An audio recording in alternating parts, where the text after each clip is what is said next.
Chapter 1. The Plum That Falls First. Fellow cultivators, before we begin this journey, strengthen this channel's foundation. Subscribe and ring the bell so you never miss a new chapter.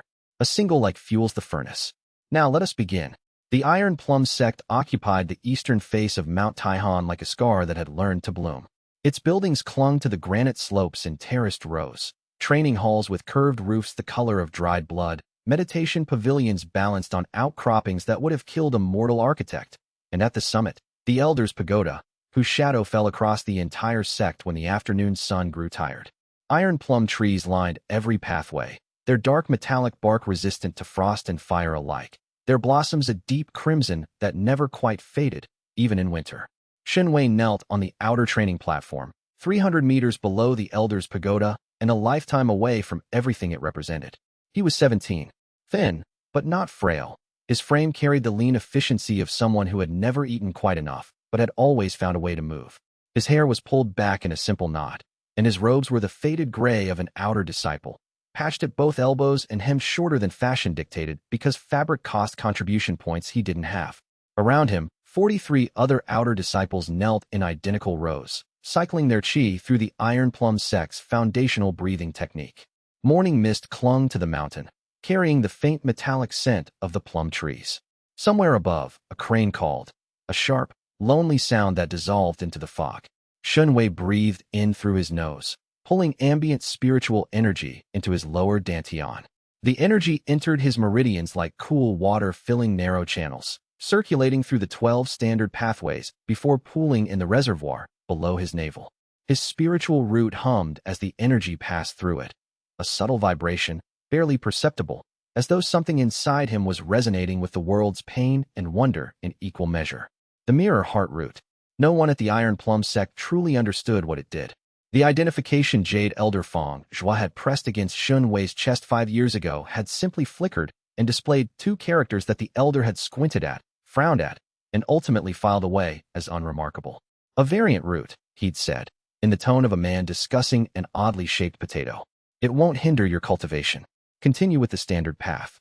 And Xianxia had. For 5 years, he'd cultivated the Iron Plum breathing method alongside every other outer disciple. He'd fought for contribution points in the weekly sparring matches.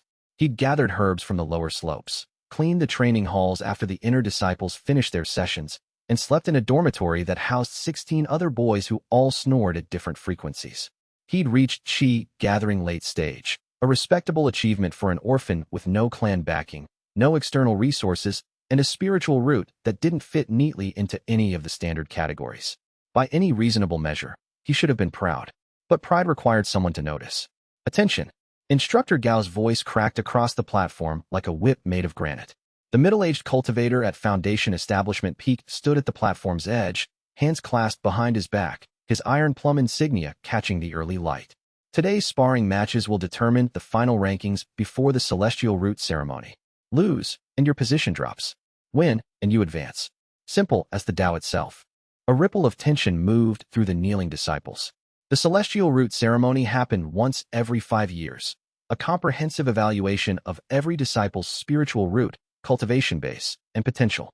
It determined who advanced to inner disciple status, who received access to better cultivation resources, and who was quietly shuffled aside to spend the rest of their days gathering herbs on the lower slopes. For most of these 43 disciples, it was the most important event of their lives. For Xianxia, it was his only chance. First match. Instructor Gao consulted a jade slip. Xianxia versus Zhou Hao.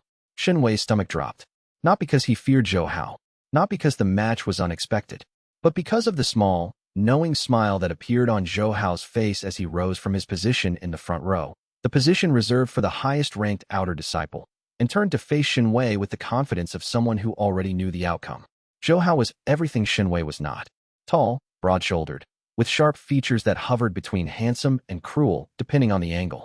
His robes were the deeper gray of a senior outer disciple, immaculately maintained, with an iron plum embroidered on the chest and thread that caught the light. His spiritual root, a superior-grade metal root, had been identified at birth, and his clan, the Zhou family, had invested considerable resources in his cultivation from the age of 6. He was 19, Qi gathering peak stage, and he'd held the top outer disciple ranking for 2 consecutive years.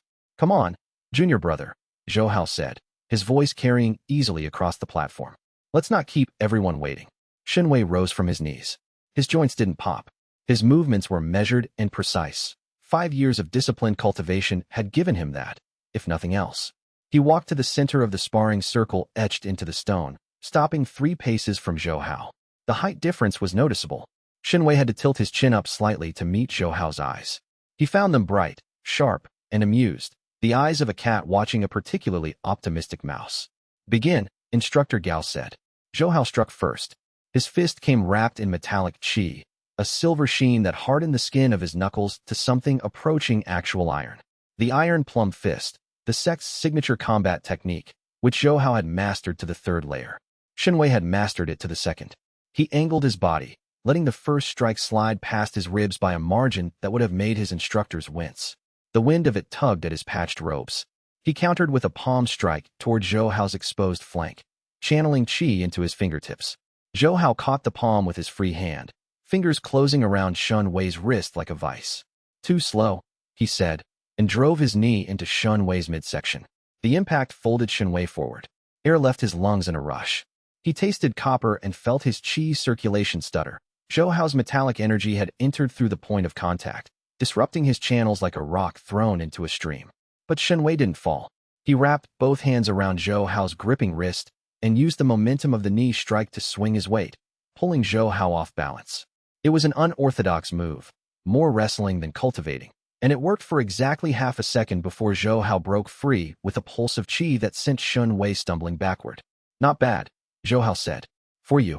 The patronizing tone settled into Xianxia's chest alongside the bruise forming beneath his ribs. He circulated his qi faster, trying to flush out the metallic energy disrupting his channels. His mirror heart root pulsed with each heartbeat, and for a moment, something strange happened. He could feel Zhou Hao's qi as though it were a mirror of his own, a reflection that showed not just power but intent. Zhou Hao intended to humiliate him. The realization came not as a thought but as a sensation, a cold clarity that spread through Xianxia's meridians like frost on glass.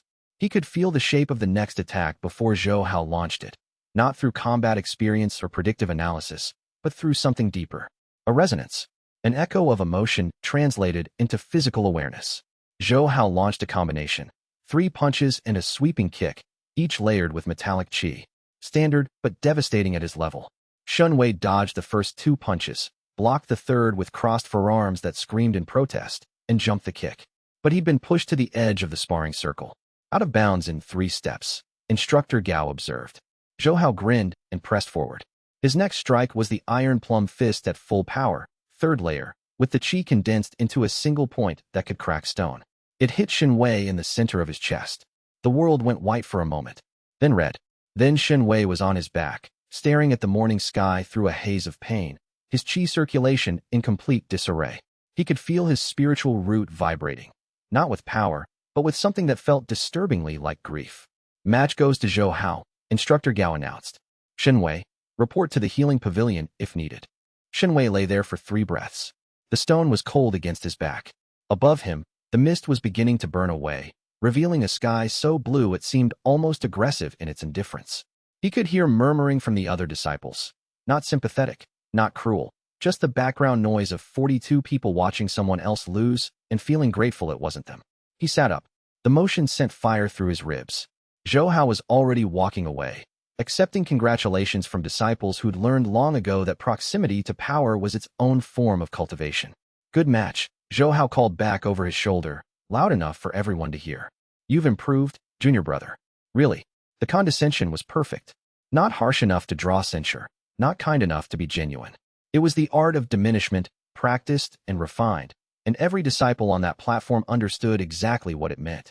Xianxia climbed to his feet, pressed one hand against his bruised chest, and walked toward the healing pavilion without a word. His back was straight. His face revealed nothing. Inside, the mirror heart root hummed with something that had no name yet, but would one day reshape the world. Chapter 2. A brother's smile. The healing pavilion sat on a natural shelf of rock 50 meters below the main training platforms, sheltered from the mountain winds by a semicircle of ancient iron plum trees whose roots had grown into the stone itself.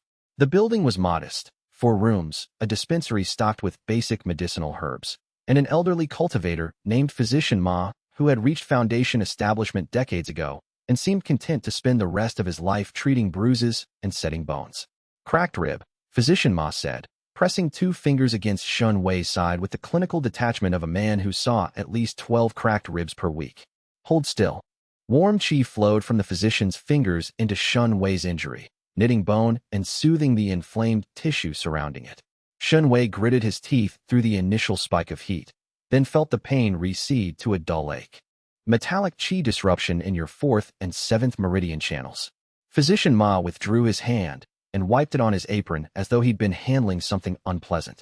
Standard iron plum fist damage. It'll clear in 2 days if you cycle your qi gently. Don't spar until then. The celestial root ceremony is in 3 days, Shun Wei said. Then I suggest you cycle gently and quickly. Shun Wei pulled his robe back over his shoulders and sat on the edge of the treatment bed, staring at the floor. The stone tiles were old, their edges softened by decades of foot traffic, and someone had carved a small plum blossom into the corner of one tile, a bored patient's handiwork from years past. Shun Wei. The voice preceded its owner through the doorway by about half a second. Zhou Hao entered the healing pavilion with the casual ease of someone who had never needed its services, carrying a ceramic pot that steamed faintly and smelled of ginseng. Senior brother Zhou. Shun Wei's voice was carefully neutral. I brought you this. Zhou Hao set the pot on the treatment bed beside Shun Wei and sat down across from him, crossing his legs and resting his elbows on his knees with the body language of a man settling in for a genuine conversation. Ginseng recovery broth. My family sends them to me every month. I never drink them all. Shun Wei looked at the pot. The steam curled upward in delicate wisps, and his damaged meridians twitched with instinctive desire. Ginseng was a mild spiritual herb, but any supplemental energy would accelerate his healing. Why, he asked. Zhou Hao's expression shifted into something that looked like shame. I hit you too hard. That 3rd-layer iron plum fist was excessive for a sparring match. I got carried away, the pressure of the rankings, you know? With the ceremony coming, everyone's wound tight. He rubbed the back of his neck, the gesture so naturally awkward that Shun Wei felt the tension in his own shoulders begin to loosen despite himself. His mirror heart root pulsed gently, reading the emotional texture of the moment. Sincerity layered over something else, something harder to identify, like a painting with a different image hidden beneath the visible one. I shouldn't have used full power, Zhou Hao continued. You're talented, junior brother. Everyone knows it. Qi gathering late stage with no clan backing and a non-standard spiritual root? That's impressive. I don't want you to think I was trying to bully you. The words settled into Shun Wei like warm water after a cold day. It was such a small thing, acknowledgement. Recognition from someone above him in the hierarchy. But small things grew large in the soil of deprivation, and Shun Wei had been starved of this particular nutrient for a very long time. I appreciate it, senior brother, Shun Wei said. He took the pot and drank. The broth was rich and warm, and he could feel the ginseng energy seeping into his damaged channels like sunlight through cracks in a wall. Zhou Hao watched him drink, and something moved behind his eyes. A flicker of calculation so brief that even the mirror heart root only caught the tail end of it, like seeing the shadow of a fish through murky water. The ceremony, Zhou Hao said, leaning forward conspiratorially. You know they're going to push you to the evaluation limit, right? With a mirror heart root, rare variant, unclassified potential, the elders will want to see what you can really do. I'm ready for it. Are you? Zhou Hao's concern sounded genuine. The evaluation channels more energy through your spiritual root than normal cultivation. If you're not at full strength, the root could destabilize. I've seen it happen. A disciple in the class above us lost 3 months of cultivation because he entered the ceremony with damaged meridians. Shun Wei hadn't known that. The outer disciples received minimal instruction about the ceremony's actual mechanics. They were told when to show up and where to stand. Everything else was managed by the elders. What do you suggest? Shun Wei asked. I have a set of recovery elixirs. Zhou Hao pulled a small cloth pouch from his robe and placed it on the bed. 3 pills. Take 1 tonight, 1 tomorrow, 1 the night before the ceremony. They'll flush the metallic qi from your channels and restore your meridian integrity. He pushed the pouch toward Shun Wei. Consider it an apology for the spar. Shun Wei picked up the pouch and loosened the drawstring. 3 pills rested inside, each the size of a fingernail, their surfaces a pale blue with faint silver veins. They smelled of clean ice and pine, the scent profile of purification-type medicinal pills. These look expensive, Shun Wei said. My family keeps me well supplied. Zhou Hao stood and stretched, popping his shoulders with the ease of someone who hadn't been kicked in the chest that morning. Honestly, I take it for granted. It's the least I can do. He placed his hand on Shun Wei's shoulder. A brief, warm contact that communicated brotherhood and solidarity and things that orphans didn't receive often enough to develop immunity against. Rest well, junior brother. I'll save you a seat at the ceremony. Then he was gone, leaving behind the warmth of ginseng broth and the weight of 3 blue pills, and an ache in Shunwei's chest that had nothing to do with the cracked rib. Shunwei sat alone in the healing pavilion for a long time, turning the pouch over in his hands. Trust was a landscape he navigated poorly, not because he was suspicious by nature, but because he had so few reference points. Orphans raised in sects learned the rhythms of hierarchy and obligation, but the subtler frequencies of friendship and brotherhood were songs they had to teach themselves. He wanted to believe Zhou Hao. That night, in the dormitory, Shunwei lay on his cot and listened to the symphony of 16 sleeping boys. His ribs ached dully. The blue pills sat in the pouch beneath his pillow. He'd taken the first one an hour ago, and true to Zhou Hao's word, a cooling sensation had spread through his channels, easing the metallic disruption and soothing the inflammation. His mirror heart root hummed in the darkness, and for a reason he couldn't articulate, it sounded less like comfort and more like a warning. He closed his eyes and let the sound carry him to sleep. The next 2 days passed in a blur of preparation. Shunwei cycled his qi gently as Physician Ma had instructed, supplemented by Zhou Hao's pills, which worked exactly as promised. By the second day, his channels were clear, his rib had healed, and his cultivation base felt stable, perhaps even slightly enhanced, as though the purification had removed impurities he hadn't known were there. Zhou Hao sought him out both days, bringing meals from the inner disciples' dining hall: roasted spirit pheasant, steamed lotus root infused with mild qi, things that outer disciples rarely tasted. They sat together on the training platform after hours and talked about cultivation theory, sect politics, and the lives they wanted to live. I want to establish my own force someday, Zhou Hao said on the second evening, watching the sun bleed into the horizon. Not a sect, too rigid. Something more flexible. A brotherhood of cultivators who look out for each other. That sounds lonely, Shunwei said. Building something without institutional support. That's why you need people you can trust. Zhou Hao looked at him with an openness that Shunwei's mirror heart root read as genuine, or at least as something wearing genuineness so convincingly that the difference was academic. People who've proven themselves, not through birth or rank, but through character. Shunwei looked down at his hands, the calloused, scarred hands of a 17-year-old orphan who had proven nothing to anyone. Character, he repeated. You have it, Zhou Hao said simply. More than most people here. And because he was 17, and because he was an orphan, and because the human heart was designed to believe in kindness even when the architecture of the world made that belief a liability, Shunwei believed him. He took the third pill that night and slept deeply, dreaming of plum blossoms that fell like drops of blood onto snow that never quite melted. Chapter 3. The Celestial Root Ceremony. The ceremony hall occupied the largest structure in the Iron Plum sect, a vaulted space carved directly into Mount Taihan's granite heart, with walls that had been polished to a mirror finish over centuries of qi exposure. Iron plum tree roots threaded through the stone like veins, pulsing with a faint crimson light that gave the hall the appearance of something alive. 200 disciples filed in at dawn on the third day.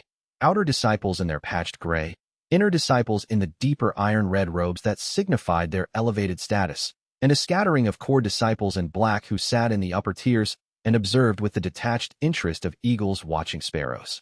Shunwei took his place in the outer disciple section, 3 rows from the back.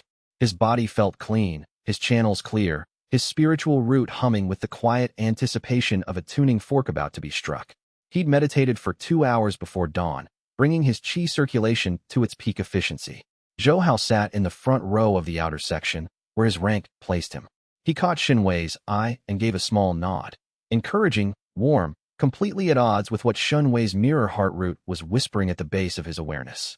Something is wrong, it seemed to say, but the message was muffled by the noise of 200 cultivators and the crackling energy of the evaluation formation that was beginning to activate along the hall's carved walls. The 5 sect elders filed in from a side passage and took their places on the raised dais at the hall's north end. Elder Fong Zhuo led them, a heavy-set man in his 60s with a beard that had gone gray at the edges and a nascent soul cultivation base that pressed against the hall like invisible weather.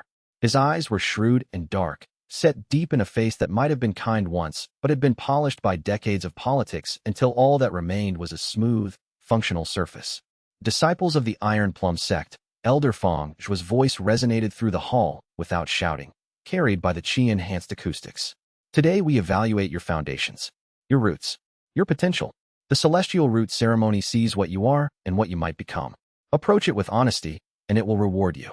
Approach it with fear, and it will reveal that too. The evaluation process was straightforward but thorough. Each disciple would step onto a circular formation in the center of the hall. The formation would channel ambient spiritual energy through their spiritual root, measuring its grade, affinity, growth potential, and any anomalies. The results would be projected holographically above the formation for all to see.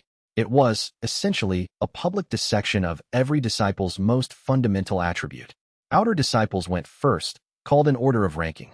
Zhou stepped onto the formation with the confidence of someone who already knew his results. The formation flared silver, metal affinity, and projected his evaluation in shimmering characters. Zhou, superior metal root. Grade, 7 out of 10. Affinity strength, excellent. Growth trajectory, stable ascending. Recommended advancement. Inner disciple, accelerated track. Applause, measured and appropriate. Zhou stepped off the formation and returned to his seat, his expression carefully humble in the way that expensive things pretend to be modest. The other outer disciples followed. Most scored between 3 and 5. A few reached 6. The inner disciple sections watched with polite disinterest, the way adults watch children recite multiplication tables. Xianxia. His name echoed in the vaulted space. He rose from his seat and walked to the formation with steps that he kept deliberately even. The stone was cold beneath his thin-soled shoes. The formation lines glowed faintly beneath his feet as he took his position in the center. The energy hit him like a wave, not painful, but immense. Spiritual energy flooded through his meridians, probing, measuring, illuminating every channel and node in his system. It found his lower dantian and pushed deeper, seeking the core of his spiritual root. When it reached the mirror heart root, it stopped. Not paused. Stopped. Like water hitting a wall and then flowing backward, confused. The formation flickered. A murmur rippled through the hall. Then the root responded. It didn't simply accept the evaluation energy, it reflected it, amplified it, sent it back through the formation with a harmonic resonance that made the carved walls vibrate. The holographic display above Xianxia's head flickered, characters forming and dissolving too fast to read, as though the formation's inscribed analysis protocols were struggling to categorize what they were measuring. What? Elder Xianxia leaned forward in his seat, his shrewdness hardening into something sharper. The display stabilized. The characters that formed were ones most people in the hall had never seen projected by an evaluation formation. Xianxia. Mirror heart root. Variant, unclassified. Grade, unknown, exceeds standard metrics. Affinity, omniresonant. Growth trajectory, uncharted. Anomaly detected. Root exhibits empathic harmonic response. Further evaluation recommended. Silence. Not the silence of disinterest. The silence of 200 cultivators reassessing their assumptions simultaneously. Xianxia stood in the center of the formation, his heart hammering against his ribs, and felt every eye in the hall land on him with the collective weight of reconsidered judgment. From the front row, Zhou's expression hadn't changed. He still wore the encouraging smile, the supportive nod, but his hands, hidden in his sleeves, had closed into fists so tight that his knuckles went white. And in the deep recesses of Xianxia's spiritual root, something stirred. Something ancient, patient, and hungry, and whispered, soon. Chapter 4. Poison Trust. The day after the ceremony, Xianxia's world shifted in the way that rivers shift, slowly at first, then all at once when the banks finally give way. He was summoned to Elder Xianxia's private study, a privilege that outer disciples received with approximately the same frequency as lightning strikes. The room was small by elder standards, a desk cluttered with jade slips, shelves lined with ancient texts bound in spirit beast leather, and a window that overlooked the Sex herb gardens, where rows of cultivated plum trees produced fruit that could stabilize qi circulation. Sit, Elder Xianxia said, gesturing to a cushion without looking up from the jade slip he was examining. Xianxia sat. The cushion was silk, another thing he'd never experienced before today. Your spiritual root, the elder said, still not looking up. How much do you know about it? Only what the identification showed 5 years ago, Elder. A variant root. Non-standard. Xianxia finally set down the jade slip and focused on Xianxia with the full weight of a nascent soul's spiritual pressure. It was controlled, merely a fraction of his power, but it pressed against Xianxia's foundation-level defenses like a palm resting on his chest. The evaluation yesterday revealed more than your initial identification suggested. Your root resonates with emotional energy. Do you know what that means? Xianxia shook his head. It means you are rare. The elder's voice held neither warmth nor coldness. It was the voice of a man assessing an asset, rare enough to warrant personal instruction. I am assigning you to my direct tutelage for the next month, leading up to the advancement trial. Xianxia's breath caught. Direct tutelage from a sect elder was the fastest path to inner disciple status. It meant access to resources, techniques, and knowledge that could accelerate his cultivation by years. Thank you, Elder Fangzhua. Don't thank me yet. The elder opened a drawer in his desk and withdrew a jade bottle. This is a meridian refinement pill. Take it tonight. It will expand your channels and allow you to circulate more energy during the trial. Consider it an investment in your potential. Xianxia accepted the bottle with both hands, bowing his head.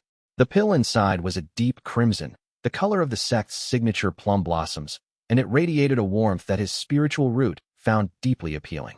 When he left the elder's study, he found Zhou Hao waiting for him in the corridor outside. His senior brother's face was arranged in something that wanted to be happiness, but kept slipping towards something else. Elder Fangzhua himself. Zhou Hao clasped Xianxia's shoulder. That's incredible, junior brother. You deserve this. I don't know what I did to earn it, Xianxia said honestly. You showed them what you are. That's enough. Zhou Hao glanced at the jade bottle in Xianxia's hand.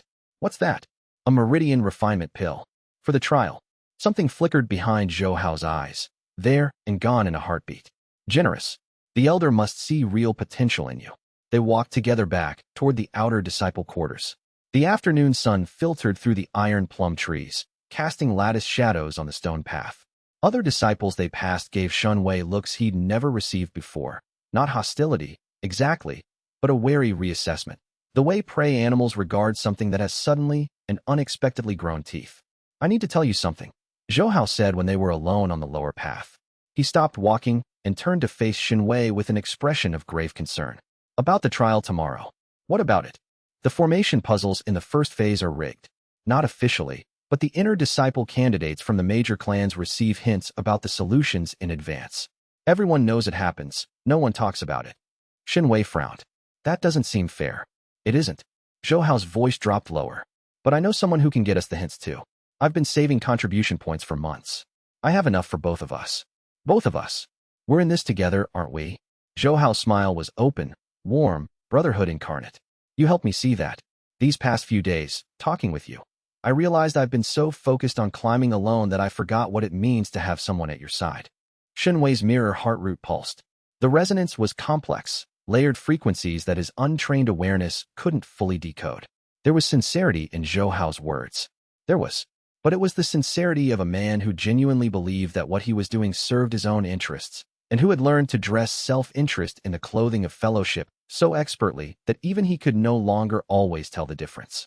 I'd appreciate that, Xianxia said, and meant it, because the part of him that could see clearly was still smaller than the part of him that wanted to believe.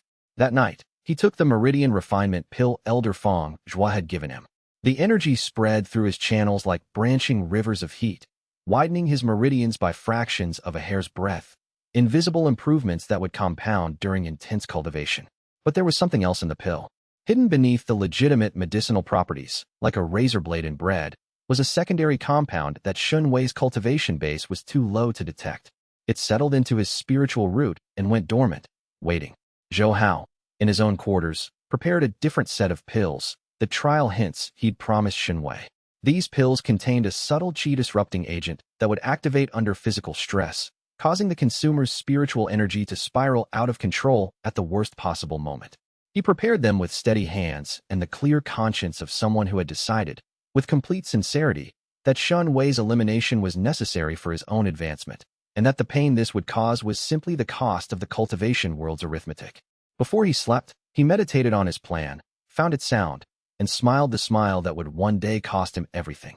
Meanwhile, in a chamber deep beneath the elder's pagoda, Elder Fangzhua met with two visitors whose faces were hidden behind veils of dark crimson qi. They spoke in low tones about shipments and schedules and the exceptional quality of this cycle's crop of talented disciples. And in the healing pavilion, Physician Ma, who noticed more than anyone gave him credit for, made a note in his private journal about the unusual compound he'd detected in a leftover pill fragment Xianxia had accidentally dropped during his visit. He made the note, frowned at it, and then carefully locked the journal away. Some truths, he'd learned, were safer behind locks. Chapter 5. The Trial of Iron Plums. The advancement trial began at the moment the sun cleared the eastern ridgeline, and its first rays struck the formation array carved into the summit of Mount Taihan's secondary peak. This was an older part of the sect, predating the current buildings by several hundred years, a network of caves, canyons, and natural platforms connected by stone bridges that had been enhanced with preservation formations so ancient their original inscribers' names were forgotten. 50 outer disciples stood at the trial's starting gate, a stone archway wide enough for 3 abreast, beyond which the mountainside dropped away into a fog-filled ravine. The trial would take them through the ravine, up the secondary peak's north face, through a series of test chambers carved into the mountain, and finally to the summit, where the final challenge waited. Xianxia stood near the back of the group, rolling his shoulders to loosen the tension. He'd taken Zhou Hao's hint pills that morning, 2 small white tablets that had tasted of chalk and ginger. His channels felt clear, his qi responsive, and his spiritual root hummed with its usual quiet resonance. Zhou Hao stood at the front. He caught Xianxui's eye and mouthed, "You've got this." "Disciples." Elder Fang's voice boomed from a viewing platform above the gate, where the 5 elders would observe the trial's progress through scrying formations. The trial of iron plums tests your body, your qi, and your mind. There are 3 phases. The first, the ravine of whispers, tests endurance and willpower. The second, the chambers of insight, tests problem-solving and formation knowledge. The third, the summit of iron resolve, tests combat against each other and against the mountain itself. He paused, letting the weight of his words settle. Advancement is not guaranteed. Only those who reach the summit will be considered for inner disciple status. The others will return to the outer ring and try again in 5 years, if they choose to remain. The implication was clear. Most wouldn't. Begin. 50 disciples surged through the archway. The ravine of whispers lived up to its name. The narrow canyon was laced with formations that generated audio illusions drawn from each participant's subconscious fears. For some, it was the voices of disappointed parents. For others, the sounds of combat, or the whispers of inadequacy that every cultivator carries in the back of their mind. For Xianxia, it was silence. The ravine went dead quiet around him. No wind, no footsteps, no breathing, just an absolute void of sound that pressed against his ears like hands. The silence was the sound of the orphanage before the sect took him. The silence of meals eaten alone. The silence of dormitory nights when other boys whispered to each other and no one whispered to him. He walked through it, not because it didn't hurt, but because he'd lived in this silence for 17 years and knew it couldn't kill him. His mirror heart root resonated with the formation's emotional probing, and instead of resisting, it reflected the silence back, creating an echo that confused the formation's targeting and eventually caused it to disengage. He emerged from the ravine in the top 10, behind Zhou Hao and several clanback disciples whose families had presumably briefed them on the trial specifics. The chambers of insight were carved into the mountain's flank, 7 rooms, each containing a formation puzzle that had to be solved to open the door to the next. The puzzles tested knowledge of basic formation theory, qi pattern recognition, and spatial reasoning. Xianxia solved the first 4 quickly. His studies had been thorough. He'd spent evenings in the sect library when other disciples socialized, reading formation theory texts that were technically above his level. The 5th chamber was harder, requiring the manipulation of 3 interlocking qi streams simultaneously. He was halfway through when the disruption hit. The qi-disrupting agent in Zhou Hao's pills activated under the stress of intensive qi manipulation. It felt like someone had grabbed 3 of his meridian channels and twisted them, a sharp, sudden dysfunction that sent his carefully balanced qi streams spiraling out of alignment. The formation puzzle destabilized. Energy crackled and snapped in the enclosed chamber, and Xianxia was thrown backward into the wall hard enough to crack the stone behind him. He slid to the floor, gasping, his qi circulation in chaos. The taste of copper filled his mouth. His vision blurred, the edges going dark before brightening again with spots of white that danced like malicious fireflies. He could feel the disrupting agent moving through his system, not like a poison, which his body would recognize and fight, but like a false signal in his own qi, telling his channels to behave in ways that contradicted each other.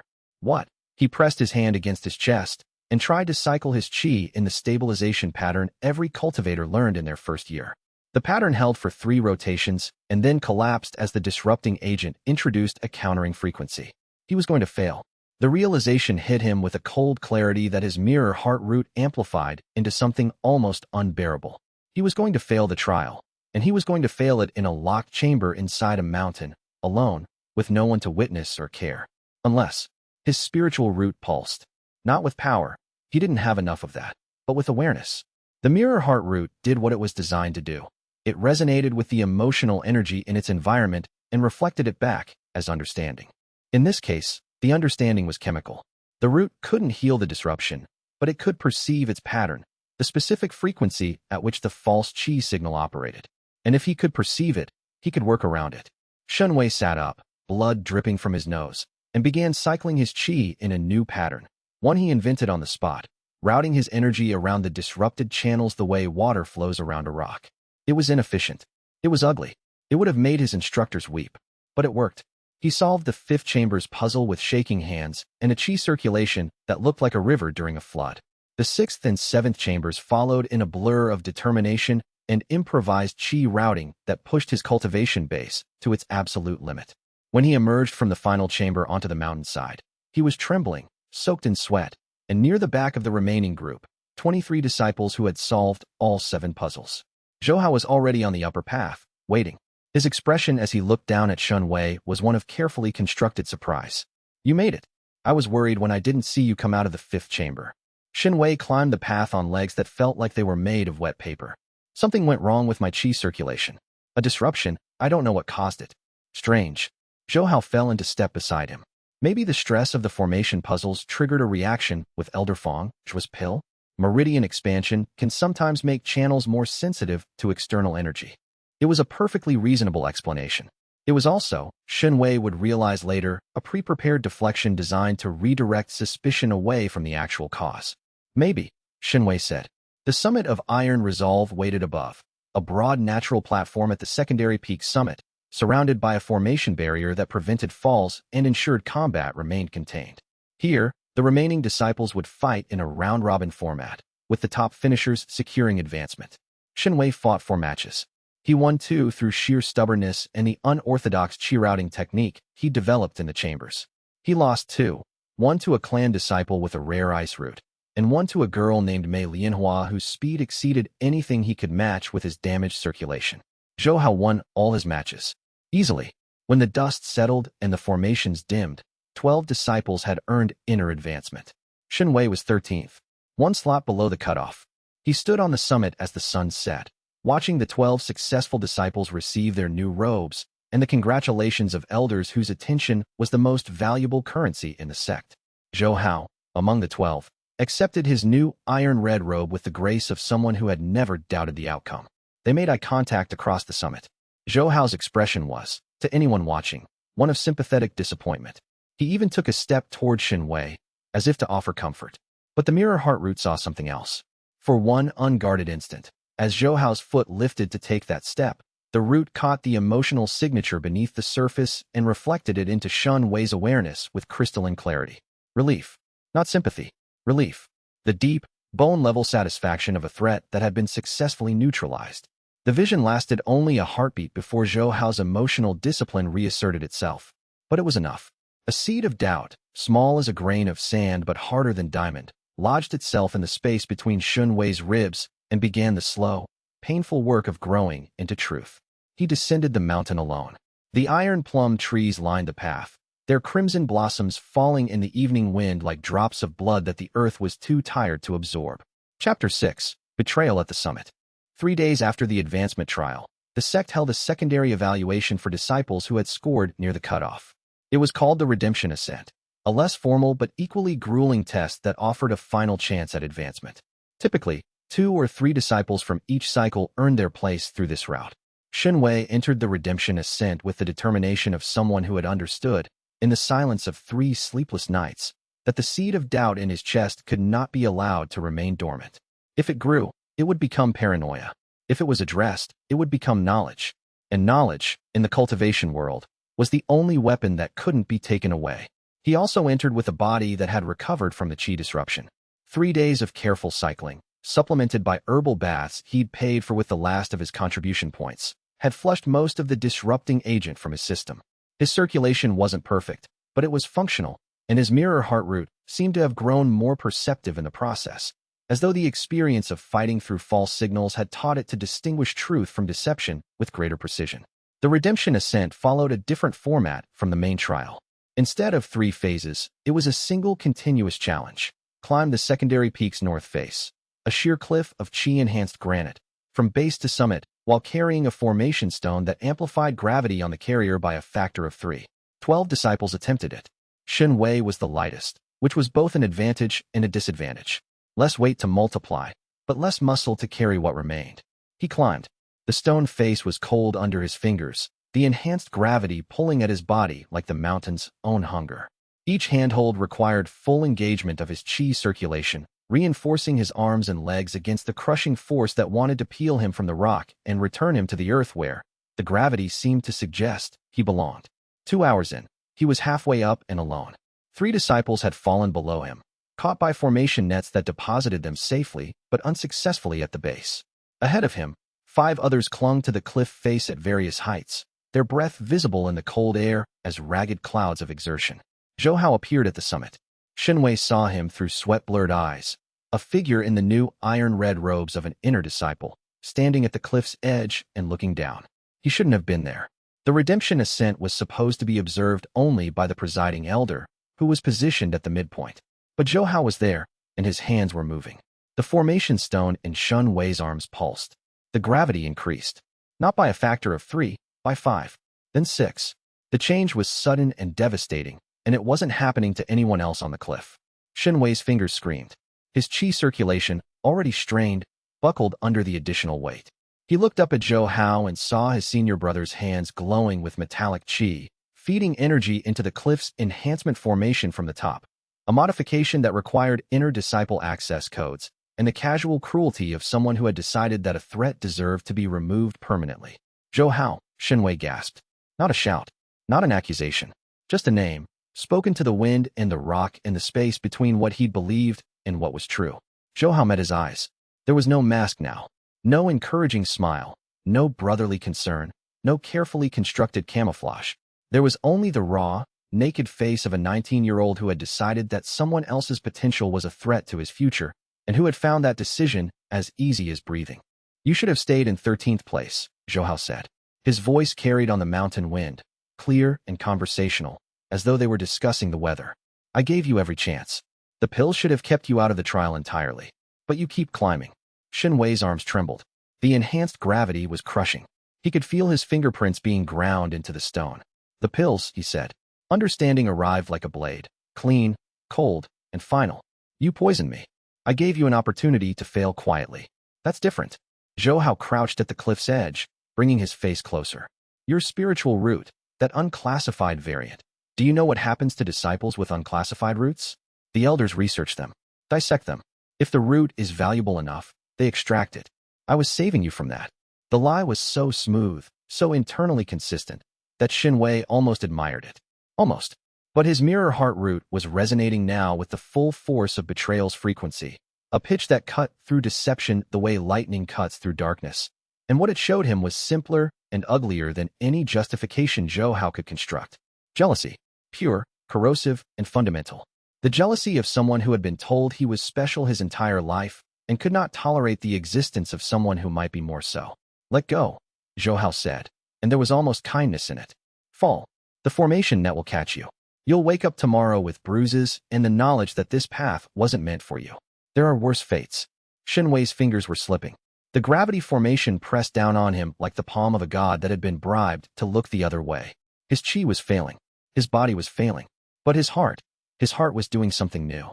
The mirror heart root didn't just resonate with betrayal. It absorbed it.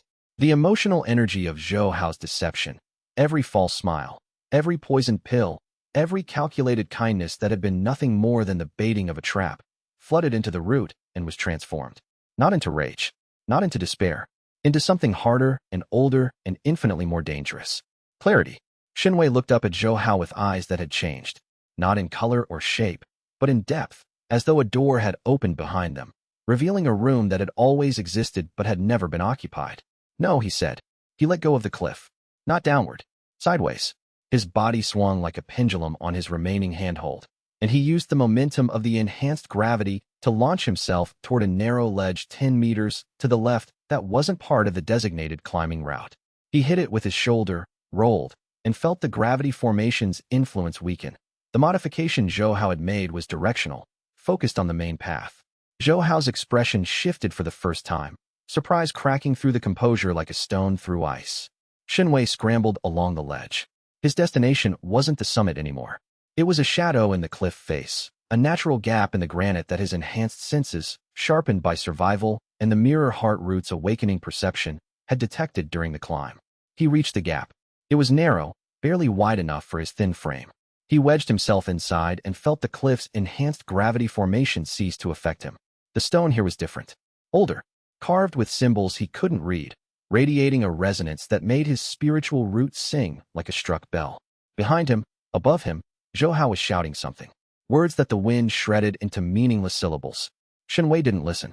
He squeezed deeper into the gap, following the carved symbols, and the mountain swallowed him whole. Chapter 7. The door that reads your scars. The crevice led into a cavern that shouldn't have existed. Xianxia knew the Iron Plum sect's geography. Every outer disciple memorized the map of Mount Taihan's accessible areas as part of their first-year orientation.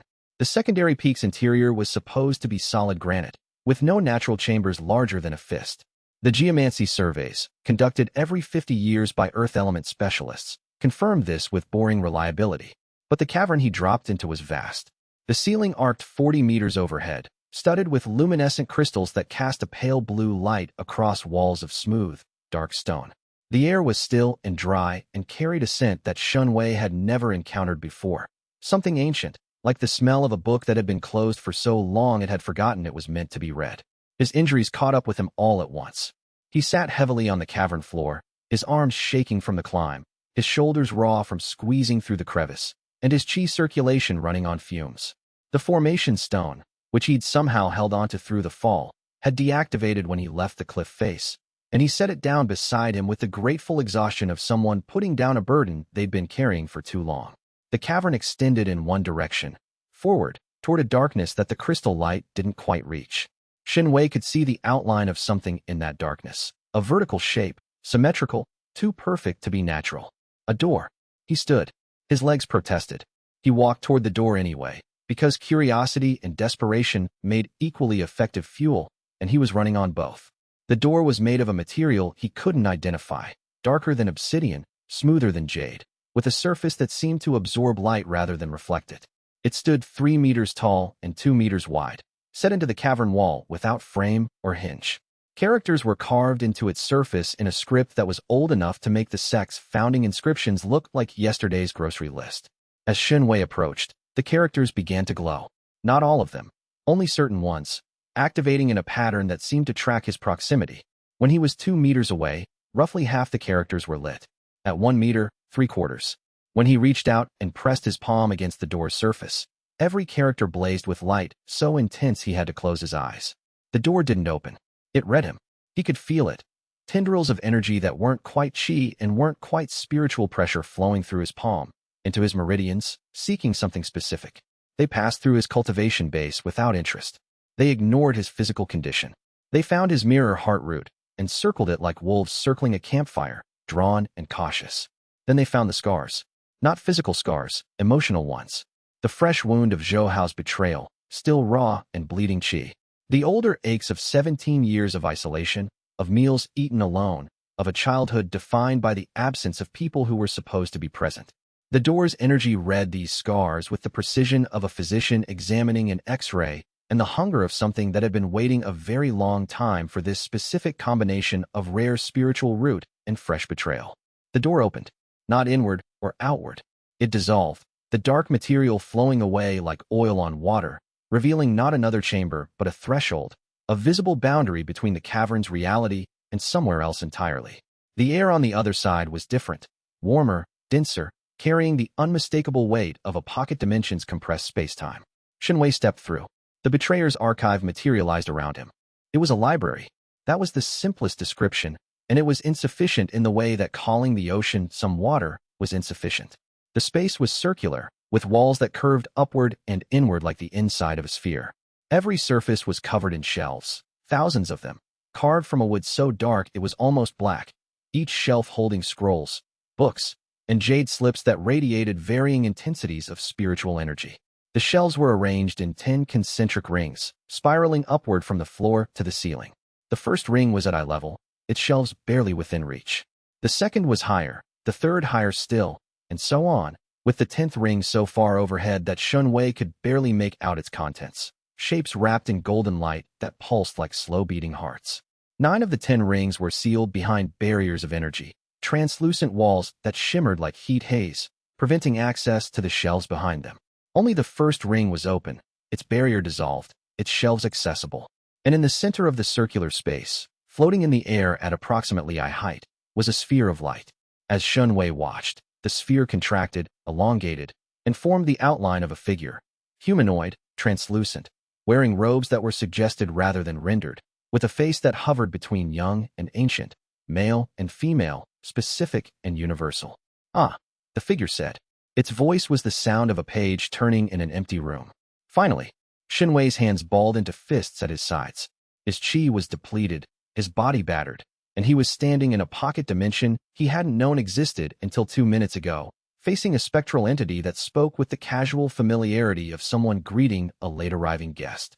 "What is this place?" he asked. "The Betrayer's Archive." The figure drifted closer, its translucent form leaving faint afterimages in the air. Also known as the Library of Broken Oaths, the Collection of Severed Trust, and, my personal favorite, the place where pain becomes power. I am the Archive Spirit. You may call me whatever you like. Most of my hosts have called me the one voice that never lies, but I find that a bit grandiose. Hosts, you are not the first to stand where you stand. The Archive bonds to one cultivator per era, someone with the correct spiritual root and a sufficient measure of betrayal to open the door. Your predecessor was a woman named Xianxia, who lived 900 years ago. She was betrayed by her entire sect and used the Archive to become the most feared sword cultivator of her generation. The spirit paused. She was also desperately lonely, which is the part the legends leave out. Shunwei looked at the sealed rings of shelves spiraling above him. The barriers. How do they open? The same way the door did. Each shelf is unlocked by a betrayal, a genuine betrayal, from someone you genuinely trust. The depth and severity of the betrayal determines which ring opens. Minor deceits unlock the lower rings. Soul-deep betrayals from sworn companions, lovers, or mentors unlock the higher ones. The spirit's voice carried no judgment. It was simply stating a mechanism, the way a physician describes how a bone breaks. Your senior brother's betrayal opened the first ring. That ring contains one technique. The scroll on the shelf to your left. Take it. Shunwei turned. On the nearest shelf, a single scroll rested in a cradle of dark wood.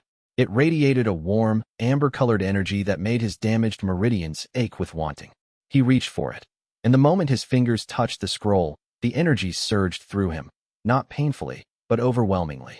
Information flooded his mind. Stances, chi circulation patterns, combat applications, and the underlying philosophy of a technique that had been refined over millennia. The hollow echo palm. A redirection technique, the Archive Spirit said, watching Shunwei absorb the knowledge with evident satisfaction. Any attack directed at you can be caught, reversed, and returned with double the force. The attacker's own power becomes your weapon. Elegant, isn't it? Pain reflected back upon the one who inflicted it.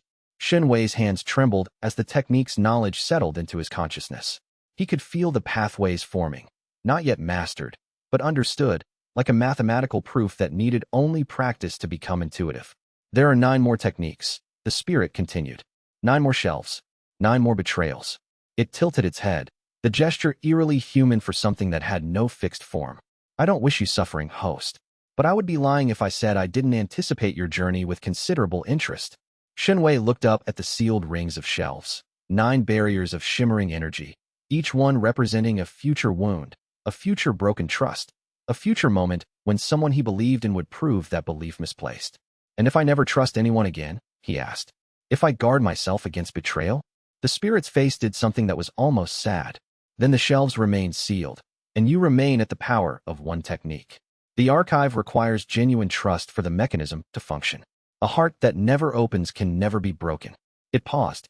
But I have watched humanity for 3,000 years, and I can tell you this. A heart that never opens is already broken. It simply doesn't know it yet. Shunwei stood in the center of the Betrayer's Archive, surrounded by 10 rings of knowledge that could only be purchased with pain, and felt the truth of those words settle into his bones like cold settling into stone. He would trust again, not because he was naive, that innocence had died on the cliff face when he saw the relief in Zhou Hao's eyes, but because the alternative was a life lived in a sealed room, safe and small and utterly empty. He would trust again, and he would be betrayed again, and each betrayal would give him the power to survive the next. It was, he thought, either the most brilliant or the most terrible arrangement he'd ever heard. Probably both. Chapter 8. The first page time moved differently inside the betrayer's archive.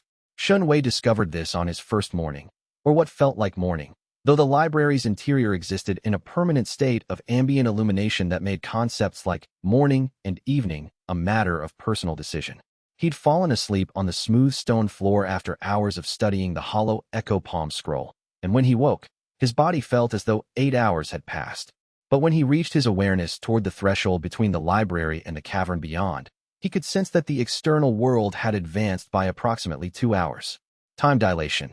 The archive spirit confirmed, materializing beside him with the casual abruptness of a cat appearing on a windowsill. 1 day inside equals approximately 6 hours outside. A minor courtesy built into the archive's design. My creator believed that suffering should at least come with adequate study time. Your creator. Xianxia sat up, rubbing his eyes. Who was he? The sage of broken oaths. The spirit spoke the name with a reverence that was complicated. Not worship, exactly, but the respect one gives to a storm. He lived before recorded cultivation history. What is known is that he suffered betrayals of such magnitude that the heavens themselves wept, and from that suffering he forged this archive, a place where pain is transmuted into power, and every broken trust becomes a blade. The spirit floated to the first ring of shelves and gestured at the hollow echo palm scroll. This technique is the foundation. Learn it well before you leave. The world outside has not stopped turning simply because you have entered a library. Xianxia picked up the scroll again. The knowledge it had imparted during the initial contact was substantial. He understood the technique's theory, its chi circulation patterns, its combat philosophy. But understanding and mastery were separated by a canyon that could only be crossed with practice. He began. The hollow echo palm operated on a principle that was deceptively simple. All energy has a reflection. When an attack strikes the practitioner, the mirror heart root resonates with the incoming force and creates a reversed copy, a mirror image of the energy pattern that contains the original's power plus additional force drawn from the emotional resonance of betrayal. In practice, this meant learning to receive an attack without resisting it. Not blocking, not dodging, accepting, letting the force enter his body, pass through his spiritual root's resonance, and emerge from his palms as a redirected strike that carried double the impact. The first 100 attempts failed. Xianxia had spent 5 years training to resist incoming force, to block, deflect, and endure. Every instinct in his body screamed against the idea of opening himself to an attack. His muscles tensed. His chi circulation shifted into defensive patterns. His body betrayed his intent before his mind could override it. The archive spirit watched without comment for the first 3 hours. Then it materialized a training construct, a semi-translucent figure that delivered strikes at controllable speeds and intensities. Begin at the lowest setting, it advised. Let the construct's energy enter you. Feel your root respond. Don't try to direct the reflection yet. Just let it happen. Xianxia faced the construct. It struck, a slow, gentle pulse of energy that hit his chest like a thrown pillow. His root hummed, and a faint ripple of reflected energy flickered across his palms and died. Again, he trained for the equivalent of 3 days inside the library, 18 hours in the outside world. He ate nothing, because there was nothing to eat, and drank from a small stream of purified chi water that flowed from a basin in the library's floor. The archive spirit informed him that the water sustained his body in a state of minimal entropy, preventing dehydration and muscle atrophy, but not hunger, which it considered an excellent motivator.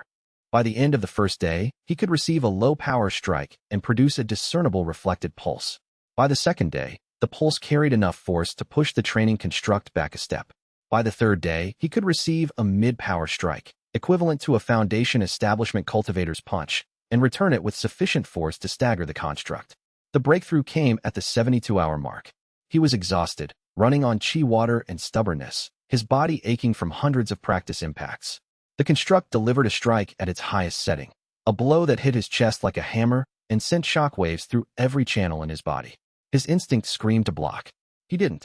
He let it in, felt it crash through his defenses and reach his mirror heart root, which vibrated with a frequency that was not just physical but emotional.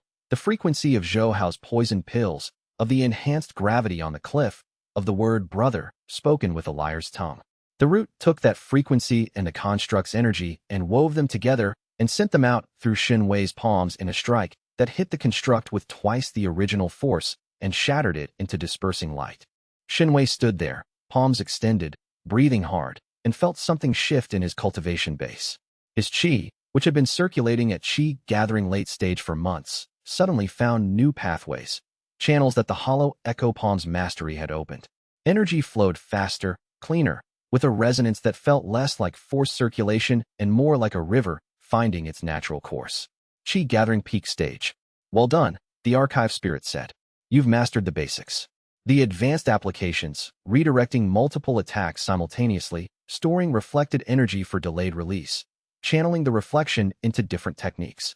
Those will come with combat experience. Xianxia lowered his hands. His body was shaking, but something inside him was very, very still. I need to go back, he said. You need to eat, the spirit corrected. You also need to rest, recover, and develop a plan that doesn't end with you challenging your senior brother to an immediate rematch and getting killed. I'm not going to challenge him. The spirit's expression registered surprise, a rare event for an entity that had observed human behavior for 3,000 years. I'm going to understand him first, Xianxia said. And the elder who gave me that pill, and the people Elder Fong Zhuo was meeting in secret. I'm going to understand all of it before I move. The spirit was silent for a long moment. Then it said, the previous hosts were uniformly confrontational. They learned their technique and immediately sought vengeance. You are the first who chose comprehension over combat. Is that a problem? On the contrary, the spirit's form brightened by several degrees. It suggests you might actually survive long enough to open the second shelf. Chapter 9. Hollow Echo Palm. Xianxia emerged from the crevice in the cliff face on the fourth morning after his disappearance. The secondary peak was empty.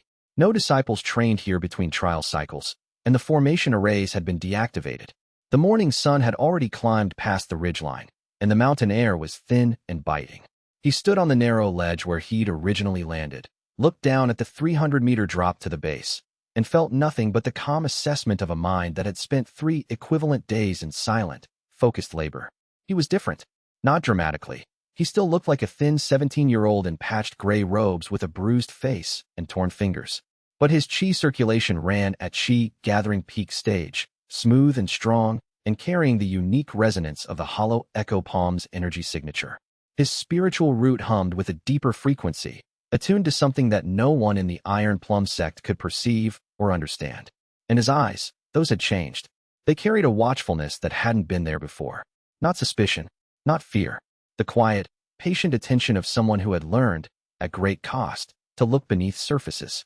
He descended the mountain by the standard path, taking his time. He passed through the herb gardens, where low-ranking disciples tended rows of spirit plants under the supervision of a Foundation establishment instructor who barely glanced at him. He crossed the training platforms, deserted at this hour, and entered the outer disciple dormitory compound. His bunkmate, a cheerful but unremarkable boy named Tong Liang, was the first to react. Xianxia, where have you been? They said you fell during the redemption ascent. I fell, Xianxia confirmed, into a cave system on the north face. It took me several days to find a way out. The lie was simple and effective. The secondary peak's north face was notoriously riddled with crevices and unstable formations. A disciple getting lost inside the mountain for several days was unusual, but not unprecedented. Tong Liang accepted it with the easy credulity of someone who had no reason to doubt. Zhou Hao was worried about you, Tong Liang added. He came by yesterday, asking if anyone had seen you. Worried, Xianxia repeated. The word tasted like ash. That was kind of him. He spent the next 2 days in quiet observation, cycling his qi in the mornings with the other outer disciples, and using the afternoons to watch. Not with his eyes, with his mirror heart root, which had grown more sensitive inside the archive, and now picked up emotional resonances at distances that surprised him. He watched Zhou Hao move through the sect with the confidence of a newly minted inner disciple. The iron-red robes suited him. He wore them the way some people wear lies, comfortably, as though they'd always been part of his wardrobe. Other disciples orbited him, drawn by the gravity of status. He watched Elder Fong Zhuo preside over morning lectures with the patient authority of a man who had held his position for decades. The elder's nascent soul cultivation base pressed against the lecture hall like invisible weather, and his voice carried the cadence of someone accustomed to being believed. And late at night, when the sect was wrapped in the silence of cultivators in closed-door meditation, he watched Elder Fong Zhuo slip through a hidden passage behind the elder's pagoda and meet with 2 figures whose presence made the mirror heart root vibrate, with a frequency Xianxia was beginning to associate with danger. He didn't confront anyone. He didn't reveal his new technique. He ate meals in his usual corner of the outer disciple dining hall, trained with the standard breathing method during supervised sessions, and let the sect's collective attention slide off him like water off polished stone. He was invisible again, but this time it was by choice. On the evening of the second day, Zhou Hao found him on the lower training platform, practicing basic forms in the fading light. The senior brother's approach was everything it had been before: warm, concerned, genuinely brotherly. Xianxia. Zhou Hao's relief was performed flawlessly. Thank the heavens. When they said you fell during the ascent, I'm fine. Xianxia continued his forms without stopping. Left palm, right palm, turn, strike. The basic iron plumb patterns that every outer disciple learned in their first year. I heard you got lost in the mountain's cave system. That must have been terrifying. It was educational. Zhou Hao paused. The word educational wasn't in the expected script. His emotional signature, which Xianxia's root read as clearly as a book, flickered with momentary uncertainty before settling back into its pattern of concerned brotherhood. Listen, about the advancement trial. I know you didn't make the cut, but there are other paths. I'm an inner disciple now. I have access to resources, connections. I can help you. Thank you, senior brother. Xianxia's voice was warm, grateful, precisely calibrated to match Zhou Hao's expectations. That means a lot. And it did mean a lot. Not in the way Zhou Hao assumed, but in the way a map means a lot to someone navigating dangerous terrain. Every word, every gesture, every carefully constructed kindness was data, and Xianxia was learning to read data with a precision that the cultivation world had not seen in 900 years. He accepted Zhou Hao's offer. He smiled. He played the role of the grateful junior brother with the same dedication he'd applied to the hollow echo palm's mastery. Because the archive spirit had been right about one thing: understanding first. Always understanding first. The blade would come later. Chapter 10. Return to Iron Plum. 2 weeks passed. Xianxia wove himself into the fabric of sect life with the deliberateness of a spider rebuilding a damaged web.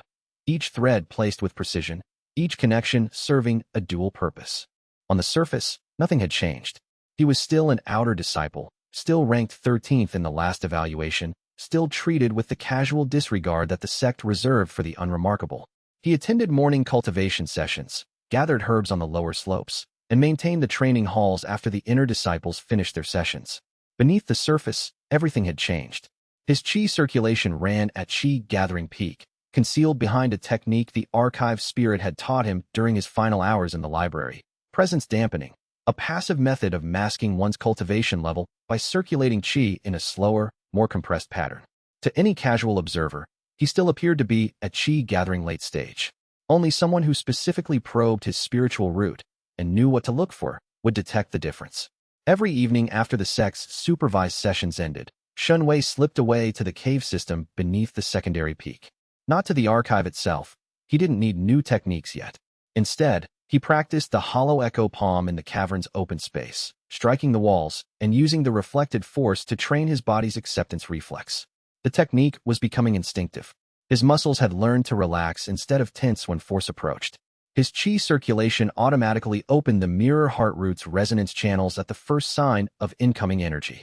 The redirection was still imperfect. He estimated he was operating at 60% of the technique's theoretical capacity, but it was consistent and improving. And he watched. His mirror heart root, growing more sensitive with each day of practice, had become a remarkable observation tool. He could sense emotional states at distances of up to 30 meters, not as clear thoughts, but as textures, frequencies, colors of feeling that overlaid themselves onto his perception of the world. The sect was a tapestry of these frequencies, and now that he could read them, the patterns they formed were disturbing. He sensed fear in the outer disciples who gathered herbs near the northern boundary. Not the generic fear of spirit beasts and dangerous terrain, but a specific, targeted anxiety that spiked whenever they heard footsteps behind them. He sensed satisfaction in Elder Fong Zhua's evening routine, a deep, self-congratulatory warmth that radiated outward after his secret meetings, the emotional signature of a man who had made profitable arrangements and was pleased with himself. He sensed a complex web of obligation and terror surrounding 3 inner disciples who disappeared from their regular schedules every few weeks and returned with haunted eyes and new scars they refused to explain. The picture forming in Xianxia's mind was incomplete, but its outlines were clear enough to nauseate. Someone was selling Iron Plum sect disciples. Not metaphorically, literally. And the operation had been running long enough to become normalized, its victims too frightened to speak, and its administrators too powerful to challenge. On the 14th night, Shun Wei followed Elder Feng Zhua. The elder left the elder's pagoda at the second hour of darkness, moving with the casual assurance of a nascent soul cultivator who had no reason to expect surveillance from anyone beneath him. His path led through the sect's administrative wing, down a corridor restricted to elders, and into a meeting room whose door was sealed with a formation that would have stopped any Foundation establishment cultivator cold. Shun Wei didn't enter the room. He didn't need to. He pressed himself against the wall of the corridor outside, slowed his breathing to near nothing, and let his mirror heart root extend its resonance through the stone. 3 emotional signatures. Elder Feng Zhua, satisfaction, greed, professional competence. 2 unknowns, cold efficiency with underlying cruelty, and something Shun Wei could only describe as hunger, not physical, but spiritual, a bottomless appetite for something that tasted of other people's qi. Their voices were muffled by the formation, but fragments carried through the stone. Shipment of 5, as agreed. The 2 from the northern boundary detail are already conditioned. Quality has been acceptable, but the syndicate expects improvement. The last batch had unstable spiritual roots, mirror heart root variant. Unclassified. The evaluation results were extraordinary. He'd fetched 10 times the standard rate. Shun Wei's blood ran cold. They were talking about him. He retreated silently, pressing his emotions into the smallest possible space so the mirror heart root wouldn't broadcast his distress. His hands shook as he navigated the darkened corridors back to the outer disciple compound. But his mind was crystal clear. Elder Feng Zhua, the sect elder who had given him the Meridian Refinement Pill, who had offered personal instruction, who was regarded by every disciple as a stern but fair authority, was selling disciples to an organization called the Crimson Fang Syndicate. And Shun Wei's extraordinary spiritual root had made him the most valuable item in the inventory. He reached his dormitory. Tong Liang snored peacefully in the next bunk. 16 boys slept in the room's dim warmth, unaware that the sect they'd entrusted their futures to was selling them like livestock. Shun Wei lay on his cot, stared at the ceiling, and began to plan. Chapter 11. Shadows in the Elder's Hall. Shun Wei spent the next 8 days building an intelligence network of one. He couldn't trust anyone at the sect, not because everyone was corrupt, but because he couldn't determine who was and who wasn't, and the cost of guessing wrong was being shipped to the Crimson Fang Syndicate in a box. So he operated alone, using his mirror heart root's emotional resonance as his primary tool and his insignificance as his primary defense. The first priority was confirming the scope of Elder Feng Zhua's operation.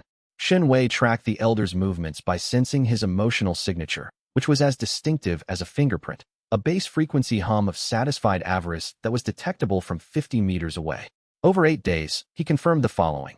Elder Feng Zhua met with Crimson Fang representatives twice per week. The meetings alternated between the sealed room in the administrative wing and a cave behind the sect's southern waterfall, which was technically outside the formation array's monitoring zone. The Crimson Fang representatives were 2 cultivators at Foundation Establishment Peak, mid-level operatives who served as intermediaries between the Syndicate and the Elder. They carried storage rings containing payment, spirit stones, rare materials, and pills of a quality that dwarfed anything the sect's official alchemist produced. The shipments occurred approximately once per month. Outer disciples who had been identified as talented but politically unconnected, orphans, minor clan offspring, transferred cultivators without local advocates, were selected, conditioned through subtle qi suppression techniques woven into their assigned pills and elixirs, and extracted from the sect during the new moon, when the night was darkest. The conditioning. That was the part that made Shun Wei's hands shake. Elder Feng Zhua's Meridian Refinement Pill, the one he'd given Shun Wei before the trial, wasn't just a meridian expander. It contained a dormant compound that, over time, would make the consumer's qi circulation dependent on a specific external frequency. The same frequency the Crimson Fang used to control their captives. Take enough of the pills, and your body would need the Syndicate's qi regulation just to function. A chemical leash disguised as medical care. Shun Wei had taken 1 pill.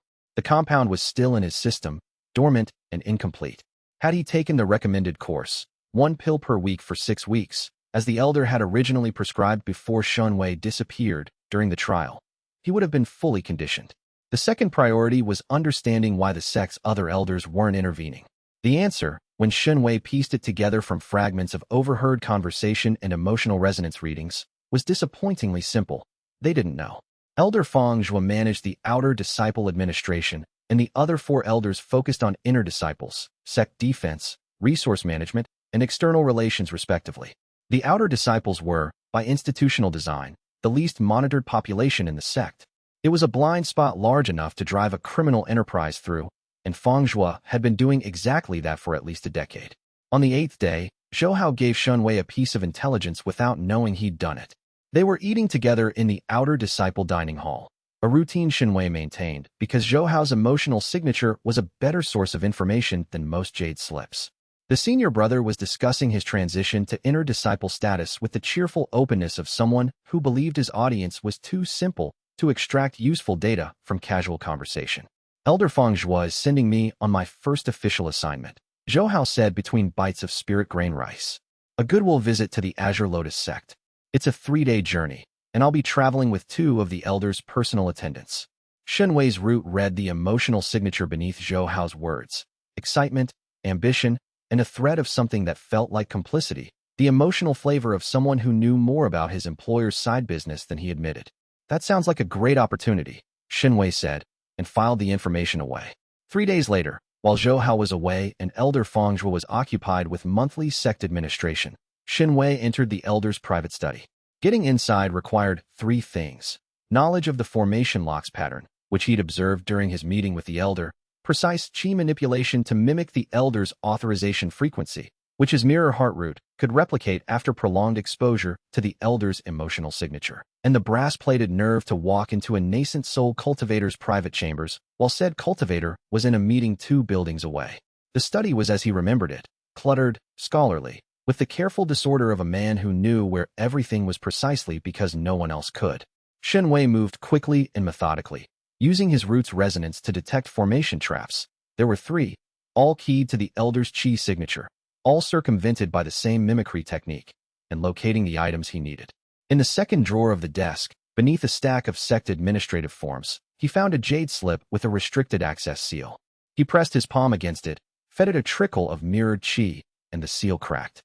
The slip contained the shipping manifests, names, dates, spiritual root evaluations, conditioning progress reports, and payment receipts stretching back 12 years. 47 disciples, 47 lives, sold for an average of 30 high-grade spirit stones each. Shunwei copied the relevant data into a blank jade slip from the desk supply drawer, replaced the original exactly as he'd found it, and left the study with the same invisible efficiency with which he'd entered. He now had evidence. Comprehensive, damning, undeniable evidence of Elder Feng Zhuo's crimes. The question was what to do with it. Going to the other elders was the obvious choice. But obvious choices in corrupt systems were often traps. Shunwei couldn't be certain that the other elders would act on the evidence rather than suppress it to protect the sect's reputation. And if Feng Zhuo learned that his operation had been exposed, the first thing he'd do was eliminate the witness. Going to external authorities, the Regional Cultivation Enforcement Bureau, was theoretically possible but practically difficult.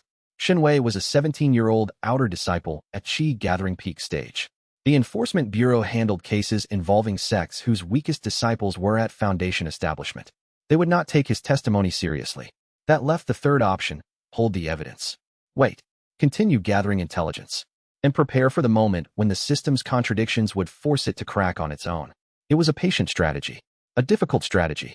The kind of strategy that required him to eat meals beside people who were selling children and smile as though everything were fine. Shunwei returned to his dormitory, hid the jade slip in a space behind a loose stone in the wall, and lay on his cot with the evidence of 47 ruined lives burning in his mind like a fire that no amount of patience could extinguish. But he was patient, because the alternative, acting rashly and being destroyed, would save no one. Not yet, he told himself. Not yet. The time would come. And when it did, he would not waste it. Chapter 12. The sparring ground. The weekly sparring sessions resumed a month after the celestial root ceremony, as they always did. Outer disciples gathered on the main training platform every 7th day to fight for ranking positions, contribution points, and the attention of any inner disciples who might be watching from the upper terraces. Shunwei had participated in these sessions for 5 years. His record was mediocre, consistent middle-of-the-pack performance that reflected his solid but unspectacular cultivation base. He'd never attracted attention, never dominated a match, never given anyone a reason to remember his name after the session ended. Today would be different. Not by his choice, by Zhou Hao's. The newly minted inner disciple had returned from his Azure Lotus sect visit 3 days ago with the smug satisfaction of someone who'd been trusted with important tasks and performed them well. His emotional signature had shifted subtly during his absence. The thread of complicity Xianxia had detected before had thickened into something more substantial, as though Zhou Hao had crossed a line during the trip that made him feel more permanently invested in Elder Feng Shui's network. He'd also apparently decided that Xianxia needed a final, public demonstration of his inferiority. "I want to spar with the outer disciples today," Zhou Hao announced to Instructor Gao before the session began. His tone was casual, but his emotional signature pulsed with premeditated purpose. "To keep my skills sharp, and to give the juniors a look at what inner-level cultivation feels like." Instructor Gao, who had no reason to refuse an inner disciple's request for what was essentially volunteer teaching, agreed. Zhou Hao fought 4 matches before calling Xianxui's name. He won all 4 easily, using just enough force to be impressive without being cruel. A masterclass in controlled superiority that left the outer disciples awed and the upper terrace observers nodding with approval. Xianxia. Zhou Hao stood in the center of the sparring circle, not even breathing hard. His iron-red robes were immaculate. His metallic chi shimmered around his fists like liquid silver. "Let's go." Xianxia stepped into the circle. The stone was warm under his feet from the morning sun. 30-odd outer disciples watched from the edges, and above, on the inner disciple terrace, a handful of red-robed figures leaned against the railing with idle curiosity. His heart rate was steady. His chi circulation hummed at chi gathering peak, still concealed behind the presence-dampening technique, still reading as late stage to anyone who checked. The hollow echo palm's energy pathways were open and ready, running like parallel rivers beneath his standard circulation. "Ready?" Zhou Hao asked. Xianxia nodded. Zhou Hao struck. It was the iron plum fist at full power, the same technique that had broken Xianxui's rib a month ago. Third layer, metallic chi condensed to a point, delivered with the speed and precision of a cultivator who had refined this attack through thousands of repetitions. Xianxia didn't dodge, didn't block, didn't tense. He opened his palms, stepped into the strike, and let it hit him.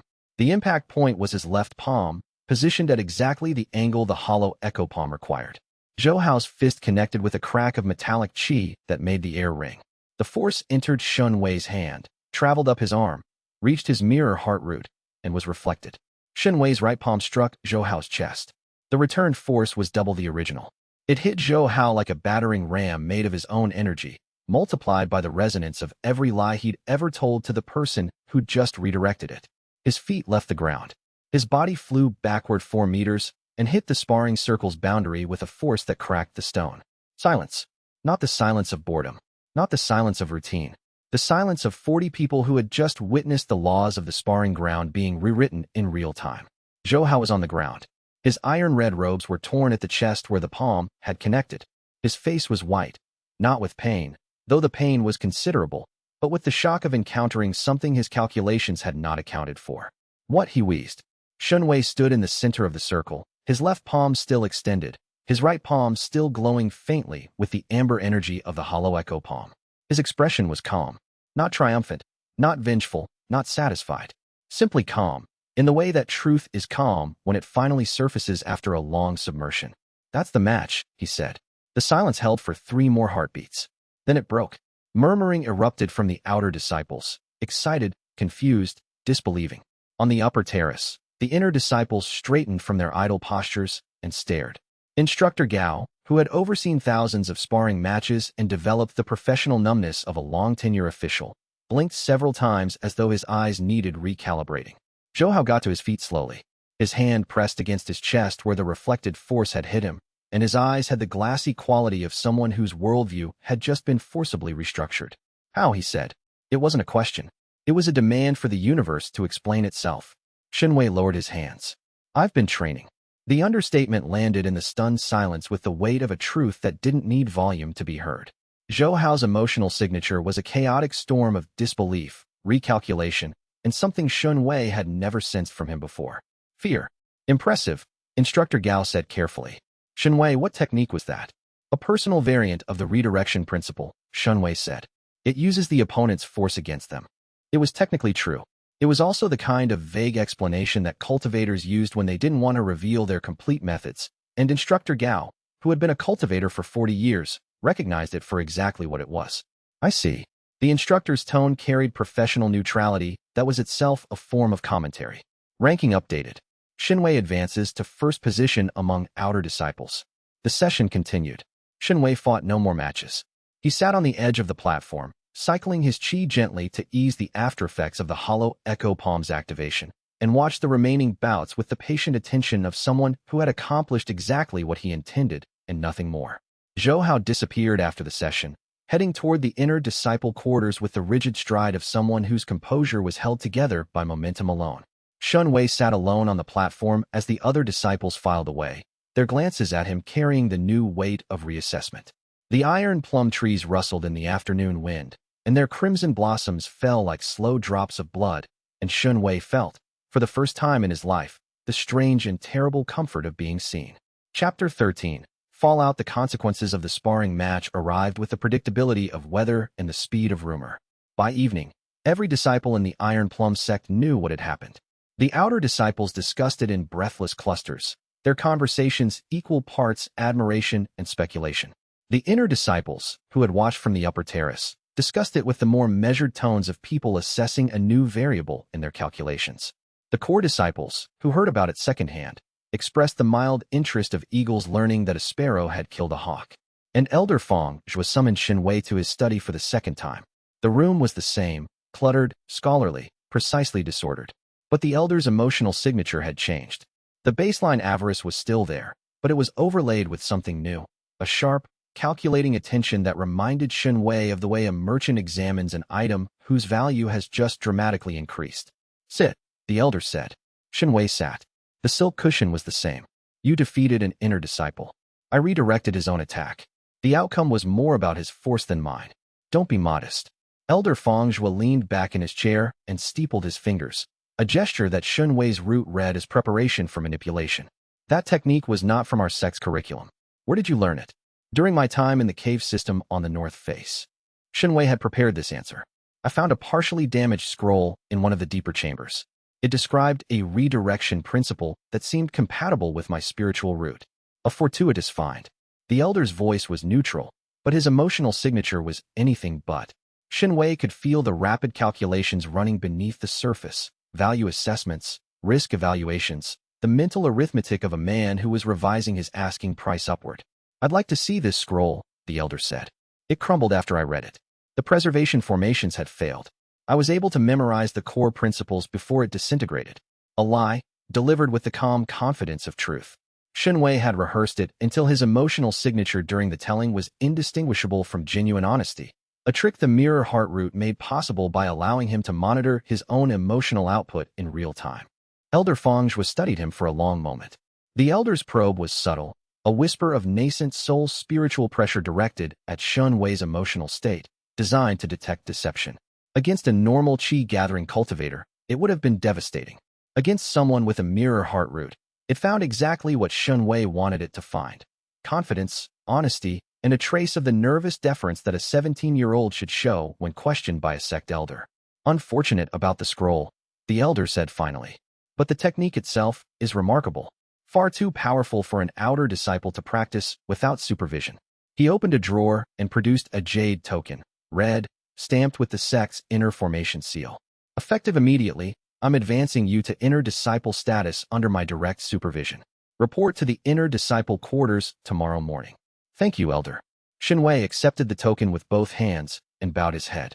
Additionally, I'm prescribing a training regimen that will help you integrate this new technique with our sect's methods. You'll take 1 meridian refinement pill per day for the next month. Xin Wei's grip on the token didn't change. His breathing didn't hitch. His emotional output remained perfectly calibrated. But inside, where no one could reach, something cold and heavy settled into his stomach. The elder wasn't promoting him out of recognition or care. He was increasing the dosage, accelerating the conditioning. Whatever the Crimson Fong Syndicate had been willing to pay before, the price for a cultivator with a mirror heart root and a redirection technique would be exponentially higher. I'll begin the regimen immediately, Xin Wei said. He left the elder's study with the jade token in his hand, and the full weight of his situation pressing down on him like the enhanced gravity on the cliff face. He was now an inner disciple, closer to the sect's power structure, closer to the truth, and closer to the moment when Elder Fong Zhuo would collect on his investment. The pills were the immediate problem. Taking them would complete his conditioning. Refusing them would alert the elder. He needed a third option. He found it in the healing pavilion, where Physician Ma was organizing herb drawers with the unhurried precision of a man who had been doing the same task for decades. Physician Ma. Shenwei set one of the meridian refinement pills on the counter. Can you tell me what's in this? The physician examined the pill with experienced eyes, turned it over, sniffed it, and then placed it on a diagnostic formation that glowed briefly before displaying a list of compounds. Standard meridian expansion base, ginseng derivative, purple cloud essence. And the physician paused. His expression, which had been professionally detached, sharpened. Where did you get this? It was prescribed to me. By whom? Shenwei didn't answer. The physician's emotional signature, which Shenwei's root read as horrified recognition, told him everything he needed to know. Physician Ma had seen this compound before. The journal entry he'd made after Shenwei's first visit hadn't been idle curiosity. It had been a professional's alarm at finding something that shouldn't exist in a sect-issued medication. I can't tell you more, Shenwei said carefully. Not yet. But I need to know. Can the secondary compound be neutralized without destroying the pill's legitimate effects?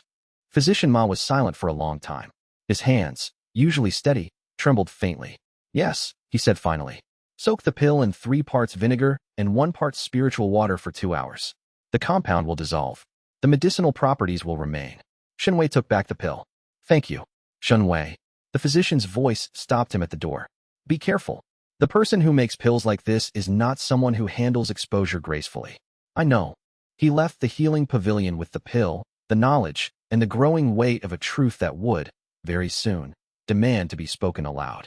That night, he began his foundation establishment breakthrough. It happened in the cave beneath the secondary peak, with the archive's threshold glowing faintly nearby. He sat cross-legged on the stone floor, cycled his chi through the hollow echo palms enhanced pathways, and felt the barrier between chi gathering peak and foundation establishment thin to a membrane. He pushed through it. The sensation was like breaking the surface of water from below, a sudden expansion, a flood of light and energy and possibility. His dantian reformed around a solid foundation of crystallized chi, his meridians widened and deepened, and his spiritual roots sang with a frequency that made the archive's door pulse in response. Foundation establishment. Early stage. In the library, he could see a change. The second ring of shelves pulsed faintly behind its barrier, not open, but responsive, as though it knew that the next betrayal was not far away. The archive's spirit materialized. Congratulations. You've laid your foundation, and your timing is impeccable. The world outside is about to become considerably more dangerous. Why? Because the people who wanted to own you when you were unremarkable will want to own you desperately now that you're not. And desperate people do desperate things. The spirit paused. I've watched this pattern for 3,000 years. Acceleration of capability without acceleration of protection is a recipe for tragedy. Then I need to be faster than the tragedy. Yes, the spirit said softly. You do. Chapter 14. Foundation Establishment. The breakthrough to foundation establishment changed Shenwei's perception of the world the way a blind man gaining sight changes his understanding of color. Everything was more detailed, more resonant, more alive. His spiritual senses, previously limited to emotional resonance reading within 30 meters, now extended to 100. The textures of feeling he could perceive had multiplied from broad categories, joy, fear, anger, deception, to a granular spectrum that included subtle gradations he had no names for. He could feel the sect, all of it, the collective emotional landscape of 700 cultivators going about their lives, their feelings overlapping and interfering and resonating with each other like 1,000 instruments playing simultaneously. It was overwhelming in the way that beauty is overwhelming when you've been starved of it, too much to process but impossible to look away from. The archive helped. During his training sessions in the library's time-dilated space, the spirit guided him through exercises designed to filter and focus his enhanced perception. Your root is like a lake, the spirit explained, producing a formation in the air that showed the metaphor in glowing lines. Every emotion in your vicinity is a stone thrown into the water. Without filters, the ripples overlap, and you see only chaos. With filters, you can track each stone to its source. Shenwei learned to filter. He learned to isolate individual emotional signatures from the collective noise, to trace them to their sources, and to read the layered complexities within each one. It was, the spirit noted, a skill that previous hosts had never prioritized. They were warriors, the spirit said. You are an intelligence operative who happens to know how to fight. It's a more sustainable approach. During one training session, 3 days after his breakthrough, the library showed him something new. As he cycled his chi through the hollow echo palms pathways, the shelves on the first ring glowed briefly, and a vision materialized in the air, not a technique, but a memory. He saw a woman standing in the archive's center where he now stood. She wore armor of a style he didn't recognize, and her face was marked with scars that told the story of someone who had survived things that should have killed her. She held the hollow echo palm scroll in both hands, and her expression was one of absolute, devastating grief. Xianxia, the spirit said, your predecessor. The vision is a gift from the archive, a record of its previous hosts. Each time you advance, you'll see another fragment. What happened to her? She was betrayed by her entire sect, a coordinated betrayal that opened the first 4 shelves simultaneously. She spent the next 30 years hunting them down, and the hunt opened the remaining shelves. She died at 243, alone, in a cave not unlike the one outside this library. Did she find peace? No. The spirit's voice was very quiet. She found power. She found vengeance. She found every person who wronged her and made them pay with interest. But peace, no. Peace requires something that vengeance cannot provide. What? Connection. The spirit looked at Shun Wei with its ageless, shifting eyes. The irony of the archive is that it requires the host to form connections in order to generate betrayals, but it was designed by a man who believed all connections were ultimately parasitic. Xianxia accepted that belief. She trusted people instrumentally, as fuel for the archive's engine. And the engine ran beautifully, and it consumed her from the inside out. Shenwei absorbed this in silence. The vision of Xianxia faded, leaving only the library's ambient glow and the spirit's translucent form. You're warning me, Shenwei said. I'm informing you. Warning implies I have a preference for your outcome, which would be unprofessional. Despite himself, Shenwei smiled. For an ancient library spirit, you have a remarkably human sense of plausible deniability. 3,000 years of observing humanity rubs off. He left the archive that evening and emerged into a world that was, as the spirit had predicted, becoming more dangerous by the day. The advancement to Foundation establishment had been noticed. He couldn't conceal it permanently, and the jump from apparent late Qi gathering to Foundation establishment early stage would draw attention regardless. The story of the sparring match combined with the rapid breakthrough created a narrative that was spreading through the sect with the inevitability of water flowing downhill. Shenwei was a hidden talent, a diamond in the rough, a dark horse whose mirror heart root had finally awakened. The inner disciples treated him with cautious respect. The outer disciples, many of whom had known him as an unremarkable peer for 5 years, regarded him with the complex mixture of admiration and resentment that accompanies any sudden change in social hierarchy. Zhou Hao, who had avoided Shenwei since the sparring match, watched from a distance with eyes that calculated and recalculated endlessly. And Elder Feng Zhua increased Shenwei's training regimen to 2 pills per day. Shenwei neutralized each pill in the vinegar solution physician Ma had described, took the resulting medication, and showed exactly the progress the elder expected. The legitimate medicinal properties of the pills accelerated his cultivation. Foundation establishment early stage to Foundation establishment middle stage in 3 weeks, a pace that was exceptional but not impossible for someone with a rare spiritual root and intensive resources. The elder was pleased. Shenwei could read it in his emotional signature, the warm, proprietary satisfaction of a farmer watching a prize crop approach harvest time. The metaphor was appropriate, and it was running out of time, because the new moon was approaching. Chapter 15. The Crimson Fong arrives. They came as alchemists. The delegation arrived at the Iron Plum sect's main gate on a clear morning, traveling in a formation-enhanced carriage pulled by 2 spirit horses whose white coats and silver manes spoke of breeding programs that cost more than most disciples would earn in a decade. The carriage's curtains were drawn, but the sect's entry protocol required all visitors to present themselves at the gate, and so they did. 3 people, 2 men and a woman. They wore the saffron robes of the Thousand Herb Pavilion, one of the southern continent's largest alchemical trading organizations, and carried identification jades that passed the gate formation's authentication check without triggering any alerts.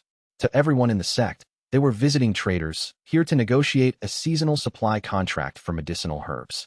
To Shun Wei's mirror heartroot, they were something else entirely. He was on the terrace above the main gate when they arrived, ostensibly reading a formation theory text, but actually maintaining a passive scan of the sect's emotional landscape, a habit he developed over the past 3 weeks. The moment the 3 visitors entered his range, his root vibrated with a frequency he'd learned to associate with one specific thing. The Crimson Fong. Not because their emotional signatures were evil.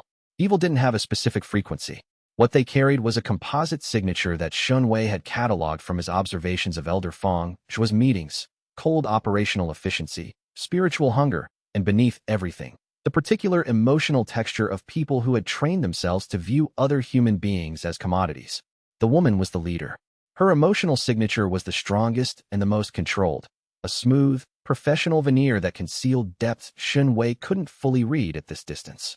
She was tall, with sharp features and hair pulled back in a style that was fashionable in ways Xianxia's outer disciple aesthetic sensibilities couldn't appreciate. When she smiled at the gate guards, her smile was warm and genuine and completely disconnected from anything happening behind her eyes. The two men flanked her with the practiced positioning of bodyguards who wanted to look like colleagues. Their emotional signatures were simpler, disciplined aggression wrapped in professional calm. Fighters, not negotiators. Elder Fong Zhuo met them at the gate personally. His warmth was effusive, his handshakes prolonged, his body language communicating the particular brand of enthusiasm that colleagues share when they're collaborating on something they can't discuss publicly. They retired to the elder's study. The formation seal activated behind them. Xianxia watched from the terrace and felt the timeline accelerate. The new moon was in 3 days. The alchemist delegation would be here until then. The pattern was clear. They would identify their targets, complete the conditioning verification, and extract the chosen disciples during the new moon's darkness. He was one of those targets, the most valuable one. The next 3 days were a masterclass in controlled tension. Xianxia maintained his routine, morning cultivation, training sessions, meals with his fellow inner disciples, while tracking the Crimson Fong operatives' movements through the sect. They conducted their cover story flawlessly, meeting with the sect's actual alchemist, inspecting herb gardens, negotiating prices with the logistics elder. Their documentation was perfect. But in the evenings, they met with Elder Fong Zhuo. And during one of those meetings, on the second day, the woman's emotional signature spiked with the specific frequency of acquisitive excitement. Xianxia, monitoring from the corridor outside, caught 2 words through the formation's imperfect seal: the mirror heart boy. When? Night after tomorrow. Everything is arranged. He had 36 hours. That night, Xianxia entered the archive for what he knew would be the last time before everything changed. The spirit materialized instantly, reading his urgency. "They're coming for you," it said. It wasn't a question. "In 36 hours. I need to be ready." The hollow echo palm is at 75% mastery, sufficient for combat against Foundation establishment opponents. Against the Crimson Fong operatives, the spirit paused. They are Foundation establishment peak. The woman may be higher. You would need to fight perfectly and receive significant assistance to survive a direct confrontation. I don't plan to confront them directly. Good. Direct confrontation is how previous hosts died young. The spirit floated to the first ring of shelves and touched one of the remaining scrolls. Not a technique scroll, but something else. Take this. It's a tactical manual compiled from the archive's records of the Crimson Fong Syndicate's operations over the past 2 centuries. Formations they commonly use, weaknesses in their binding techniques, behavioral patterns of their operatives. Xianxia took the scroll. The information flooded in, hundreds of years of intelligence gathered by the archive's passive observations of the cultivation world. The Crimson Fong Syndicate was older than he'd realized. A sprawling criminal enterprise with tentacles in every region of the southern continent, dealing in captured cultivators, stolen techniques, and something called essence harvesting that the manual described in clinical terms that made Xianxia's skin crawl. Knowledge is the weapon they don't expect from their prey, the spirit said. They also don't expect their prey to have a redirection technique. True. Surprise is your greatest asset. Use it wisely. Xianxia left the archive with 34 hours remaining and a plan that was, by his own honest assessment, about 60% likely to work. The other 40% involved variations of failure that ranged from captured and sold to killed while resisting. He went to sleep that night with the calm of someone who had accepted odds worse than a coin flip and decided to wager everything anyway. Chapter 16. Elder Fong Zhuo's betrayal. The new moon came, and with it, darkness so complete that even cultivators' enhanced vision struggled at distances beyond a dozen meters. Xianxia was in his quarters, the inner disciple room he'd been assigned 3 weeks ago, private for the first time in his life. He sat cross-legged on the bed with his eyes closed, cycling qi through the hollow echo palm's pathways, maintaining the appearance of deep meditation. His mirror heart root was fully extended, scanning the surrounding 100 meters with the focused attention of a spider at the center of its web. At the second hour of darkness, Elder Fong Zhuo's emotional signature moved. It left the Elder's pagoda, crossed the administrative wing, and descended toward the inner disciple quarters with the purposeful trajectory of someone following a plan. 2 other signatures accompanied it. The Crimson Fong operatives, the 2 male bodyguards, their emotional textures taut with operational focus. The woman was elsewhere. Xianxia tracked her signature near the outer disciple dormitories, where she was presumably handling the other targets. The door to his room opened without a knock. Elder Xianxia entered. He didn't bother with pretense. His nascent soul's spiritual pressure filled the room like invisible fog, pressing against Xianxia's foundation establishment defenses with the casual weight of a man who controlled every variable in the equation. "Come with me," the elder said. His voice was quiet, efficient, and completely stripped of the scholarly warmth he wore during daylight hours. Behind him, the two Crimson Fang operatives stood in the doorway, their hands glowing with the faint crimson light of binding formations. Xianxia opened his eyes. "Elder." "No questions. No resistance. The conditioning should have made this easier." Xianxia frowned, a micro-expression that betrayed the first crack in his confidence. "You should be compliant by now. Have you been taking the pills?" "Every day, as prescribed." "Then stand up and follow me." Xianxia stood. His movements were deliberately slow, deliberately confused, the body language of a young man waking from meditation to find his world overturned. Inside, his qi circulation was coiled like a spring. "I don't understand," he said. "Elder, what's happening?" "You don't need to understand." Xianxia turned to lead the way, and one of the Crimson Fang operatives stepped forward with a binding formation jade, a small disc that, when pressed against a target's chest, would lock their meridians and suppress their qi circulation. The operative reached for Xianxia's chest. "I need to tell you something first," Xianxia said. His voice was steady. His eyes were on Elder Xianxia. The elder paused, turned, met Xianxia's gaze with the impatience of a man whose schedule was being disrupted. "I know about the shipments," Xianxia said. 47 disciples over 12 years. 30 high-grade spirit stones average per head. The conditioning compound in the Meridian Refinement pills. The Crimson Fang Syndicate. Everything. The silence that followed was the densest thing in the room. Elder Xianxia's emotional signature did not shift slowly. It collapsed and rebuilt itself in the space of a single heartbeat. The scholarly veneer, the paternal authority, the respected elder's gravitas all falling away like a mask thrown into a fire, revealing the bare architecture of the man beneath. What Xianxia's root saw was simple and terrible, absolute, unflinching pragmatism. Not cruelty for its own sake. Not sadism or malice. Just the clear, cold understanding of a man who had decided, decades ago, that other people's lives were resources to be managed, and who had managed them with the efficiency of an accountant balancing ledgers. "Clever boy," Xianxia said. His voice had changed, lower, flatter, honest for the first time. "How long have you known?" "Weeks."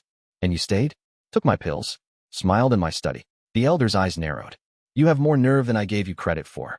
You gave me a Meridian Refinement pill on the day we met," Xianxia said. "You called it an investment in my potential. I believed you." He paused, and the words that followed came from a place deeper than strategy, from the place where a 17-year-old orphan had once looked at a sect elder and seen something that might have been a father. "I believed you." The betrayal hit. Not physically, not externally. It hit in the space between Xianxia's ribs, where the seed of doubt had been growing since the night he'd overheard the meeting, and it bloomed now into something vast and terrible. The full, final understanding that the man who'd been entrusted with his welfare had been planning to sell him from the moment he'd seen his spiritual root evaluation. And in the betrayer's archive, deep beneath the mountain, the second ring of shelves shuddered, its barrier flickering like a candle in a draft. Then it dissolved.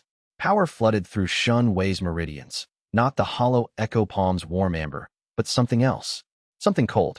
Something that felt like threads of ice weaving through his channels, multiplying and sharpening, seeking his fingertips. The severance thread. What? The Crimson Fang operative who'd been reaching for Xianxia's chest jerked backward. Invisible threads of qi had erupted from Xianxia's fingers, hair-thin, razor-sharp, and imbued with the power to cut through spiritual bonds and formation structures.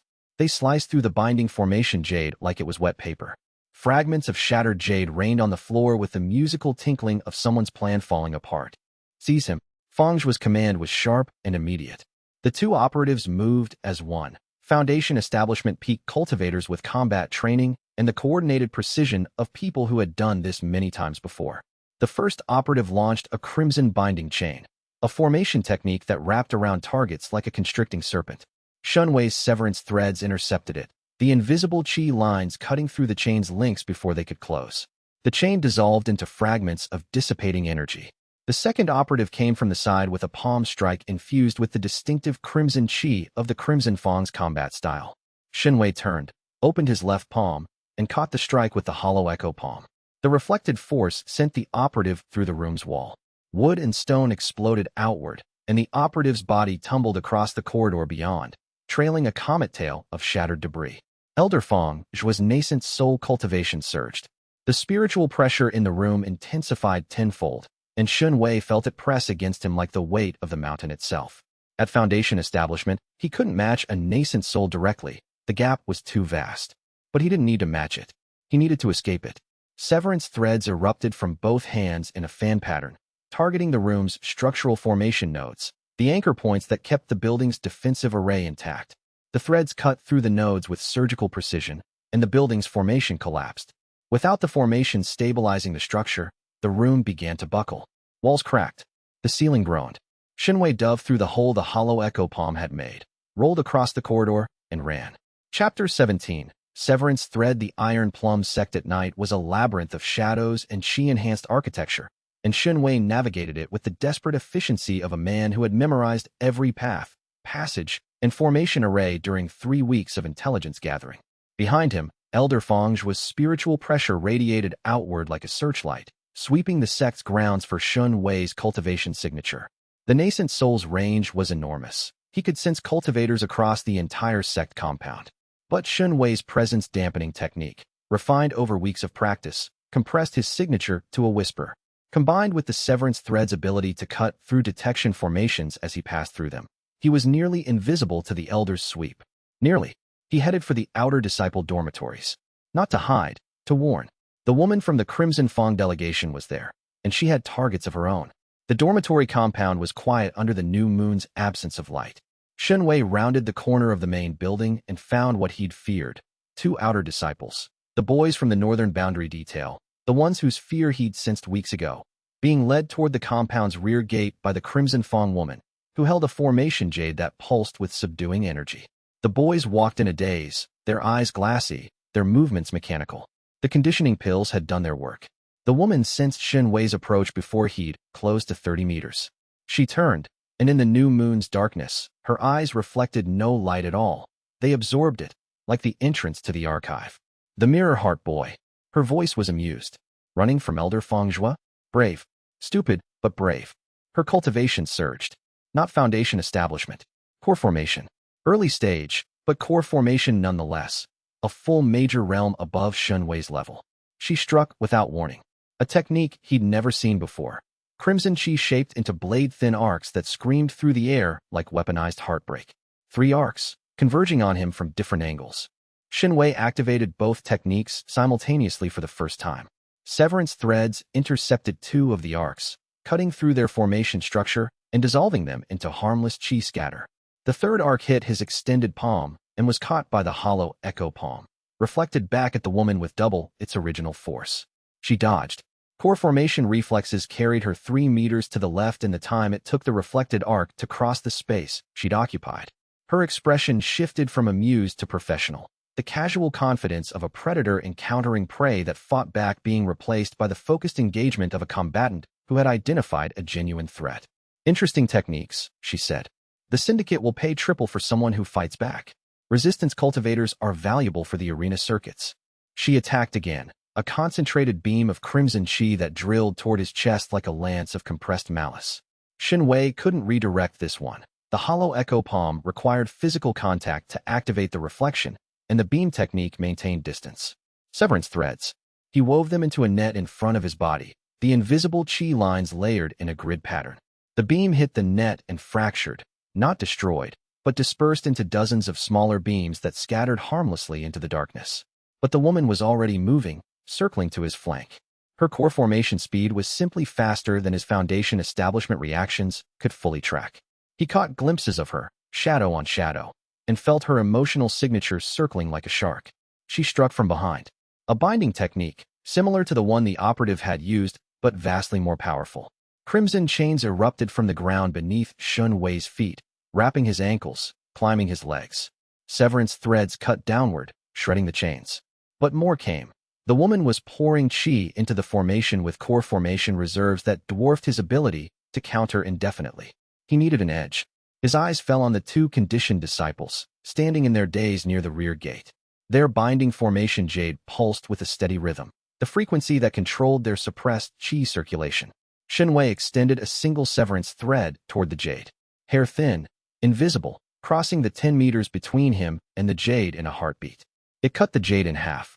The binding formation collapsed. The two disciples blinked, staggered, and their qi circulation surged back to life in a chaotic, disoriented rush. They weren't fighters. They were confused, frightened outer disciples who had just woken from a chemical nightmare. But their awakening created a burst of chaotic qi that disrupted the woman's binding technique. The crimson chains around Xianxia's legs weakened. He cut through them and rolled sideways, putting distance between himself and his opponent. "You're resourceful," the woman said. She wasn't smiling anymore. "But you're one realm below me, boy. Resourceful doesn't bridge that gap." She was right. In a prolonged engagement, her superior cultivation would overwhelm his techniques. He couldn't outlast her, and he couldn't overpower her. He could only outthink her. "You're right," he said, and turned and ran. Not away from her. Toward the sect's central formation array, the massive defensive structure that protected the entire Iron Plum sect from external threats.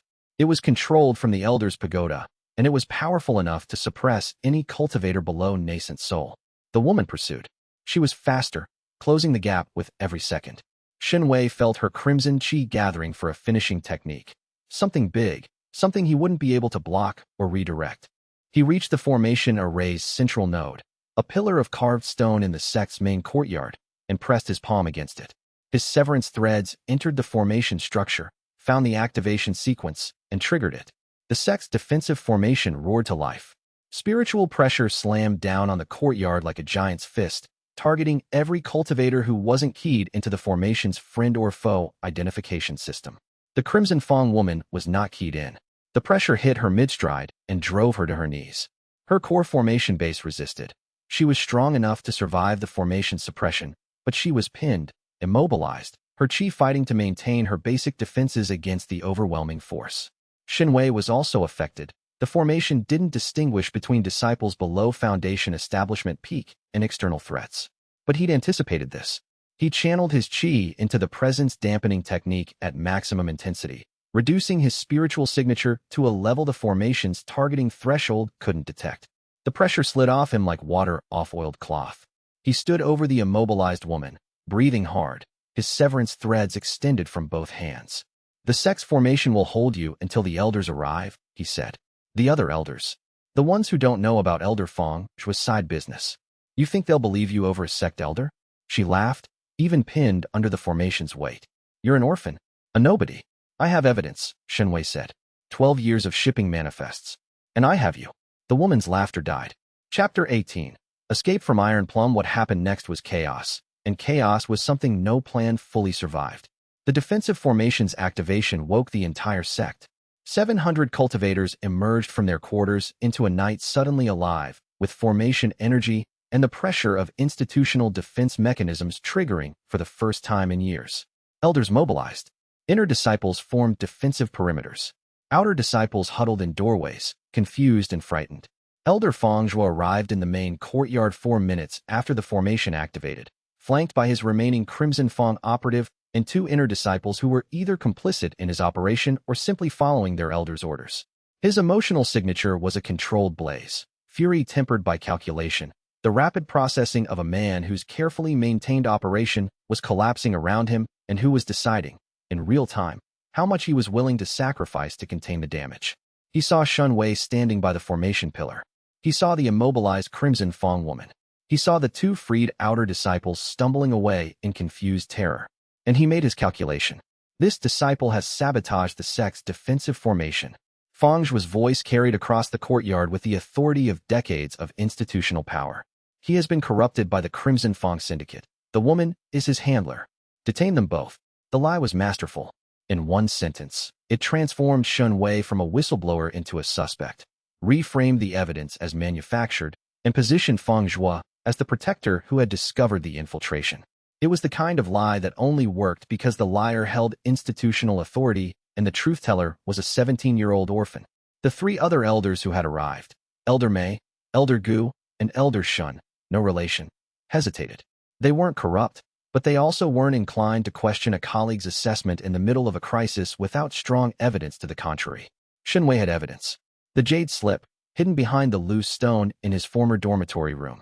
But the dormitory was 200 meters away, and Elder Fang Zhuo's inner disciples were already moving to intercept him.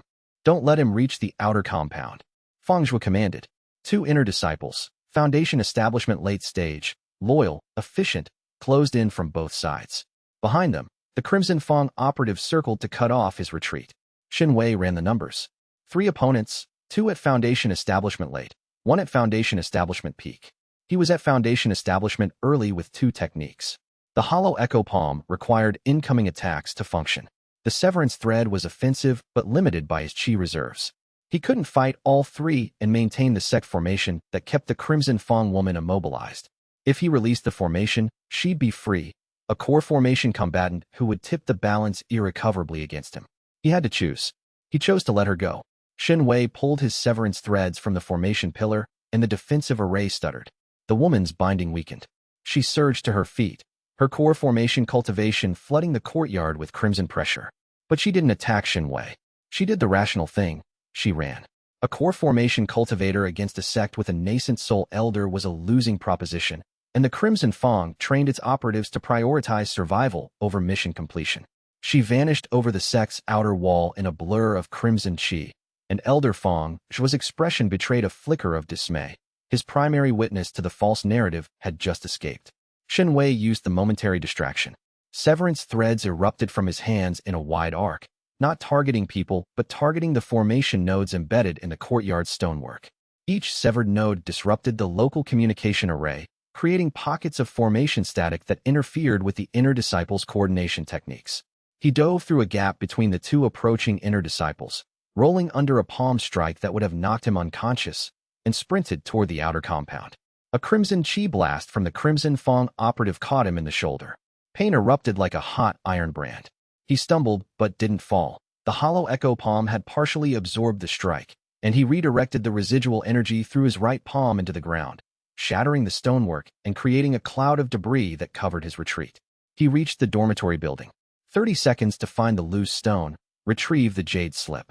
His fingers were clumsy with adrenaline, but muscle memory guided him. The stone came free. The jade slip was in his hand. Shenwei. Elder Fang Zhuo's voice came from the doorway. The nascent soul stood silhouetted against the night, his cultivation flooding the room with pressure that made Shenwei's bones creak. This didn't have to happen, the elder said.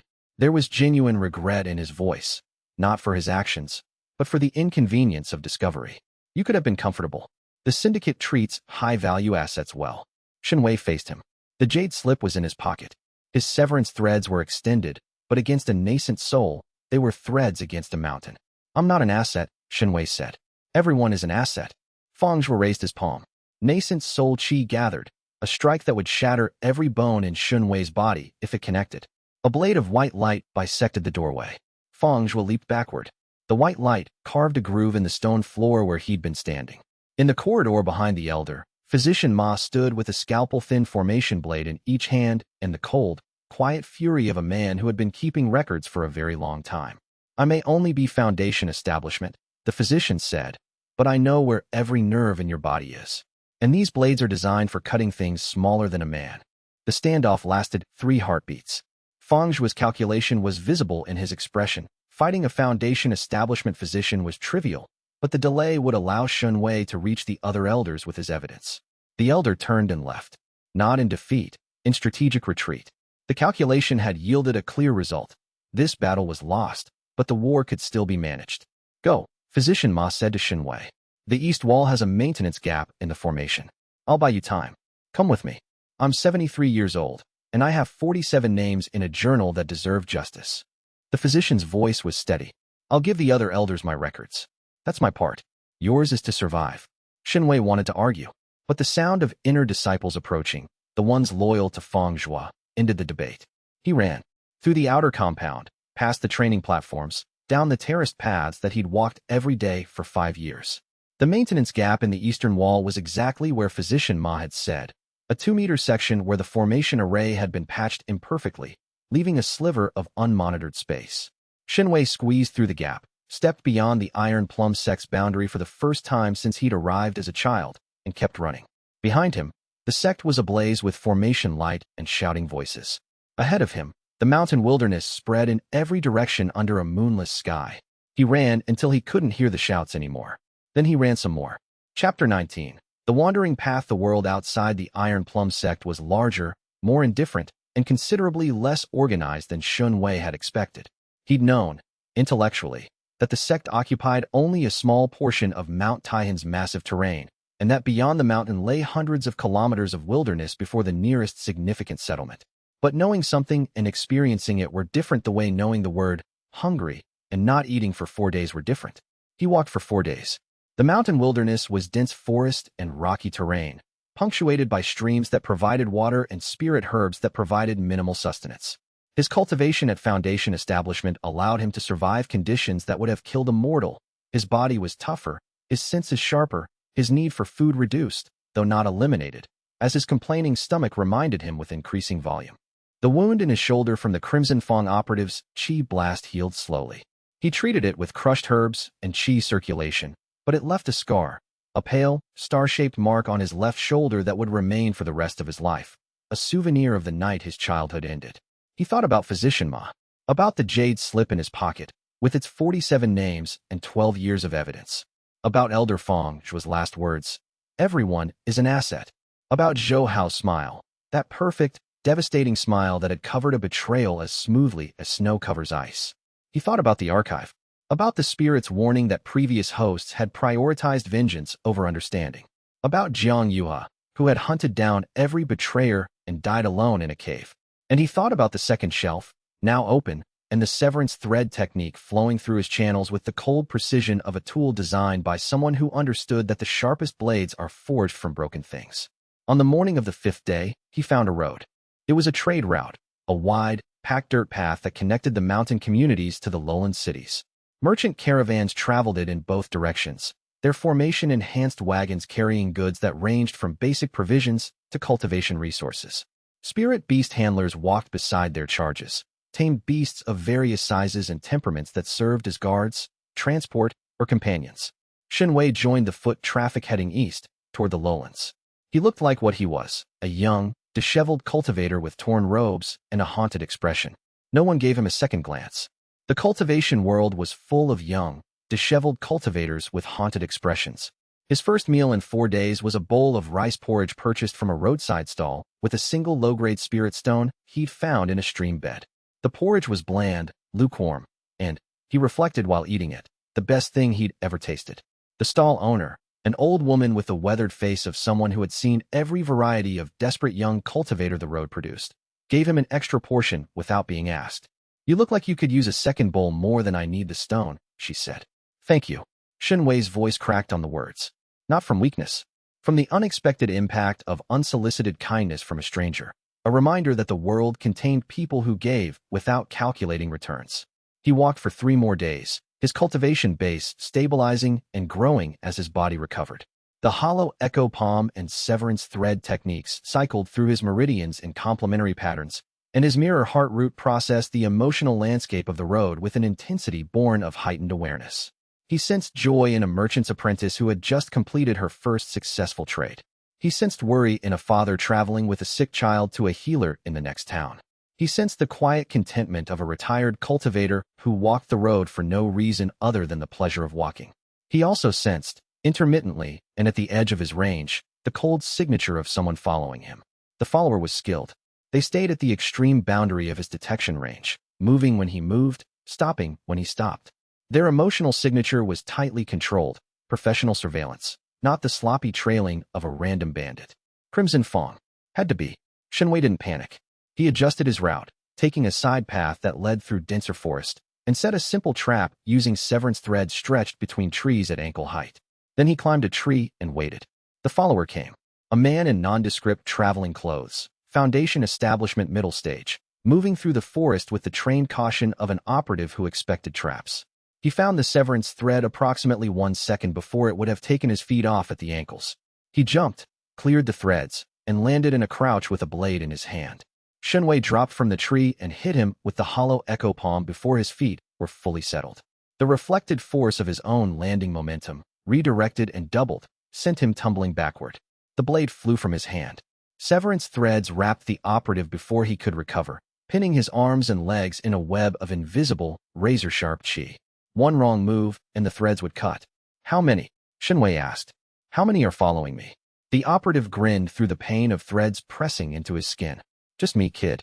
They sent just me. Your little stunt at the sect cost the syndicate a valuable contact and 2 operatives. They want their investment back. I'm not their investment. Tell that to Elder Feng Zhua. The operative's grin widened. He's gone, by the way. Fled the sect the night after you did. Took his storage ring and his network and disappeared. The syndicate absorbed him. He's one of ours now, officially. The news should have been satisfying. It wasn't. It was simply the natural conclusion of a corruption that had been running too long to be contained by exposure. Xianxia tightened the severance threads. Tell the syndicate I'm not worth the investment. Kid, with that spiritual root, you're worth 100 times the investment. And the technique you used to escape, the redirection thing. The arena circuits would kill for a fighter who can turn their opponent's strength against them. Xianxia leaned close. His mirror heart root extended, reading the operative's emotional signature at point-blank range. Beneath the bravado, beneath the professional detachment, he found what he expected, the absolute certainty that Xianxia would spare him. The operative had been told about the boy's gentle nature, his trusting disposition, his inability to follow through on violence. The people who briefed you on my personality, Xianxia said quietly, were working from outdated information. He knocked the operative unconscious with a precise chi strike to the temple, non-lethal, but effective for several hours. Then he took the man's storage ring, which contained nothing but standard supplies and a single communication jade, destroyed the communication jade, and continued down the road. His cultivation base, pushed by days of survival, combat, and the relentless cycling of 2 techniques, reached foundation establishment middle stage somewhere between the forest trap and the next crossroads. He felt it happen the way he'd felt the first breakthrough, a quiet expansion, a deepening of the foundation that held everything else. His mirror heart root hummed with increased sensitivity, and the world grew a little larger and a little more detailed, and a little more dangerous. But he kept walking. Chapter 20. The old man at the crossroads. The crossroads was nothing more than 2 dirt roads intersecting at a point where someone, decades ago, had built a structure that optimistically called itself a tavern. It was a single room with a thatched roof, 3 tables, a counter, and a proprietor whose cultivation base was low enough that she probably couldn't have boiled water with qi. But the food was hot, the rice wine was cold, and the location, equidistant from 3 different towns and far enough from any sect's territory to attract the kind of cultivators who preferred not to be found, made it a natural gathering point for the cultivation world's itinerant population. Xianxia entered the tavern at dusk on his 8th day outside the Iron Plum sect. He was tired, dirty, and running on the fumes of his last spirit stone. His shoulder wound had healed to a scar, his cultivation base was stable at foundation establishment middle stage, and his emotional state was the complex mixture of exhaustion and hyper-alertness that characterized people who had been hunted and hadn't quite finished believing it was over. The tavern was half full. A handful of independent cultivators occupied the tables, loners, rogue practitioners, and the occasional merchant who preferred frontier roads to main trade routes. Their emotional signatures were a varied tapestry, guarded, weary, suspicious, and in one case, remarkably content. The content one was the old man. He sat at the corner table, which was positioned with its back to 2 walls, the instinctive seat selection of someone who had spent decades ensuring no one could approach from behind.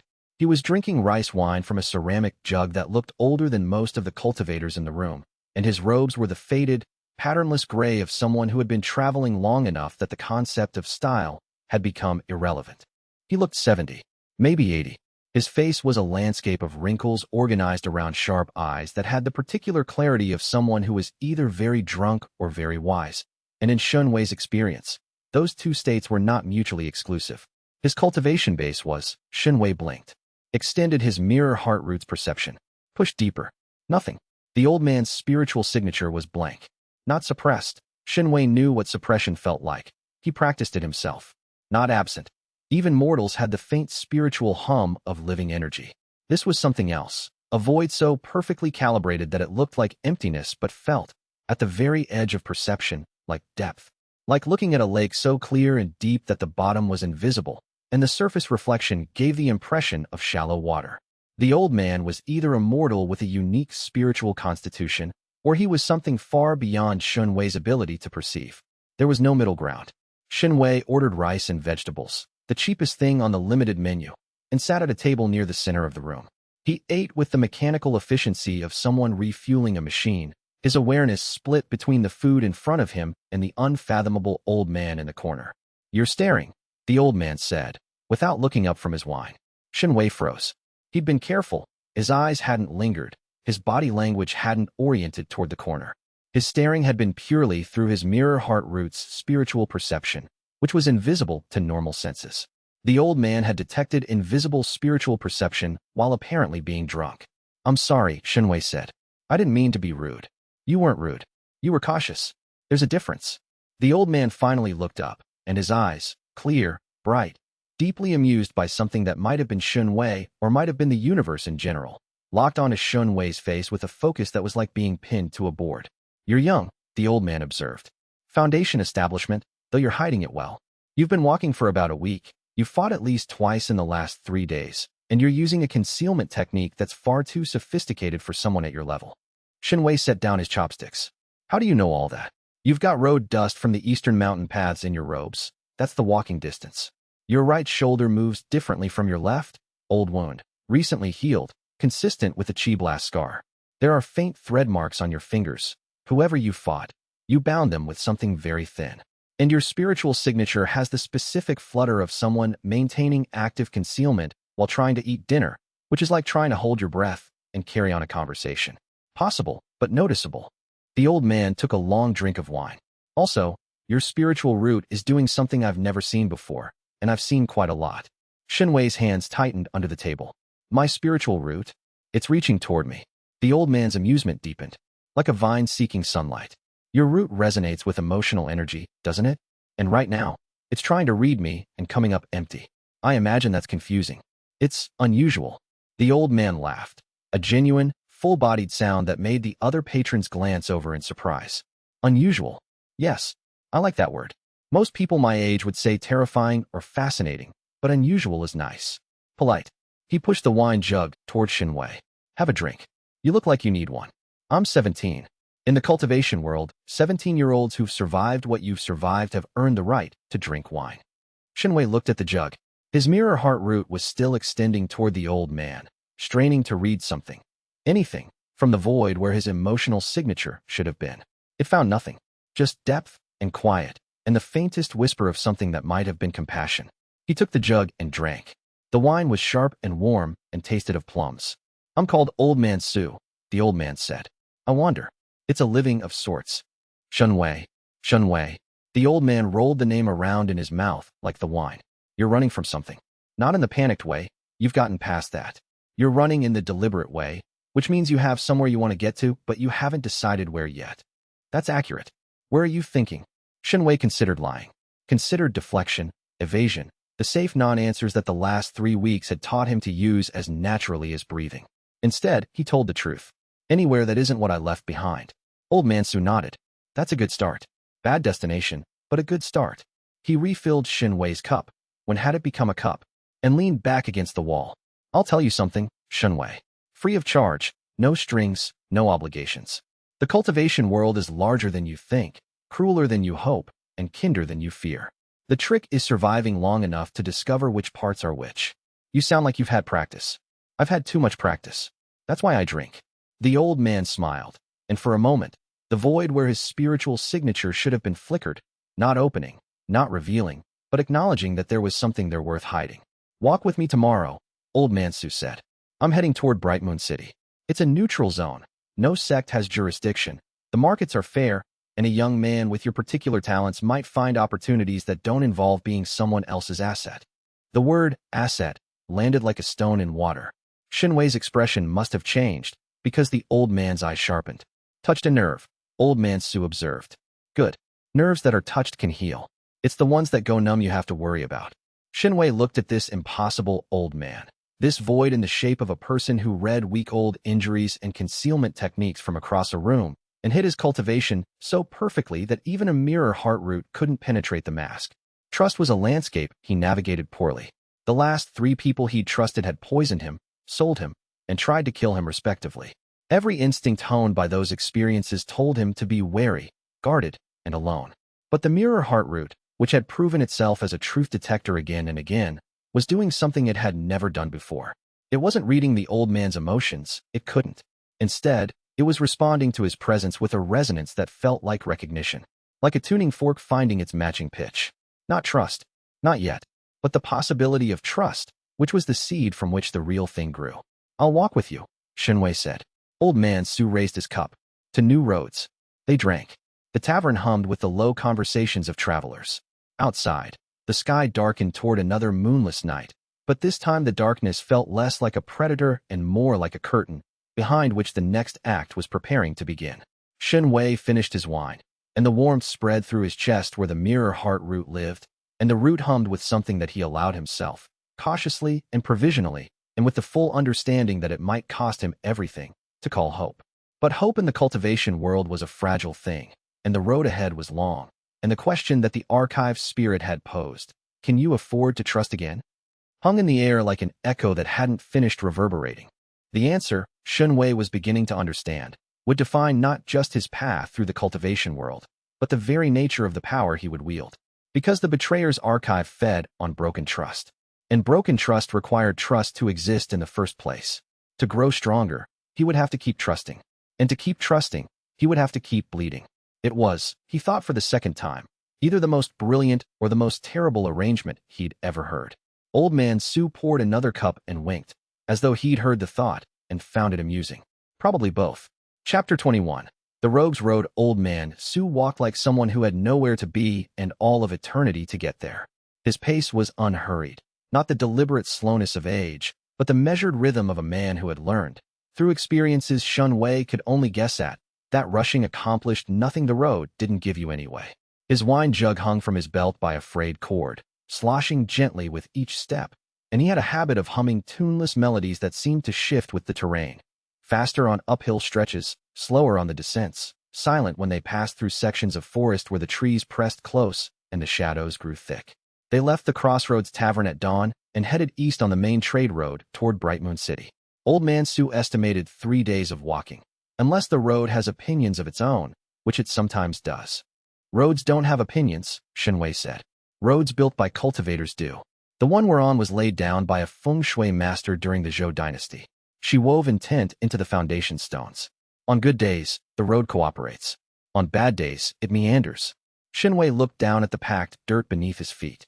It looked like every other road he'd walked in the past week. But his mirror heart root, extending its perception downward out of curiosity, detected a faint resonance in the foundation stones, not emotional, but structural. A pattern, ancient and deeply embedded, that suggested the road was indeed more than inert material. You know a lot about this road, Xianxia said. I know a lot about many things. It's the consequence of walking for a very long time and paying attention. Old man Su took a pull from his wine jug, wiped his mouth with his sleeve, and fixed Xianxia with those sharp, clear eyes that had no business being attached to someone who drank as much as he claimed to. I know, for instance, that you've been checking whether you're being followed every 100 paces. The answer is no. I dealt with the Crimson Fong scout who was shadowing you from the ridgeline this morning while you were still asleep. Xianxia stopped walking. You what? He was sloppy. Foundation establishment peak, decent concealment technique, terrible spatial awareness. I redirected his perception so he thinks you turned south at the crossroads. He'll be tracking a phantom for the next 3 days before he figures it out. How? Xianxia began, then stopped. The old man's cultivation base was still unreadable, that perfect void that his mirror heart root couldn't penetrate. Asking how was pointless when the answer was clearly, with power far beyond anything you can currently comprehend. Thank you, he said instead. Don't thank me. Thank the wine. I'm more vigilant when I'm drinking. Old man Su resumed walking. Now, you're going to tell me what you're running from, and I'm going to decide whether it's interesting enough to keep walking with you. Xianxia considered his options. Lying to someone who had detected an invisible surveillance agent from a tavern bed was probably unwise. Telling the full truth, the archive, the techniques, the betrayals, was premature. He settled on the middle ground. My sect elder was selling disciples to the Crimson Fong Syndicate. I discovered it, gathered evidence, and fled when he tried to collect me as merchandise. The Iron Plum sect. It wasn't a question. Elder Fong Zhua. Xianxia's surprise must have been visible, because old man Su waved a dismissive hand. Fong Zhua's operation has been an open secret among the rogue cultivator community for years. The man is efficient but not discreet. His syndicate contacts use the same 3 dead drop locations they've been using since before you were born. The only people who didn't know were the people inside the sect, which tells you something about how institutions create their own blindness. If everyone knew, why didn't anyone stop him?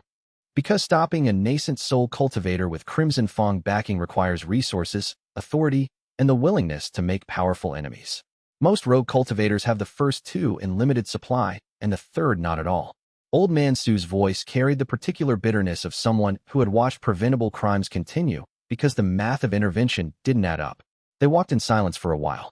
The road wound through foothills that had been shaped by centuries of Qi-influenced weather patterns, trees that grew in spiral formations, rocks worn into shapes that were too regular to be natural, streams that ran uphill for brief stretches before gravity reasserted itself.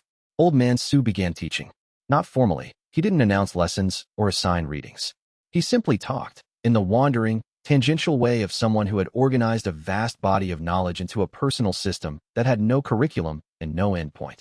He talked about the 5 great power structures of the Southern Continent, the 4 cultivation nations, Jade Throne Kingdom, Azure Cloud Republic, Crimson Desert Sultanate, and the Green Sea Federation, and the one neutral city-state, Bright Moon City, which maintained its independence through economic leverage and a formation array that dated back to the continent's founding era.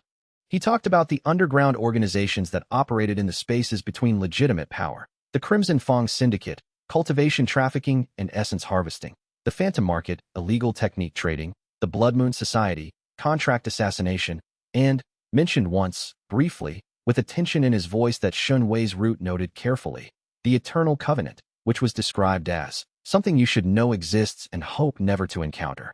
He talked about cultivation theory, not the sect-approved version that Shun Wei had studied for 5 years, but the deeper, more complex reality that sects simplified for pedagogical convenience.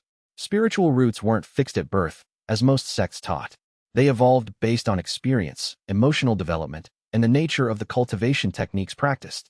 Shun Wei's mirror heart root had already demonstrated this. Its perception had grown dramatically since the first betrayal.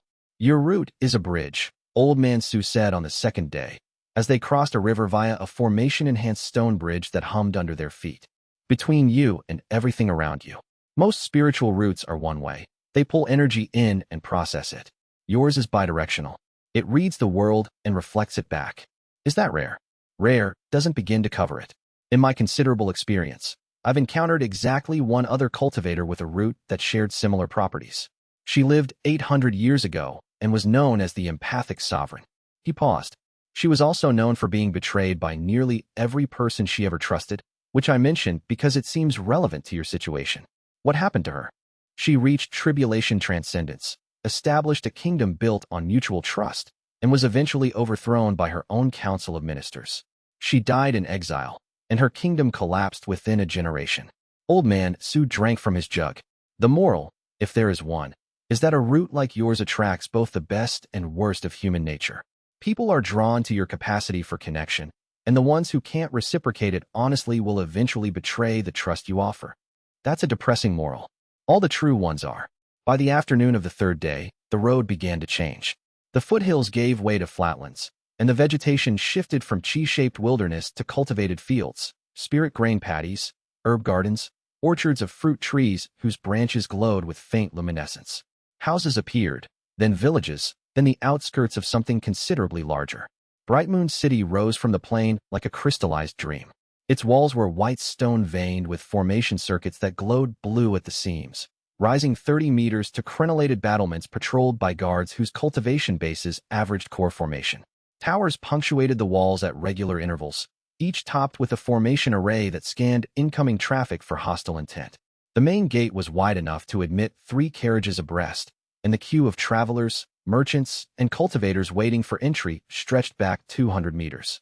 Welcome to Bright Moon City, Old Man Su said. The only place on the southern continent where a nascent soul cultivator has to follow the same queue rules as a chi-gathering novice. The formation doesn't care about your rank. It cares about your intent. They joined the queue. The formation's scanning beam passed over Shun Wei with a warm tingle, examined his spiritual root with the impersonal efficiency of a customs inspection, and apparently found nothing objectionable. The guard at the gate waved him through without comment. Old Man Su, interestingly, received a slightly longer scan. The guard frowned at whatever the formation displayed, then shrugged and waved him through. Either the void where his cultivation should have been had registered as harmless, or the formation was sophisticated enough to see what was behind the void and had decided it wasn't worth arguing with. They entered the city. Xianxia had grown up in a sect compound on a mountainside. His experience of urban environments was limited to the roadside settlements he'd passed through during his 8 days of wandering. Bright Moon City was not a roadside settlement. The streets were wide and paved with spirit stone that kept them clean and dry regardless of weather. Buildings of various sizes and architectural styles lined every avenue. Cultivation supply shops with display formations showing rotating images of pills and weapons. Auction houses whose facades were carved with competitive arrays of wealth-signaling formations. Restaurants that pumped alchemically enhanced aromas into the streets, and residences that ranged from modest townhouses to estates that occupied entire blocks. Cultivators of every rank and affiliation filled the streets. Xianxia's mirror heart root was overwhelmed. The emotional landscape of a major city was orders of magnitude more complex than anything he'd encountered. Thousands of overlapping signatures created a constant, shifting tapestry of feeling that was beautiful and chaotic and required him to tighten his perception filters to their maximum to avoid being drowned. The auction house district is to the east, Old Man Su said, guiding him through the crowd with the practiced navigation of a frequent visitor. If you have spirit herbs to sell, that's where you'll get the best price. I need to visit an old friend in the northern quarter. Meet me at the Silver Crane Inn tonight. It's on the street of Patient Willows. Ask anyone. You're leaving? Temporarily. I need to check something. The old man's voice carried a thread of tension that was unusual, a crack in the habitual calm that Xianxia's root caught and filed away. Be careful. Bright Moon City is neutral territory, which means it attracts everyone, including people you'd rather avoid. He vanished into the crowd with a facility that seemed impossible for a 70-year-old man, but was entirely consistent with someone whose true capabilities were hidden behind a void that defied perception. Xianxia stood alone in the middle of Bright Moon City's main avenue, surrounded by more people and more power and more possibility than he'd ever encountered, and felt simultaneously liberated and exposed. He turned east, toward the auction houses, and walked into the next chapter of his life. Chapter 22. Bright Moon City. The eastern merchant quarter of Bright Moon City was a concentrated distillation of everything the cultivation world valued: power, rarity, and the endless conversion of one form of wealth into another. Auction houses lined the main boulevard like competing temples, each grander than the last. The Golden Horizon auction had a facade of solid spirit jade that cost more than the Iron Plum sect's annual budget. The Myriad Treasures Exchange occupied a converted pagoda whose 7 stories were each dedicated to a different category of merchandise. And at the boulevard's far end, the Celestial Bazaar, the continent's largest cultivation market, sprawled across an entire city block, its entrance guarded by formation arrays so complex that even Xianxia's enhanced perception couldn't fully map them. Xianxia had spirit herbs to sell. During his week of wandering through the mountain wilderness, he'd gathered what he could: low-grade medicinal plants that grew in qi-rich environments, plus a handful of mid-grade specimens he'd found near the archive's cave entrance, where the library's residual energy had enhanced the local flora. He entered the Myriad Treasures Exchange through the ground floor entrance, which was designated for walk-in sellers without appointments. The interior was cool and organized, with reception counters staffed by attendants whose cultivation bases hovered at foundation establishment, high enough to assess most goods, low enough to be approachable. Spirit herbs, Xianxia said, placing his gathered specimens on the counter. Looking to sell. The attendant, a young woman with her hair pinned up with formation-inscribed jade clips, examined his offerings with practiced speed. Her fingers moved over the herbs with the delicate precision of someone who evaluated hundreds of specimens daily. Standard mountain wildcraft. Low-grade specimens. 5 low-grade spirit stones for the lot. She paused at a cluster of blue-veined leaves that Xianxia had found near the cave. These, however, purple clarity leaves. Mid-grade, and the qi saturation is exceptional. Where did you gather these? A qi-enriched area near Mount Taihan. The saturation pattern suggests proximity to an ancient formation site. The attendant's interest was professional but genuine. I can offer 30 low-grade spirit stones for the purple clarity leaves alone. But if you want a better assessment, our senior appraiser works on the 3rd floor. She's an alchemist. She'd know if these have properties beyond standard classification. The 3rd floor. Xianxia hesitated. Senior appraisals cost contribution points or spirit stones, and he wasn't sure the potential increase in price justified the expense. It's free today? Senior appraiser Liu has a standing policy. Unique specimens get free evaluation. The attendant wrapped the purple clarity leaves carefully. 3rd floor, east wing. Ask for Lu Qingyan. The name meant nothing to Xianxia at the time. It would come to mean everything. He climbed to the third floor, which was quieter than the bustling ground level. The east wing contained a series of private appraisal rooms separated by formation barriers that provided both privacy and security. An attendant directed him to the second room, where a woman was bent over a workbench covered in alchemical instruments. She looked up when he entered. Lu Qingyan was 20. She had the kind of face that artists chose for paintings not because it conformed to conventional beauty standards. Her jaw was slightly too sharp, her eyes slightly too large, but because it contained the particular quality of intelligence made visible. Her dark hair was braided and pinned with the azure and white insignia of the Azure Lotus sect, and she wore an alchemist's apron over robes of pale blue that matched the formation glow of her instruments. "The purple clarity leaves," she said, extending her hand for the specimen. "Yes." Xianxia placed them on her workbench. Lu Qingyan examined them with an intensity that bordered on reverence. Her fingers, stained faintly with the residue of 100 different alchemical compounds, turned the leaves with the delicacy of someone handling ancient scripture. She placed each leaf under a diagnostic formation, read the results, frowned, read them again, and then looked up at Xianxia with an expression that had shifted from professional interest to something considerably sharper. "These leaves have been exposed to a type of qi that doesn't match any standard classification," she said. "The saturation pattern is ancient, pre-Zhou dynasty, possibly pre-cultivation era. Where exactly did you find them?" Xianxia met her eyes. His mirror heart root, which had been automatically reading her emotional signature since he entered the room, offered a complex report. Curiosity, dominant. Professional excitement, strong.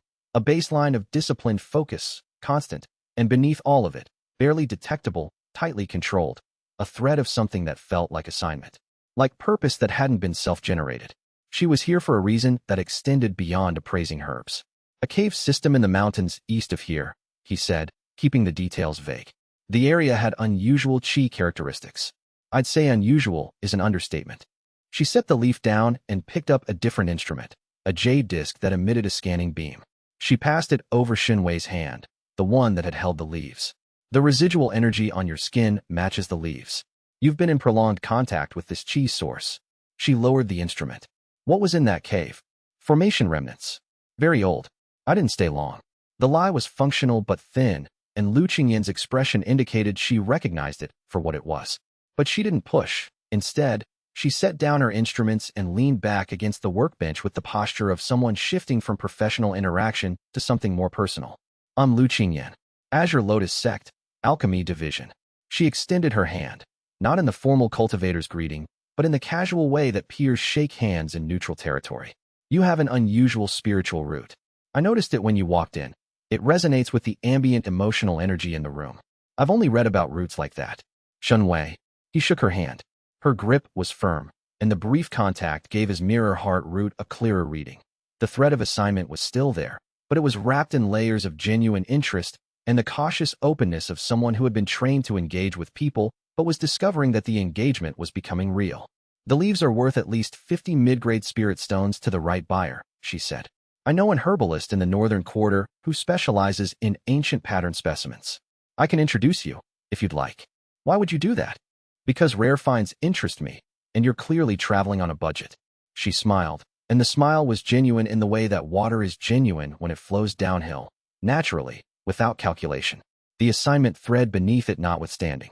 "Also, I'm curious about that cave. Ancient qi sources are my area of research." Xianxia recognized the pattern. Someone offering help. Kindness that came with conditions, visible or hidden. The familiar architecture of connection that might be genuine, might be transactional, might be both. But the road taught lessons too. And Old Man Su's lesson, "The cultivation world is kinder than you fear," sat beside Zhou Hao's lesson like two scales that hadn't found their balance. "I'd appreciate the introduction," he said. They left the exchange together and walked through the eastern quarter toward the northern district. Lu Qingyan talked about alchemy with the passion of someone who had found their life's work and couldn't help sharing it. She described pale refinement the way poets described sunsets, with technical precision that was somehow luminous. Xianxia listened. His root monitored. And in the space between listening and monitoring, something new and fragile began to grow. Not trust. Not yet, but the conditions under which trust might eventually take root. Assuming the soil wasn't poisoned. Chapter 23. The Azure Lotus, the herbalist in the northern quarter. a man named Wei Daosheng who had the weathered complexion and calloused hands of someone who had spent decades elbow-deep in dirt. Examine Shenwei's purple clarity leaves with the unhurried focus of a master evaluating a specimen that might define his professional decade. 70 mid-grade spirit stones, he said.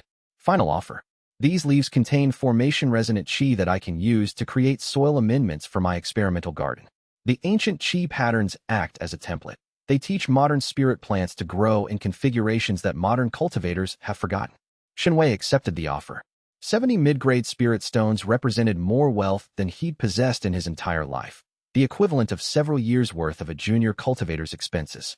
He transferred the stones to his storage pouch, which was really just a leather bag with a basic spatial expansion formation that Physician Ma had given him during their final conversation. Lu Qingyan watched the transaction with the satisfied expression of someone whose introduction had produced the expected result. I told you he'd pay well.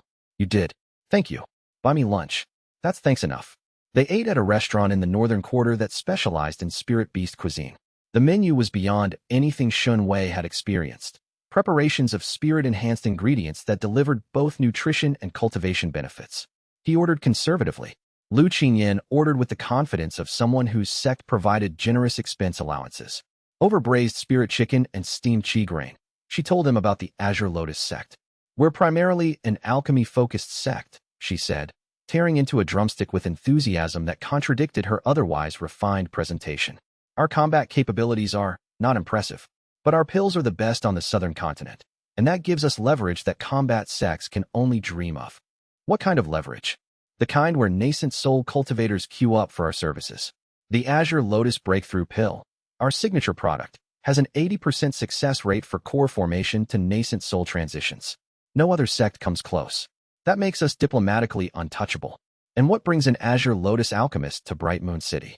Research, ancient qi patterns, and their applications in modern pill refinement. She paused, and the assignment thread in her emotional signature pulsed faintly. Also, we've lost disciples. The word lost carried weight that the restaurant's ambient noise couldn't conceal. The Crimson Fong, Shenwei said. Lu Qingyan set down her drumstick. You know about them. More than I'd like to. The Azure Lotus sect has lost 6 disciples in the past 2 years. All alchemists, all talented, all disappeared during travel outside sect territory. Her voice was steady, but her emotional signature shifted towards something colder. Focused anger, controlled and directed. The sect leadership believes the Crimson Fong is responsible. I'm here, in part, to investigate. You're an investigator? I'm an alchemist who volunteered for a dangerous assignment because one of the missing disciples was my friend. She met his eyes, and the assignment thread in her emotional signature aligned with genuine purpose in a way that was either authentic or the most sophisticated emotional camouflage Shenwei had ever encountered. Her name was Mei Xian. We trained together from age 12. She was better than me at everything. Pill refinement, theoretical alchemy, even cooking, which shouldn't matter but somehow does when you're competing with your best friend. Lu Qingyan's hands, which had been animated throughout the conversation, went still. She disappeared 6 months ago during a herb-gathering expedition. The sect's official position is that she was killed by spirit beasts. I know that's a lie because she could identify every dangerous spirit beast on the continent by sound alone. Shenwei absorbed this. The Crimson Fong's operation was wider than he'd known. Not just the Iron Plum sect, but multiple sects across the region, all being harvested.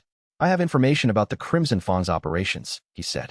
Shipping manifests, operational patterns, the identity of at least one senior contact. Lu Qingyan's eyes sharpened.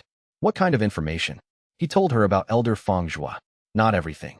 He kept the archive, the techniques, and the specifics of his spiritual route to himself. But the core facts, the Elder's corruption, the 12 years of trafficking, the evidence he'd gathered, and his flight from the sect. By the time he finished, Lu Qingyan's emotional signature had consolidated into a single, bright frequency, determined alliance. We should work together, she said. It wasn't a suggestion, it was the clear, direct statement of someone who had identified a tactical advantage and was willing to invest in it. You have intelligence. I have resources and sect backing. The Crimson Fong operates in networks. Taking down one node doesn't stop them. We need to map the entire operation. I'm not sure I'm ready for that scale of investigation. You escaped a nascent soul elder and a core formation syndicate operative using techniques that shouldn't exist at your cultivation level. She raised an eyebrow. You're more ready than you think. Shenwei studied her through his mirror heart roots perception. The assignment thread was still there.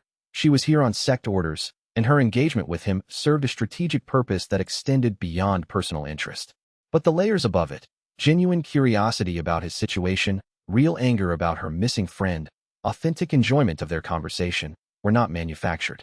They were the natural growth of a human connection forming on top of institutional obligation. She was using him, and she was beginning to care about him. And those two things coexisted in her the way they coexist in anyone who finds genuine connection in the middle of a mission. "Let me think about it," he said. "Fair enough. I'm staying at the Blue Pavilion Inn, Eastern Quarter. If you decide to team up, come find me." They parted at the restaurant's entrance. Xianxia walked south toward the Silver Crane Inn, where old man Su had told him to wait, and thought about trust and strategy and the complex calculus of allying with someone whose honesty was genuine, but whose agenda was not entirely her own. The city hummed around him, thousands of lives intersecting and diverging, each carrying its own weight of ambition and fear and hope. His mirror heart root sang quietly with the resonance of it all, and somewhere in the melody, he could hear the beginning of something that wasn't just survival anymore. It might have been purpose. Chapter 24. Chun Bolan's offer. Old man Su was not at the Silver Crane Inn. The innkeeper, a round, pleasant woman at Foundation establishment whose emotional signature radiated the steady warmth of someone who liked her job and was good at it, said he'd left a message. "The old man who drinks too much," she said, reading from a jade slip. He said, delayed. "Don't wait up. Don't trust anyone who approaches you unsolicited, especially if they seem helpful." That's the message. Xianxia rented a room, ate a simple dinner, and settled into the quiet comfort of a bed that didn't require him to listen for approaching enemies. The room was small but clean, and the inn's formation array provided a gentle suppression field that dampened spiritual signatures, a privacy feature that Bright Moon City's hospitality industry had developed in response to the constant presence of cultivators with perception abilities. He slept deeply for the first time in weeks. In the morning, he returned to the Eastern Quarter to explore the cultivation supply shops. His 70 mid-grade spirit stones represented an opportunity he couldn't afford to waste, every stone needed to serve his advancement. He purchased a set of basic formation materials, 2 chi refinement pills of reputable manufacture, and a jade slip containing the Bright Moon City Atlas, which mapped the city's layout in meticulous detail. He was examining a display of mid-grade spirit weapons in a shop on the Merchants Boulevard when a voice behind him said, "Those weapons are overpriced. The shop on 3rd Cross Street sells the same quality for 60% of the cost." Xianxia turned to find a man leaning against the shop's entrance with the casual grace of someone who knew exactly how good he looked doing it. He was perhaps 25, with sharp, handsome features, black hair tied back in a simple tail, and the lean, muscled build of a combat cultivator. His robes were dark gray, good fabric, understated style, the kind of clothing that communicated rogue cultivator with resources without screaming wealthy. His cultivation base was Foundation establishment late stage. His emotional signature was bright, charismatic, and layered with the particular confidence of someone who was accustomed to making strong first impressions. "I'm Chun Bolan," the man said, extending his hand. "Independent cultivator, treasure hunter, an occasional purveyor of unsolicited shopping advice." Xianxia. Chun Bolan shook his hand with the firm, warm grip of practiced fellowship. "You're new to Bright Moon City. I can tell because you're shopping on the main boulevard, which is the cultivator equivalent of paying tourist prices. I appreciate the tip. I have more where that came from." Chun Bolan fell into step beside Xianxia as he left the shop, moving with the easy familiarity of an instant friend. "Let me guess. You're a young, independent cultivator, recently separated from your sect, trying to figure out how to survive in a world that rewards connections and resources, both of which you're short on." The accuracy was striking, and also, Xianxia noted, the kind of assessment that a con artist would make, identifying a mark's vulnerabilities by reading their appearance and behavior. But Chun Bolan's emotional signature didn't read as predatory. It read as opportunistic, a related but distinct quality. Predators sought to destroy. Opportunists sought to profit. The distinction mattered because opportunists could be genuine allies when their interests aligned. "Something like that," Xianxia admitted. "Then you should know about the Fallen Stars realm." Chun Bolan guided him to a tea house on a side street. A quiet, wood-paneled establishment where the tea was infused with low-grade spiritual herbs and the privacy formations were strong enough to muffle conversation from adjacent tables. "The Fallen Stars realm," Chun Bolan explained, ordering 2 cups of silver needle spirit tea, "is a secret realm that opens once every decade. It was discovered 200 years ago by a rogue cultivator, and its access point is 3 days travel southwest of Bright Moon City. It opens for 5 days, then closes for another 10 years. What makes it special? Resources. Spirit herbs that grow nowhere else on the continent. Formation materials of ancient manufacture. Ambient chi density 10 times the normal level. Spending a single day inside is equivalent to a month of standard cultivation. Chen Bolin leaned forward, his eyes bright with the excitement of a treasure hunter describing his white whale. The realm also contains guardian beasts and trap formations, which is why most cultivators avoid it. The survival rate is about 40%. 40% doesn't sound like a recommendation. It does when you consider the payout. The last cultivator who successfully navigated the Fallen Stars realm came out with enough resources to establish his own sect. The one before that reached nascent soul within a year of exiting. Chen Bolin sipped his tea. The realm opens in 6 days. I've been planning an expedition for months. I have maps, formation-breaking tools, and a strategy that accounts for the known dangers. What you don't have, Xinwei said, reading between the lines, is enough people. I need a team of at least 3. 2 is suicide, 4 is manageable, but 3 is minimum. I have myself and one other, a body cultivator named Meng Tao, strong and reliable. I need a third who can handle formation work and has the flexibility to adapt to unexpected situations. And you approached me because you were examining formation materials in the supply shop with the specific attention of someone who understands how formations work, not just how to buy them. Because your cultivation base is foundation establishment middle stage, but your movement patterns suggest training beyond your level. And because your spiritual signature has a quality I can't identify, which usually means it's interesting. Chen Bolin set down his tea. I'll be honest with you, Xinwei. I need a third member, and I'm not in a position to be picky. But I'm also not in a position to bring dead weight. The realm will kill anyone who can't contribute. Xinwei considered. The offer was textbook. A charismatic stranger approaching with a lucrative opportunity that required immediate commitment and involved significant risk. Every warning signal his experiences had taught him to recognize was firing. But the opportunity was also real. The resources Chen Bolin described, accelerated cultivation, rare materials, formation-grade specimens, were exactly what Xinwei needed to advance beyond foundation establishment and build the power base necessary to protect himself from the Crimson Fang's reach. And there was something else. His mirror heart root, reading Chen Bolin's emotional signature at close range, detected the charisma and the opportunism and the calculation, but it also detected something unexpected, excitement. Genuine, childlike excitement about the treasure hunt itself. Chen Bolin was a man who loved the adventure as much as the payout, and that love was authentic in a way that his polished presentation couldn't entirely conceal. Let me think about it overnight, Xinwei said. Fair enough. I'm staying at the Jade Lotus Inn on the eastern side. Decision by tomorrow evening. The team needs to depart in 2 days.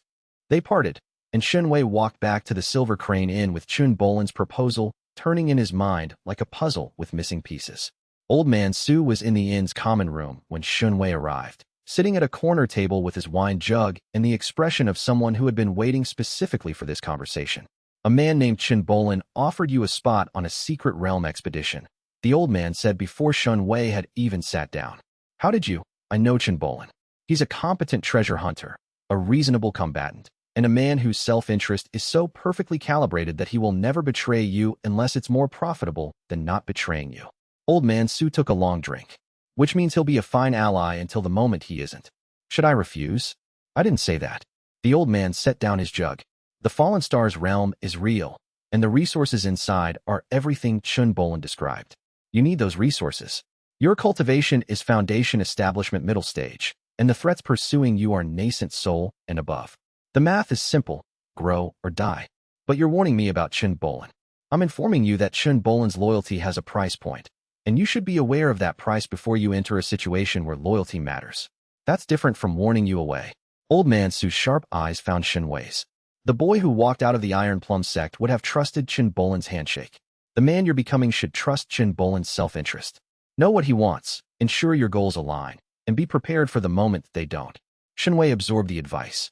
It was, he reflected, the most practical thing anyone had ever told him about trust. Not whether to give it, but how to structure it. I'll go, he said. Good. Old Man Su refilled his cup. I'll be in the city when you return. Try not to die. I'll do my best. That's all any of us can do. The old man lifted his cup. To the Fallen Stars. They drank.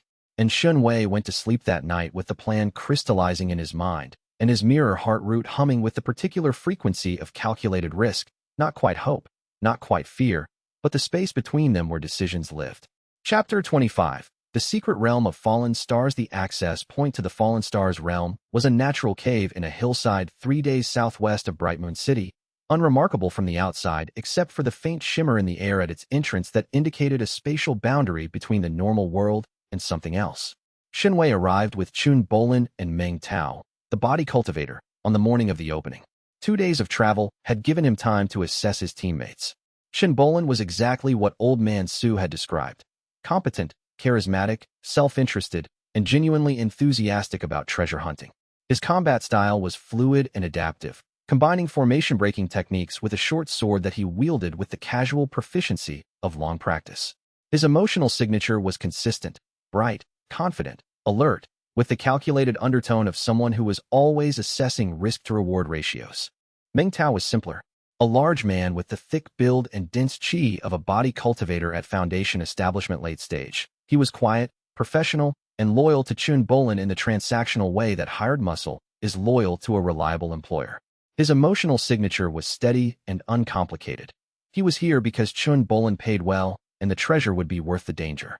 The realm's entrance opened at dawn, the shimmer in the cave mouth expanding into a visible portal, a disk of silver light that hummed with spatial energy. The three of them stepped through. The Fallen Stars realm was beautiful in the way that dangerous things often are. They emerged onto a plateau overlooking a vast landscape that couldn't possibly exist inside a hillside. Kilometers of terrain stretching in every direction, lit by a sky that contained no sun, but was filled instead with slowly rotating formations of crystallized chi that cast shifting, multicolored light across everything below. The air was thick with spiritual energy. Xianxia could feel it pressing against his skin, entering his meridians without invitation, accelerating his chi circulation simply through exposure. The plateau was covered in spirit herbs of varieties he'd never seen. Flowers that glowed with internal light. Grasses that chimed musically when the wind touched them. Trees whose bark was transparent, revealing internal structures of crystallized chi that pulsed like slow heartbeats.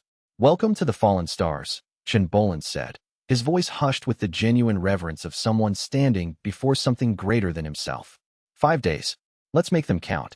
They descended from the plateau into the realm's primary territory, a series of valleys connected by narrow passes, each valley containing different resources and different dangers. Chun Bolin's maps, compiled from the accounts of previous expeditions, guided their route. The first valley was relatively safe, spirit herbs and low-grade formation materials, guarded by realm beasts at chi-gathering level. They harvested efficiently, filling their storage containers with specimens that would sell for hundreds of spirit stones in Bright Moon City's markets. The second valley was harder.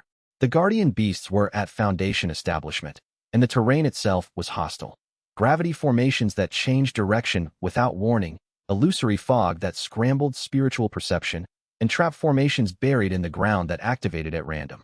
Xianxia's combination of hollow echo palm and severance thread proved invaluable. He redirected the guardian beasts' attacks back at them, dealing twice their own damage with each strike. He used severance threads to detect and disarm trap formations before the team walked into them. His mirror heart root's emotional perception, while useless against beasts, detected the emotional imprint left by the formation trap's creators, ancient cultivators whose anger and protectiveness still resonated in their work. "Where did you learn to do that?" Chun Bolin asked after Xianxia neutralized the 5th trap formation in a row, his severance threads disassembling the formation nodes with the precision of a surgeon removing sutures. "Personal study," Xianxia said. "Must have been some study." Chun Bolin's tone was casual, but his emotional signature pulsed with reassessment, the kind of recalculation that happened when an opportunist realized their partner was more valuable than originally estimated. Xianxia noted the recalculation and filed it away. The third valley was where the Real treasure was. At the valley's center, a formation of crystallized chi the size of a house pulsed with energy that made Xianxia's spiritual roots sing. Inside the crystal, visible through its transparent walls, was a collection of objects that made Chun Bolin's treasure hunter instincts go into overdrive. "That's a spirit forge crystal," he breathed, formed from the condensation of ambient spiritual energy over thousands of years. The objects inside were sealed there during the realm's creation, their pre-cultivation era artifacts. Any one of them could be worth a fortune, but the crystal was guarded. A realm beast, massive, serpentine, with scales of dark jade and eyes that glowed with the intelligence of something that had been guarding this valley for millennia, coiled around the crystal's base. Its cultivation base was equivalent to Foundation Establishment Peak, bordering on core formation. Its emotional imprint, ancient and alien, communicated one thing with absolute clarity. Mine. The battle was intense and prolonged. Meng Tao engaged the beast directly, his body-cultivated fist striking its jade scales with impacts that echoed across the valley. The beast's tail swept in response, sending Meng Tao tumbling through a field of crystal grass that shattered like glass beneath him. Chen Bolan flanked with his short sword, targeting the gaps between scales where the beast's flesh was exposed. His formation-breaking techniques disrupted the natural energy patterns in the beast's scales, creating momentary weaknesses. Shenwei waited for his opening. The beast reared up, coiling for a strike that would crush Meng Tao beneath its weight, and Shenwei stepped into its path. The beast struck. Thousands of kilograms of jade-scaled serpent, driven by core formation-adjacent power, slammed toward him like a living avalanche. Shenwei activated the hollow echo palm. The force entered him. It was immense, far beyond anything he'd redirected before. His bones creaked. His meridian screamed. His mirror heart root resonated with the beast's primal fury and doubled it, converting territorial rage into redirected kinetic force. He pushed it back out through both palms. The beast's own attacking force, doubled, hit it square in the lower jaw. The impact lifted its massive head, exposed the soft tissue beneath its throat, and created a half-second window that Chen Bolan exploited with surgical precision. His short sword, enhanced with formation-breaking energy, drove into the exposed flesh. The beast roared. The sound was physical, a shockwave that knocked all three of them off their feet and cracked the crystal formations in a 50-meter radius. But the wound was critical. The beast thrashed, bled luminous green blood, and collapsed with a ground-shaking impact that sent tremors through the entire valley. Silence. Then heavy breathing from all three cultivators. That, Meng Tao said from his position on the ground, covered in crystal grass fragments, was the hardest thing I've ever done. They harvested the spirit forge crystal. The objects inside, ancient formation tools, a jade slip containing technique fragments, several unidentified artifacts, were divided among the three based on a pre-agreed split. Chen Bolan took the formation tools. Meng Tao took the artifacts. Shenwei took the jade slip, whose contents his mirror heart root identified as containing cultivation insights from the prehistorical era. The insights were extraordinary. They described qi circulation patterns that Shenwei had never encountered. More efficient, more harmonious, more attuned to the body's natural energy flow than anything in the Iron Plum sex or anyone else's curriculum. He absorbed them during their rest period and felt his cultivation base respond immediately. Foundation establishment late stage. The breakthrough was clean and powerful. His dantian expanded, his meridians deepened, and his mirror heart root's perception range extended to nearly 200 meters. The realm's dense spiritual energy fueled the transition, converting the ambient qi into cultivation progress with an efficiency that normal environments couldn't match. You broke through. Chen Bolan observed this with narrowed eyes. During a rest period, most cultivators need days or weeks of meditation to advance a substage. You did it in 3 hours. The ambient energy here is unusually compatible with my spiritual root. Clearly, Chen Bolan's emotional signature pulsed again with that same recalculation. The number assigned to Shenwei's value was going up, and the number assigned to Chen Bolan's original plan was being revised accordingly. They had 2 days left. They explored the 4th and 5th valleys, gathering resources and fighting guardian beasts with increasing coordination. Shenwei's combat role solidified. The redirector, the trap finder, the one who turned enemy strength into allied advantage. And all the while, his mirror heart root tracked Chen Bolan's emotional trajectory with the patient attention of someone watching a fuse burn toward powder. Chapter 26. Betrayal in the Deep. On the final day, they reached the realm's heart. The central chamber was buried beneath the 5th valley, accessible through a natural staircase of crystallized qi that descended into the earth. The stairs glowed with each step, as though the realm itself was watching their progress and had opinions about it. At the bottom, the chamber opened into a vast underground space, cathedral-sized, lit by a single enormous crystal suspended from the ceiling that cast the entire room in pale gold light. The walls were lined with formation inscriptions so dense and intricate that they looked like text from a book written by someone who had tried to compress the entirety of cultivation theory into a single room. In the center of the chamber, on a raised stone dais, sat the realm's core treasure. It was a sphere.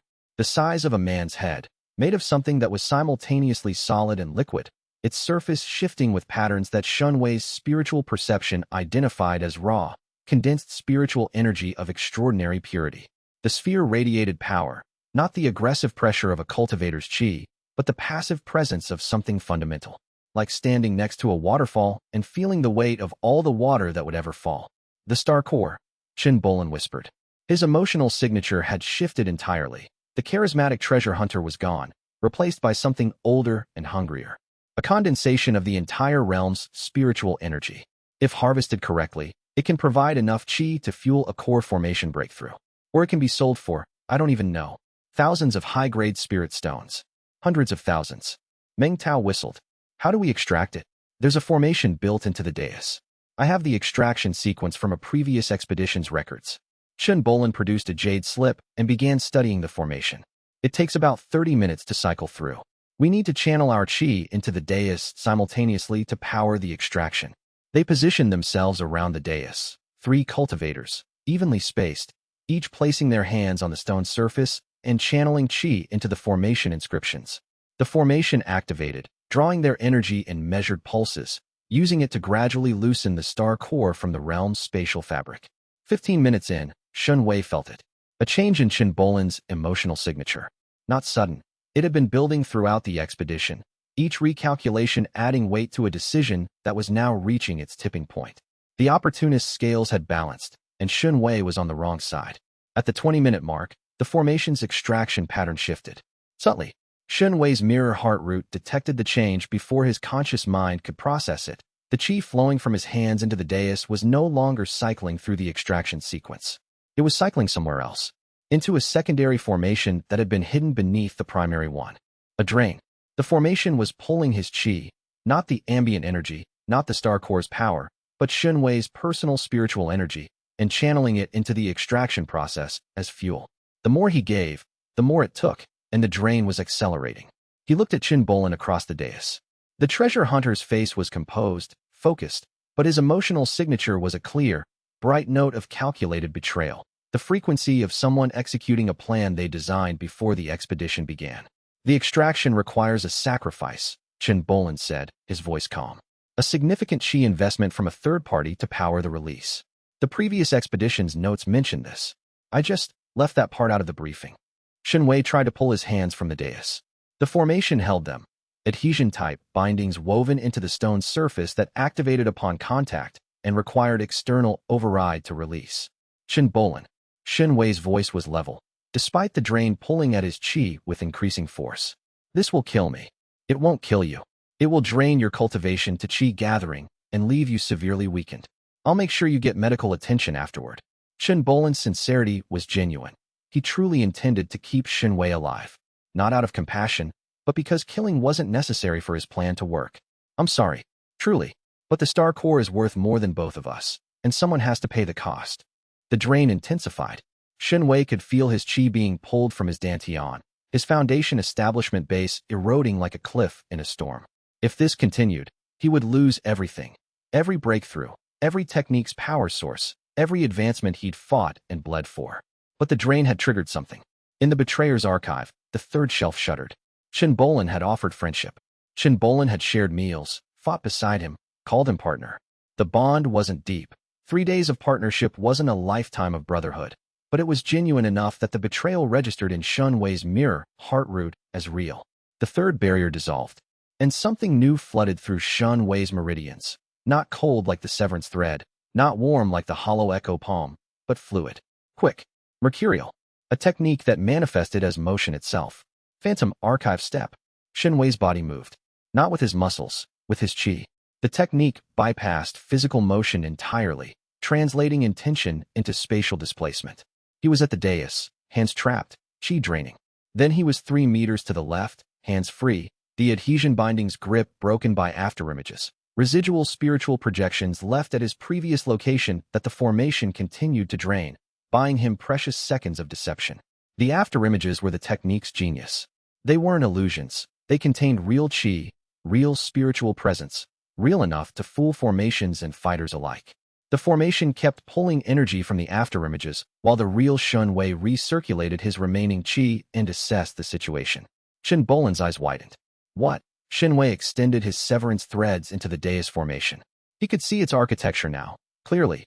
Not just the extraction sequence, but the parasite formation woven beneath it, designed to drain a third party's qi and use it as the energy source for the star core's release. The severance threads cut through the parasite formation's anchor nodes. The drain stopped. The afterimages dissolved. The star core pulsed, half extracted, suspended between the realm's spatial fabric and freedom. Qin Bolan drew his sword. Behind him, Meng Tao moved into a combat stance. The body cultivator's loyalty was to his employer, and his emotional signature showed no surprise at the betrayal. He'd known. They'd both planned this. That's a new technique, Qin Bolan said, his voice carrying the admiration of a man who respected capability even in his victims. You keep surprising me, Xianxia. You keep betraying me, Qin Bolan. We're both predictable. Qin Bolan attacked. His sword technique was fast and precise, designed to incapacitate rather than kill. He still wanted Xianxia alive, still needed the qi drain to complete the extraction. Xianxia used Phantom Archive Step. The technique was beyond anything he'd practiced. Each step created an afterimage that could deliver a real strike. Not at his full power, but enough to distract, disrupt, and confuse. He moved through the chamber like a ghost, leaving a trail of ghosts, each one attacking from a different angle while the real Xianxia circled toward the dais. Qin Bolan fought well. His combat experience exceeded Xianxia's by years, and his sword work was precise and adaptive. But the afterimages split his attention, forcing him to defend against attacks from multiple directions simultaneously. Meng Tao charged in, a straightforward rush that body cultivators excelled at. His fist, reinforced with dense physical qi, would have shattered Xianxia's ribs if it connected. Xianxia let it connect. With his palm, hollow echo palm, Meng Tao's own charging force, doubled, struck him in the chest. The body cultivator flew backward across the chamber and hit the far wall with a crack that shook dust from the ceiling. He didn't get up. Qin Bolan circled, reassessing. His emotional signature had shifted from calculated execution to genuine concern. The plan was failing, and the opportunist was recalculating. We can still split it, Qin Bolan offered. 60-40. My favor. The star core is still half extracted. We can finish the job legitimately, without the drain. The extraction formation you activated is permanent. It can't be reset. Xianxia pointed to the dais, where the parasite formation's severed nodes still sparked with residual energy. You broke the only safe extraction method when you modified it. Qin Bolan's face fell. Not with guilt, with the professional disappointment of someone who had destroyed a valuable asset through overly aggressive tactics. Then we take what we can and leave. He sheathed his sword. No more fighting. We both walk out. Xianxia studied him through the mirror heart root. The offer was genuine. Qin Bolan's self-interest now dictated cooperation. The star core was a loss, but the other gathered treasures were still substantial. Fighting further risked both their lives for no additional gain. We walk out, Xianxia agreed. But you give me your storage of gathered materials. All of it. That's the cost of betrayal. Xianxia's voice was quiet and certain. You used me as a sacrifice. That has a price. The materials, or we fight, and the odds are not in your favor. Qin Bolan's emotional calculus ran for 3 seconds. Then he tossed his storage ring to Xianxia. Fair enough, he said, and actually sounded like he meant it. Chapter 27. Phantom Archive Step. They exited the fallen star's realm in silence. The specific silence of two people who had established a perfectly clear understanding of their relationship's parameters and found no further need for verbal elaboration. The portal deposited them on the hillside outside the cave, under a sky that had been darkened by 12 hours of realm time. The time dilation worked in the opposite direction from the archive. 1 day inside the realm corresponded to roughly half a day outside. Meng Tao, recovered but moving gingerly, followed Qin Bolan without looking at Xianxia. For what it's worth, Qin Bolan said at the trailhead, you'd have recovered. I wasn't trying to destroy you. For what it's worth, Xianxia replied, I know. That's why you're walking away instead of being carried. Qin Bolan nodded once, turned, and walked down the trail with his empty storage ring and the knowledge that his careful plan had encountered a variable he hadn't accounted for. His emotional signature as he departed was a complex blend of professional respect and rueful self-assessment that Xianxia's root cataloged as lesson learned, outcome accepted, enmity minimal. Xianxia sat on the hillside as the morning light strengthened, surrounded by the aftermath of another betrayal and the weight of new power.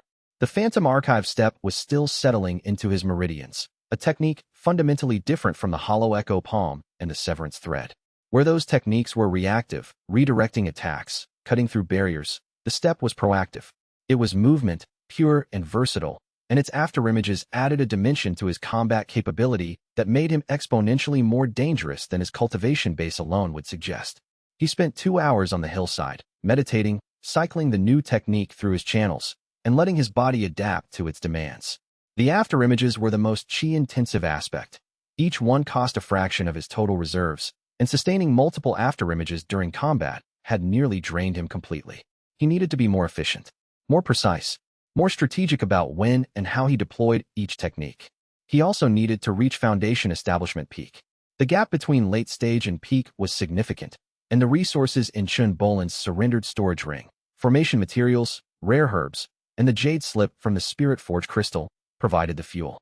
He returned to Bright Moon City by evening, entered the Silver Crane Inn, and found Old Man Su in the common room with 2 cups of wine already poured. "He betrayed you," the old man said. "You warned me. Warnings and preparation are different things." Old Man Su pushed 1 cup toward him. "How do you feel?" Shenwei sat. The wine was warm. He drank. Angry, he admitted, but less than the first time. And differently. Zhou Hao's betrayal felt like a wound. Chen Bolin's felt like a lesson. Good. That means you're learning to distinguish between betrayals that cost you emotionally and those that cost you materially. The first kind scars. The second kind teaches. The old man refilled his cup. "What did it give you?" Shenwei hesitated. He hadn't told Old Man Su about the archive, hadn't told anyone. The techniques he'd gained could be explained as personal discoveries, rare scrolls, fortuitous encounters. The truth was harder to share because it required vulnerability, and vulnerability was a currency he was learning to spend very carefully. But Old Man Su wasn't Chen Bolin. The void where his cultivation should have been didn't mean emptiness, it meant depth. And Shunwei's mirror heart root, which couldn't read the old man's emotions, could at least read the shape of the void, and the shape was patient, genuine, not harmless, never harmless, but oriented toward Shenwei's well-being in a way that didn't carry the signature of hidden agendas. "A movement technique," Shenwei said. "Afterimages with physical presence. It's called the Phantom Archive Step." Old Man Su's eyebrows rose. Marginally, but for a man whose composure was legendary, even marginal eyebrow movement qualified as astonishment. "The Phantom Archive Step," he repeated slowly. "That's an old name. Very old. Pre-cultivation era old. You've heard of it?" "I've seen it. Once. About a century and a half ago." The old man's voice had dropped in volume, and his eyes held a gravity that Shunwei had never seen in them before. "The cultivator who used it told me she'd learned it from a forbidden library that taught techniques in exchange for suffering." The air in the room went still. "You know about the archive?" Shenwei said. "I know about the principle. A system that converts emotional suffering, specifically betrayal, into martial power. The mechanisms are ancient and deeply dangerous." Old Man Su set down his cup with the careful precision of someone handling volatile materials. "How many techniques have you unlocked?" "3. 3 betrayals." The old man closed his eyes briefly. "And the system is still active? Still bonded to you?" "Yes." "Then we need to talk. Properly.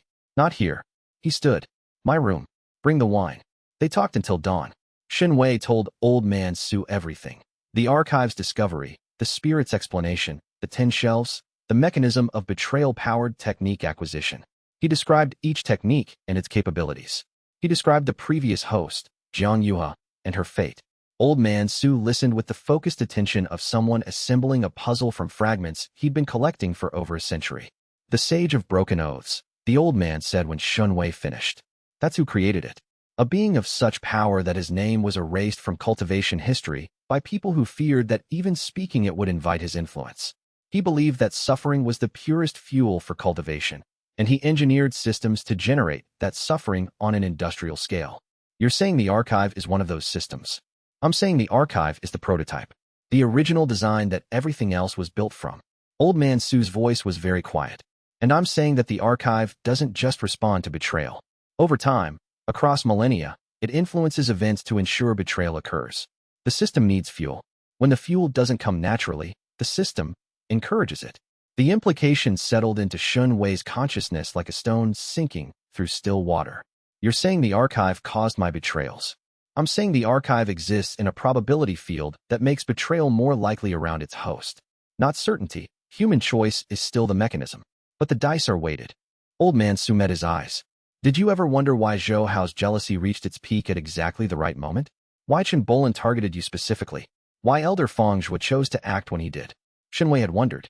He'd attributed it to coincidence, to the natural cruelty of the cultivation world, to the bad luck of an orphan with no protection. But coincidence had a limit, and 3 betrayals in 3 months exceeded it. The previous host died alone, Shenwei said. She did. Because she followed the system's logic to its conclusion. Trust no one. Use betrayal as fuel. Accumulate power at the cost of connection. The system is designed to isolate its host, because isolation makes the host dependent on the system for purpose, and dependence ensures the host continues to generate betrayals. Then what do I do? Old man Su refilled both cups. The dawn light was creeping through the window, painting the room in shades of gold that were entirely too beautiful for the conversation they were having. You do the thing the system doesn't expect, the old man said. You trust people anyway. Not blindly, never blindly, but with your eyes open, your root reading, and your heart engaged despite the risk. The system expects betrayal to isolate you. If instead you let betrayal educate you, teach you to trust more wisely, not less completely, then you break the pattern. That sounds like a philosophy lesson. All the best strategies are. Old man Su drank. Now, you mentioned a young alchemist from the Azure Lotus sect. Lu Qingyan. Tell me about her. And Shun Wei, sitting in the morning light with the taste of wine and truth on his tongue, began to talk about the woman who would change his path in ways that no archive could predict. Chapter 28. Reckoning with Chen Bolan 2 days after the expedition, Shun Wei received information that reframed the entire experience. He was sorting through the contents of Chen Bolan's surrendered storage ring in his room at the Silver Crane Inn when he found it. A jade slip at the bottom of the ring, tucked beneath a layer of formation materials, containing a communication log. The log detailed 3 months of correspondence between Chen Bolan and a Crimson Fong handler. The messages were clinical. Chen Bolan had been contracted by the syndicate to scout cultivators with unusual spiritual abilities. His cover as a treasure hunter was real. He genuinely hunted treasures, but his secondary income came from identifying targets for the Crimson Fong's collection operations. Shun Wei's name appeared in the most recent message. Target identified. Mirror Heartroot variant. Foundation establishment. Proceeding with realm insertion plan. The star core extraction drain will weaken him sufficiently for collection at exit point. The collection team that was supposed to be waiting at the realm's exit had found no target, because Shun Wei had emerged on his own terms, with Chen Bolan's storage ring instead of a drained cultivation base. The Crimson Fong was everywhere. Shun Wei brought the jade slip to Old Man Su, who examined it with the careful attention of a physician studying symptoms. The syndicate's reach is continental, the old man confirmed. They have operatives embedded in every major city, every trading hub, and most independent cultivator networks. Chen Bolan is one of hundreds. Then running isn't a strategy. No, running keeps you alive in the short term, but the syndicate has patience and resources that exceed any individual's ability to evade. Old Man Su set down the jade slip. You have 2 options. Keep running and hope they eventually lose interest, which they won't, given your spiritual roots value. Or go on the offensive. Against the Continental Criminal Organization? At Foundation Establishment. Not against the organization. Against their local operations. Cut enough tendrils and the central body has to respond, which reveals information about its structure and creates vulnerabilities. The old man smiled. Not the genial smile of a drinking companion, but the sharp, specific smile of someone who had fought institutional enemies before. It's also exactly what Lu Qingyan is trying to do from her angle. You should compare notes. Shen Wei visited Lu Qingyan at the Blue Pavilion in that afternoon. She was in the inn's courtyard, using a portable alchemical workstation to refine a batch of recovery pills that filled the air with the clean, bright scent of purified spirit herbs. I have intelligence on the Crimson Fong, he said without preamble, including communication records linking them to independent cultivators in Bright Moon City. Lu Qingyan set down her pestle and gave him her full attention. Show me. He showed her the jade slip. She read it with the systematic focus of someone trained in intelligence analysis, cross-referencing names and locations with information she'd gathered during her own investigation. 3 of these names match my existing target list, she said. The communication patterns confirm a cell-based structure. Each handler operates independently, reporting to a regional coordinator who reports to syndicate leadership. Do you know where the regional coordinator is? I have a probable location. An outpost in the western foothills, disguised as a mining operation. The Azure Lotus Sex Intelligence Network identified it 2 months ago, but we didn't have enough evidence to justify an assault. She looked up from the jade slip. Until now. The plan came together over the next 3 days. Lu Qingyin contributed alchemical support, pills for combat enhancement, healing, poison resistance, and chi recovery. Shen Wei contributed tactical intelligence from Chun Bolan's communication logs and the archive's historical records of Crimson Fang operational patterns. And Old Man Su contributed something unexpected, a detailed map of the outpost's formation array, including defensive blind spots, emergency protocols, and the locations of prisoner holding cells.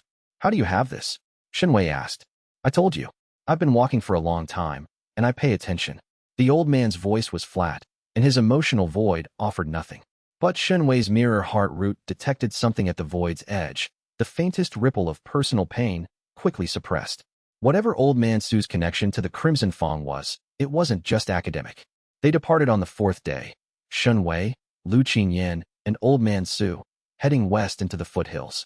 And Shen Wei's cultivation base, pushed by the realm's resources and constant technique practice, reached Foundation Establishment Peak. He could feel the barrier to core formation above him, a ceiling of compressed energy that separated the mundane cultivation levels from the first major threshold of real power. Breaking through would require more than resources. It would require understanding, the kind of deep, experiential comprehension that the cultivation world called insight. The insight was coming. He could feel it forming, the way you feel rain approaching in the shift of the wind. But first, there was an outpost to destroy. Chapter 29. The Crimson Fangs reached the Crimson Fang outpost occupied a narrow valley between 2 granite ridges, accessible only through a single pass that was guarded by a formation array that screamed mining operation to casual observers and military installation to anyone with spiritual perception strong enough to see through the camouflage. They observed it from the ridge for half a day before moving. The outpost consisted of 7 buildings arranged in a loose cluster: barracks, a storage facility, what appeared to be a processing hall, and 4 smaller structures whose purpose wasn't immediately obvious. A perimeter formation created a dome of suppressive energy that would weaken any intruder by approximately 1 substage, a meaningful disadvantage in a fight. Guards patrolled in pairs. Foundation establishment, all of them, at least 12 visible, with an unknown number inside the buildings. The emotional signatures Shen Wei read from the ridge confirmed the outpost's nature: cold professionalism, acquisitive hunger, and from one building specifically, pain. A lot of pain. The prisoner holding cells, Lu Qingyin said, her voice tight. That building. The larger one on the left. Confirmed, Shen Wei said. His mirror heart root could feel the clustered emotional signatures inside. Dozens of them, subdued and suffering. Their spiritual energy dampened by the same conditioning compounds he'd nearly been subjected to. The formation's weak point is the northeast section. Old Man Su pointed to a section of the perimeter where 2 ridgeline shadows created a natural gap in the array's coverage. The defensive inscriptions were designed for the valley's geography, and the ridge creates a blind angle that the formation can't fully compensate for. That's our entry point, Shen Wei said. The assault began at midnight. Shen Wei moved first. Phantom Archive step carried him from the ridge to the formation's northeast gap in a series of flickering displacements that left afterimages on the mountainside like a trail of ghosts. He reached the perimeter, extended severance threads into the formation structure, and began cutting anchor nodes. The formation destabilized, not collapsed. That would have triggered an alert. Destabilized, the way a wall weakens when you remove certain bricks. The suppressive dome flickered, its effect dropping from 1 full substage to a negligible level in the northeast quadrant. Lu Qingyin moved through the gap, carrying a pouch of alchemical grenades, ceramic shells filled with compounds that produced specific effects on detonation, smoke that confused spiritual perception, powder that disrupted chi circulation in a targeted area, and in one case, a prototype sedative gas that could incapacitate Foundation Establishment cultivators for up to 30 seconds. Old Man Su didn't move through the gap. He didn't need to. I'll handle the perimeter guards, he said. And then, without visible effort, without any detectable release of cultivation energy, the 12 patrolling guards collapsed simultaneously. Shen Wei and Lu Qingyin stared. They're unconscious, Old Man Su said from the ridge. Not dead. Move. They moved. Inside the outpost, the assault was fast and surgical. Lu Qingyin's alchemical grenades disabled 2 barracks full of sleeping operatives. The sedative gas worked even better than she'd projected, expanding through enclosed spaces, and rendering every Crimson Fang member unconscious within 10 seconds of exposure. Shenwei cleared the processing hall with Phantom Archive Step and Hollow Echo Palm, engaging 3 guards who had been on night watch and were alert enough to resist the sedative. The fights were brief. After-image-assisted combat allowed him to engage from multiple angles simultaneously, and the Hollow Echo Palm turned their own attacks into his weapons. 2 Foundation Establishment late-stage guards fell in under a minute.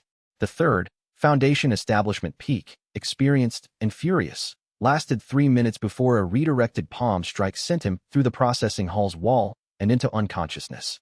The prisoner holding cells were locked with formation bindings keyed to a specific Crimson Fang operative's chi signature.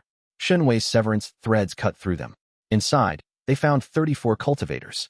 34 people, men and women, ages ranging from 16 to 40, cultivation bases ranging from chi gathering to core formation, chained with chi suppression bindings and bearing the unmistakable signs of prolonged captivity. They were thin, hollowed, their spiritual roots dampened by the same conditioning compounds that Elder Fang Zhua had tried to feed Shenwei. Lu Qingyan went to her knees beside a woman near the back of the cell, a young alchemist in tattered azure lotus robes whose face she recognized despite the damage. Mei Xian. Lu Qingyan's voice cracked on the name. Mei Xian, it's me. It's Qingyan. The woman blinked. Her eyes, dulled by months of suppression, focused slowly on Lu Qingyan's face. Recognition arrived with the sudden, devastating force of hope hitting a mind that had learned not to expect it. Qingyan, she whispered. Then, you came. I came. They held each other, and Shenwei stood at the cell's entrance and felt, through his mirror heart root, the emotional resonance of 34 people experiencing rescue. A wave of relief and disbelief and pain and gratitude so intense that his spiritual root vibrated like a struck tuning fork. He turned away to give Lu Qingyan her moment, and found himself staring at the processing hall's records. Jade slips, neatly organized on shelves, containing the outpost's operational history. He took all of them. The intelligence hall was massive. The Jade slips contained 3 years of operational records, capture schedules, prisoner processing protocols, communication logs with regional coordination, and, critically, financial records that traced Spirit Stone payments to and from a central account. The central account was labeled with a designation that Shenwei didn't recognize, but that old man Su, when he saw it, went very still over. The Eternal Covenant, the old man said. His voice was barely audible. The payments flow to the Eternal Covenant. What's the Eternal Covenant? Something I hoped you'd never have to learn about. Old man Su turned away from the Jade slips and stared at the wall for a long moment. The Crimson Fang is a subsidiary operation. A tentacle. The body it's attached to is the Eternal Covenant, an organization that has been manipulating cultivation world politics for millennia. For what purpose? That's the question that will define the rest of your journey. The old man's voice was heavy with something that Shenwei's root couldn't fully identify. Regret, fear, and a thread of complicity that was too faint to be certain, but too present to be imagined. They freed the prisoners, destroyed the outpost's formations, and confiscated everything of value. Lu Qingyan administered recovery pills to the freed cultivators, and old man Su arranged transportation back to Bright Moon City through contacts whose existence Shenwei hadn't suspected. As dawn broke over the destroyed outpost, Shenwei stood on the ridge and surveyed the aftermath. 34 lives rescued. A Crimson Fang operation dismantled. Intelligence gathered that pointed towards something far larger and far more dangerous than a regional trafficking syndicate. His cultivation base hummed at Foundation Establishment Peak, stable and powerful, and pressing against the ceiling of core formation with increasing insistence. The Eternal Covenant. A name. A shadow. A problem that was orders of magnitude beyond what a Foundation Establishment cultivator could address. But he wasn't alone anymore. He had allies, imperfect, complicated, carrying their own agendas and secrets, but allies nonetheless. And the archive had shown him, through 3 betrayals and 3 techniques, that power came in forms the cultivation world didn't expect. He descended from the ridge and rejoined the group, and they began the journey back to Bright Moon City carrying 34 people who had been given a second chance and intelligence that would change the shape of the war to come. Chapter 30. Lu Qingyan's proposal. They returned to Bright Moon City 3 days later, and the city had changed in their absence. Not physically. Its white walls still gleamed, its markets still hummed, its formation arrays still scanned every entrant with impersonal efficiency. But the information landscape had shifted. The Crimson Fang outpost destruction hadn't gone unnoticed.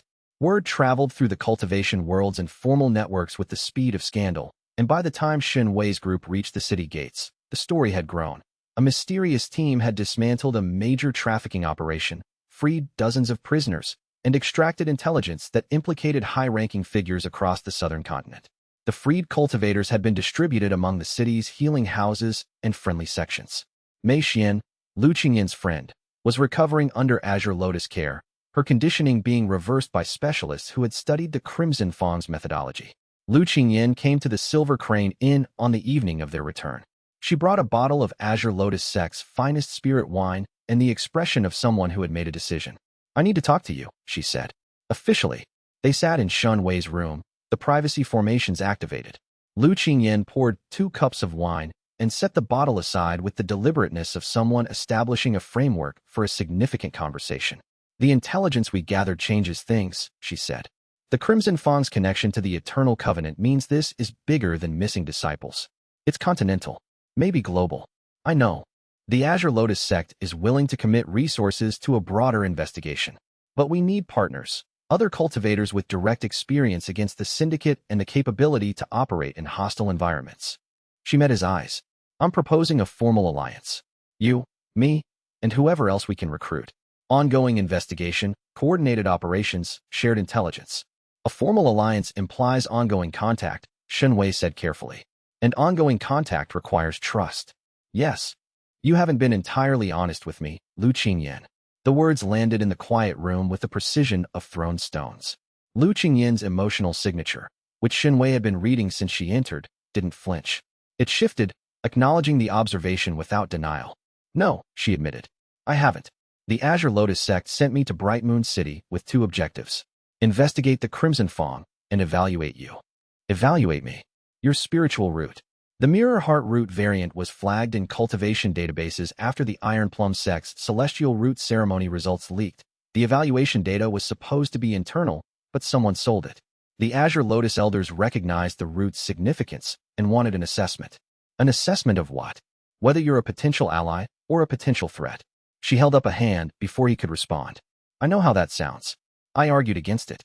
"But the elders are cautious. A mirror heart root that resonates with emotional energy is powerful in the wrong hands, and they needed to know what kind of person you are."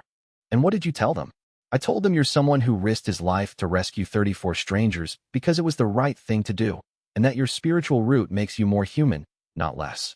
I told them you're the most trustworthy person I've met, which is ironic coming from someone who was evaluating you without your knowledge." Her emotional signature was fully transparent now, the assignment thread, the genuine care, the guilt, and the hope that honesty might be enough to bridge the gap between what she'd done and what she wanted to become. Shen Wei's mirror heart root read it all, every layer, every nuance, and offered its assessment. Complicated. Genuine. Imperfect. Real. "You should have told me from the beginning," he said. "Yes. The fact that you didn't makes this harder." "I know." He drank his wine. The spirit-enhanced warmth spread through his chest, settling against the mirror heart root's constant hum. He thought about trust and its architecture, the way it was built not from perfection but from repair, from acknowledging the cracks and choosing to reinforce them rather than abandon the structure. "I accept the alliance," he said, "but with conditions. No more hidden assessments. No more reports to your elders about my abilities without my knowledge. If the Azure Lotus sect wants to know something about me, they ask me directly." "Done." Lu Qingyin's relief was visible and genuine. "Anything else?" "One thing." He looked at her, really looked, with his eyes and his root, and the part of himself that was learning to navigate the gap between caution and connection. "If we're going to work together, I need to know that you're choosing this. Not because your elders ordered it. Not because my spiritual root makes me a useful asset. Because you want to." "I do want to," she said. "I wanted it before the elders got involved. I wanted it from the moment you walked into the appraisal room with ancient pattern herbs and an unreadable spiritual root and the saddest eyes I'd ever seen on someone who was trying very hard to look like everything was fine." The words settled into the room like petals falling on still water. Shen Wei's root resonated with their sincerity, not the practiced sincerity of a performer, but the raw, uncertain sincerity of someone saying something they weren't sure they were allowed to say. He didn't respond verbally. He poured her another cup of wine. She accepted it with a small smile that contained more meaning than an hour of conversation. They drank together and planned together, and when the conversation eventually turned back to tactics and intelligence and the shape of the war ahead, there was a warmth in the room that had nothing to do with wine and everything to do with the fragile, deliberate choice to be genuine with another person. Outside, the city hummed with its usual nocturnal energy. And in the archive, deep beneath a distant mountain, the fourth shelf of shelves waited in darkness, its barrier intact, patient as only ancient things could be. Because Lu Qingyan had been honest about her deception, and honesty, even late honesty, wasn't the same as betrayal. Not yet. Chapter 31. Core Formation. The breakthrough to core formation happened 3 days after the alliance was formalized, in a rented cultivation chamber beneath the Silver Crane Inn. Bright Moon City's hospitality industry catered to every need of the itinerant cultivator, including private spaces for breakthroughs, sealed rooms with enhanced ambient qi, formation-regulated environments, and emergency suppression arrays in case things went wrong. The cost was significant, but Shen Wei's share of the outpost's confiscated resources covered it. He'd been building toward core formation for weeks.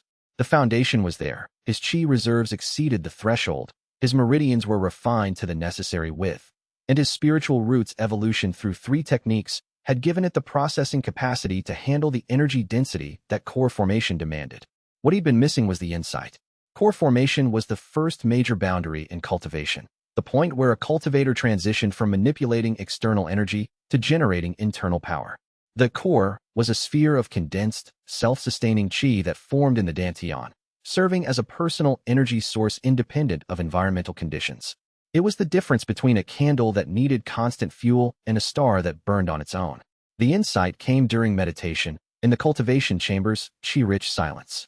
Shen Wei was cycling the hollow echo palm's energy through his channels, not practicing the technique, but using its circulation pattern as a meditation framework. The palm's principle was reflection, receiving, transforming, returning. As he cycled, his consciousness descended into the architecture of his own spiritual root and observed its operation from the inside. The mirror heart root didn't just reflect. It understood. Each emotion it encountered was not merely bounced back, but processed, analyzed, contextualized, given meaning. The root's true function wasn't perception. It was comprehension, and comprehension was the insight. Core formation required a cultivator to compress their qi into a self-sustaining sphere. Most cultivators achieved this through raw force, hammering their dispersed energy into a smaller and smaller volume until it stabilized.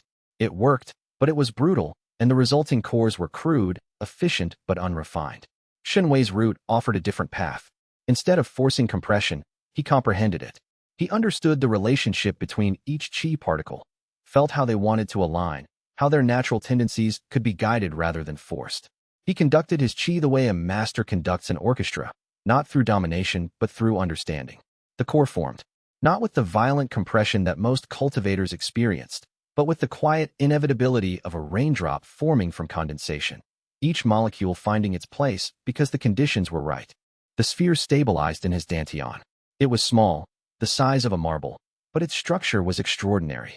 Where most foundation establishment cores were solid and opaque, Shen Wei's was translucent, with internal facets that reflected and amplified qi like a diamond reflects light. The mirror heart root had imprinted its nature onto the core itself, creating a qi source that was inherently empathic, generating energy that resonated with the world rather than pressing against it. Core formation. Early stage. The breakthrough triggered a response from the archive. In his mind's eye, as the core stabilized, he saw the library's interior, the 10 rings of shelves, 3 now open, 7 still sealed. But something new had appeared, a doorway in the floor, leading to a lower level that hadn't existed before his advancement. The Hall of Broken Histories. The archive's spirit materialized in his vision, a familiar translucent figure wearing an expression of scholarly enthusiasm. Your core is beautiful, the spirit said. The previous hosts all formed standard structure cores. Yours is faceted, empathic.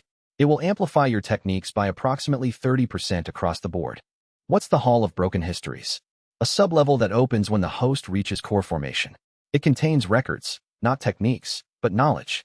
The complete history of every betrayal the archive has witnessed over 3 millennia. Names, dates, methods, consequences. Why would that be useful? Because the strongest weapon in the cultivation world is not a technique. It's pattern recognition. Every betrayal follows a pattern, and patterns can be anticipated, disrupted, and leveraged. The cultivator who understands the architecture of betrayal can see it coming before it arrives. That sounds like paranoia. There is a very thin line between paranoia and vigilance. The difference is whether you act on the information or let it rule you. The spirit gestured toward the hall's entrance. Study at your leisure. There's no time pressure. The hall will be here whenever you need it. Xianxia emerged from the breakthrough meditation 12 hours after he'd begun. His body felt different, not just stronger, but more alive. The core in his dantian hummed with self-generating energy, and his mirror heart roots perception had expanded again, reaching nearly 300 meters with fine-grained emotional resolution that could distinguish individual feelings in a crowd. He left the cultivation chamber and found Old Man Su and Lu Qingyan waiting in the inn's common room. Their emotional signatures registered his advancement immediately. Lu Qingyan's curiosity spiked, and Old Man Su's void rippled with something that might have been pride. Core formation, Lu Qingyan said. That was fast. The conditions were right. The conditions have been remarkable since I met you. She studied him with the analytical attention of an alchemist examining an unusual reaction. Your spiritual pressure has a quality I've never sensed in a core formation cultivator. It's resonant, like it's in harmony with the ambient environment rather than displacing it. An empathic core, Old Man Su said quietly. Extremely rare, extremely powerful, extremely dangerous in the wrong hands. And in the right hands? Lu Qingyan asked. Also dangerous, but in a more interesting way. They celebrated the breakthrough with dinner at the inn. Lu Qingyan had made a batch of cultivation pills specifically designed to consolidate a new core, a gift that represented genuine alchemical skill and genuine personal investment. The pills worked beautifully. By morning, Xianxia's core had stabilized fully, and his cultivation base was solid core formation early stage, with the faceted core's amplification boosting all three of his techniques to a level that exceeded what standard core formation cultivators could achieve. The war against the Crimson Fang, and whatever lay behind it, was about to escalate, and Xianxia was ready, or as ready as anyone could be for a conflict whose true dimensions were still emerging from the darkness like a shape rising from deep water. Chapter 32. The Syndicate's trail. The intelligence from the destroyed outpost painted a map of the Crimson Fang's southern continent operations, and the map was disturbing. Xianxia, Lu Qingyan, and Old Man Su spent 4 days analyzing the jade slips in the Silver Crane Inn's largest private room, where Lu Qingyan had set up a formation-enhanced analysis workspace that projected data in holographic form above the central table. The projection showed a web. Dozens of outposts, hundreds of operatives, thousands of captured cultivators processed over the past decade. The Crimson Fang didn't just traffic in cultivators, they harvested something from them.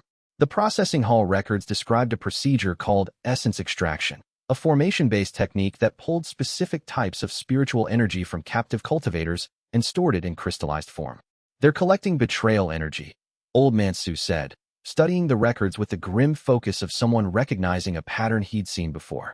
Not directly, the captives aren't being betrayed, but they're being held against their will, and the formations are designed to extract the energy generated by broken trust, broken promises, broken faith. The same energy the archive uses, Xianxia said, derived from the same principle. The Sage of Broken Oaths created the archive as a personal weapon.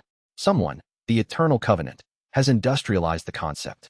They're harvesting betrayal energy on a massive scale. For what purpose? Old Man Su didn't answer immediately. His void flickered with that faint ripple of personal pain that Xianxia had detected before. Whatever the answer was, it cost the old man something to contemplate. The records don't say, Old Man Su finally said, but the financial flows all point to a central collection node. If we can locate it, we can determine the Covenant's endgame. The Crimson Fang has a regional headquarters, Lu Qingyan said, manipulating the holographic projection to highlight a cluster of communication records. Based on the message routing patterns, the regional coordinator operates from a location in the mountains west of the Azure Cloud Republic. The outpost we destroyed was one of 7 feeder operations reporting to this hub. Who's the regional coordinator? Xianxia asked. The records use a codename, Xiaorun, spirit-severing cultivator, the Crimson Fang's leader for the entire southern continent. Lu Qingyan's emotional signature pulsed with cold determination. He's the one who ordered the kidnapping of Azure Lotus disciples, including Mei Xian. Spirit-severing, Xianxia repeated. That was 4 full realms above his current level. Even with the archive's techniques, a direct confrontation would be suicide. Not today, Old Man Su agreed, reading Xianxia's expression. But the gap between core formation and spirit severing isn't just power. It's knowledge. And knowledge is what we're gathering. They plan the next phase of their campaign, a series of targeted strikes against the Crimson Fang's feeder operations, working inward from the periphery toward the regional headquarters. Each destroyed outpost would provide more intelligence, more resources, and more freed captives who might become allies. It was guerrilla warfare conducted by 3 cultivators against a continental organization. The odds were terrible, but the Crimson Fang didn't know about the archive. They didn't know about Xianxia's techniques. And they certainly didn't know that their most valuable target had stopped running and started hunting. The campaign began. Chapter 33, by phone. The first rescue mission after the campaign launched brought them to a Crimson Fang transit point, a way station in the borderlands between Bright Moon City's territory and the Azure Cloud Republic, where captured cultivators were held temporarily before being moved to the regional hub. The way station was smaller than the outpost they destroyed, but more heavily guarded.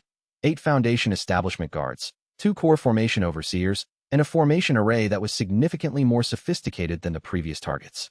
The assault took 3 hours. Xianxia's techniques had improved dramatically since the outpost raid. His core formation base and faceted core amplified the Phantom Archive steps after images to near-perfect duplicates, and the Hollow Echo Palm could redirect attacks from multiple opponents simultaneously. They cleared the guards. They dismantled the formations. They opened the cells. Inside, among 16 captives in various states of conditioning, was a young man who was very much not conditioned. He was chained with chi suppression bindings that should have rendered any Foundation establishment cultivator helpless.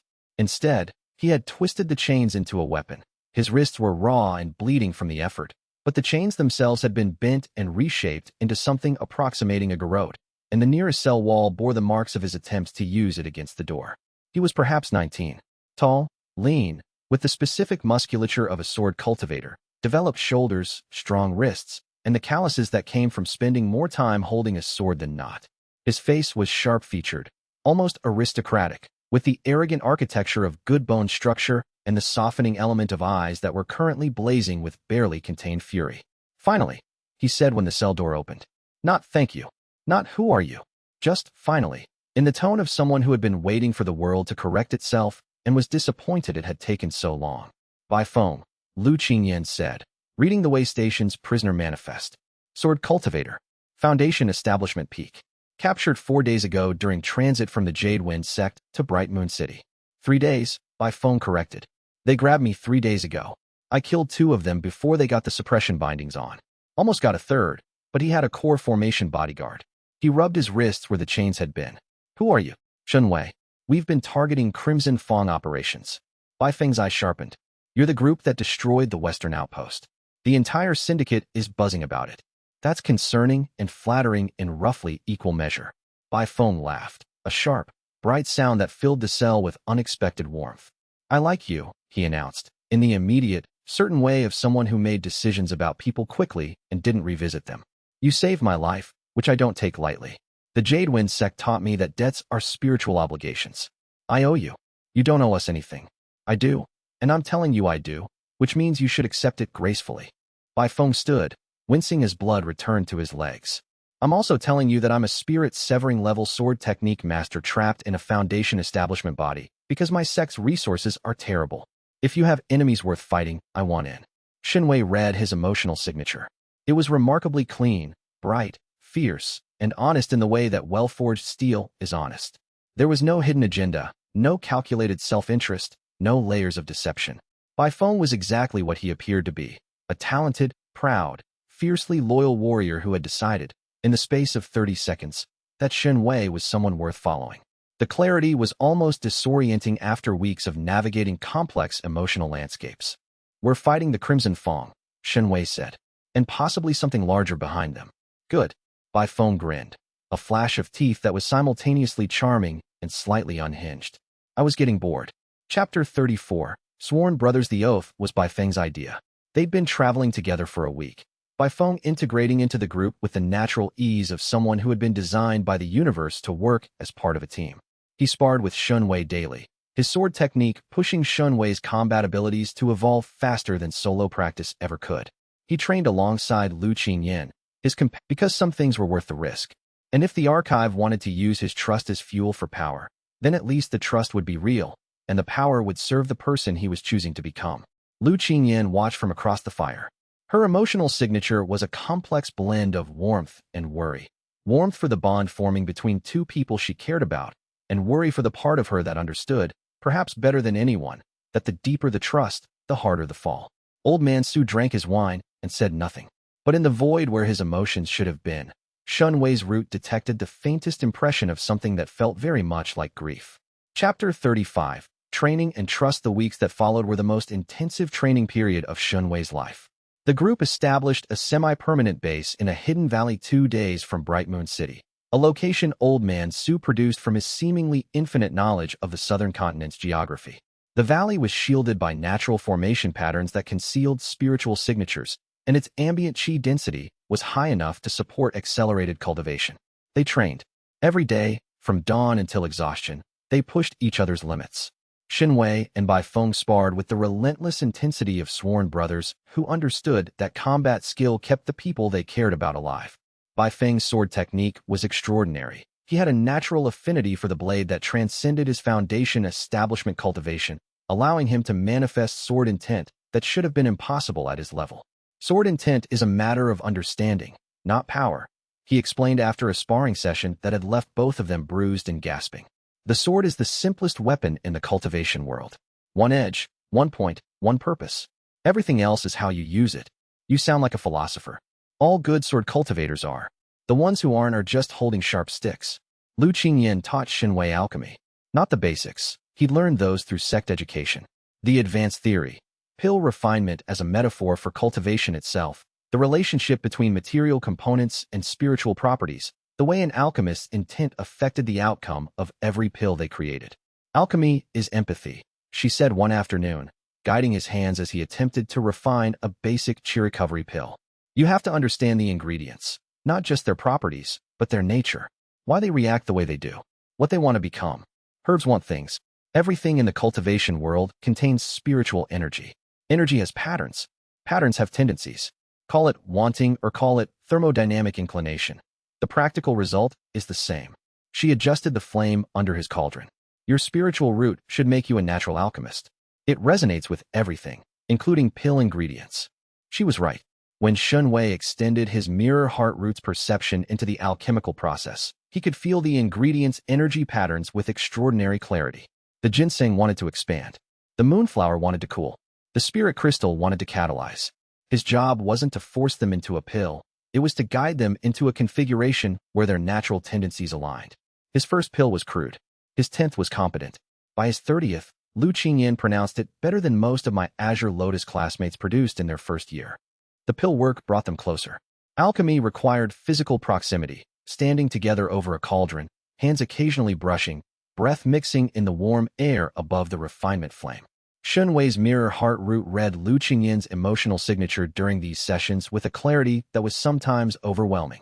She was attracted to him, not just intellectually or strategically, physically, emotionally, in the way that proximity and shared purpose and mutual respect compound into something that exceeds the sum of its parts. She hit it well, wrapping it in professional focus and collegial warmth, but the root saw through the wrapping as easily as it saw through everything. And Shun Wei was attracted to her. Not just to her intelligence or her skill, but to the way she was honest about her imperfections, the way she'd admitted to evaluating him, the way she acknowledged her sex's influence on her decisions without letting it define her. She was not a perfect person. She was a real one. And he was learning, slowly and painfully, that real was more valuable than perfect. But he didn't act on it.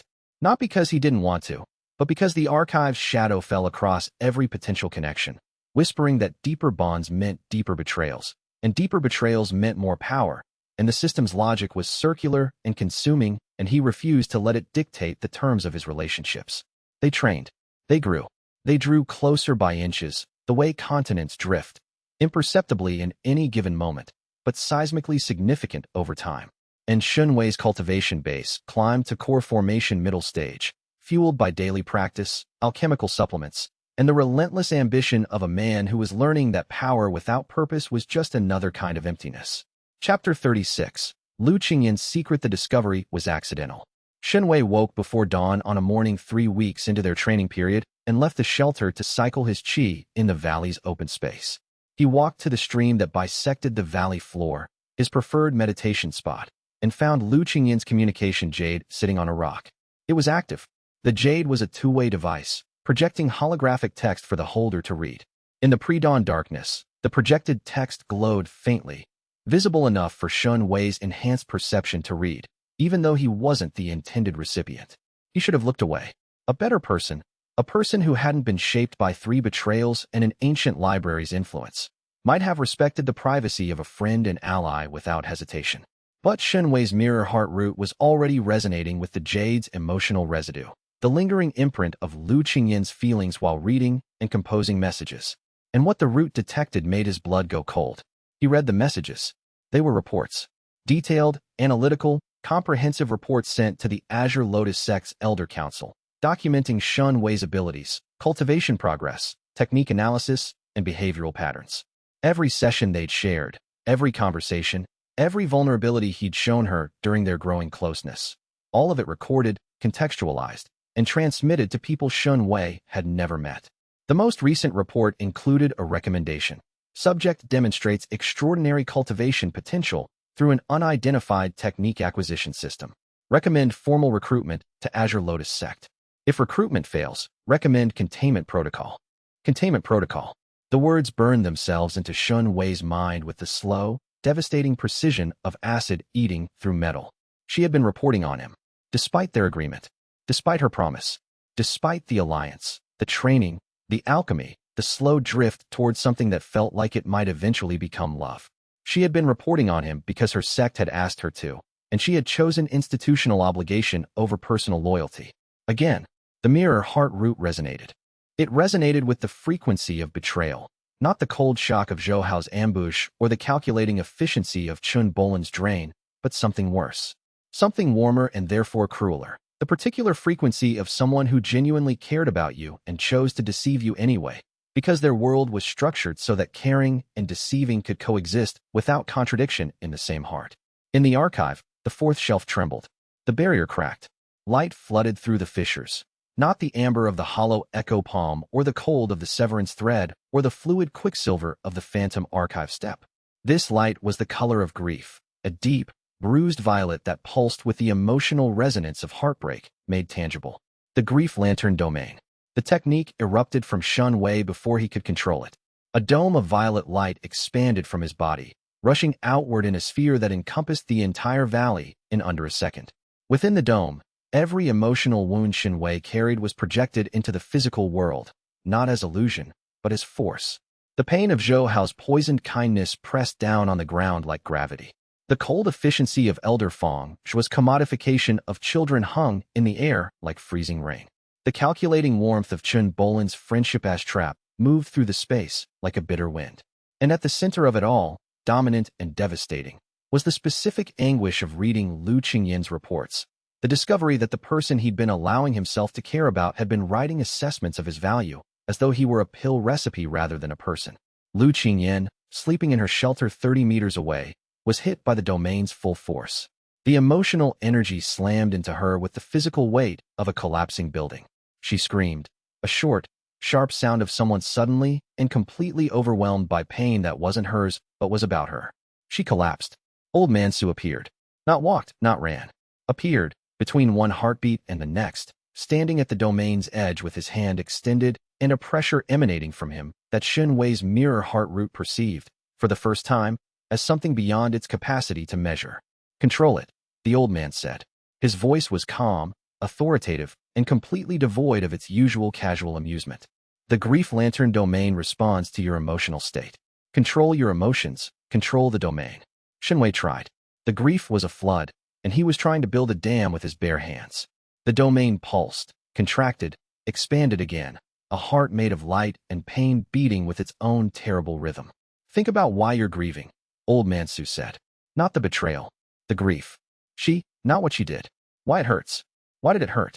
Not because she'd lied. Lies were common, expected, survivable. It hurt because he'd wanted it to be real. Because the evenings over the alchemy cauldron and the conversations about pill theory and the slow, careful construction of something that might have been love, he'd wanted all of it to be genuine. And the wanting was the wound. The domain contracted. Not fully. It still pulsed around him in a 3-meter sphere, but the expansion stopped, the pressure lessened, and Lu Qingyin's collapsed form stopped trembling. Better, Old Man Su said. Now breathe. Shenwei breathed. In and out, cycling qi through the grief lantern domain's new pathways, learning its architecture the way he'd learned the others, through necessity, through pain, through the particular education that the archive provided its hosts. The domain settled into a stable form.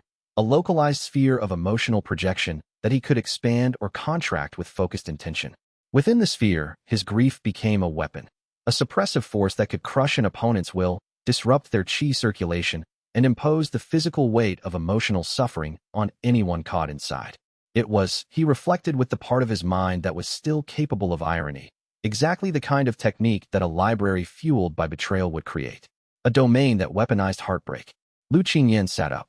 Her face was pale, her eyes were red, and her emotional signature was a wreckage of guilt, fear, and something that looked very much like despair. She looked at Xianxia, at the fading violet light, at the communication jade in his hand, which he'd picked up without thinking and was now holding like a weapon he didn't want to use. You read them, she said. I read them. The dawn broke around them, and the valley filled with golden light that was entirely too beautiful for the conversation that was about to happen. Chapter 37. Grief Lantern Domain. Xianxia sat across from Lu Qingyan in the valley's clearing, 10 meters of grass and morning dew and the wreckage of implicit trust between them. Bai Feng stood at the valley's edge, his hand on his sword, his emotional signature a storm of protective fury directed at no one in particular, because he didn't know who to be angry at. Old Man Su sat on a rock nearby, drinking wine with the deliberate calm of someone providing ballast for an unstable situation. Explain, Xianxia said. Lu Qingyan sat with her hands in her lap, her posture neither defensive nor submissive but simply present, the posture of someone who had decided to face whatever came and had stopped trying to control the outcome. The Elder Council's orders came after our alliance was formalized, she said. They approved the partnership but attached a monitoring requirement. I was to continue reporting on your development, your abilities, and your psychological profile. You agreed to stop. We had an explicit agreement. I know. Her voice was steady, but the emotional signature beneath it was not. I argued against it. I told them the monitoring would compromise the alliance if discovered. They overrode me. The Elder Council's word is absolute for a sect cultivator. Refusal would have meant expulsion, loss of resources, loss of the support network that's keeping us operational. So you chose the sect over your promise. I chose to try to do both. To honor the alliance and fulfill the sect's requirements simultaneously. I edited the reports, left out your most sensitive capabilities, downplayed the technique analysis, framed everything in terms that would satisfy the elders without giving them enough to be dangerous. But the containment protocol recommendation? Lu Qingyan flinched. That was Elder Zhao's addition. He added it to the standard template without my knowledge. I saw it only after it was sent. Xianxui's mirror heart root read every word, every emotion, every nuance. The story was true, or rather, it was the truth as Lu Qingyan understood it, filtered through her own guilt and rationalization and the genuine conflict between personal loyalty and institutional obligation. The reports had been edited. The most dangerous information, the archive, the betrayal mechanism, the specific nature of his techniques, was absent from the transmitted data. She had protected him, incompletely and imperfectly, while still betraying his trust by reporting it all. It was, he recognized, the most human betrayal he'd experienced. Not malice, not calculation, just the collision between what she wanted to be and what her circumstances allowed her to be. The grief lantern domain pulsed gently around him, still active, still responding to his emotional state. He could feel its power waiting, hungry for the pain it had been born from. The technique wanted to grow, to expand, to flood the valley with weaponized heartbreak. He pulled it back, compressed it, held it. I'm not going to pretend this is fine, he said. It isn't. You broke your promise, and the reason you broke it, institutional pressure, is the same reason Elder Feng sold disciples. The system requires it, is the explanation that excuses every betrayal in the cultivation world. Lu Qingyan's eyes glistened. That's not fair. I'm not Feng Zhuo. No, you're not. You edited the reports. You tried to protect me while following orders. The difference between you and Feng Zhuo is intention. His was malicious, yours was conflicted. He paused. But the outcome was the same. I was evaluated without my consent. Again, she didn't argue.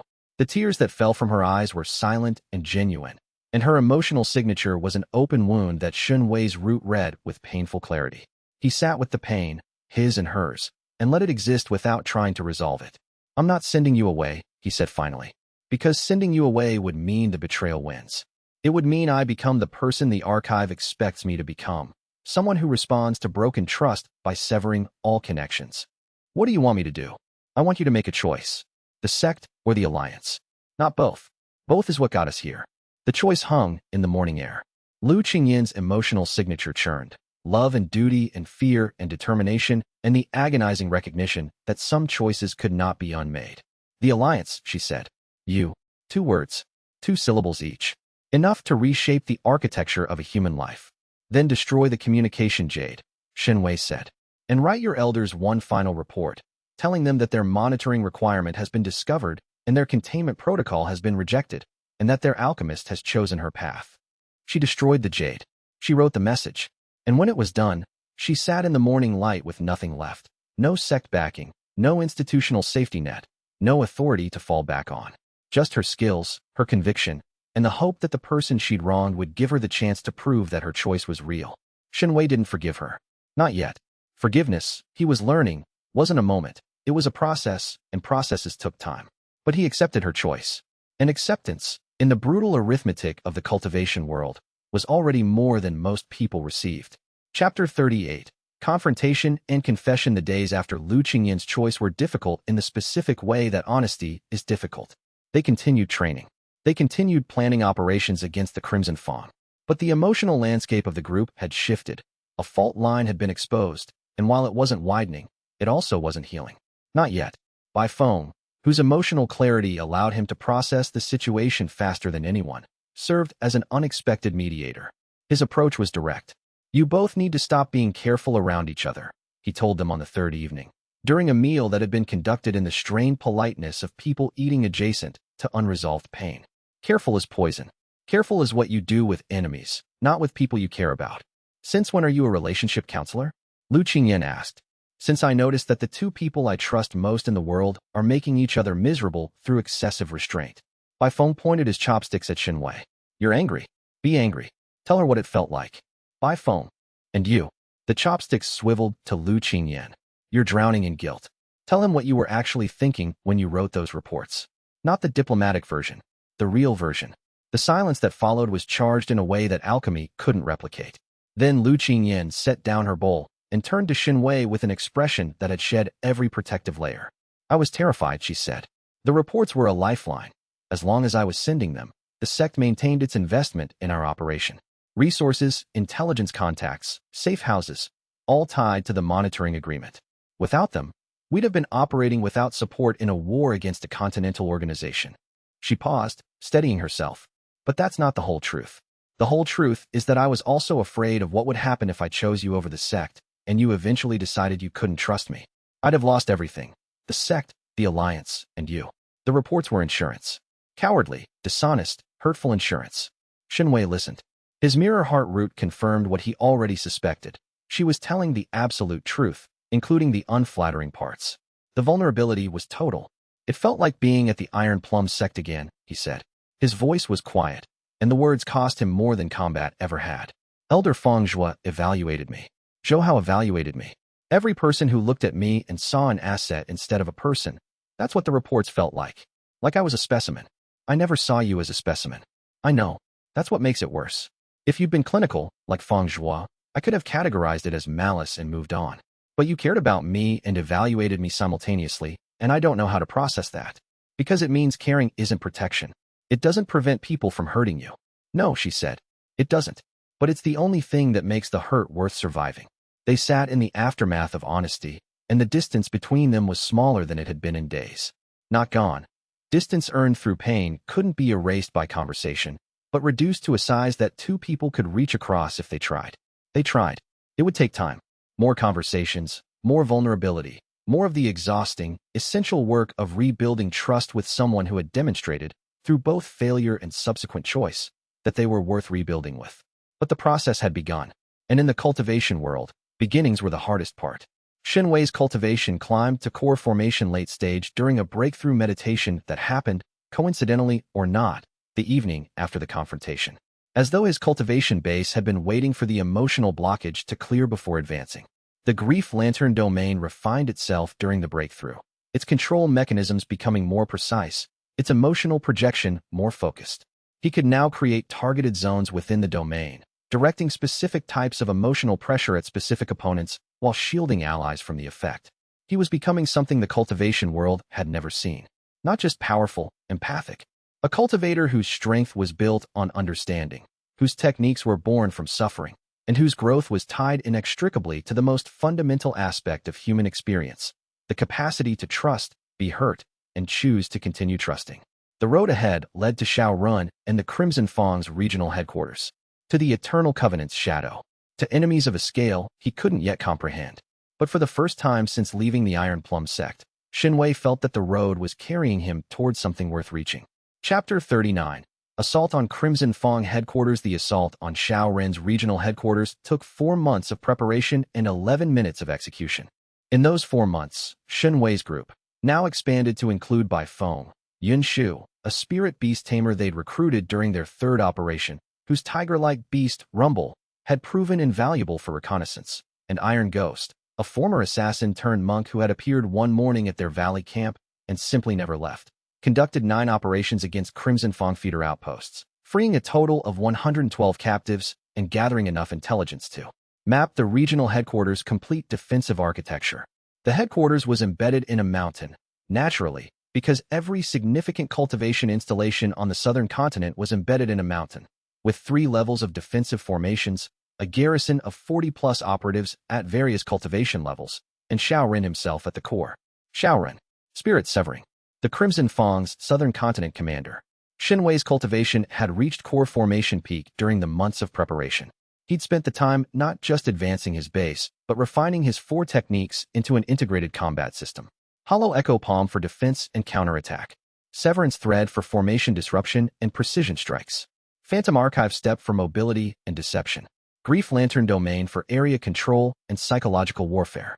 Together, the 4 techniques made him something that his cultivation level alone couldn't explain. A core formation cultivator who could challenge opponents several substages above him and, under the right conditions, several full stages. But spirit severing was not several substages above. It was 4 full major realms, the gap between foundation establishment and nascent soul multiplied by orders of magnitude. You can't fight him directly, Old Man Su said during the final planning session. Spirit-severing cultivators can sever their spiritual connection to the world and reconstitute it at will. They exist partially outside reality. Your techniques rely on physical and emotional interaction. If he severs himself from both, your toolkit becomes largely irrelevant. Then we don't fight him directly, Shenwei said. We fight him environmentally. The plan was simple in concept and insanely complex in execution. Use the Grief Lantern domain to transform the battlefield into hostile territory for spirit-severing cultivators. Xiaorun's spirit-severing technique worked by disconnecting from reality. The domain worked by infusing reality with emotional force that couldn't be disconnected from. It was part of the environment itself, woven into the air and ground and chi field.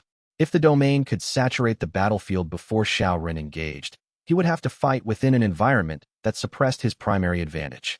Theory. In practice, it required Shenwei to maintain the Grief Lantern domain at maximum expansion while simultaneously fighting an opponent who outclassed him by 4 major realms. This plan has approximately a 20% chance of success, Old Man Su assessed. Better than 0. What are you going to contribute? I will ensure that the garrison doesn't interfere. Beyond that, the old man's voice carried the weight of someone operating under constraints he couldn't explain. Beyond that, the fight is yours. The assault began at dawn. Bai Feng and Iron Ghost led the external assault, engaging the garrison's outer forces with the kind of coordinated violence that made the mountain itself shudder. Bai Feng's sword technique, now backed by foundation establishment peak cultivation that he'd pushed to its absolute limit, carved through formation barriers and operatives alike. Iron Ghost, whose body integration cultivation base made him the strongest member of the group by raw power, dismantled the second defensive line with the methodical efficiency of a man who had spent decades studying how to take things apart. Yunshu and Rumble handled the third defensive line, the spirit beast's massive form battering through barricaded positions, while Yunshu's taming techniques turned the garrison's own defensive beasts against them. Lu Qingyan managed medical support and alchemical warfare from a concealed position, her pills and formations keeping the assault team operational despite the injuries they accumulated. And Shenwei went straight through the middle, Phantom Archive Step carrying him past the defenses like a ghost through walls, heading directly for the command center where Xiaorun waited. He found the Crimson Fang's regional commander in a chamber carved from solid jade, seated on a throne-like chair that was almost certainly the anchor point for the entire headquarters formation network. Xiaorun was smaller than Shenwei had expected. Average height, lean build, with the unremarkable appearance of someone who had cultivated anonymity as carefully as power. His face was forgettable, the kind of face that disappeared in crowds, that witnesses couldn't describe, that enemies forgot until it was too late. His eyes were not forgettable. They were the color of frozen blood, and they held the calm, complete awareness of someone who viewed other human beings the way most people viewed insects, with distant, academic interest and no emotional investment in their continued existence. "You're the mirror heart-root boy," Xiaoren said. His voice was soft, conversational, the voice of a man who had never needed to raise it because the universe had learned to listen when he whispered. "You've been very busy." Xianxia activated the grief lantern domain. The violet light erupted from his core, expanding outward in a sphere that filled the jade chamber and pushed beyond, saturating the stone, the formations, the very air with the accumulated emotional weight of every betrayal Xianxia had suffered. The domain's suppressive force slammed down on everything within its radius, pressing against Xiaoren's spirit, severing cultivation with the physical weight of weaponized grief. Xiaoren's eyebrows rose. "Fractionally. Interesting," he said, and severed. The spirit-severing technique activated. Xiaoren's connection to the physical world dissolved. His body became translucent, partially phased out of reality, existing in a state where physical attacks and spiritual pressure should have passed through him like light through glass. The grief lantern domain's emotional force did not pass through him. It was not physical. It was not spiritual in the traditional sense. It was emotional, a category of energy that existed independently of reality's physical and spiritual layers. When Xiaoren severed his connection to reality, the domain's emotional force remained, pressing against the part of him that was still human. Because even a spirit-severing cultivator was still human, still carried emotional weight, still had memories of trust and betrayal, of connections made and broken, of the accumulated psychic residue of a lifetime spent choosing to hurt people for profit. The domain found those memories and used them. Xiaoren solidified, not by choice, but because the emotional pressure was disrupting his spirit-severing technique from the inside. His eyes widened. "What is this?" "Grief," Xianxia said, and attacked. The battle that followed was the most intense of Xianxui's life. Xiaoren, even partially suppressed by the domain, was a spirit-severing cultivator, 4 full realms above core formation, with combat experience spanning decades and technique mastery that made Xianxui's 4 archive techniques look like student exercises. He fought with crimson chi blades that could cut through space itself. He fought with movement techniques that blurred the line between teleportation and physical speed. He fought with formation techniques that rearranged the Jade Chamber's architecture in real time, creating walls, barriers, and traps that Xianxia had to navigate while maintaining the domain's expansion. Xianxia responded with everything he had. Phantom Archive Step created a field of afterimages that split Xiaoren's attention. Hollow Echo Palm redirected the Crimson Chi blades, not all of them, not perfectly, but enough to survive. Severance Thread targeted Xiaoren's formations, cutting anchor nodes before they could fully activate. And the Grief Lantern domain pressed and pressed and pressed, never letting the spirit-severing cultivator fully disengage from reality. Xianxia was losing. The power gap was too vast. His techniques compensated for the difference in realm, but they couldn't eliminate it. Each exchange cost him more chi, more focus, more of the emotional energy that fueled the domain. And then his cultivation base broke through. Mid-battle, mid-exchange. In the moment between a redirected blade and a phantom archive step that saved his life by a margin measured in centimeters, the accumulated pressure of combat and grief and determination shattered the barrier between core formation peak and nascent soul. Nascent soul, early stage. The breakthrough was rough, raw, and immediate. His chi didn't consolidate gracefully. It flooded into the new realm with the violence of a dam breaking. But it was enough. The Grief Lantern domain's power doubled. The Hollow Echo Palm's redirection force doubled. Every technique in his arsenal leaped in effectiveness as the nascent soul's energy density amplified the faceted core's empathic resonance. Xiaoren felt the change. His expression shifted for the first time, from calm superiority to genuine alarm. Xianxia compressed the Grief Lantern domain into a focused beam and directed it at Xiaoren's center mass. Not the wide, suppressive dome, a concentrated lance of emotional force that carried the weight of every betrayal, every broken trust, every moment of suffering he had experienced and transformed into power. The beam hit Xiaoren in the chest. The spirit-severing cultivator staggered. His spiritual layers fractured. The separation between reality and the void he'd been trying to retreat into collapsed as the emotional force pierced through both simultaneously. Shen Wei stepped forward. The hollow echo palm was ready. He placed his palm on Xiao Ren's chest and released every redirected attack he'd absorbed during the fight. 10 minutes of accumulated force, stored and compounded, and returned with the doubled power of the archive's first technique. The impact destroyed the Jade Throne. It destroyed the chamber's back wall. It sent Xiao Ren's body through 3 layers of reinforced stone and into the mountain beyond. When the dust settled, the Crimson Fang's southern continent commander lay in a crater of shattered jade, his spirit-severing cultivation disrupted, his body broken, and his cold red eyes showing something that Shen Wei suspected he hadn't experienced in decades. Fear. Chapter 40. Xiao Ren falls. Xiao Ren died badly. Not immediately. Spirit-severing cultivators were difficult to kill, their connection to reality's fabric giving them a resilience that transcended physical destruction. But the Grief Lantern Domain's emotional saturation had damaged something fundamental in his spiritual architecture, and the hollow echo palm's concentrated redirection had shattered his internal formation array beyond repair. He lay in the crater, coughing blood that glowed faintly crimson, his cultivation base hemorrhaging energy like a cracked vessel. Shen Wei stood at the crater's edge, his own body trembling from the strain of the breakthrough and the battle, his nascent soul still raw and unconsolidated. "Who sent you?" Shen Wei asked. Xiao Ren laughed, a wet, broken sound. "You think I'm the end of this? You're not even at the beginning." Blood dripped from his lips. "The Crimson Fang is a finger. You've broken a finger. The hand that controls it, the Eternal Covenant, has been operating for 10,000 years. They've engineered every major betrayal in cultivation history. Why? Because betrayal generates energy. Broken faith energy. The Covenant harvests it, stores it, and directs it toward a single purpose that makes everything I've done, every life I've taken, every cultivator I've sold, look like children playing in the dirt." "What purpose?" Xiao Ren's eyes, losing their frozen clarity, fixed on Shen Wei with the intensity of a dying man delivering his final confession. "Resurrection," he whispered. "They're bringing back the Sage of Broken Oaths. And your little library is the key that opens his coffin." He died. The crimson light in his eyes extinguished, and his cultivation base collapsed into the mountain, releasing a shockwave of spirit-severing energy that Shen Wei's domain absorbed and dissipated. Shen Wei stood over the body and felt the weight of Xiao Ren's final words settle onto his shoulders like chains. The Eternal Covenant. Broken faith energy. Resurrection. The archive. Everything connected. The library that taught techniques through betrayal. The organization that harvested betrayal energy on a continental scale.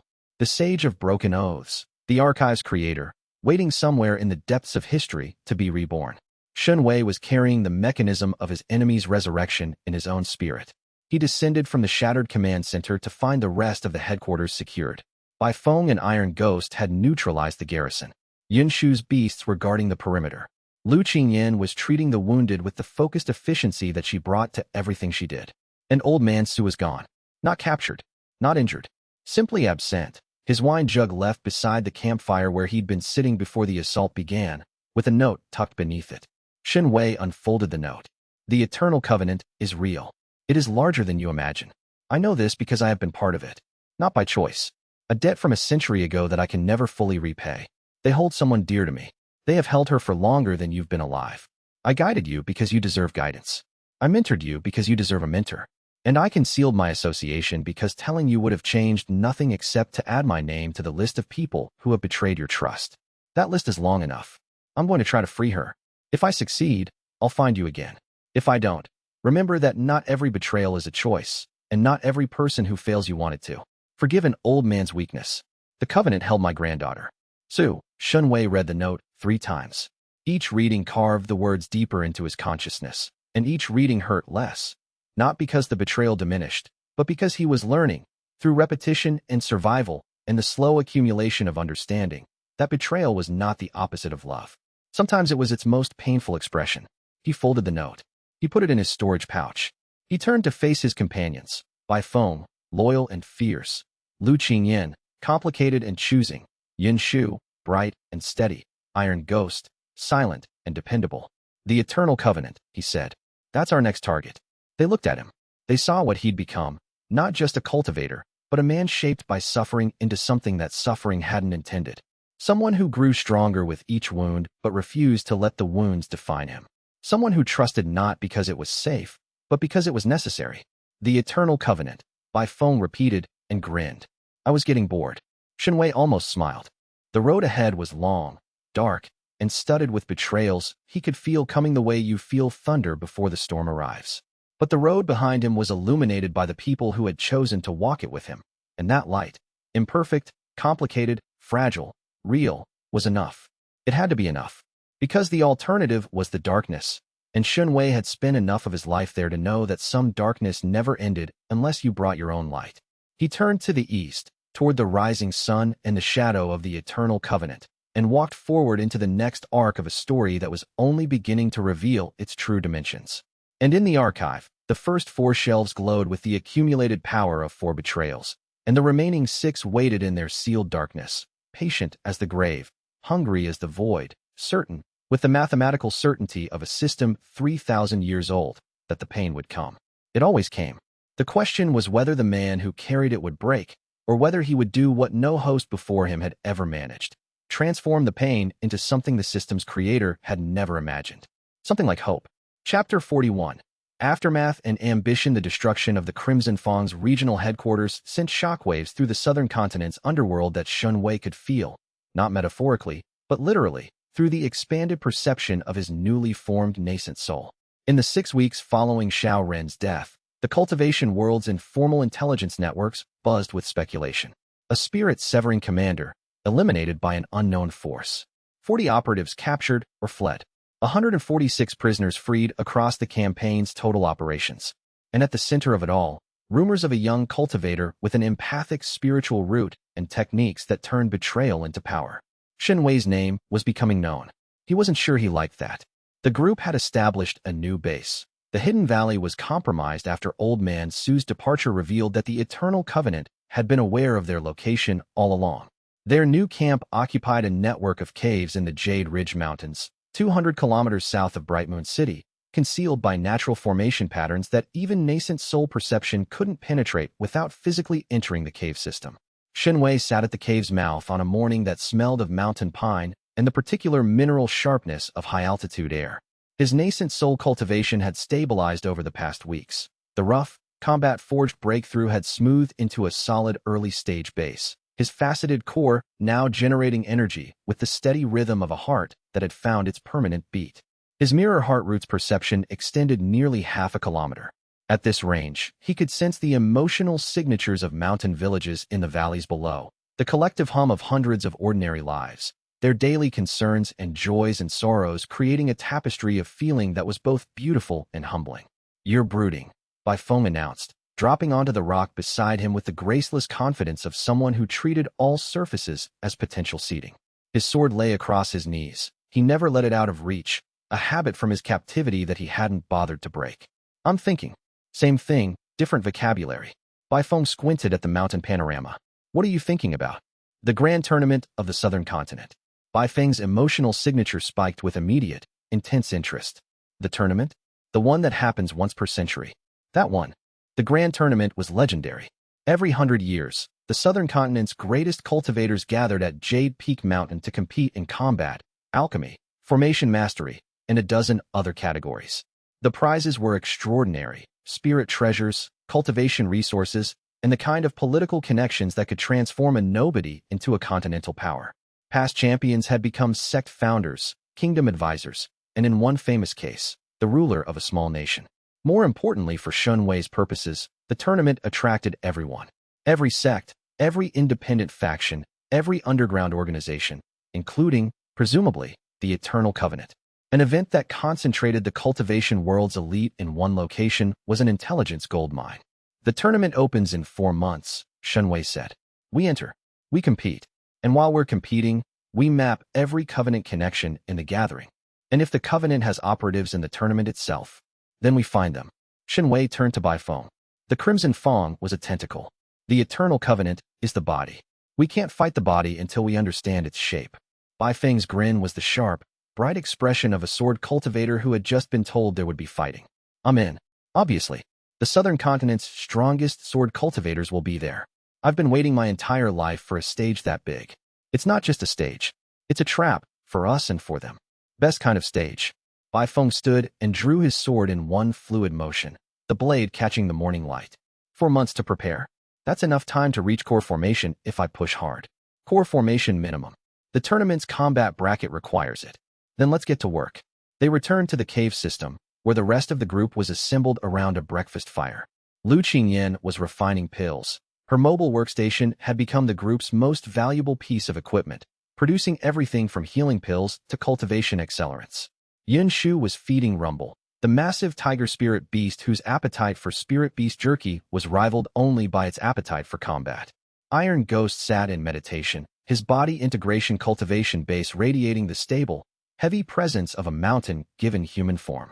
We're entering the grand tournament, Xianxia announced. For pairs of eyes turned toward him with varying degrees of interest, enthusiasm, and caution. All of us? Yun Shu asked, scratching Rumble behind one enormous ear. Rumble doesn't do well in crowds. He ate a merchant's cart last time we were in a city. All of us. Different categories. Combat, alchemy, beast mastery, formation work. The more of us competing, the more access we have to the tournament's inner workings. And the more targets we present to anyone who's looking for us, Iron Ghost said. His voice was low and measured. The man spoke rarely, and when he did, each word carried the weight of careful consideration. The Eternal Covenant knows our faces by now. They know our faces regardless. Better to be at the tournament as participants with official protections than outside it as targets without any. Iron Ghost considered this for several seconds, then nodded once. Agreement from a former assassin was always economical. Lu Qingyan set down her pestle. The Azure Lotus sect will have a delegation at the tournament. If I show up as an independent competitor, my former elders will not be pleased. Are you concerned about their displeasure? She met his eyes. The relationship between them had evolved over the past weeks, not into the romance that the outline of their story suggested, but into something more honest. A partnership built on acknowledged imperfection, reinforced daily by the small choices of people who had hurt each other and decided, separately and together, that the hurting didn't have to be the end. No, she said. I'm concerned about their interference. But I've made my choice. An alchemical competition requires an Azure Lotus representative, which I technically still am by training, if not by current affiliation. Then we prepare. For months, everyone advances as far as their cultivation allows. We enter the tournament as a team, compete as individuals, and operate as intelligence agents. The plan was set. The preparations began. And in the archive, the 5th and 6th shelves waited in their sealed darkness, patient and hungry, because the tournament was not just a competition. It was a crucible, and crucibles were designed to break things. Chapter 42, Nascent Soul Consolidation. Shun Wei's nascent soul required consolidation the way a newly built house requires finishing. The structure was sound, but the details needed attention. Old Man Su's absence left a gap in his understanding that the archive spirit partially filled. During evening sessions in the library's time-dilated space, the spirit guided him through the nascent soul's refinement processes. The nascent soul is a spiritual entity nested within your dantian. The spirit explained, projecting a visualization that showed the soul as a miniature, luminous version of Shun Wei seated cross-legged inside his core. It is, in a very real sense, you, a condensed version of your consciousness, memories, and spiritual identity. Most cultivators form generic nascent souls, functional but undifferentiated. And mine, yours is empathic. Like your core, like your root, your nascent soul resonates with emotional energy. It perceives, it understands, and it projects. Your emotional state influences the spiritual environment around you, which is why the Grief Lantern domain is so effective. It's not just a technique. It's an extension of your soul. The consolidation involved stabilizing the nascent soul's resonance with his faceted core, calibrating its emotional output to prevent accidental domain activations, a problem that had occurred twice during the first week. Once during a particularly vivid nightmare, and once during an argument with Bai Feng about whose turn it was to cook, and expanding its qi generation capacity. By the second month, Shun Wei reached nascent soul middle stage. The advancement came during a meditation session that turned into something unexpected. He was cycling qi through the Hall of Broken Histories, the sublevel that had opened at core formation, studying the archive's records of ancient betrayals for tactical patterns. One record caught his attention. It described a betrayal from 2,000 years ago, a cultivation tournament rigged by a shadow organization to harvest competitive emotions from participants. The details were eerily specific. The Eternal Covenant, Shun Wei said to the archive spirit. This is their playbook. The Covenant has repeated this pattern at least 7 times in recorded history, the spirit confirmed. Tournaments, wars, sect competitions, any event that generates intense collective emotion. They position operatives within the event structure and use hidden formations to harvest the emotional energy generated by thousands of competitive cultivators. You're saying the grand tournament might be a harvest operation. I'm saying the probability is high. The tournament occurs once per century. The Covenant has been active for 10 millennia. The timing is too convenient to be coincidence. Xianxia absorbed this with the cold clarity of someone who is learning to expect the worst and plan for it simultaneously. If the tournament was a harvest operation, then entering it meant walking into the Covenant's trap. But it also meant the Covenant would have operatives, formations, and infrastructure at the tournament that could be identified, mapped, and potentially disrupted. The hunter and the hunted, circling each other in the same arena. What kind of formation would they use? Xianxia asked. Based on historical patterns, a passive collection array embedded in the tournament ground's existing formation architecture. It would be invisible to standard spiritual perception, designed to look like part of the venue's normal infrastructure, but not invisible to someone who knows what to look for. Correct. The archive's records give you a template. If the Covenant follows their established pattern, you'll recognize the formation signature. Xianxia filed the information away. The tournament's danger had just doubled, but so had its value as an intelligence target. He emerged from the meditation at nascent soul middle stage, the advancement catalyzed by the intense mental processing of the archive's historical records. His perception range now exceeded a full kilometer, and the emotional resolution at that distance was sharp enough to read individual intentions. For months to the tournament, he was ahead of schedule. The question was whether ahead of schedule would be enough. Chapter 43. Xianxia arrives the morning after Xianxia's consolidation meditation. A sound split the mountain silence. A roar that combined the basso profundo of thunder with the sharp percussion of stone cracking under immense force. Birds erupted from every tree within half a kilometer. Small animals dove into burrows. Even the chi-enhanced mountain grasses flattened as though pressed by an invisible hand. That, Iron Ghost said, opening one eye from his perpetual meditation, is a Thunder Ridge tiger. Xianxia was already moving. His mirror heart root extended toward the source of the roar and found two things: a massive emotional signature that was simultaneously bestial and intelligent, pulsing with territorial fury and protective instinct, and a smaller signature that was human, female, young, and radiating the specific, desperate energy of someone who was very good at running, but running out of places to run. He reached the cave system's southern entrance in time to see the situation in full. A young woman in shredded cultivator robes sprinting uphill with the athletic desperation of someone whose legs had been running longer than their chi reserves could support. A massive tiger-like spirit beast bounding beside her with the protective fury of a parent defending its young, and behind both of them, 6 cultivators in dark hunting leathers riding formation-enhanced sleds that glided over the terrain with predatory smoothness. Bounty hunters. Their emotional signatures were professional and excited in the specific way that people get excited when they're about to collect a substantial paycheck. Xianxia stepped into their path. The lead hunter saw him and pulled up sharply, his formation sled throwing a spray of mountain soil. Out of the way, independent. This is syndicate business. The girl is a recovery target. Crimson Fong. Xianxia asked. That's right. She escaped from transit station 7 3 weeks ago, and the recovery bounty is... Xianxia activated the hollow echo palm and redirected the lead hunter's own forward momentum back into him. The man flew off his sled and into a tree trunk with a sound that suggested at least 3 ribs, and 1 professional career had just ended simultaneously. The other 5 hunters attacked in coordination, trained operatives who had been briefed on the possibility of resistance and had protocols for it. Formation sleds created a flanking pattern, and their combined chi techniques converged on Xianxia's position from 5 angles. Phantom Archive Step. 5 afterimages engaged 5 hunters simultaneously. Severance threads cut through 3 formation sleds' guidance arrays, sending them careening into rocks and trees. The grief lantern domain flared briefly, pressing emotional suppression onto the remaining 2 hunters hard enough to make them lose concentration for the half-second it took for the hollow echo palm to redirect their own attacks into each other. 6 hunters. 40 seconds. Not his most elegant work, but effective. The young woman had stopped running. She stood 20 meters away, breathing hard, her spirit beast, a Thunder Ridge tiger, for meters at the shoulder, with fur the color of storm clouds and eyes that crackled with ambient electrical chi, crouched beside her in a posture that was simultaneously protective and exhausted. Well, the woman said between gasps. That was something. Xianxia, he said. We've been targeting Crimson Fong operations. Xianxia. She extended a hand, then reconsidered when she realized it was covered in mud, blood, and what appeared to be tiger saliva. And this is Rumble. He doesn't bite. Unless you're a bounty hunter, in which case, he absolutely bites. Rumble rumbled, the sound that had presumably given him his name, and the vibration made the ground tremble beneath Xianxia's feet. The beast's emotional signature, now that the immediate threat had passed, was surprisingly complex for a spirit animal. Loyalty, protectiveness, hunger, profound, bottomless hunger, and a thread of affectionate warmth directed at Xianxia that suggested a bond deeper than standard beast taming. You were a prisoner at Transit Station 7, Xianxia said.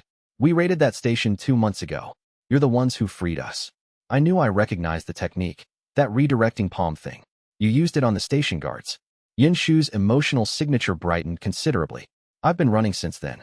Rumble and I made it to the Green Sea coast before the bounty hunters picked up our trail. We've been heading inland, trying to find. She paused, studying him with eyes that were sharp and assessing behind the cheerful exterior. Trying to find someone who could help us stop running. Xianxia had been part of the group for 2 months already, but it was during the tournament preparation that she truly became indispensable. She had appeared during their third operation against the Crimson Fawn, crashing into their assault perimeter on the back of Rumble, pursued by 6 bounty hunters who had been hired by the syndicate to recapture escaped prisoners. Xianxia had been one of those prisoners, freed in the first outpost raid, and had been running ever since. Rumble, a Thunder Ridge tiger, for meters at the shoulder, with fur the color of storm clouds and eyes that crackled with ambient electrical chi, had been her bonded companion since she was 12. The bond was deep enough that their cultivation bases were linked. Xianxia's nascent soul was actually split between her body and Rumble's, giving the beast a cultivation level far beyond what its species typically achieved. She was 22, loud, cheerful, blunt, and possessed of the specific emotional resilience of someone who had survived captivity by refusing to let it diminish her. Her emotional signature, which Xianxia's root read constantly, was a bright, uncomplicated warmth that served as emotional ballast for the entire group. Rumble needs a space at the tournament that can accommodate a 4-meter-tall thunder beast, she informed Xianxia during a planning session. And I need a sponsorship to enter the Beast Mastery competition, because independent competitors require a guarantor with at least nascent soul cultivation. I can sponsor you. You can also sponsor my wardrobe budget, because I've been wearing the same 3 sets of clothes for 2 months and Rumble keeps shredding them during training. She scratched the beast's chin, producing a rumbling purr that vibrated the cave walls. Also, he eats about 50 kilograms of spirit beast meat per week, and our supply situation is, I'll handle it, Xianxia said, and meant it, because Xianxia's cheerful pragmatism was the kind of companionship that couldn't be quantified in spirit stones. The group's training intensified as the tournament approached. Each member focused on their competitive category while maintaining collective combat readiness. Baifeng's cultivation leaped from foundation establishment peak to core formation in a breakthrough that was as dramatic as the man himself. His sword intent manifested during the transition, creating a pressure wave that carved a groove in the cave's stone floor and prompted Iron Ghost to observe, with characteristic understatement, that the boy has ambition. Lu Qingyin's alchemy reached a new tier, her pill refinement achieving success rates that rivaled senior Azure Lotus practitioners. She developed a new pill specifically for the group, the Mirror Clarity pill, which temporarily enhanced spiritual perception by resonating with Xianxia's empathic techniques. It wasn't powerful enough for combat applications, but it would give any of them the ability to detect emotional deception during tournament interactions. Iron Ghost, who never seemed to train but whose cultivation base somehow continued to advance, reached body integration middle stage. When asked how, he replied, discipline, and said nothing further. Xianxia and Rumble practiced coordinated combat techniques that leveraged the beast's size and electrical chi with Xianxia's strategic taming abilities. Their combined combat potential exceeded what either could achieve alone by a factor of 3. And Xianxia practiced all 4 of his techniques in combination, developing what he called the empathic combat system, a framework that used the Grief Lantern domain as a battlefield control layer, Phantom Archive Step for mobility and deception, Hollow Echo Palm for defense and counterattack, and Severance Thread for precision strikes and formation disruption. The system was devastatingly effective. In practice bouts against multiple opponents, Baifeng and Iron Ghost simultaneously, which was the only combination that challenged him, Xianxia demonstrated a combat capability that exceeded his nascent soul middle stage base by at least 1 full substage. The Archive Spirit, observing through the library's ambient connection, offered assessment. You are developing a unified combat philosophy that integrates emotional perception, spatial control, and force multiplication. No previous host achieved this level of technique integration. They treated the archive's gifts as individual tools. You're treating them as a language. A language of what? Of understanding. Your combat style isn't about power, it's about comprehension. You understand your opponent's emotional state, their tactical intentions, their physical momentum, and you use that understanding to redirect every aspect of the fight. It's not the strongest approach, but it may be the wisest. For months past, they were ready, or as ready as anyone could be for a trap that had been set by an organization with 10,000 years of practice. Chapter 44.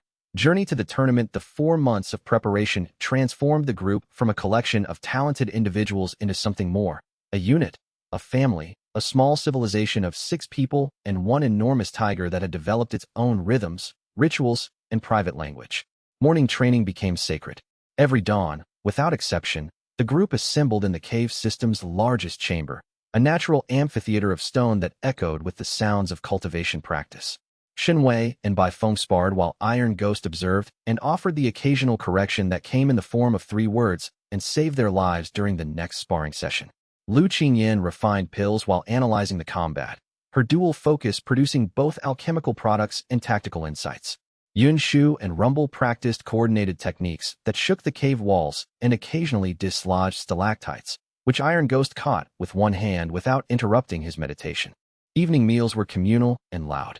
Bai Feng cooked, a fact that surprised everyone, since his personality suggested a man who would set the kitchen on fire and blame the kitchen. But his sword cultivator's precision translated into knife work that was genuinely impressive, and his competitive nature drove him to improve every dish until even Iron Ghost acknowledged the food was acceptable, which from the former assassin was equivalent to a standing ovation. Lu Qingyan and Xianxia took evening walks through the cave system's deeper passages, where bioluminescent fungi created a gentle blue glow that made conversation feel both intimate and safe. They talked about alchemy and cultivation and the future and the past, and the complicated space between what they wanted to be to each other and what the circumstances allowed. The journey to Jade Peak Mountain took 12 days by land. The group traveled as a registered competitor delegation. Xianxia had used a portion of the Crimson Fang's confiscated resources to purchase formal competition licenses from Bright Moon City's Tournament Bureau, a neutral administrative body that managed the Century Events logistics with the bureaucratic enthusiasm of people who had been planning for this particular paperwork cycle for their entire careers. The roads leading to Jade Peak were crowded. Thousands of cultivators from across the southern continent converged on the tournament grounds, traveling by foot, by spirit beast, by formation-enhanced carriage, and in one memorable case, by flying sword. A void refinement cultivator who soared overhead trailing streamers of compressed chi that painted calligraphy in the sky, apparently because he could.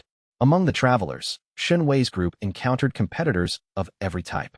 Sect representatives in color-coded robes, independent cultivators in whatever they could afford, merchant-class participants who competed in the auxiliary events, spirit cooking, artifact appraisal, formation calligraphy, that generated enormous betting revenue, and duanshu etching.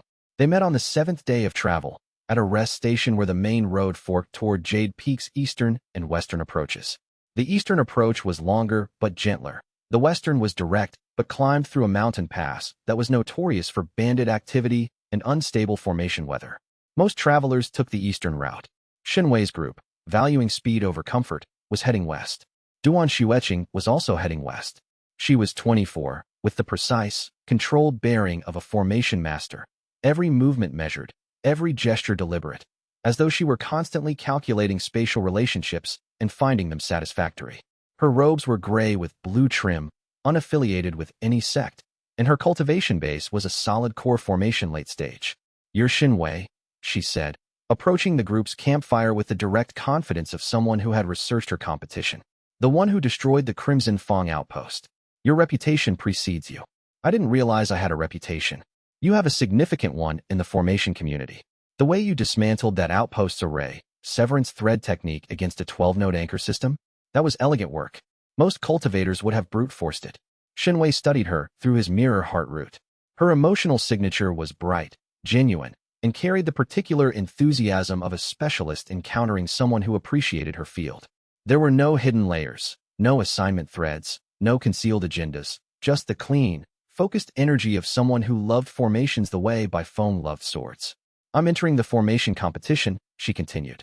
But the Western Pass has trapped formations left over from the last cultivation war. Having someone who can severance thread through them would make the journey considerably safer. You're asking to travel with us. I'm offering a mutually beneficial arrangement. I have maps of the Western Pass's formation danger zones, compiled over 6 months of research. You have the ability to neutralize what my maps can't predict. We both arrive at Jade Peak faster and safer. Old Man Su's warning echoed in Xianxia's memory. Don't trust anyone who approaches you unsolicited, especially if they seem helpful. But the warning was months old, and Xianxia had grown since then. His mirror heart roots enhanced perception at nascent soul level gave him confidence in his emotional readings that he hadn't possessed at Foundation establishment. Duan Xueqing's signature was clean. Not perfect, no one was perfect, but clean. Welcome to the group, he said. Duan Xueqing proved her value within 2 days. Her formation maps were meticulous and accurate, guiding the group through the Western Pass's most dangerous sections, while Xianxia's severance threads dismantled the traps that even her maps couldn't predict. They developed a working rhythm. She identified, he neutralized. That was efficient and increasingly comfortable. She also got along well with everyone. With Baifeng, she discussed the intersection of sword technique and formation theory, a niche topic that fascinated both of them. With Lu Qingyan, she traded formation-based alchemy insights. With Yin Shu, she played cards. Apparently, formation masters excelled at card games because they could calculate probability distributions in real time. Even Iron Ghost, who communicated primarily through silence and the occasional monosyllable, seemed to accept her presence. Xianxia watched this integration with the dual awareness of someone who appreciated the growing warmth of fellowship and understood, with the cold clarity the archive had given him, that warmth was also fuel. Every new bond was potential betrayal. Every new trust was a shelf waiting to open. He acknowledged this.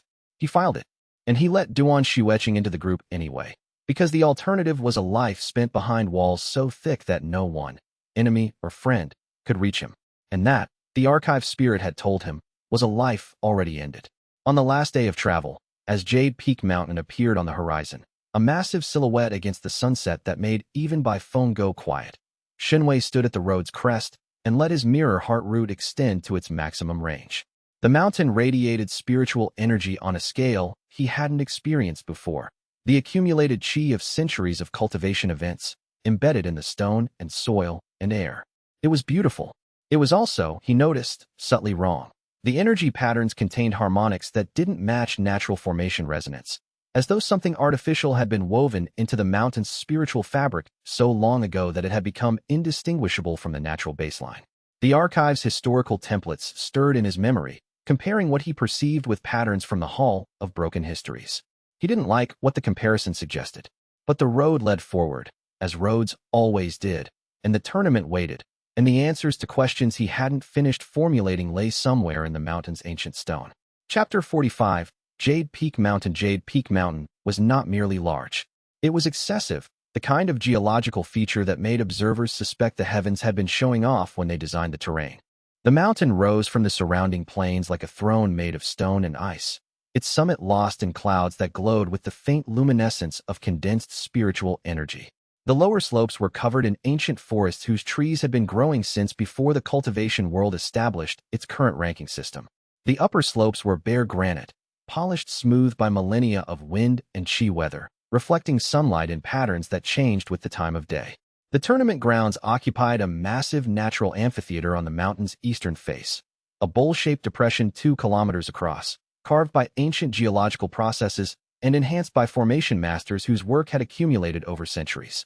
Tiered seating ringed the bowl's edges, with capacity for 50,000 spectators. The bowl's floor was segmented into competition zones, each with its own formation environment tailored to specific events. Above the amphitheater, connected by formation-enhanced bridges and stairways, the VIP pavilions and official structures clung to the mountainside like ornate barnacles. These were the tournament's administrative heart, organizer offices, referee quarters, and the private viewing galleries reserved for the cultivation world's elite.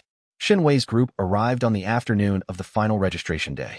The amphitheater was already filling. Tents and temporary structures ringed the mountain's base, creating a temporary city of competitors, spectators, merchants, and the inevitable collection of opportunists, con artists, and unofficial bookmakers that attached themselves to any large gathering like Remora to a whale. The emotional landscape was overwhelming. 15,000 cultivators had already gathered, with more arriving hourly, and their collective emotional output created a cacophony of feeling that made Shun Wei's root vibrate with constant stimulation. Excitement, anxiety, competitive aggression, hope, fear, greed, and underneath it all, the bass note hum of thousands of ambitious humans gathering in one place to prove something to themselves and each other. Shun Wei filtered, narrowed his perception to a 100-meter radius, focused, and beneath the collective emotional noise, he found what he was looking for. The formation. It was buried deep, woven into the amphitheater's existing formation architecture with such precision that it was indistinguishable from the venue's standard infrastructure. To any cultivator without the archive's historical templates, it would read as part of the normal energy management system. But Shun Wei had the templates. He recognized the pattern, a passive collection array designed to harvest competitive emotional energy from thousands of simultaneous participants. The formation was vast. It covered the entire amphitheater, and it was ancient. Not centuries old, like the tournament venue itself. Millennia old, older than the tournament. The tournament had been built on top of it. The Eternal Covenant didn't infiltrate the tournament. Shun Wei told his group that evening, in the privacy of their assigned competitor quarters. They built it. The Grand Tournament of the Southern Continent is a harvest ritual, and it has been since its inception. The silence that followed was the kind that precedes strategic recalculation on a massive scale. Every century, Lu Qingyan said slowly, every 100 years, 15 to 20,000 cultivators gather here, compete for days, generate enormous amounts of competitive emotion, and the Covenant harvests it all. For 10,000 years, Shun Wei confirmed. 100 tournaments. Millions of cultivators. The cumulative energy harvest must be astronomical. And they're using it to resurrect the Sage of Broken Oaths, Bai Feng said, his hand tightening on his sword's hilt. According to Xiao Ren's dying words, yes. Then we need to disrupt the formation, Duan Xueqing said. She'd been studying Shun Wei's description of the array with the focused intensity of a formation master encountering a puzzle worthy of her abilities. If we can identify the collection nodes and sever them, not yet. Shun Wei held up a hand. If we disrupt the formation now, we alert the Covenant that we know about it. They'll adapt, and we'll lose our only advantage, the element of surprise. Then what's the plan? We compete. We advance through the tournament as participants. We use our access to map the formation completely, every node, every anchor, every energy conduit. And when we have the full picture, we disrupt it at the moment of maximum impact.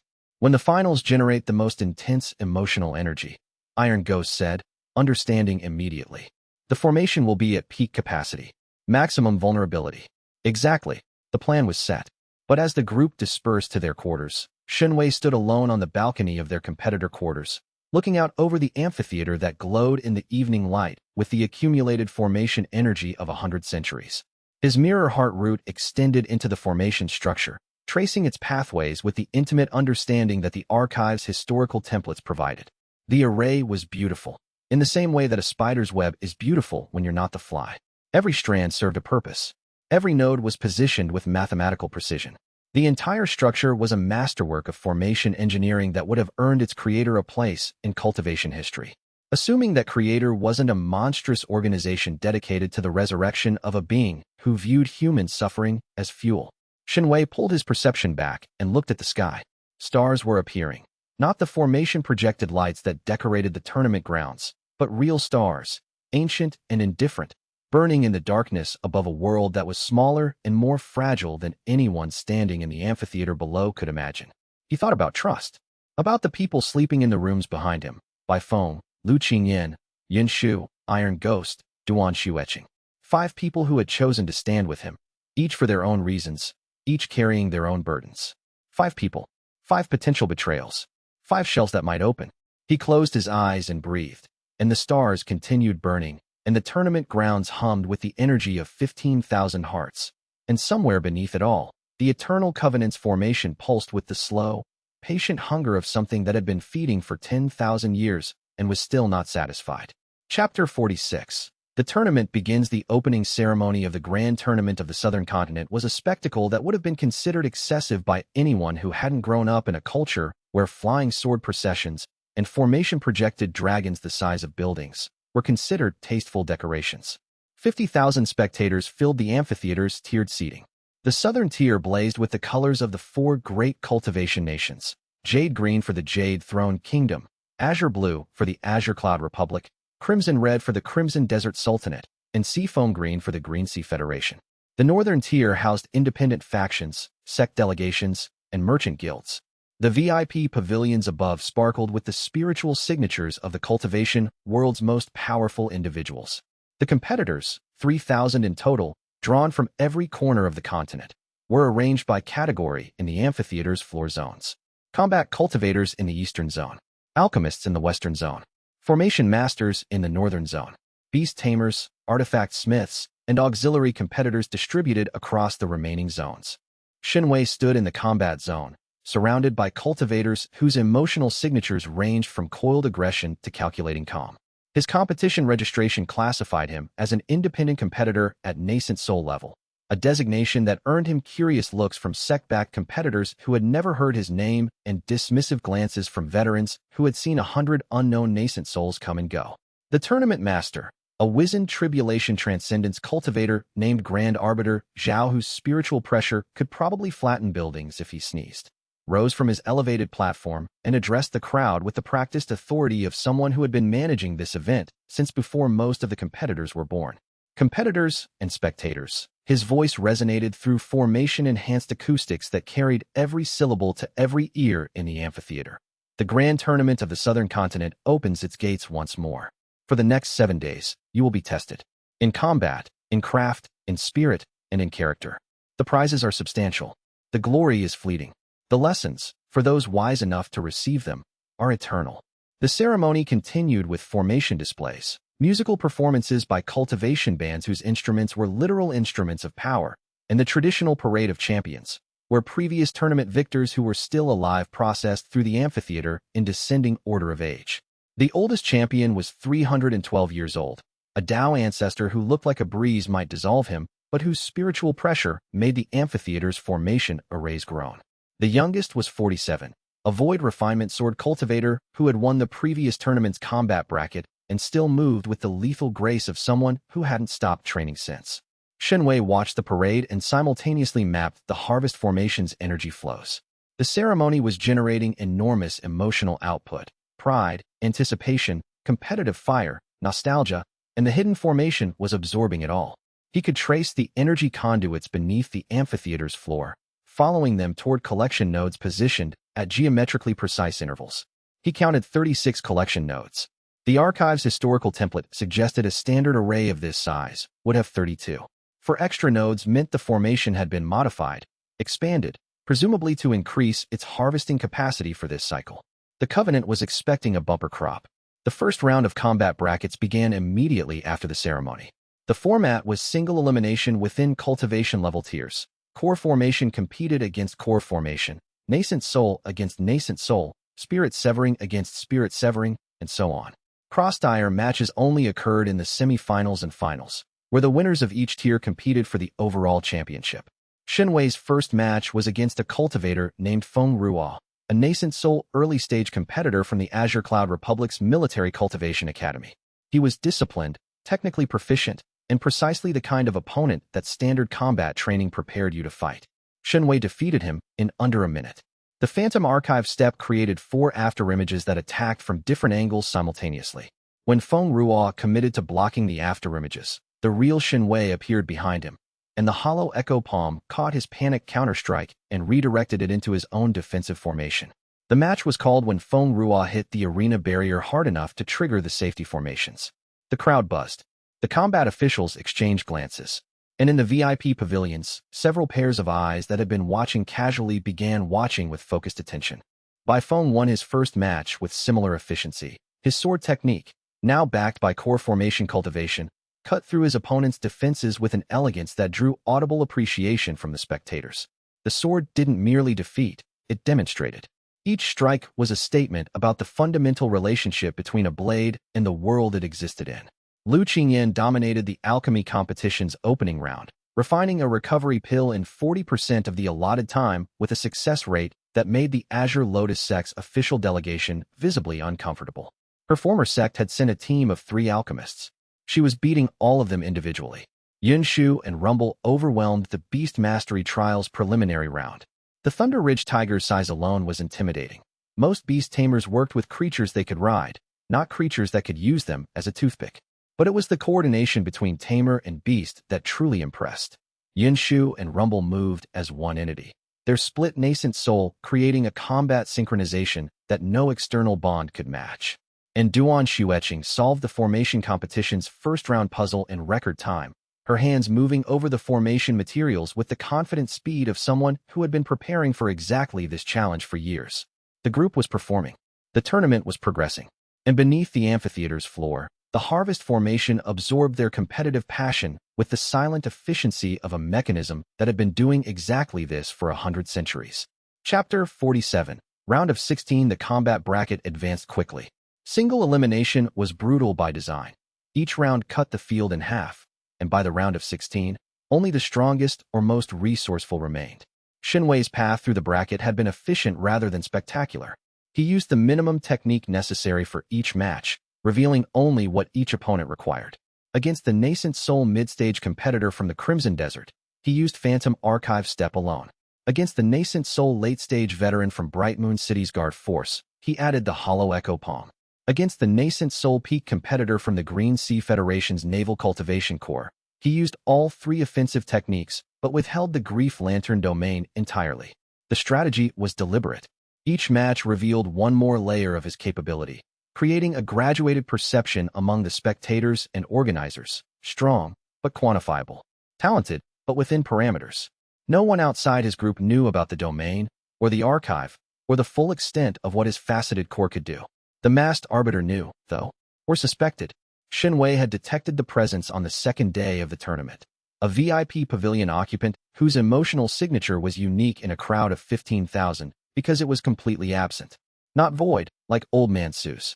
Absent, as though the person generating the signature had surgically removed their emotional component, leaving a human-shaped hole in the emotional landscape. The masked arbiter sat in the highest VIP pavilion, observing through a viewing formation that projected the arena directly into their private space. They wore robes of deep black trimmed with silver, the colors of no recognized sect or faction, and a mask of white porcelain that covered their entire face. The mask's formation circuits glowed faintly, indicating active spiritual functions beyond mere concealment. Xinwei couldn't read them. For the first time since his nascent soul breakthrough, his mirror heart root encountered something it simply couldn't process. Not because of depth, like Old Man Seuss's void, but because of absence. It was like trying to read emotions from a stone. Stones didn't have emotions. Neither, apparently, did the masked arbiter. The round of 16 arrived. Xinwei's opponent was a nascent soul peak cultivator named Liang Jun, a compact, efficient fighter from the Jade Throne Kingdom's elite cultivation force. His emotional signature was clean and controlled, military discipline, professional confidence, and the focused intent of someone who fought not for glory but for duty. They entered the arena at mid-morning. The amphitheater was full. The round of 16 drew maximum attendance, and 50,000 voices created a wall of sound that the formation acoustics struggled to contain. Begin, the referee announced. Liang Jun attacked with military precision. His technique was a kingdom-issue combat style, systematic, versatile, designed for efficiency over spectacle. Each strike came from a calculated angle. Each defense prepared the next attack, and his chi circulation was so tightly controlled that Xinwei's root could read his tactical intentions only fractions of a second before they manifested. But fractions of a second were enough. Xinwei moved through the Phantom Archive Steps lattice of afterimages, each one engaging Liang Jun's military technique from a different vector. The kingdom soldier adapted with impressive speed. His training included anti-afterimage protocols, and he learned to identify the real Xinwei by tracking his spiritual root's resonance. Clever. Very clever. Xinwei shifted tactics. He stopped creating offensive afterimages and instead used the step for pure evasion, becoming a blur of constant motion that Liang Jun couldn't pin down. While evading, he extended his severance threads into the arena's formation floor, reading the local formation structure. The harvest formation's collection nodes were directly beneath them. 36 nodes, each pulling in competitive emotional energy. And one of those nodes was positioned directly under the spot where Xinwei's fight was taking place, pulling harder than the others, as though this particular match was generating energy of unusual quality. Because it was. Xinwei's empathic core was generating emotional resonance that the formation recognized as particularly valuable. His techniques, born from betrayal, produced a type of energy that the Covenant's array was optimized to collect. He was feeding the formation simply by fighting. The realization hit him mid-dodge, and the distraction cost him. Liang Jun's fist connected with his ribs, a clean, powerful strike that sent him sliding across the arena floor. Shenwei rolled to his feet. His ribs ached but weren't broken. His mind raced. He couldn't stop fighting. That would mean losing the match and the intelligence-gathering opportunity. But continuing to fight fed energy to the Covenant's formation. The system had him in a bind that was almost elegant in its cruelty. Unless he changed the nature of what he fed it. Shenwei activated the Grief Lantern domain. Not offensively, not as a suppression technique directed at Liang Jun. Instead, he turned it inward, creating a membrane of emotional energy around his own cultivation base. The domain enclosed his spiritual output, containing and filtering the emotional energy he produced before it reached the harvest formation. The collection node beneath the arena stuttered. Its energy intake dropped as the domain's membrane cut off its supply. Shenwei grinned. The Covenant couldn't harvest what he chose not to release. With the domain filtering his output and his combat techniques freed from the distraction, he re-engaged Liang Jun with renewed focus. The hollow echo palm caught the soldier's next combination and redirected the accumulated force in a single, devastating counter that launched Liang Jun across the arena. The Kingdom Cultivator recovered in midair. Military training included aerial combat recovery, and came back with a technique Shenwei hadn't seen yet, a formation-enhanced strike that drew power from the arena's embedded formations. The amplified blow hit like a falling mountain. Shenwei let it hit his palm. The hollow echo palm absorbed the formation-enhanced strike, doubled it, and added the reflected competitive energy that the Grief Lantern domain had been filtering. The redirected strike hit Liang Jun with the force of his own attack, doubled, plus the accumulated competitive energy of their entire match. The Kingdom Cultivator went through the arena barrier, through the safety formation behind it, and into the amphitheater's wall. The stone cracked. The crowd went silent, then erupted. Winner, Shenwei, the referee announced, with the strained voice of someone who had just watched physics get rewritten. Shenwei stood in the center of the arena, breathing hard, the Grief Lantern domain still filtering his emotional output. The collection node beneath the floor pulsed weakly, starved of its expected harvest. In the highest VIP pavilion, the masked arbiter leaned forward. The porcelain mask's formation circuits brightened, and Shenwei felt, for the first time, the full attention of the Eternal Covenant's representative focusing on him with the weight of institutional interest that had 10,000 years of patience behind it. He met that attention with his mirror heart root extended and his techniques ready. The game had changed. The Covenant knew he was here. The question was whether they knew what he was planning. Shenwei advanced to nascent soul late stage during the night's meditation. The intense combat pushing his cultivation over the threshold with the forceful inevitability of water breaking a dam. Chapter 48. Duan Xueqing's formation. The quarterfinal preparation period lasted 1 day. 24 hours of rest and recovery between rounds, during which competitors were expected to meditate, heal, and strategize.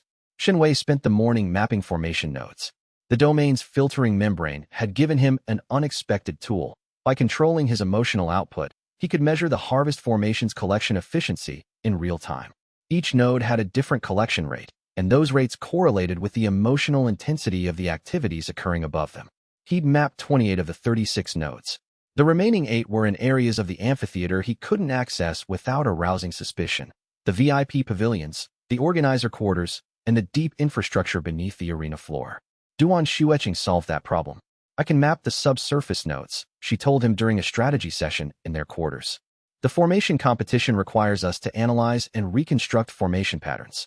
Tomorrow's round involves the tournament's own infrastructure formations. We're literally being tested on our ability to understand the venue's systems. That gives you legitimate access to the deep formation structure. Exactly. I'll map the remaining nodes during the competition round. It'll look like thorough analysis, which it is, just with a secondary purpose. You're confident you can distinguish the harvest nodes from the legitimate infrastructure? The archives templates gave you the pattern signature. I've memorized it. My formation sense is precise enough to detect variations of 0.3% in energy flow. The harvest node's parasitic draw is at least 2%. I'll find them. Shenwei trusted her assessment. Duan Xueqing's formation expertise was genuine and extraordinary. She demonstrated it consistently throughout their journey and the tournament, and her emotional signature remained clean, enthusiastic, focused, committed to the mission. Be careful, he said.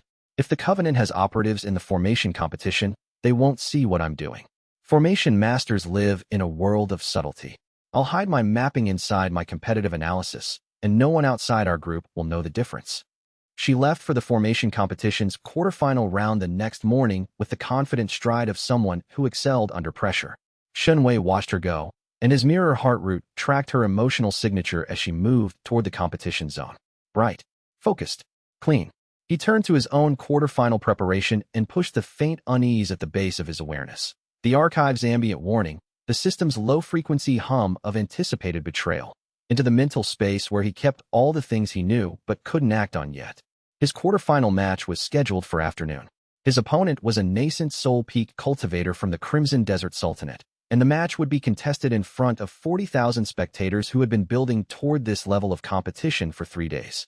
Xianxia meditated, cycling his techniques through the empathic combat system's integrated framework, and waited. At noon, Duan Xueqing's emotional signature changed. Xianxia felt it from across the tournament grounds, a shift so subtle that only his nascent soul late-stage perception at close to maximum sensitivity could detect it. The bright, focused enthusiasm didn't disappear. It was augmented. A new thread appeared in her emotional signature, weaving itself through her existing pattern with the precision of something that had been there all along but had been concealed. The thread was familiar, cold, efficient, purpose-driven. Assignment. No, Xianxia whispered. But the thread was there, and as he tracked its resonance through the tournament's emotional landscape, he found its matching frequency in 36 other signatures distributed across the amphitheater. 36 operatives, one for each harvest node. Duan Xueqing was one of them. Chapter 49. The fifth betrayal. The quarterfinal match began at exactly the wrong moment.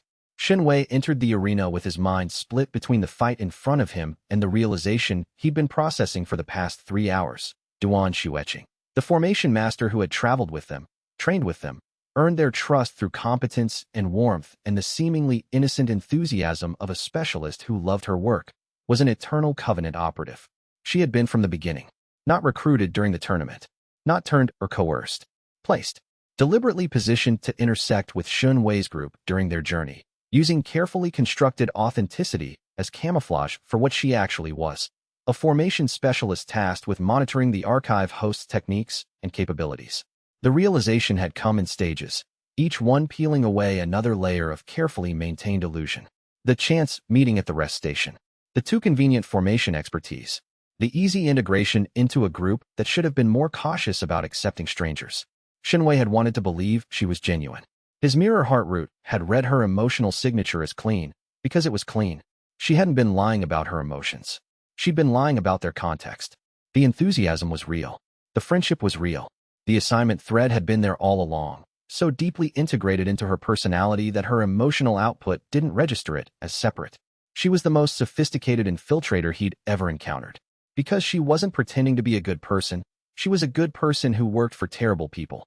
The two things coexisted in her without contradiction, the same way Lu Qingyin's sect loyalty and personal care had coexisted. The difference was that Lu Qingyin's assignment had been surveillance. Duan Xueqing's was something active. The quarterfinal match started. His opponent, the Crimson Desert Cultivator, attacked with a sand-based technique that created a whirling storm of chi-enhanced particles. The particles were abrasive, designed to strip away defensive formations and exposed skin simultaneously.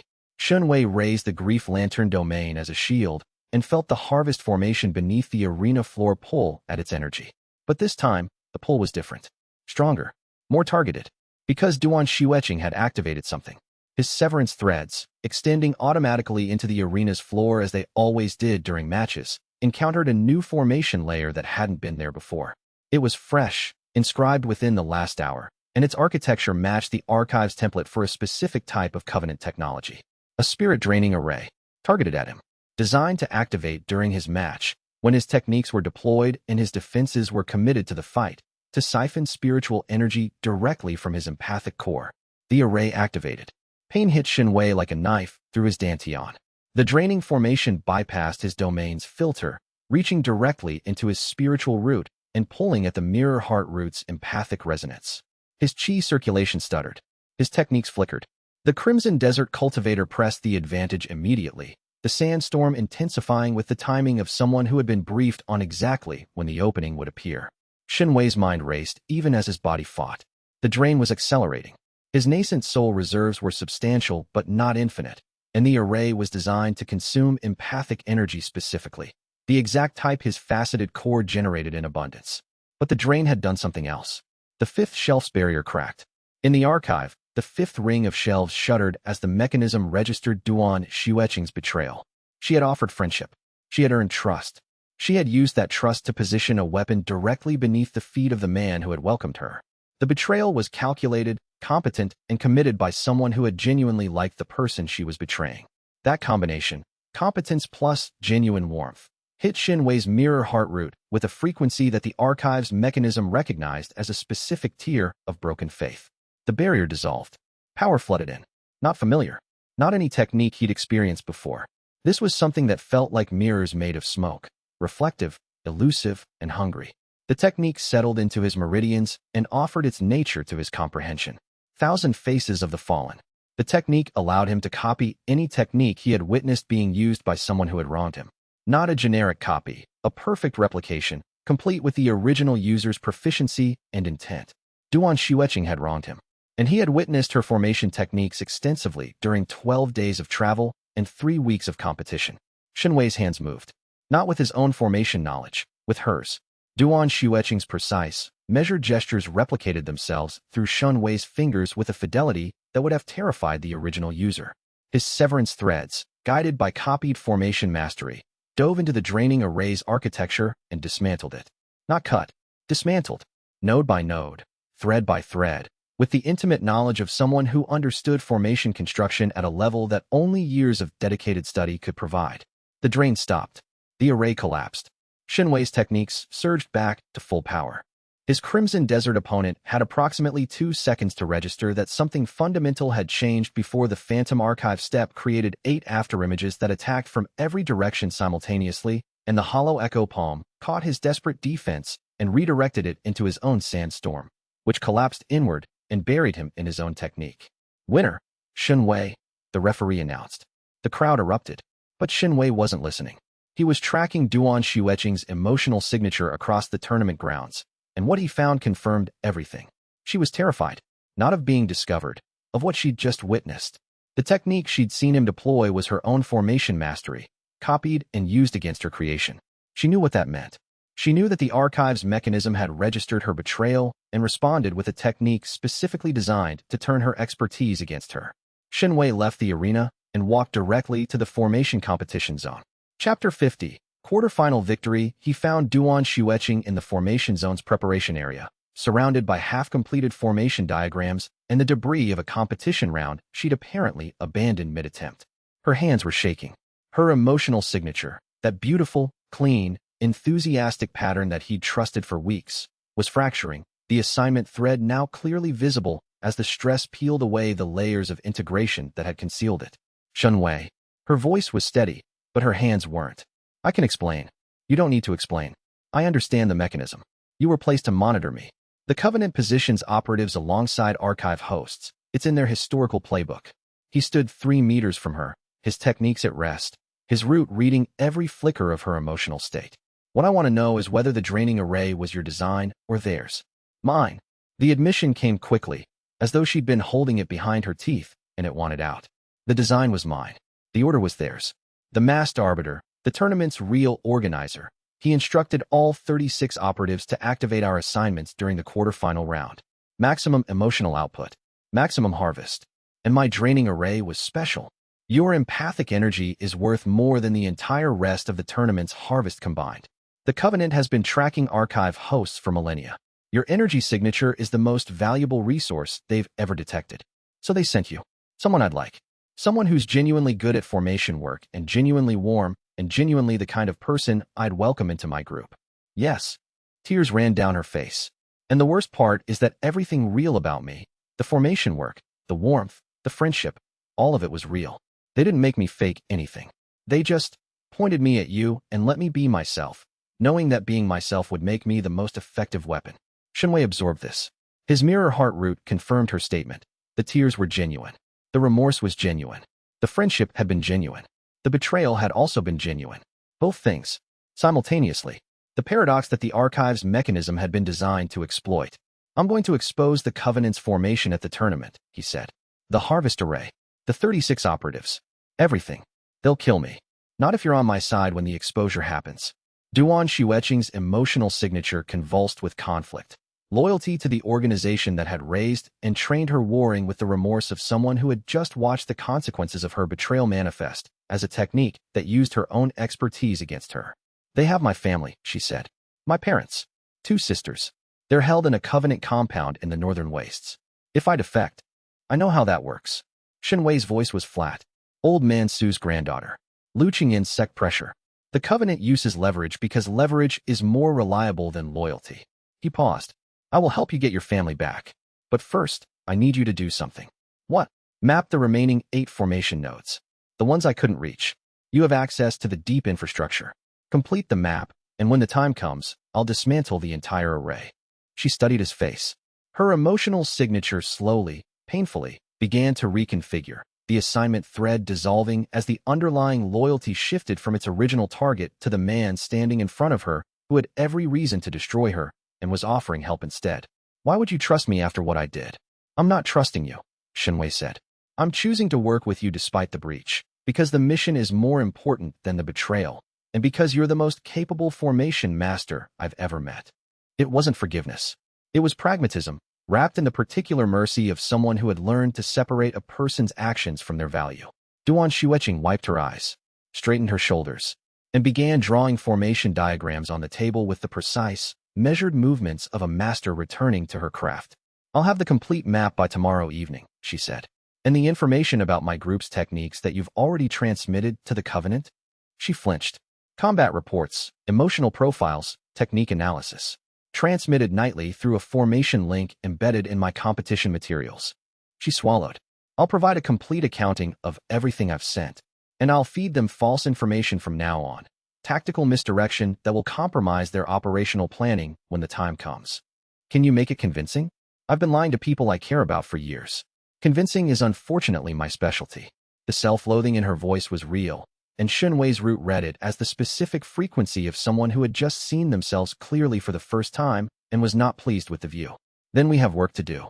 Shenwei nodded once and left the preparation area. He walked through the tournament grounds in the late afternoon light, processing the day's events. The 5th technique hummed in his meridians, the 1,000 Faces of the Fallen, with its ability to copy techniques from those who had wronged him. It was the most versatile tool he'd gained, transforming every betrayer's expertise into his own arsenal. 5 techniques, 5 betrayals. Each one had cost him something irreplaceable: trust, innocence, the comfortable illusion that the world rewarded loyalty. But each had also given him something irreplaceable: understanding, capability, and the specific resilience of a heart that had been broken and rebuilt so many times that the architecture of its reconstruction was becoming its defining feature. He passed the medical pavilion, where injured competitors received treatment from alchemist healers whose skills were required to match tournament standards. He passed the merchant stalls that had sprung up around the amphitheater's perimeter, selling everything from spirit beast jerky to premium viewing formation passes. He passed a group of young cultivators, teenagers, barely older than he'd been when the archive bonded to him, who were watching the tournament with the wide-eyed wonder of people experiencing something beyond their imagination for the first time. They reminded him of himself. Before, when the world was large and terrifying and full of possibilities that hadn't yet revealed their cost. He bought them all skewers of spirit beast meat from a nearby stall and handed them out without explanation, and their surprised gratitude was the cleanest emotional energy his root had encountered all day. Outside, the tournament continued. The crowd cheered. The competitions advanced. And beneath it all, the Eternal Covenant's harvest formation pulsed with energy that had been accumulating for 10,000 years, patient and hungry and very, very close to whatever threshold its creators had been working toward. Chapter 51. The Masked Arbiter's Interest. The Masked Arbiter summoned Shenwei on the evening of the quarterfinal day. The summons arrived via a jade communication slip delivered by a tournament official whose emotional signature was the flat, controlled pattern of someone acting under compulsion rather than authority. The message was simple. The tournament's arbiter requests a private meeting. VIP Pavilion 7. Midnight. Shenwei went. Not because he was obedient, but because the arbiter's invitation was an intelligence opportunity that couldn't be refused. VIP Pavilion 7 was the highest structure on the tournament grounds, a cantilevered platform that extended from the mountain's face like a hand reaching toward the sky. The interior was sparse, a single room, 2 chairs, a table, and formation barriers so dense that even Shun Wei's nascent soul perception couldn't see through them from the outside. The masked arbiter sat in one chair. Up close, the porcelain mask was more disturbing than at distance. It covered every feature, creating a blank surface that reflected the room's ambient light with a smoothness that made it difficult to determine where the mask ended and the person began. The formation circuits embedded in the porcelain pulsed with energy that Shun Wei's root identified as emotional nullification. The mask didn't just conceal, it erased the wearer's emotional output entirely. "Sit," the arbiter said. The voice was gender-neutral, age-neutral, and processed through the mask's formations to remove any identifying characteristics. It could have been anyone. Shun Wei sat. The chair was comfortable in the way that negotiation rooms in hostile territory were always comfortable, designed to create a false sense of ease. "You disrupted one of my collection nodes today," the arbiter said. "The draining array beneath Arena 3. My operative designed it specifically for your empathic core. It took her 6 months. She designed it well. The dismantlement was more satisfying because of the quality. You have a talent for turning weapons against their wielders. The hollow echo palm. The copied formation mastery. Even your domain. It converts emotional suffering into suppressive force." A pause. "The Betrayer's archive has chosen well this cycle." Shun Wei's expression didn't change. "You know about the archive. The Eternal Covenant has known about the archive since its creation. We have been managing its hosts for 3,000 years, guiding them, harvesting the energy their betrayals generate, ensuring that the cycle continues." The arbiter leaned forward. "You are the archive's most sophisticated host in 7 centuries. Your empathic core produces betrayal energy of exceptional purity. The Covenant values you. The way farmers value livestock. The way gardeners value flowers. We don't want to destroy you, Shun Wei. We want you to bloom." The metaphor was perfectly calibrated, acknowledging his value while positioning him as a managed resource. The arbiter was skilled at this. "What are you offering?" Shun Wei asked. "A place in the Eternal Covenant. Not as an operative, as a partner. Your techniques, your intelligence, your empathic perception, all of it would be used to advance the Covenant's mission.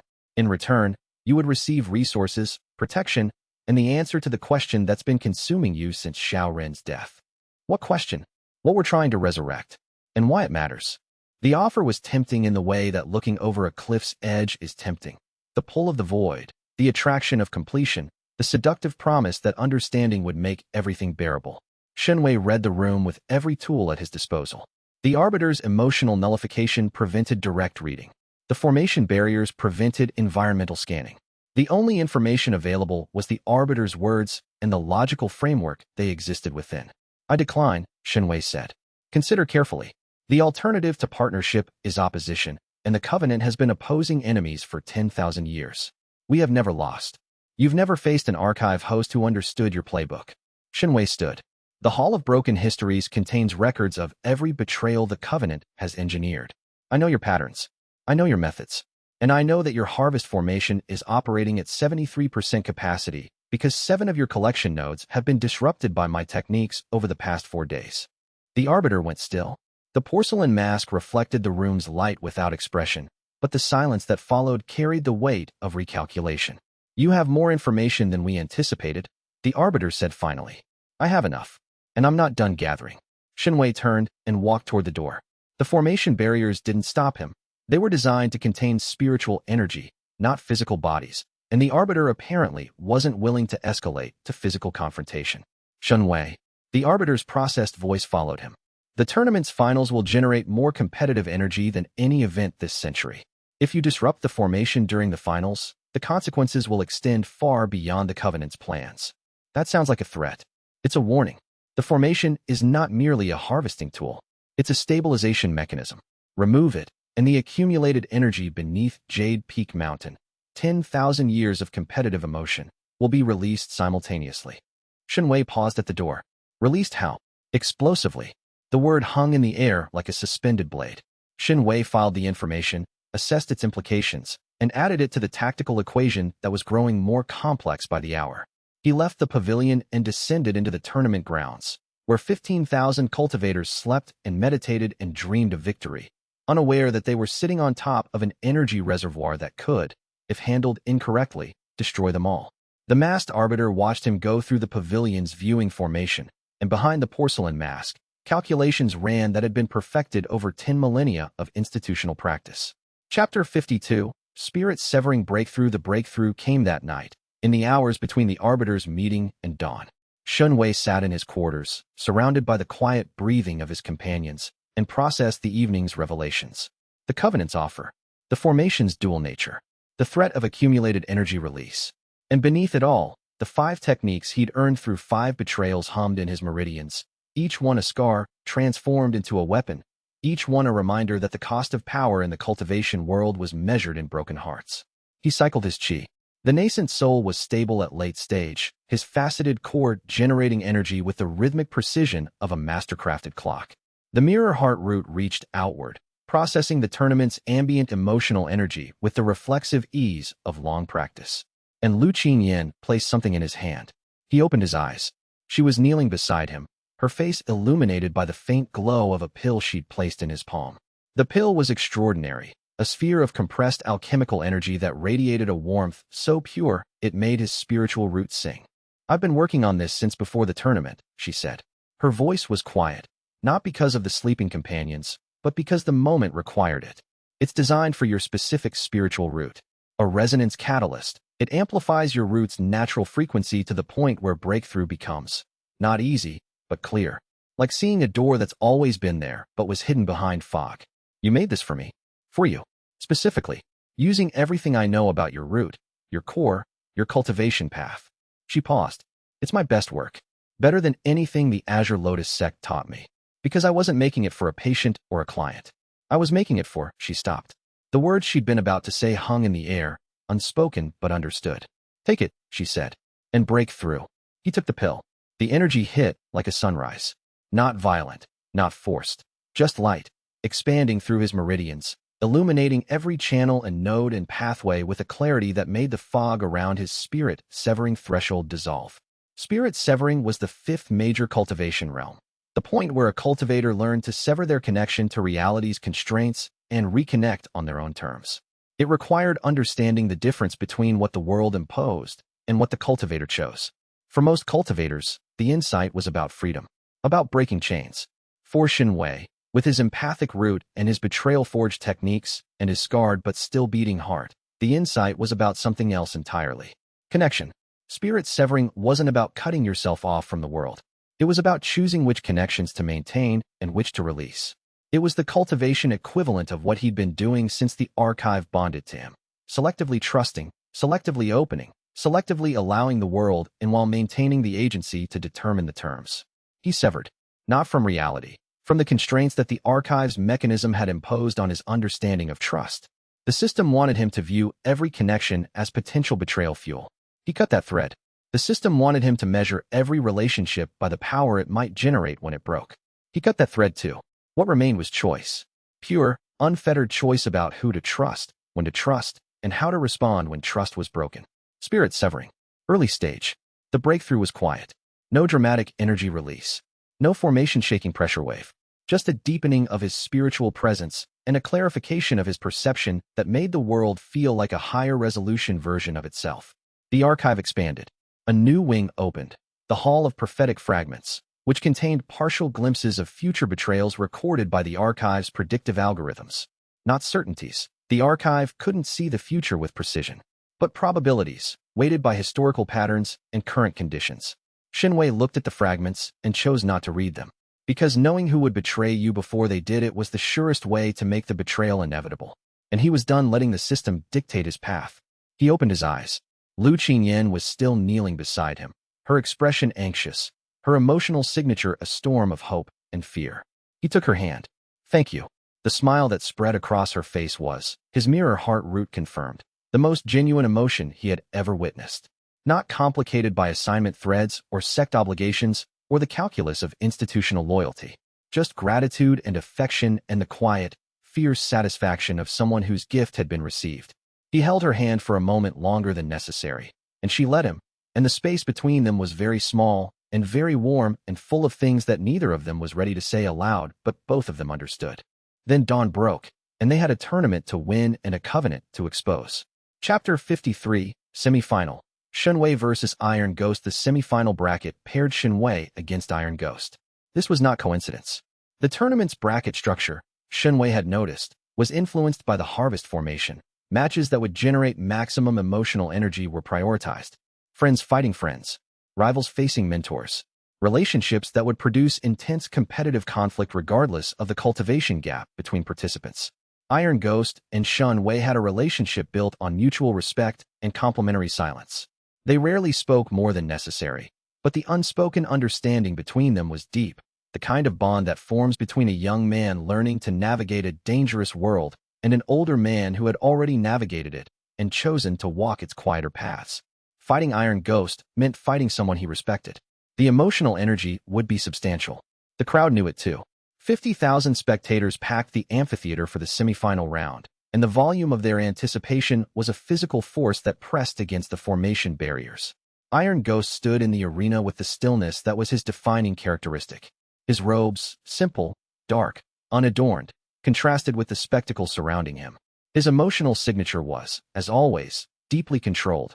Calm purpose layered over a reservoir of capability that his body integration cultivation base only partially explained. "I will not hold back," Iron Ghost said, before the referee started the match. It was the most words he'd spoken in a single sentence in Xianxia's presence. "I'd be offended if you did. Begin." Iron Ghost attacked with a speed that defied his size and stillness. Body integration cultivators internalized their spiritual energy into their physical form, creating bodies that exceeded the limits of mortal physiology. Iron Ghost's punches carried the force of collapsing buildings, and his footwork, precise, economical, devastating, placed each strike where Xianxia's defenses were weakest.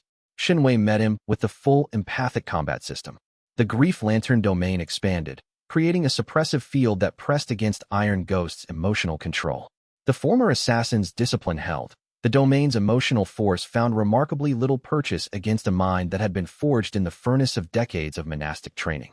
The Phantom Archive step created afterimages. Iron Ghost ignored them.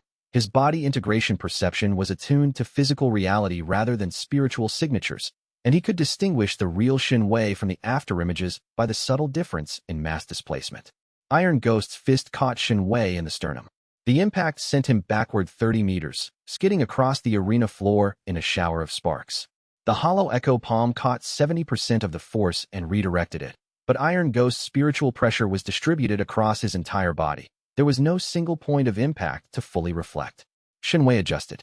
He used severance threads to map Iron Ghost's movement patterns, identifying the micro-pauses between strikes where the body integration cultivator's physical form was temporarily static. These pauses lasted fractions of a second, but the Phantom Archive step allowed Xianxia to exploit them. He stepped into a pause, placed his palm on Iron Ghost's arm, and redirected the stored kinetic energy of the older cultivator's own momentum. Iron Ghost staggered. Not much, but enough for Xianxia to create distance. They exchanged 30 more strikes. Each one taught Xianxia something new about body integration combat. The way physical qi reinforced bone and muscle, the way a cultivator's body became a living formation, the way strikes carried not just force but intent embedded in flesh. Iron Ghost was winning on points. His cultivation advantage was significant, and Xianxia's techniques, while powerful, were designed for opponents who relied on spiritual attacks rather than physical ones. Xianxia pushed deeper. He extended his Grief Lantern domain not as a suppressive field, but as an empathic bridge, projecting not pain, but respect. Admiration for Iron Ghost's discipline, his skill, his choice to use power for protection rather than destruction. Iron Ghost's composure cracked. Not from weakness, from the unexpected experience of having his own virtues reflected back at him with the amplified force of an empathic spiritual root. His eyes, which had been focused with professional detachment, softened. Xianxia struck through the opening. Hollow echo palm, fed by every ounce of force Iron Ghost had delivered during the match, hit the former assassin in the center of his crossed arm guard. The redirected energy was enormous. The accumulated kinetic output of 30 body integration strikes doubled and focused into a single point. Iron Ghost flew backward. He hit the arena barrier hard enough to crack it. The safety formations activated, cushioning the impact. He stood, slowly, painfully. His arms, which had absorbed the brunt of the redirected strike, hung at his sides with the loose awkwardness of limbs that had been pushed beyond their capacity. "Enough," he said. His voice carried no defeat, only the honest assessment of a warrior who recognized his limits. "I yield. Winner, Xianxia." The crowd's response was thunderous. The match had been spectacular. Two contrasting styles, a dramatic conclusion, and the emotionally resonant narrative of a younger cultivator defeating an older, more powerful one through creativity and empathic understanding rather than raw force. Iron Ghost crossed the arena and extended his hand. Xianxia shook it. His mirror heart root read the older man's emotional signature, deep respect, tinged with something that might have been pride. Not a father's pride. A warrior's pride in another warrior who had proven himself worthy. You fight well, Iron Ghost said. With your heart. Not many cultivators can say that. You could have won if you'd fought without restraint. Perhaps. But then I would have missed the chance to see what you become. The former assassin's eyes held a light that Xianxia had never seen in them before. Win the tournament. Then we hunt the Covenant. Together. Together. Iron Ghost walked away, his injured arms held carefully at his sides, his back straight, his dignity intact. The crowd cheered for both of them, and the harvest formation beneath the arena pulsed with emotional energy that Xianxia's grief lantern domain filtered and denied. Xianxia stood in the arena's center and prepared for what came next. Chapter 54. Baifeng's semifinal. Baifeng won his semifinal with the kind of absolute dominance that made spectators question whether the competition format needed restructuring. His opponent was a core formation peak sword cultivator from the Azure Cloud Republic's legendary Sword Mist sect, a cultivator with 80 years of experience and a technique lineage that traced back to one of the continent's founding sword masters. In any normal tournament, this opponent would have been a favorite. Against Baifeng, he lasted 4 minutes. Baifeng's sword technique had undergone a transformation during the tournament.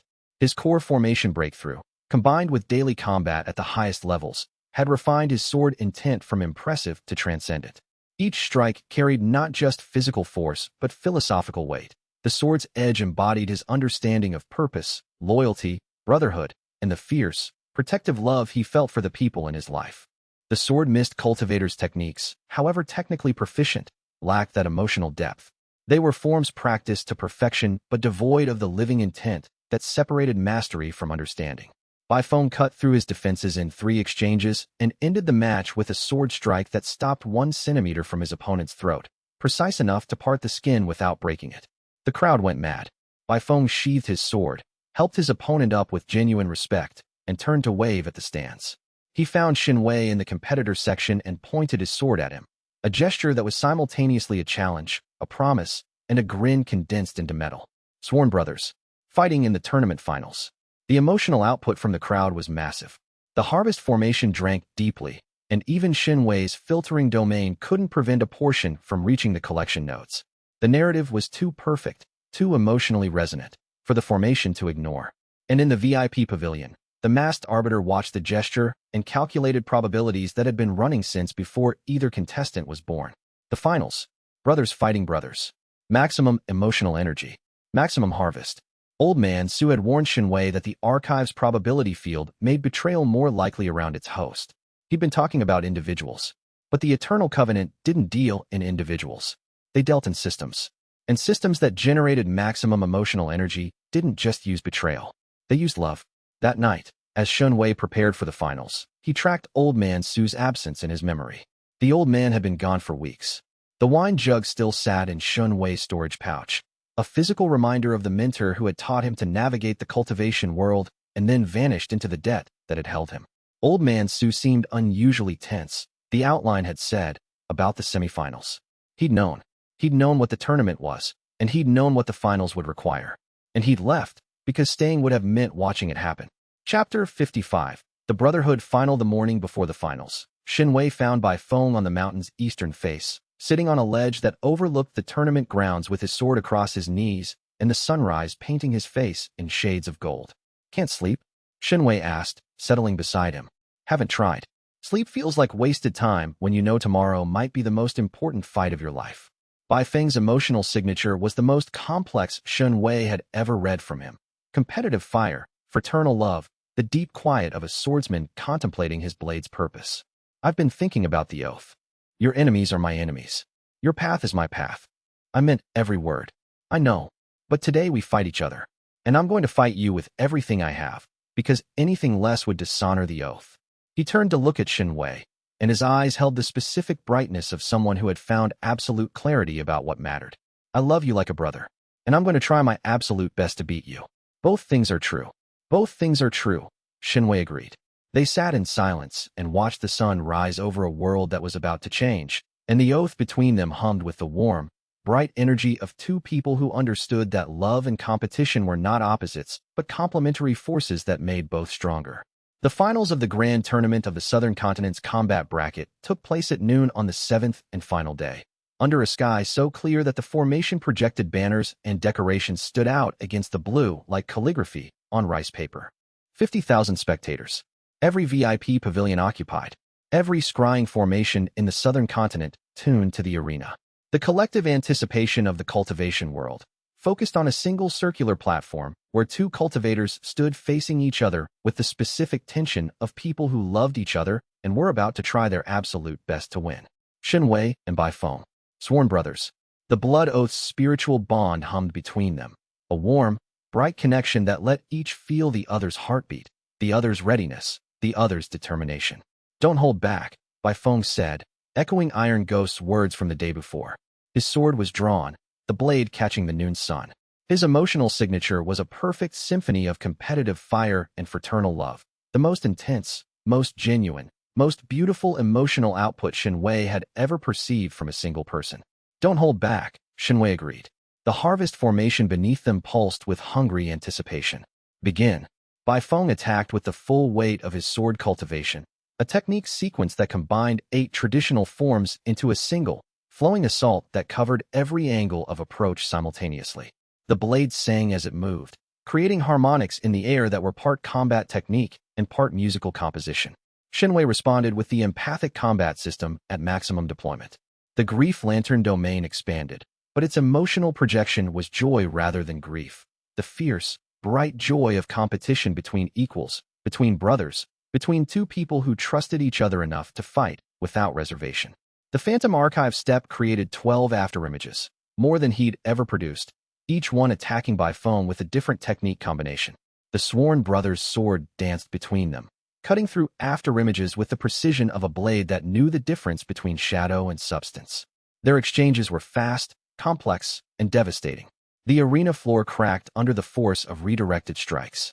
The safety formation strained against the energy output of two cultivators who were pushing each other past limits they hadn't known they had. Baifeng's sword intent manifested visually, a luminous aura around the blade that carved through Xianxia's afterimages and forced him to use the real Phantom Archive step for evasion. The hollow echo palm caught Baifeng's strongest strike and returned it with doubled force, but the sword cultivator's footwork was too good. He redirected the reflected energy along the blade's edge and dissipated it harmlessly into the arena floor. They fought for 15 minutes. Each minute raised the intensity.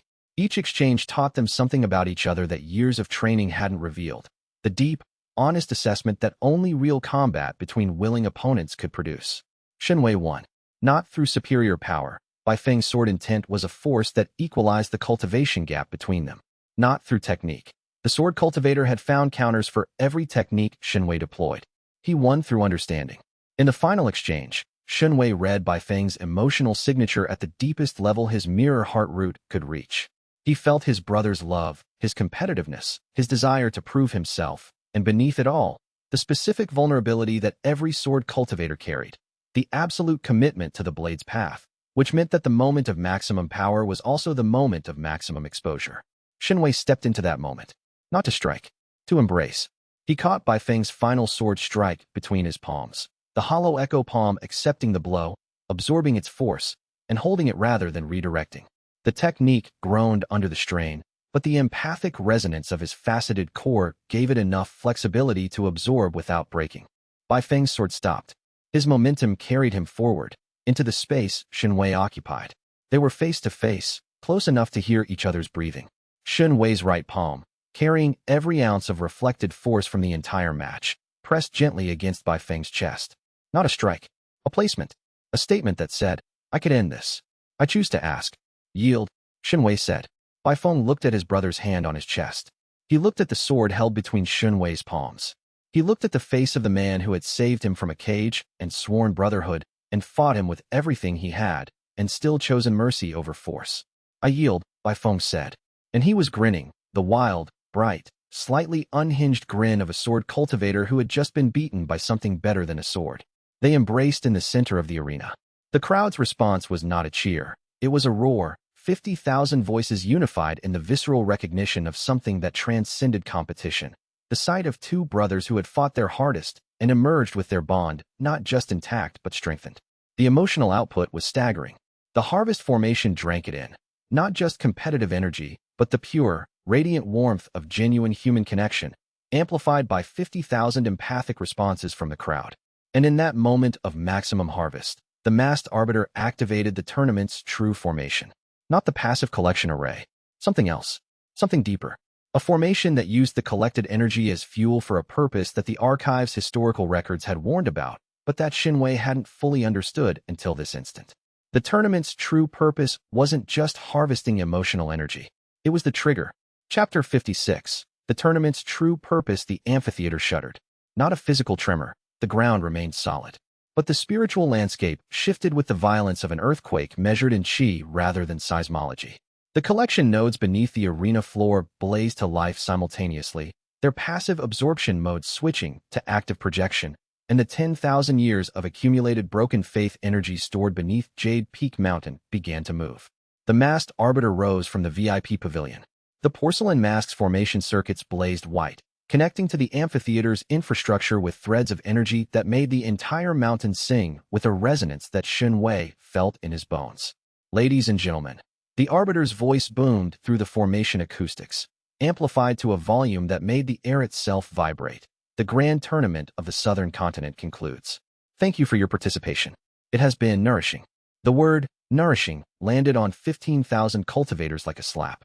The formation barriers around the amphitheater activated, not the safety barriers used during matches, but a second set, hidden behind the first, that enclosed the entire venue in a dome of suppressive energy. Every cultivator below nascent soul was instantly immobilized, their chi circulation locked by the dome's pressure. Screaming began. 50,000 spectators, the majority of them at chi gathering or foundation establishment, suddenly found themselves trapped in a formation prison that pressed their spiritual energy into stasis. The higher-level cultivators resisted. Nascent soul and above pushed back against the suppressive dome, maintaining their mobility through raw cultivation superiority. But the dome was powered by 10,000 years of accumulated energy. It was stronger than any single cultivator present. Except Xianxia. He stood in the center of the arena, where the Brotherhood final had concluded moments ago, and the grief lantern domain erupted from his core with the force of a detonation. Violet light flooded the amphitheater, not suppressive but liberating. The domain's emotional projection, reconfigured through his spirit severing understanding of selective connection, pushed back against the arbiter's suppressive dome. Where the dome locked chi circulation, the domain freed it. Where the dome imprisoned, the domain sheltered. A sphere of freedom expanded from Xianxia's position. Cultivators within the sphere regained their mobility, their chi returning with gasps of relief and shock. The sphere expanded, 50 meters, 100 meters, 300 meters, pushing the suppressive dome back toward the amphitheater's edges. Ah, the masked arbiter said, with what might have been admiration. The archive's host shows his teeth. The arbiter descended from the pavilion. Not walked. Descended, floating on currents of formation energy that connected them to every node in the amphitheater's infrastructure. Their cultivation base, previously concealed behind the mask's nullification circuits, revealed itself. Void refinement. Peak stage. The pressure was immense. A void refinement cultivator's spiritual presence was a weight that bent reality around it, creating distortions in the chi field that normal cultivators experienced as crushing anxiety. Xianxia was at spirit severing, 2 full realms below void refinement. The gap was significant, but Xianxia had something the arbiter's power couldn't match, the crowd's emotional energy. 50,000 people, terrified and desperate and looking for something to believe in, were projecting hope toward the man whose violet light had freed them from the dome. The mirror heart root absorbed that hope, processed it, and fed it into the grief lantern domain. The domain expanded. Not just Xianxia's grief, everyone's fear, everyone's hope. The collective emotional output of 50,000 people, channeled through an empathic core designed to resonate with exactly this type of energy. The suppressive dome cracked. Impossible, the arbiter said. I'm a bridge, Xianxia said, remembering old man Su's words. Between me and everything around me. He reached into the harvest formation's infrastructure with severance threads and Duan Xueqing's copied formation mastery, and he began cutting. Chapter 57. Old Man Su's betrayal. The formation didn't want to die. Shunwei's severance threads, guided by the complete formation map Duan Shueqing had provided, cut through collection nodes with surgical precision. Each severed node released a burst of accumulated energy that the Grief Lantern domain absorbed and redirected into strengthening the Liberation Sphere. 20 nodes severed. 24. 28. The masked arbiter fought back with the desperate efficiency of someone whose life's work was being dismantled in real time. Formation techniques erupted from the porcelain mask. Construction arrays that rebuilt nodes as fast as Xianxia cut them. Defensive barriers that blocked his severance threads, and attack formations that targeted the empathic core he was using to channel the crowd's energy. Xianxia countered with the 1,000 faces of the fallen, copying the Arbiter's formation techniques as fast as they were deployed. The copied formations neutralized the originals, identical structures canceling each other out like waves meeting in destructive interference. The Arbiter pulled back, reassessing. You copy techniques from those who've betrayed you, meaning my operative skills are now yours. The processed voice carried something that might have been respect. The archive is more sophisticated than our models predicted. Your models are 10,000 years old. They need updating. The Arbiter's mask glowed brighter. Then let me provide updated data. A figure appeared at the amphitheater's edge. Not from the crowd, not from the pavilions, but from a concealed entrance in the mountain itself. A passage that connected to the deep formation infrastructure beneath the tournament grounds. Old Man Su. He walked into the amphitheater with the careful, measured pace of a man carrying a weight that had nothing to do with his physical body. His robes were different. No longer the faded gray of a wanderer, but the deep black trimmed with silver that Xianxia recognized as the Eternal Covenant's colors. His wine jug was gone. His cultivation base was revealed. The void dissolved. The carefully maintained concealment that had hidden Old Man Su's true nature for the entire duration of their relationship collapsed, and what emerged was staggering. Tao Ancestor. Late stage. The spiritual pressure that radiated from the old man didn't just fill the amphitheater, it reshaped it. The air thickened. The formations groaned. The crowd, already terrified, went silent with the primal recognition of power so far beyond their comprehension that their minds simply refused to process it. Old Man Su, Tao Ancestor. The most powerful cultivation level that any living being on the southern continent could achieve. He had been this powerful the entire time. Every cup of wine shared. Every lesson taught. Every moment of mentorship and guidance, and the specific, painful affection of someone who cared about you and was lying to you about everything. I told you, Old Man Su said. His voice was heavy. His eyes were the same sharp, clear eyes that had seen through Shunwei's concealment at the Crossroads Tavern, but they were wet. I told you in the note. Not by choice. Xianxia stared at the man who had taught him to navigate the cultivation world. The man who had shared wine and wisdom at a Crossroads Tavern. The man who had warned him about Shin Bolin, guided his understanding of the archive, and provided the tactical intelligence that had made every operation against the Crimson Fawn possible. The man who had been working for the enemy the entire time. His mirror heart root, even in this moment of catastrophic revelation, did what it always did. It read the truth. And the truth was layered, complex, and agonizing. Old Man Su's emotional void had finally cracked, and what poured through the fissures was a century of suppressed anguish. The pain of a man who had loved his granddaughter enough to serve her captors, who had loved Xianxia enough to guide him genuinely while betraying him fundamentally, who had carried the weight of divided loyalty for longer than most civilizations lasted. The love was real. The betrayal was also real. Both things, simultaneously. The paradox that defined every relationship Xianxia had ever formed, refined to its purest and most painful expression. Your covenant, Xianxia said. The words came out flat, stripped of everything except the recognition of truth. For a century, they hold my granddaughter. They have held her since she was 7 years old. She's now 109, alive only because the Covenant's medical formations keep her in stasis. Old Man Su's voice cracked. Everything I've done, guiding you, teaching you, watching over you, it was real. The love was real. But the reason I was positioned in your path was not. The Covenant placed you. They placed me. At the Crossroads Tavern, on the night you needed guidance most. Because they knew you'd trust a kind old man with a wine jug and good advice. The betrayal hit Xianxia in the center of his chest. Not like Zhou Hao's, which had been sharp and clean. Not like Qin Bolin's, which had been calculated and impersonal. Not like the others, each carrying their own specific frequency of broken faith. This was a wound that went deeper than his spiritual root. It reached into the part of him that had chosen, against all evidence, to believe that love could coexist with the cultivation world's cruelty. The the part that had drunk wine with an old man at a crossroads and felt, for the first time in months, that he wasn't alone. In the archive, the sixth shelf's barrier shattered. Power flooded in, dark, heavy, absolute. The technique that manifested was not subtle. It was chains, chains made of condensed spiritual energy the color of midnight ink, inscribed with characters that glowed with the light of broken oaths.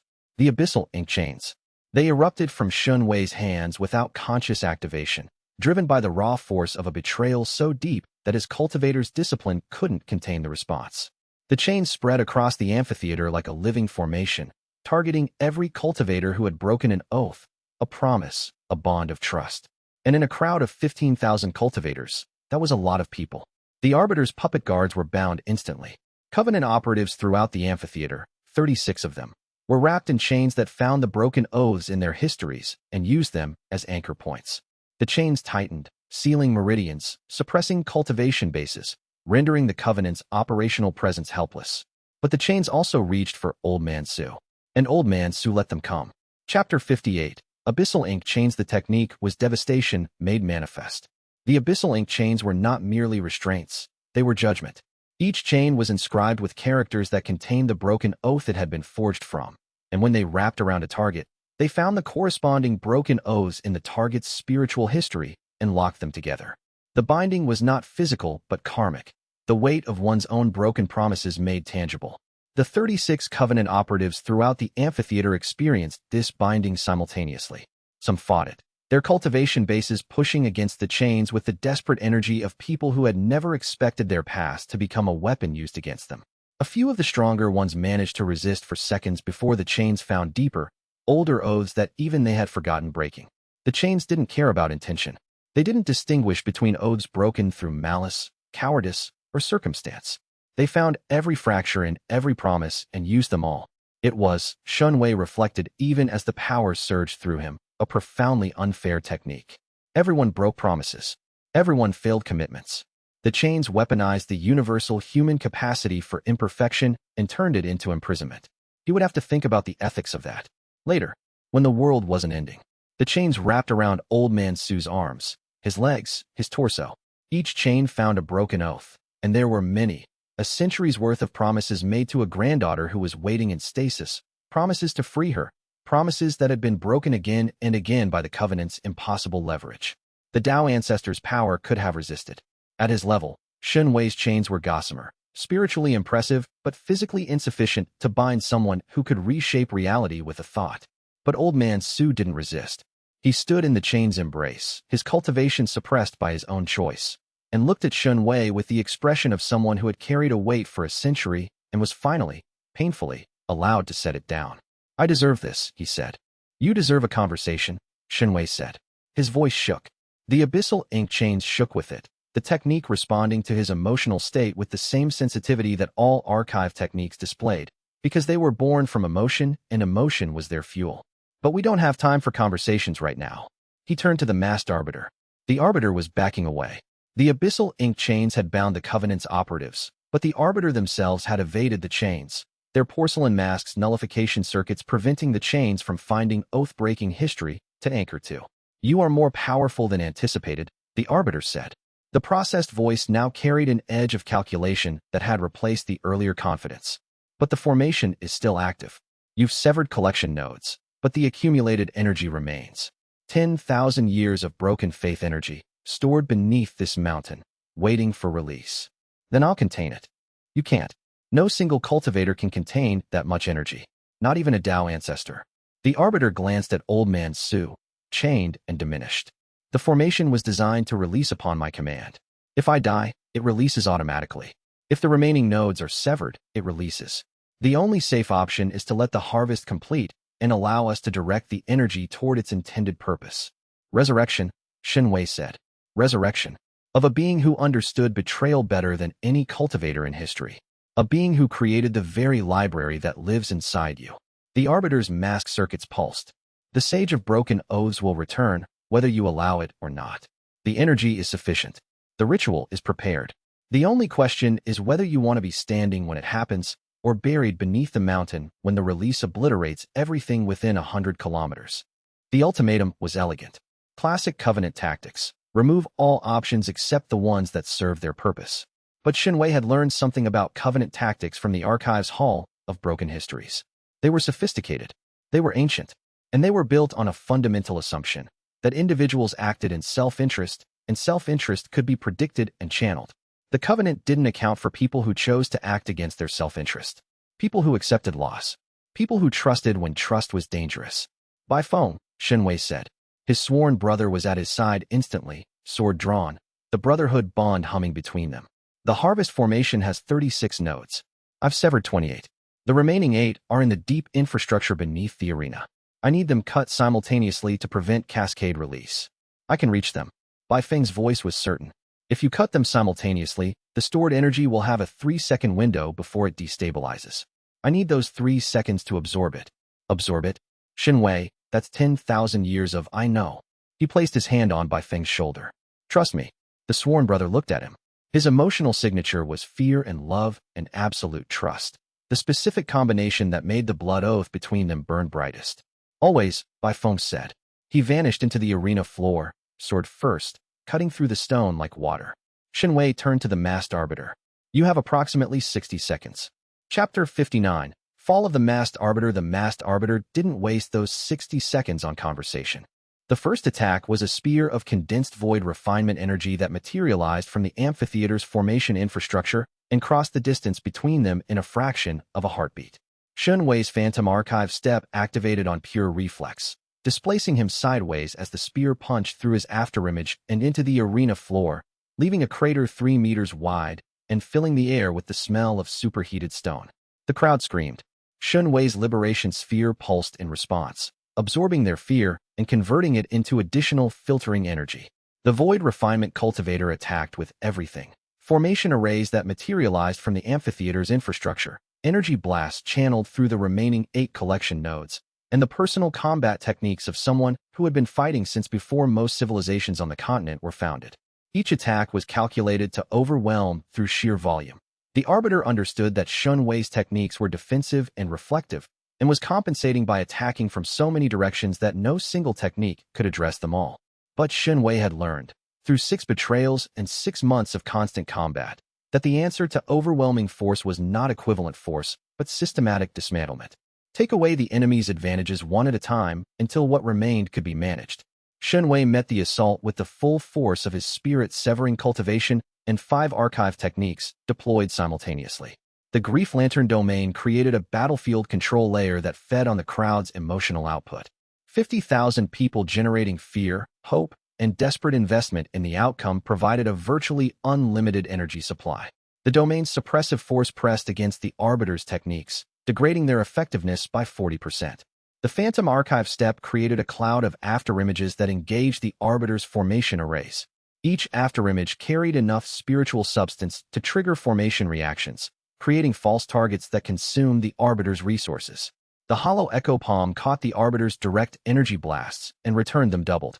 The Void Refinement Cultivator's own attacks became the heaviest ordnance on the battlefield. Severance threads targeted the remaining formation connections between the Arbiter and the amphitheater's infrastructure, severing the energy conduits one by one, reducing the Arbiter's power source with each cut. And the 1,000 faces of the Fallen copied the Arbiter's formation techniques in real time, deploying identical arrays that canceled each other out in patterns of constructive and destructive interference. The Arbiter was losing. Not quickly. A Void Refinement Cultivator's reserves were vast, and the mask's formation circuits gave them capabilities that exceeded their cultivation base. But Xianxia's techniques were designed to erode advantages, to reflect force, to find the cracks in any system and widen them until the system collapsed. 40 seconds. The Arbiter launched a desperate technique, a spatial collapse that threatened to fold the arena floor inward, crushing everything within a 50-meter radius into a singularity. Xianxia used the 1,000 faces copy of the Arbiter's own spatial techniques to create a counter-collapse that neutralized the fold. The two forces met, canceled, and produced a shockwave that shattered every remaining formation barrier in the amphitheater. 30 seconds. Beneath the arena, Bai Feng's sword cut through the deep infrastructure with the certainty of someone who had spent his entire life preparing for a moment exactly like this. 20 seconds.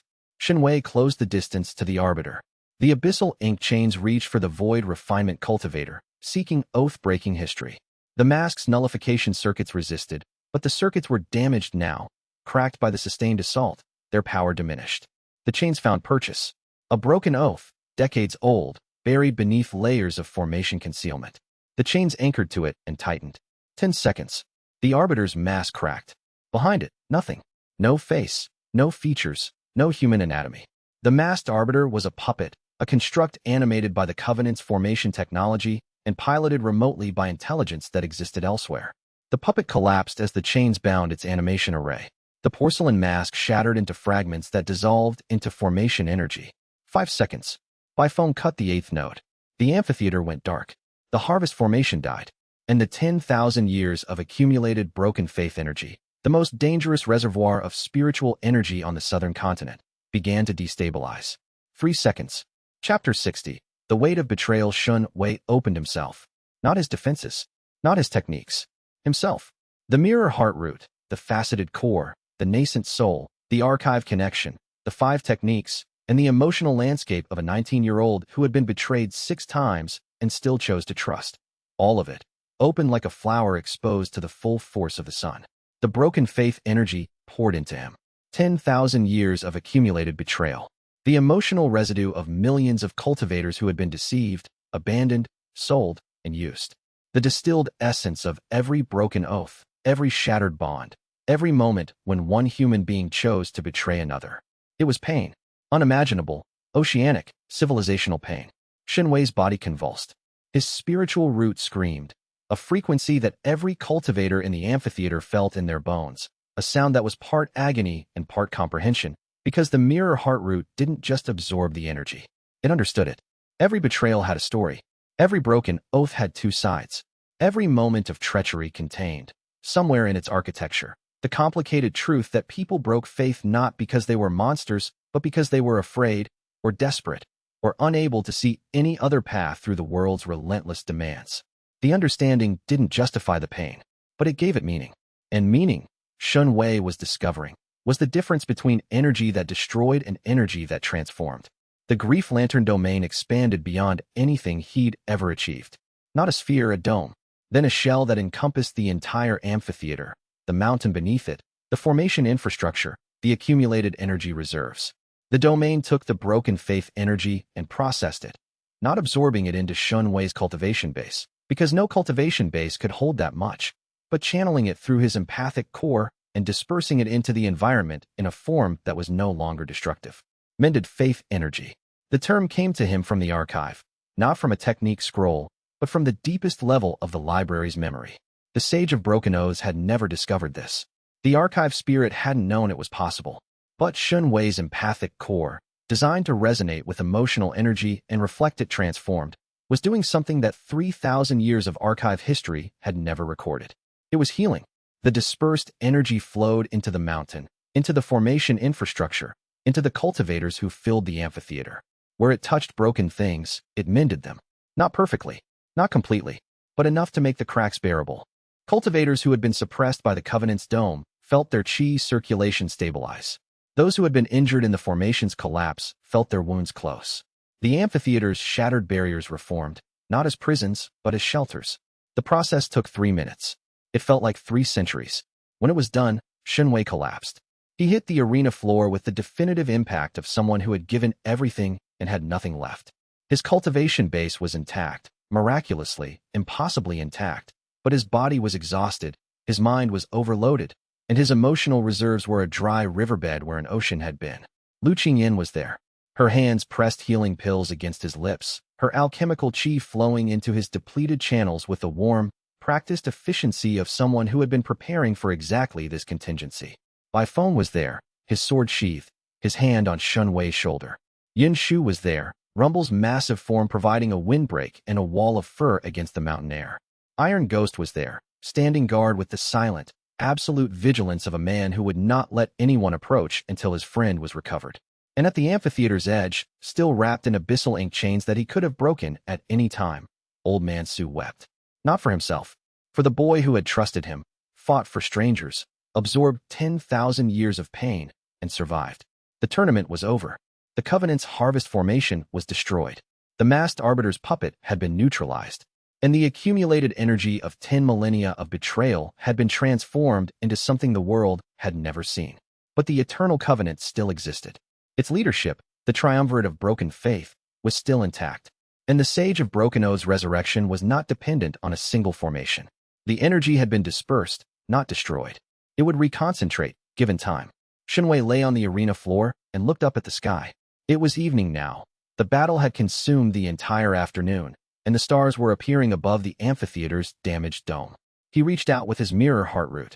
Its perception extended further than ever before, kilometers, beyond the mountain, beyond the valleys, touching the emotional landscape of the southern continent itself. And out there, in the distance, he felt them. The Eternal Covenant's true leadership.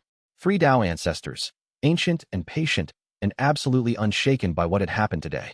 Because to an organization that measured time in millennia, today was just a day. But to Xianxia, lying on the floor of a destroyed arena surrounded by people who had chosen him over everything, today was a promise. The Covenant had 10,000 years of practice. Xianxia had something better. He had people who chose to stay. He closed his eyes. But before sleep took him, he felt something through the sworn brotherhood bond. Bai Feng's heartbeat, steady and strong, matching the rhythm of his own. He felt Lu Qingyin's hands on his face, her healing qi flowing into his depleted channels with the warm, practiced care of someone whose love expressed itself through service. He felt Yun Shu's cheerful presence, her emotional signature a bright flame that refused to be dimmed by the evening's horrors. He felt Iron Ghost's silent watchfulness, the mountain's steady vigilance of a man who would not sleep until his charge was safe. And far away, beyond the amphitheater, beyond the mountain, beyond the immediate reach of his perception, he felt Old Man Su's grief.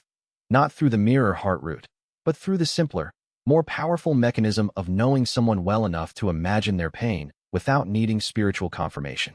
6 betrayals, 6 techniques, and still the capacity to care about the person who had just broken his heart. The archive spirit's words echoed in his memory. A heart that never opens is already broken. It simply doesn't know it yet. His heart was open. It was breaking. It was also, against all odds and every expectation the system had built into its 3,000-year mechanism, healing. His cultivation base, pushed beyond its limits, began to consolidate.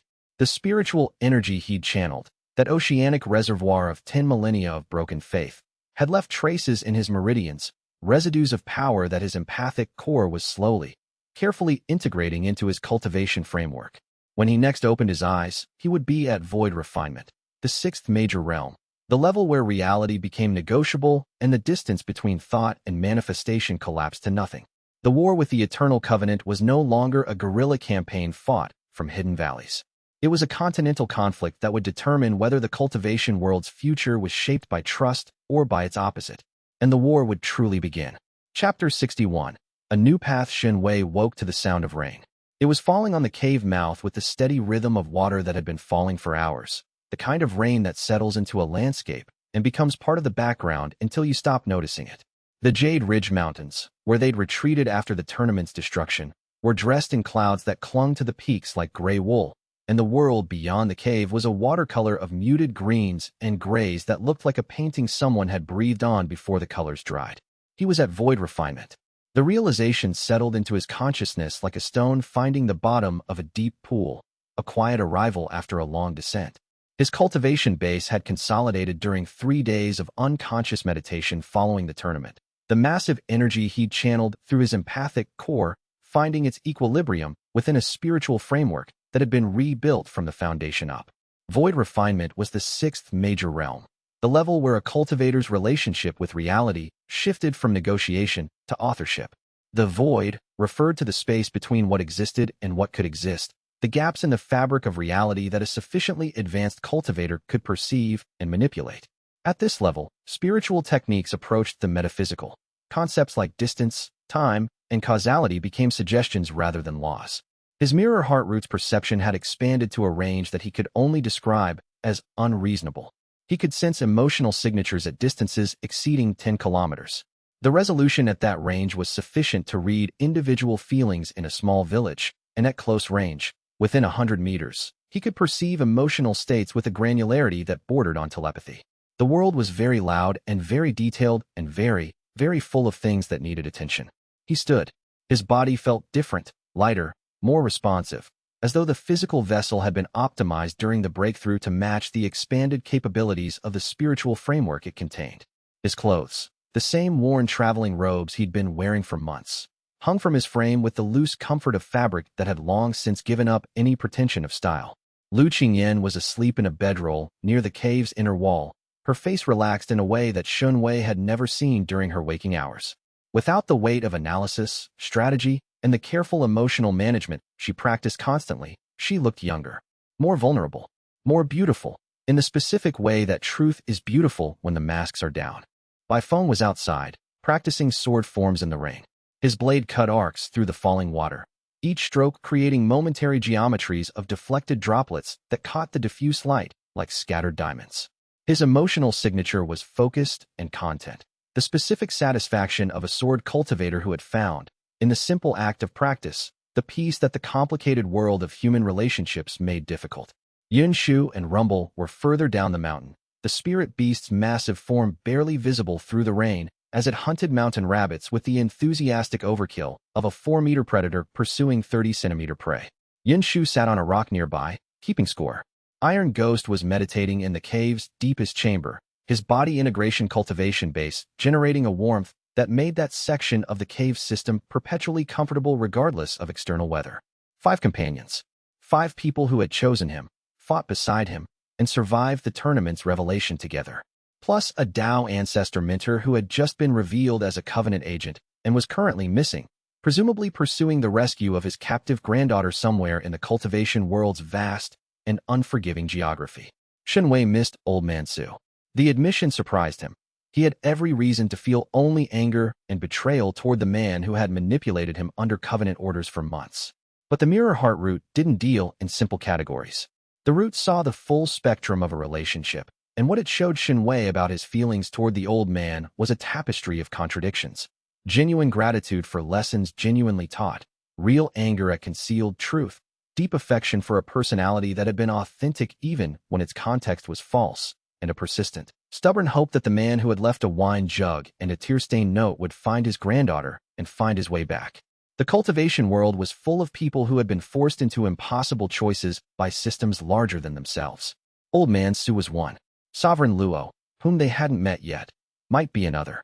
The archive's entire purpose was built on the assumption that forced choices led to betrayals, and betrayals led to power. But Xianxia was beginning to see a different pattern. Forced choices also led to resistance. Resistance led to understanding. And understanding, the kind that the Mirror Heart root provided, led to something that the system hadn't been designed to process. Compassion. The math of his situation had changed dramatically in the past 3 days. The Covenant's tournament operation was destroyed. The harvest formation beneath Jade Peak Mountain was dismantled. The masked arbiter, a puppet of the Covenant's true leadership, was neutralized. And the accumulated broken faith energy of 10 millennia had been dispersed into mended faith energy that was still settling into the southern continent's spiritual landscape like new soil after a flood.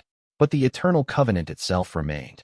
3 Dao ancestors, the triumvirate of broken faith, commanded the organization from a stronghold that the archive's records placed somewhere in the shattered abyss, a dimensional tear at the continent's northern edge where reality's fabric was thin enough to build structures that existed partially outside normal space.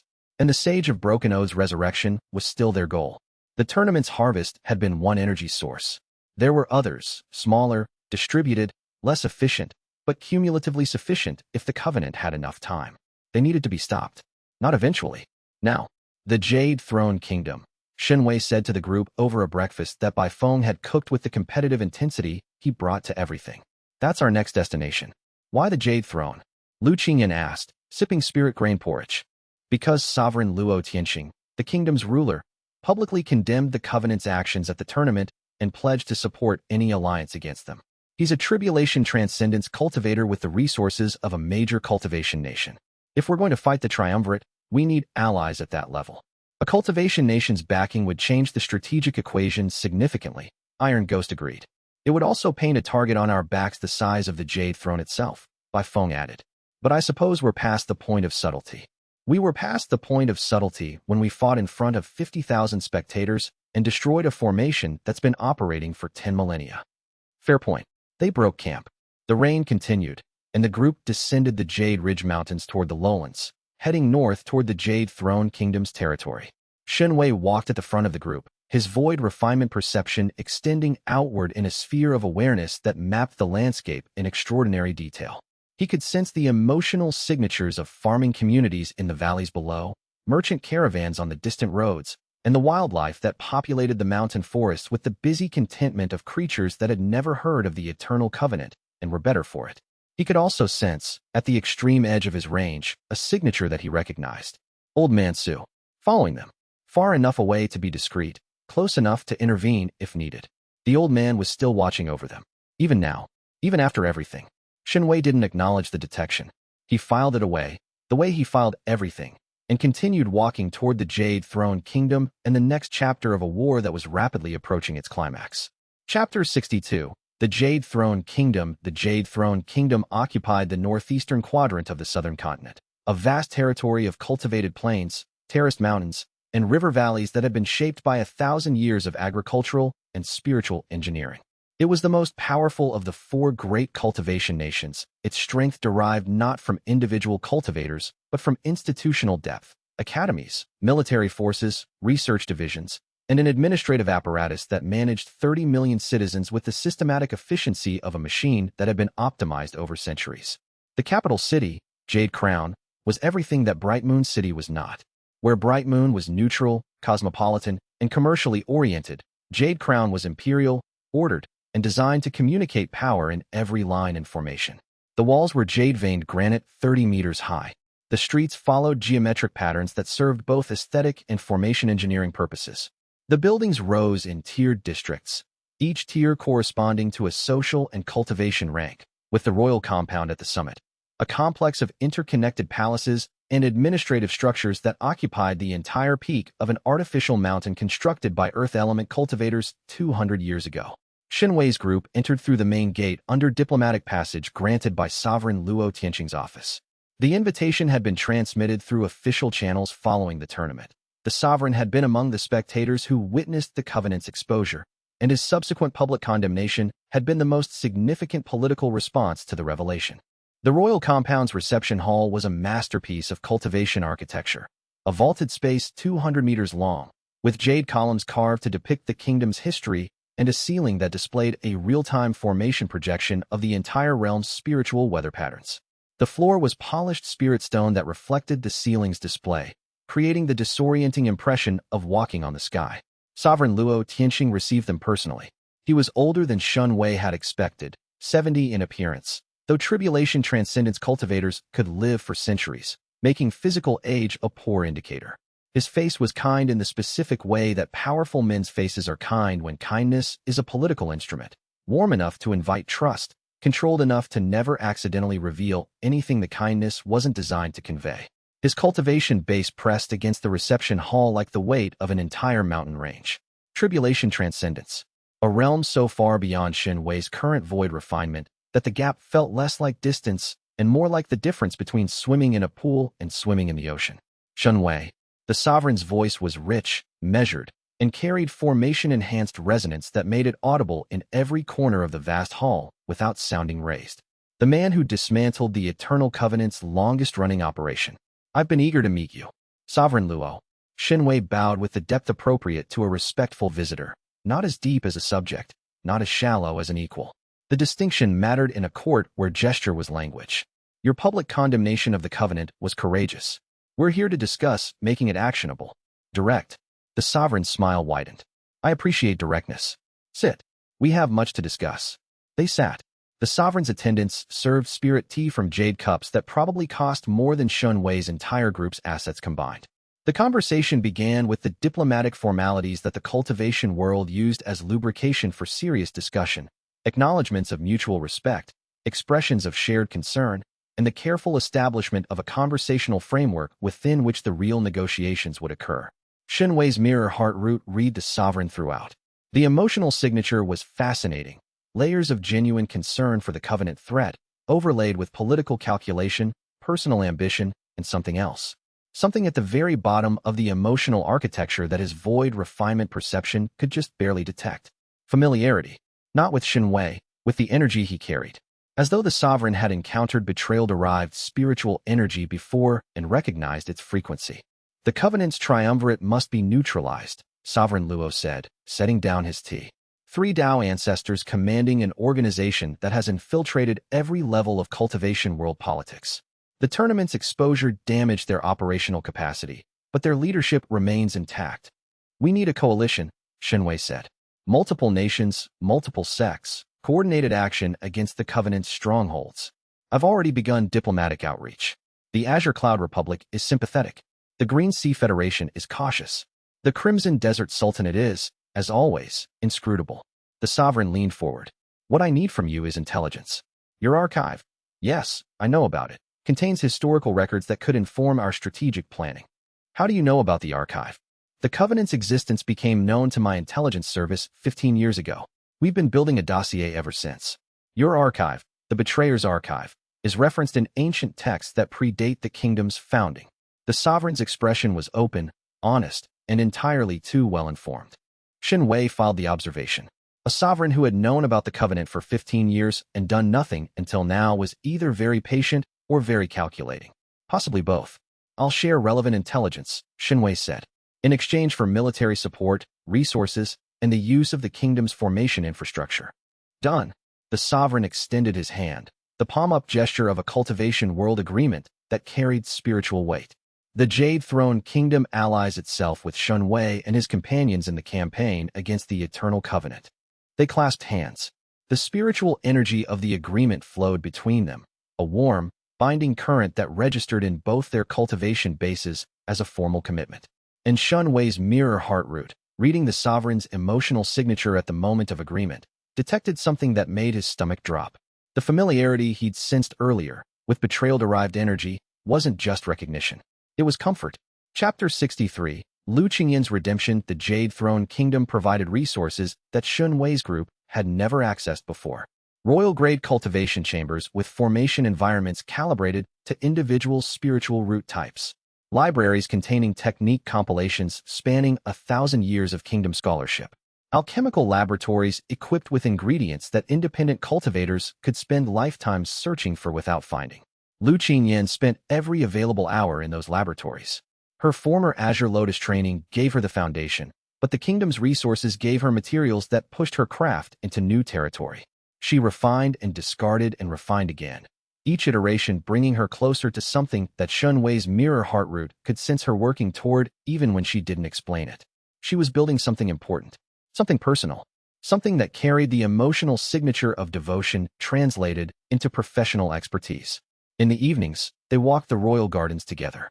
The gardens were engineering masterpieces, spirit plants from every corner of the continent arranged in formations that created localized weather patterns, so that walking from one section to another meant transitioning from spring warmth to autumn coolness to the sharp clarity of winter frost, all within the span of 100 meters. Their conversations had changed since the tournament. The careful distance they'd maintained, the space between two people who cared about each other but carried the weight of past deception, had begun to narrow, not through dramatic gesture or declaration, but through the accumulation of small moments, a hand that lingered during pill preparation, a laugh shared at by Feng's expense during dinner, a silence that was comfortable rather than cautious. Xianxia's mirror heartroot read Lu Qingyan's emotional signature during these walks with the painful clarity of someone who could perceive exactly what she felt but remained uncertain about what to do with the information. She was in love with him, completely, openly, in the way that her entire emotional architecture oriented toward his well-being with the gravitational inevitability of a planet orbiting a star. And he was in love with her. The recognition had been growing since Bright Moon City, not as a sudden revelation but as a gradual understanding, like a formation's inscription becoming visible as light fills a dark room. He loved her intelligence, her stubbornness, the way she cared so fiercely that it sometimes expressed itself as interference, the way she had chosen him over her sect and continued choosing him every day with the quiet consistency of someone whose decisions were foundations rather than impulses. But love in the shadow of the archive was complicated. Every bond was potential fuel. Every connection was a shelf waiting to open. And the fourth betrayal, Lu Qingyan's reports, had taught him that love and betrayal could coexist in the same heart without contradiction. He wanted to be braver than his experience. He wanted to love her without the archive's shadow tainting every moment.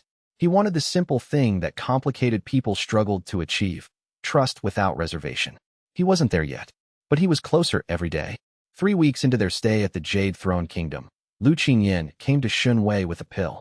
Not any pill, a masterwork, the culmination of months of research and refinement that she'd been conducting quietly, without announcement or expectation of recognition, using materials gathered during their campaign and supplemented by the kingdom's extraordinary alchemical resources. "This is the Spirit Root Restoration Pill," she said, presenting it in a jade case lined with formation-inscribed silk.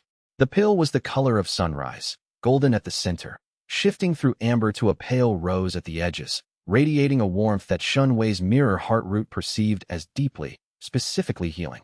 It repairs spiritual root damage caused by prolonged exposure to betrayal energy. Xianxia looked at the pill. "My root isn't damaged." "It is.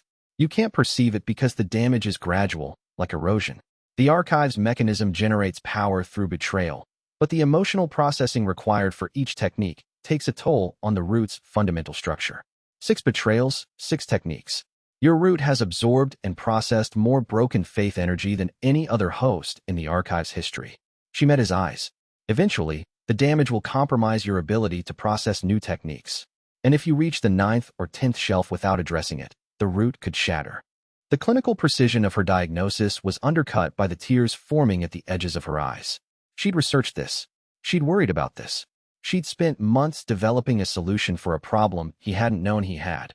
Because she was an alchemist and she loved him, and love for Lu Qingyan expressed itself through the disciplined application of expertise to the problems of the people she cared about.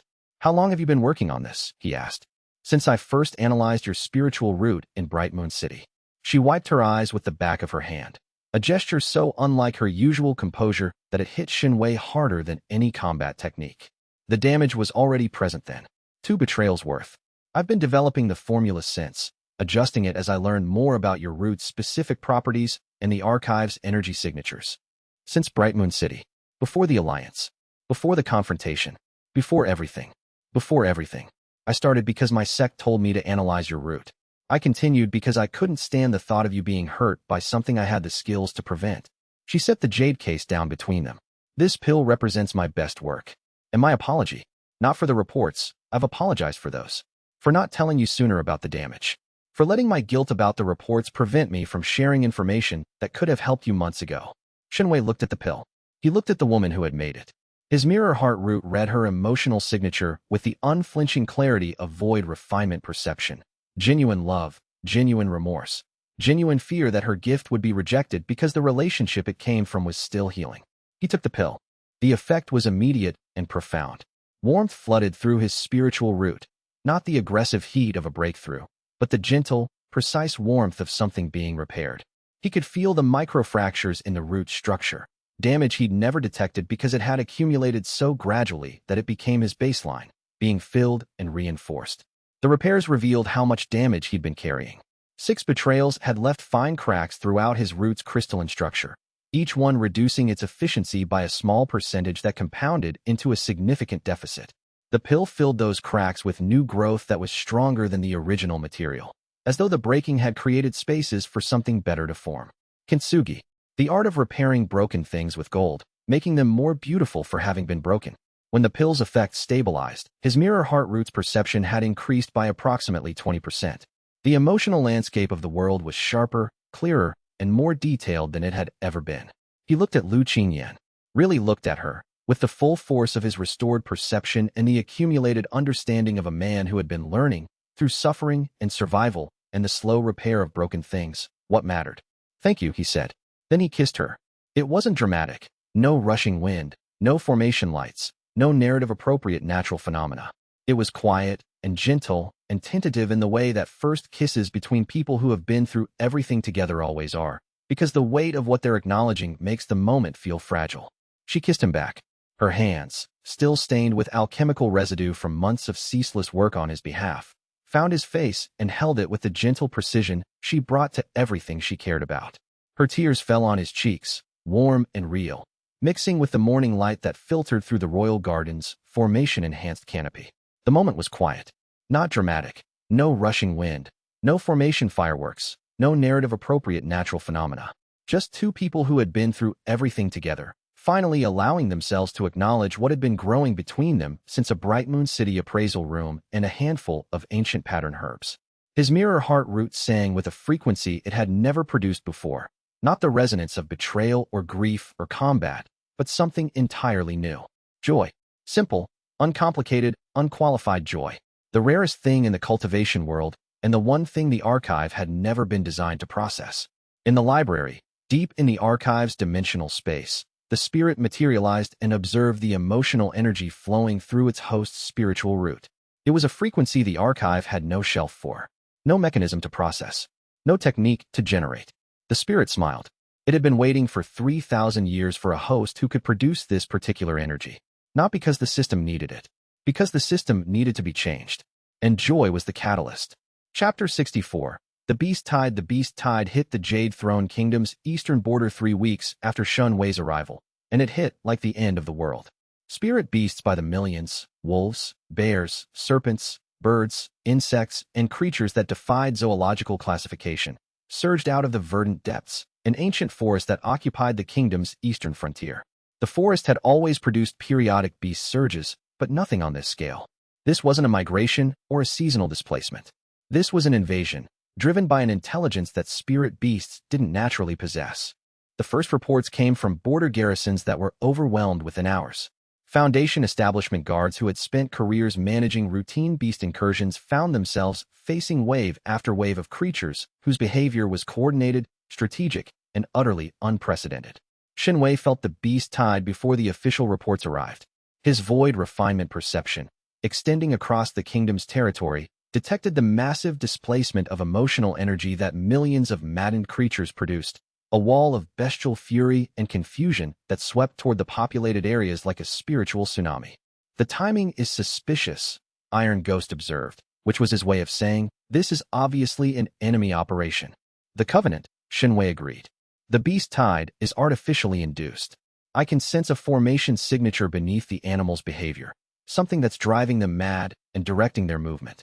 An ancient beast-maddening formation, Lu Qingyan confirmed, cross-referencing the formation signature with the archive's records.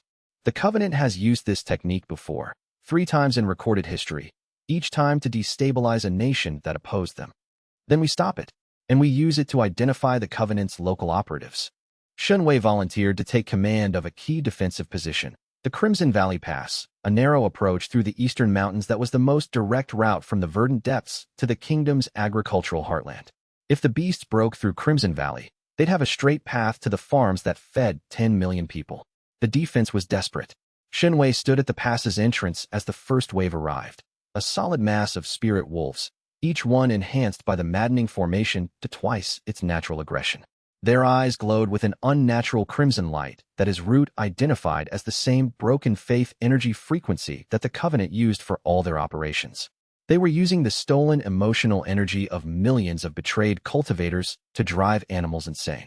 The cosmic injustice of that made Xianxia's blood boil. He activated the Grief Lantern domain at maximum expansion. The violet dome covered the entire pass, 300 meters wide, a kilometer deep. Within the dome, the domain's emotional projection took a form Xianxia had never attempted before, empathy directed at the beasts' maddened minds. Not to suppress them, to reach the animal intelligence beneath the formation's corruption and offer it an alternative to fury. It worked. Partially. The smaller beasts, wolves, foxes, the various small predators that made up the tide's vanguard, slowed as the domain's emotional influence countered the maddening formation's control. Their eyes flickered between crimson and their natural colors. Some stopped entirely, confused, their animal minds processing 2 contradictory commands. The larger beasts weren't so easily calmed. Spirit bears the size of houses crashed through the domain's emotional field with physical momentum that no amount of empathy could counter. Xianxia met them with the Phantom Archive step, creating afterimages that herded the bears away from the pass's civilian evacuation routes, and the hollow Echo Palm, which redirected their charging force into the mountain walls. The battle lasted 6 hours. During that time, Xianxia operated at the intersection of warrior and peacemaker, fighting the beasts he couldn't calm and calming the ones he could, using the domain as both weapon and healing tool. His void refinement cultivation base burned through chi reserves at a rate that would have depleted a lesser cultivator in minutes, sustained only by the continuous absorption of ambient emotional energy that the battle itself generated. By the time reinforcements arrived, 3 kingdom military formations under the command of a nascent soul general whose emotional signature registered pure, professional gratitude, Xianxia had held the pass, saved an estimated 4,000 civilians from the evacuation zone, and calmed approximately 10,000 spirit beasts who were now sitting in confused clusters along the valley floor. The maddening formation's influence broken by the domain's counterprogramming. The aftermath was surreal. The Crimson Valley, which had been a pristine mountain pass before the defense began, was now a landscape of shattered rock, felled trees, and the enormous bodies of spirit beasts that hadn't survived the maddening formation's corruption. The air smelled of ozone from Xianxia's techniques, crushed vegetation from the beast's passage, and the particular metallic scent that accompanied massive spiritual energy expenditure. Among the devastation, pockets of calm, clusters of spirit wolves, freed from the maddening formation, lying in exhausted groups under the domain's residual influence. A bear, enormous even by spirit beast standards, sitting placidly beside a fallen tree and grooming its fur as though the past 6 hours of berserker rage had been an unpleasant dream it was trying to forget. Birds returning to the valley's trees, their songs tentative at first, and then building in confidence as the domain's calming influence reassured them that the world hadn't actually ended. Xianxia sat on a boulder at the pass's entrance, his robes torn, his body exhausted, his cultivation base burning through its reserves at a rate that would require days of meditation to replenish. His mirror heart root processed the aftermath's emotional landscape, relief, grief, gratitude, and the particular brand of shell-shocked awe that soldiers experienced when they survived something that should have killed them. The general who arrived with reinforcements was a woman named Jiang Meihua, nascent soul late stage, with the weathered competence of someone who had been commanding frontier forces for 30 years. She surveyed the valley, surveyed Xianxia, and her emotional signature registered the assessment of a professional encountering capability that exceeded her existing framework for understanding. One cultivator, she said. One cultivator held this pass against a beast tide that our models predicted would require 3 full garrison units to contain. I had the terrain advantage, Xianxia said, which was true but insufficient as an explanation. You have considerably more than a terrain advantage. General Zhang's voice carried the respectful caution of someone who had just watched the rules of military engagement being rewritten. The kingdom will want to know about your techniques. The kingdom will receive a full report, Xianxia said.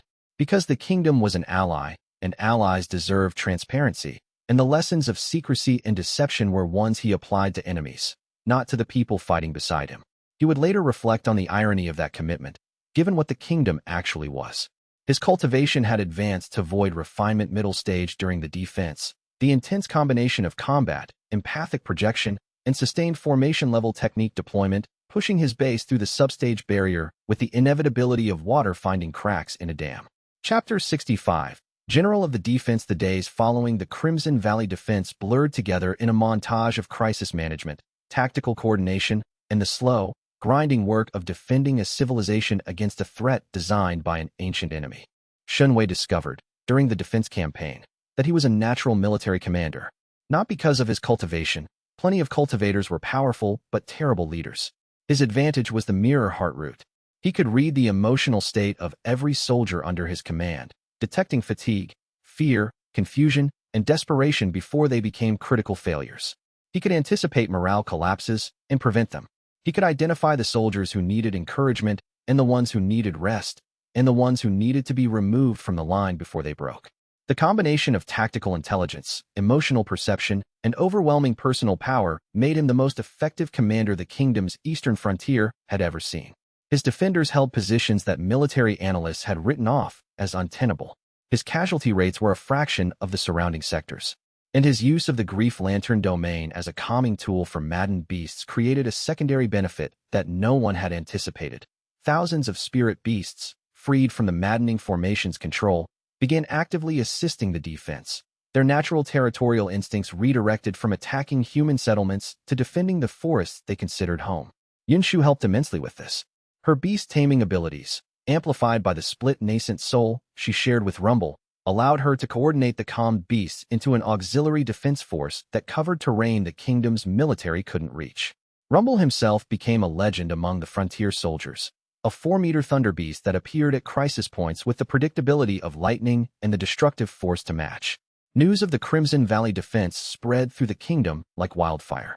The image, a single cultivator holding a mountain pass against a beast tide using techniques that were simultaneously lethal and merciful, captured the public imagination in ways that military victories rarely did. The kingdom's citizens had been terrified. The beast tide threatened their food supply, their homes, their children. The military's response, while effective, was impersonal. Formations of soldiers following orders, executing protocols. Xianxia's defense was personal. It was one man, standing in a gap, refusing to let the tide through.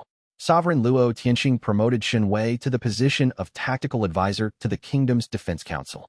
The title was honorary. Xianxia wasn't a kingdom citizen and had no formal military rank, but it came with operational authority over the Eastern Defense Campaign and access to resources that would have made his former Iron Plum sect seniors weep with envy.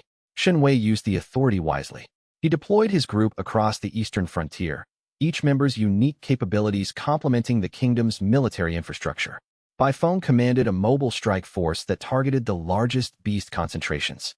His sword technique, now refined through tournament and real-world combat to an extraordinary level, could carve through beast formations with the precision of a scalpel and the force of a meteor. Lu Qingyan established field alchemical stations that produced anti-maddening pills in quantities sufficient to treat thousands of calm beasts, preventing them from relapsing into the formation's control. Her efficiency made the kingdom's own alchemists look like amateurs, which they acknowledged with the mixed resentment and admiration that professionals feel when outperformed by a genius. Yunshu and Rumble served as reconnaissance, the Thunder Ridge Tiger's speed and Yunshu's beast communication abilities allowing them to track the tide's movements and identify the formation's control nodes deep in the verdant depths. Iron Ghost protected the civilian evacuation routes with the quiet, absolute determination of a mountain that had decided nothing would pass. His body integration cultivation turned him into a one-man fortress, and the refugees who passed through his checkpoints left with the specific emotional signature of people who had encountered safety in a time of crisis and would never forget it. The tide broke in 14 days. A combination of military force, alchemical countermeasures, and Xianxia's unprecedented empathic technique, the domain used as a continental-scale calming field that gradually overwrote the maddening formation's influence, reduced the beast invasion from an existential threat to a manageable cleanup operation. The kingdom hailed Xianxia as a hero. Publicly, officially, with the institutional enthusiasm of a nation that had found a narrative it wanted to believe in. Parades were discussed. Honors were proposed. The sovereign himself delivered a speech that praised Xianxia's extraordinary courage and unprecedented capabilities in terms that would have made even a Dao ancestor blush. Xianxia listened to the praise and felt, through his mirror heart root, the particular emotional frequency that power structures produced when they were in the process of co-opting someone useful. They wanted him, not as a person, as a symbol. The cultivation world's newest hero, fighting under the Jade Throne's banner. The familiarity he detected in Sovereign Luo's emotional signature during their first meeting was becoming clearer. Not comfort with betrayal energy specifically, comfort with the process of using people. The Sovereign was a skilled, experienced, utterly pragmatic ruler who viewed every relationship as an instrument and every alliance as a tool. Xianxia had met this type before. Elder Feng Zhua had been one. The difference was that Sovereign Luo operated at a continental scale, and his tools included armies rather than pill bottles. But the tool was the same: leverage. Find what people care about and use it. Xianxia accepted the honors with grace. He used the resources wisely, and he waited. Because the beast tide's artificial origin needed investigating, and the investigation would lead, inevitably, to the truth that was growing clearer with every day he spent in the Jade Throne Kingdom. Chapter 66. The Tide Source. Xianxia led an investigation team into the verdant depths to find the beast-maddening formation's source. The forest was ancient, trees that had been growing since before the kingdom's founding, their root systems intertwined with natural formation patterns that created a complex spiritual ecosystem. Spirit beasts had returned to their normal behavior, the maddening formation's influence dissipating now that Xianxia's domain had overwritten its control programming. The investigation team consisted of Xianxia, Iron Ghost, and a kingdom intelligence officer named Commander Wei Zhixing, a core formation cultivator with 20 years of military intelligence experience and an emotional signature that Xianxia read as professional, loyal, and worried. They found the formation after 3 days of tracking its residual energy signature through the forest's formation-dense landscape. It occupied a clearing that had been deliberately created, trees felled in a circle 50 meters across, the ground cleared to bare earth and inscribed with formation characters that pulsed faintly with residual broken faith energy. The formation was activated remotely, Xianxia said, examining the inscription patterns with his severance thread-enhanced formation perception. Triggered by a signal transmitted through a relay network embedded in the kingdom's own formation infrastructure. A relay network? Commander Wei's voice was sharp. Inside our formation infrastructure? Embedded decades ago, based on the formation's age and integration depth. Someone with access to the kingdom's infrastructure design modified it to include relay nodes that could carry covenant signals without detection. That would require authority at the highest levels of formation engineering, or authority at the highest levels of the kingdom's government. The implication hung in the forest air like smoke from a fire that no one wanted to acknowledge was burning. Commander Wei's emotional signature shifted, not with surprise, but with the grim confirmation of something she had suspected and hoped wasn't true. I need to report this to the sovereign. Do that, Xianxia said, and watch his reaction carefully.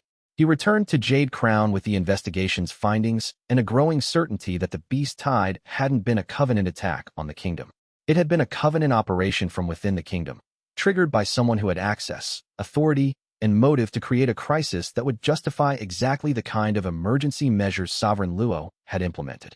Measures that concentrated power, that justified military mobilization, that created a narrative in which the kingdom needed a strong leader and a powerful ally.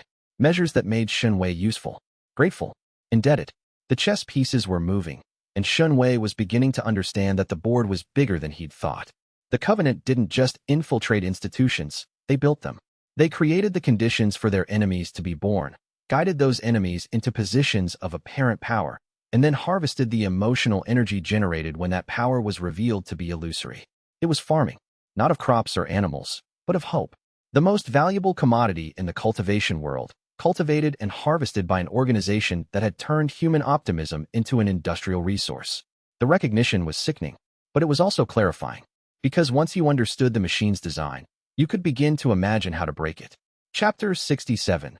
Body Integration. The breakthrough to body integration happened during a midnight meditation session in the royal compound's cultivation chambers, the most advanced facilities Xianxia had ever accessed, with formation-enhanced environments that could simulate virtually any chi condition. Body integration was the seventh major realm, the level where a cultivator's spiritual and physical aspects merged into a single, unified system. Where previous realms had treated body and spirit as separate components working in parallel, body integration collapsed the distinction. The cultivator's flesh became spiritual, and their spirit became physical, creating a hybrid existence that transcended both categories.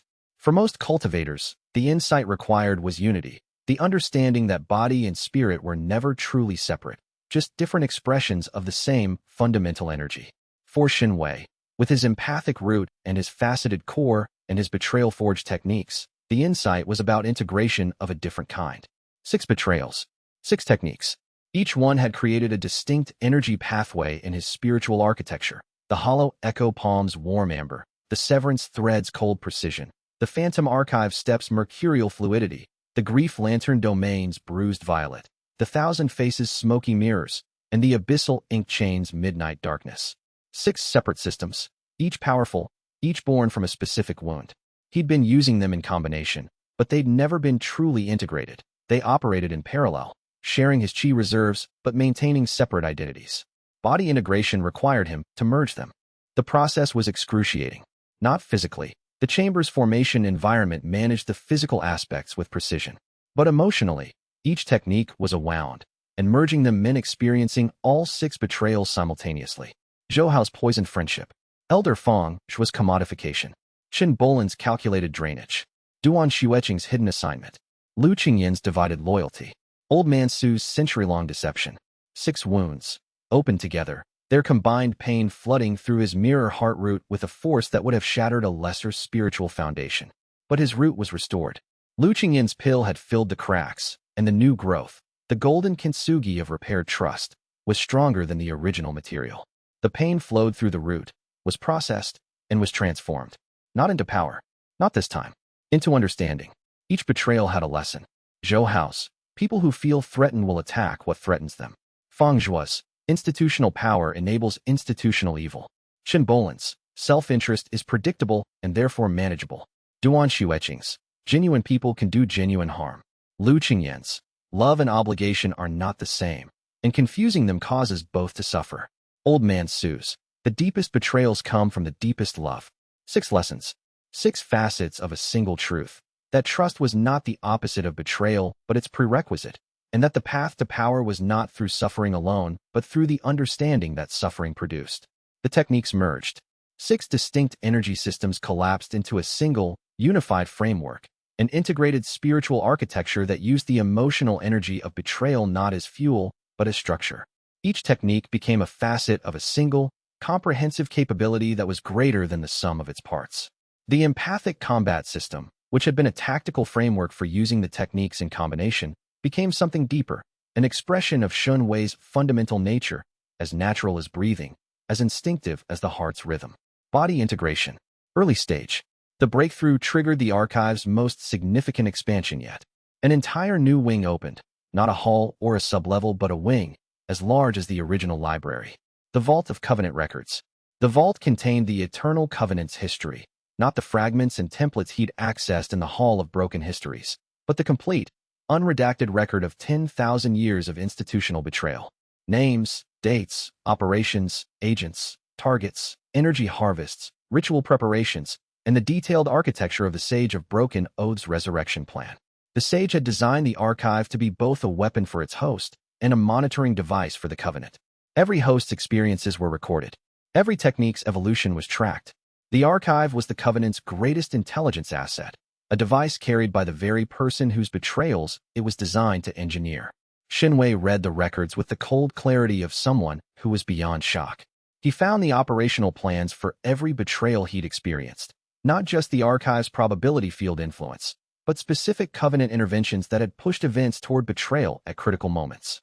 Zhou Hao's jealousy had been amplified by a formation embedded in the Iron Plum sect's training platforms. Elder Fang's corruption had been enabled by Covenant financing. Shen Bolin had been a contracted operative. Duan Xueqing had been trained from childhood. Even Lu Qingyan's sect had been influenced. The Azure Lotus Elder Council's monitoring requirement had been suggested by a Covenant sympathizer within the council. And Old Man Su had been positioned at the Crossroads Tavern by direct order of the Triumvirate. Every betrayal, engineered. Every wound, manufactured. Every moment of pain that had opened a shelf and granted a technique had been planned by an organization that viewed human suffering as an industrial process. Xianxia closed the vault's records and sat in the archive's center, surrounded by shelves of power earned through pain. The archive's spirit materialized beside him. The translucent figure's expression was different from anything Xianxia had seen before. Not the scholarly detachment, not the careful neutrality, not the occasional warmth that leaked through professional boundaries. This was something new. Something that looked, if you tilted your head and squinted, like sorrow. You know, Xianxia said. I've always known. The spirit's voice was very quiet. I am the archive's consciousness. I was created by the Sage to manage this system. I knew its purpose from the moment of my creation. Then why didn't you tell me? Because the system's mechanism includes a prohibition against the spirit revealing the full design to the host.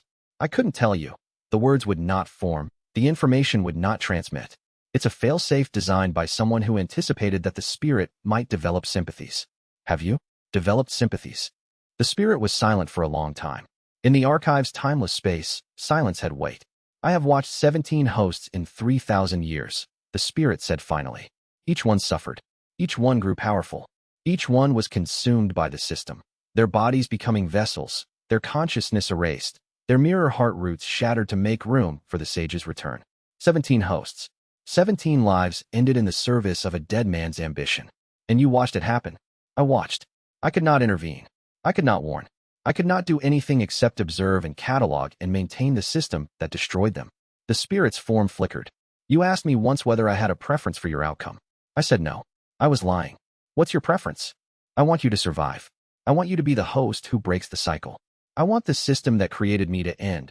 Because 3,000 years of watching people I care about be destroyed has taught me something that the Sage never understood. What? That pain is not fuel. It is cost. And the cost has been too high for too long.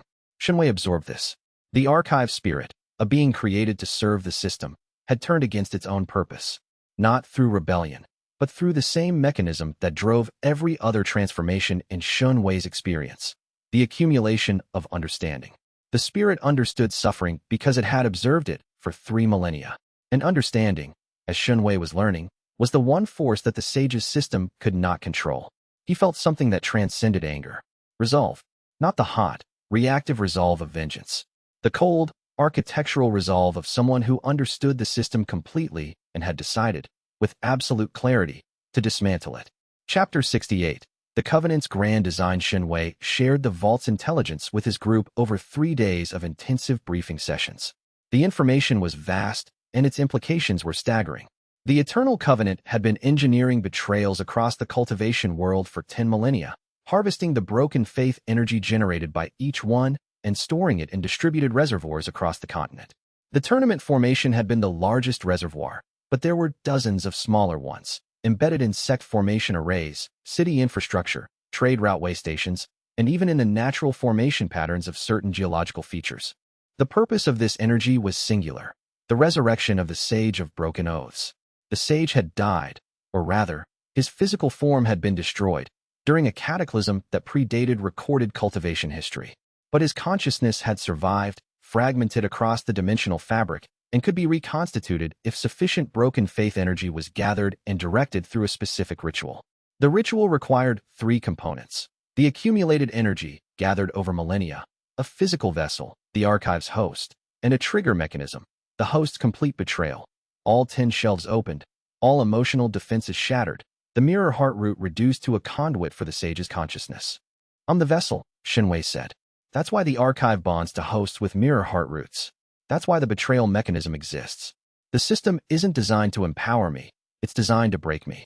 10 betrayals, each one cracking the root structure a little more, until the 10th opens me completely and the sage pours himself inside." The silence that followed was the kind that accompanies the revelation of an adversary's complete plan, the moment when the full scope of the enemy's design becomes visible and the scale of the response required becomes clear. "How many shelves are left?" Bai Feng asked quietly. 4. 7 through 10. "And the Covenant will engineer 4 more betrayals to open them." "Yes." The Vault's records include projections for the remaining betrayals. They have contingency plans for multiple scenarios, different people, different contexts, different emotional vectors. They've been planning this for longer than any of us have been alive. "Then we make sure those betrayals don't happen," Lu Qingyan said. "We can't prevent betrayals we don't see coming. That's the system's design. It uses genuine trust as the mechanism. The betrayal has to be real, from someone I genuinely trust, or the shelf doesn't open. Then we see them coming," Iron Ghost said. "Your perception is stronger than any previous host's. The Vault's records give you the Covenant's playbook. Use both." Shunwei nodded.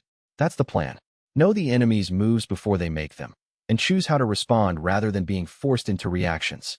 "And the Sovereign?" Bai Feng's voice carried the edge of someone who had already drawn his conclusion. "The Beast Tide was manufactured from inside the kingdom. The Covenant's relay network is embedded in royal infrastructure." "How deep does it go?" Shunwei looked at his companions. 5 people he trusted with his life, each one carrying their own wounds, their own lessons, their own reasons for being here. "We're about to find out," he said. Chapter 69. Warning. Sovereign Luo. Shunwei presented the evidence to Sovereign Luo Tianxing in a private audience that he had requested through formal channels.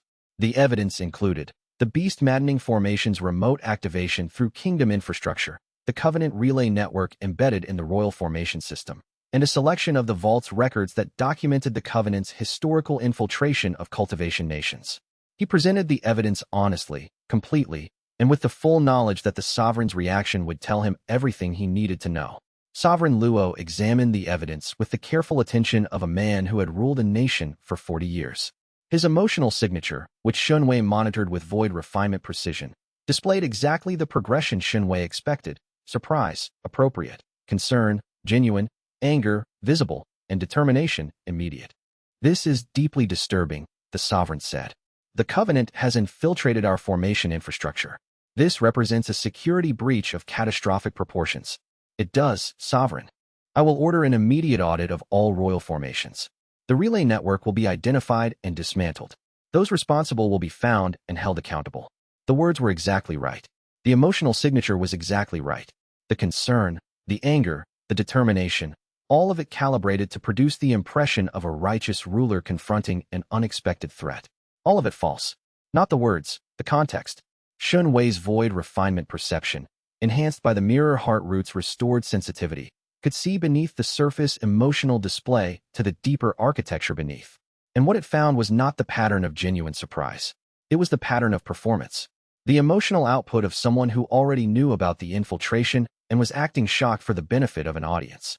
Sovereign Luo Tianxing had known about the Covenant's relay network. He had known about the Beast Tide's artificial origin. He had known because he was part of it. I should tell you something else, Xianxia said, keeping his voice neutral.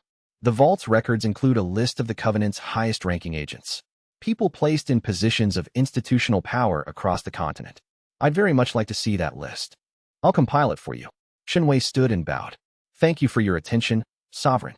He left the audience chamber and walked through the royal compound's jade corridors with the steady pace of a man who had just confirmed his worst suspicion and was processing the implications with the cold efficiency of a body integration cultivator whose emotional and spiritual systems were unified into a single analytical engine. Sovereign Luo Tianxing was Covenant. The Beast Tide had been his doing, manufactured to create the crisis that justified Xianxia's integration into the kingdom's power structure. The alliance, the resources, the honors, all of it was the same play that had been run against him before, at different scales and with different actors. Make the target feel valued. Make them grateful. Make them dependent. Then betray them. The chess pieces were arranged. The trap was set. The only question was when the sovereign would spring it. Xianxia needed to be ready. Chapter 70. Kingdom's Betrayal. The betrayal came on a clear night, 3 days after Xianxia's warning to the sovereign. He was in the royal compound's guest quarters, a luxurious suite that overlooked the capital's southern gardens, where spirit-enhanced flowers bloomed in patterns that changed with the phases of the moon. His group was distributed across the compound. Bai Feng in the military wing, Lu Qingyan in the alchemy laboratories, Yin Shu and Rumble in the beast stables, Iron Ghost in the meditation chambers. Separated. By design. Xianxia felt the trap activate through his mirror heart root before the first formation barrier went up.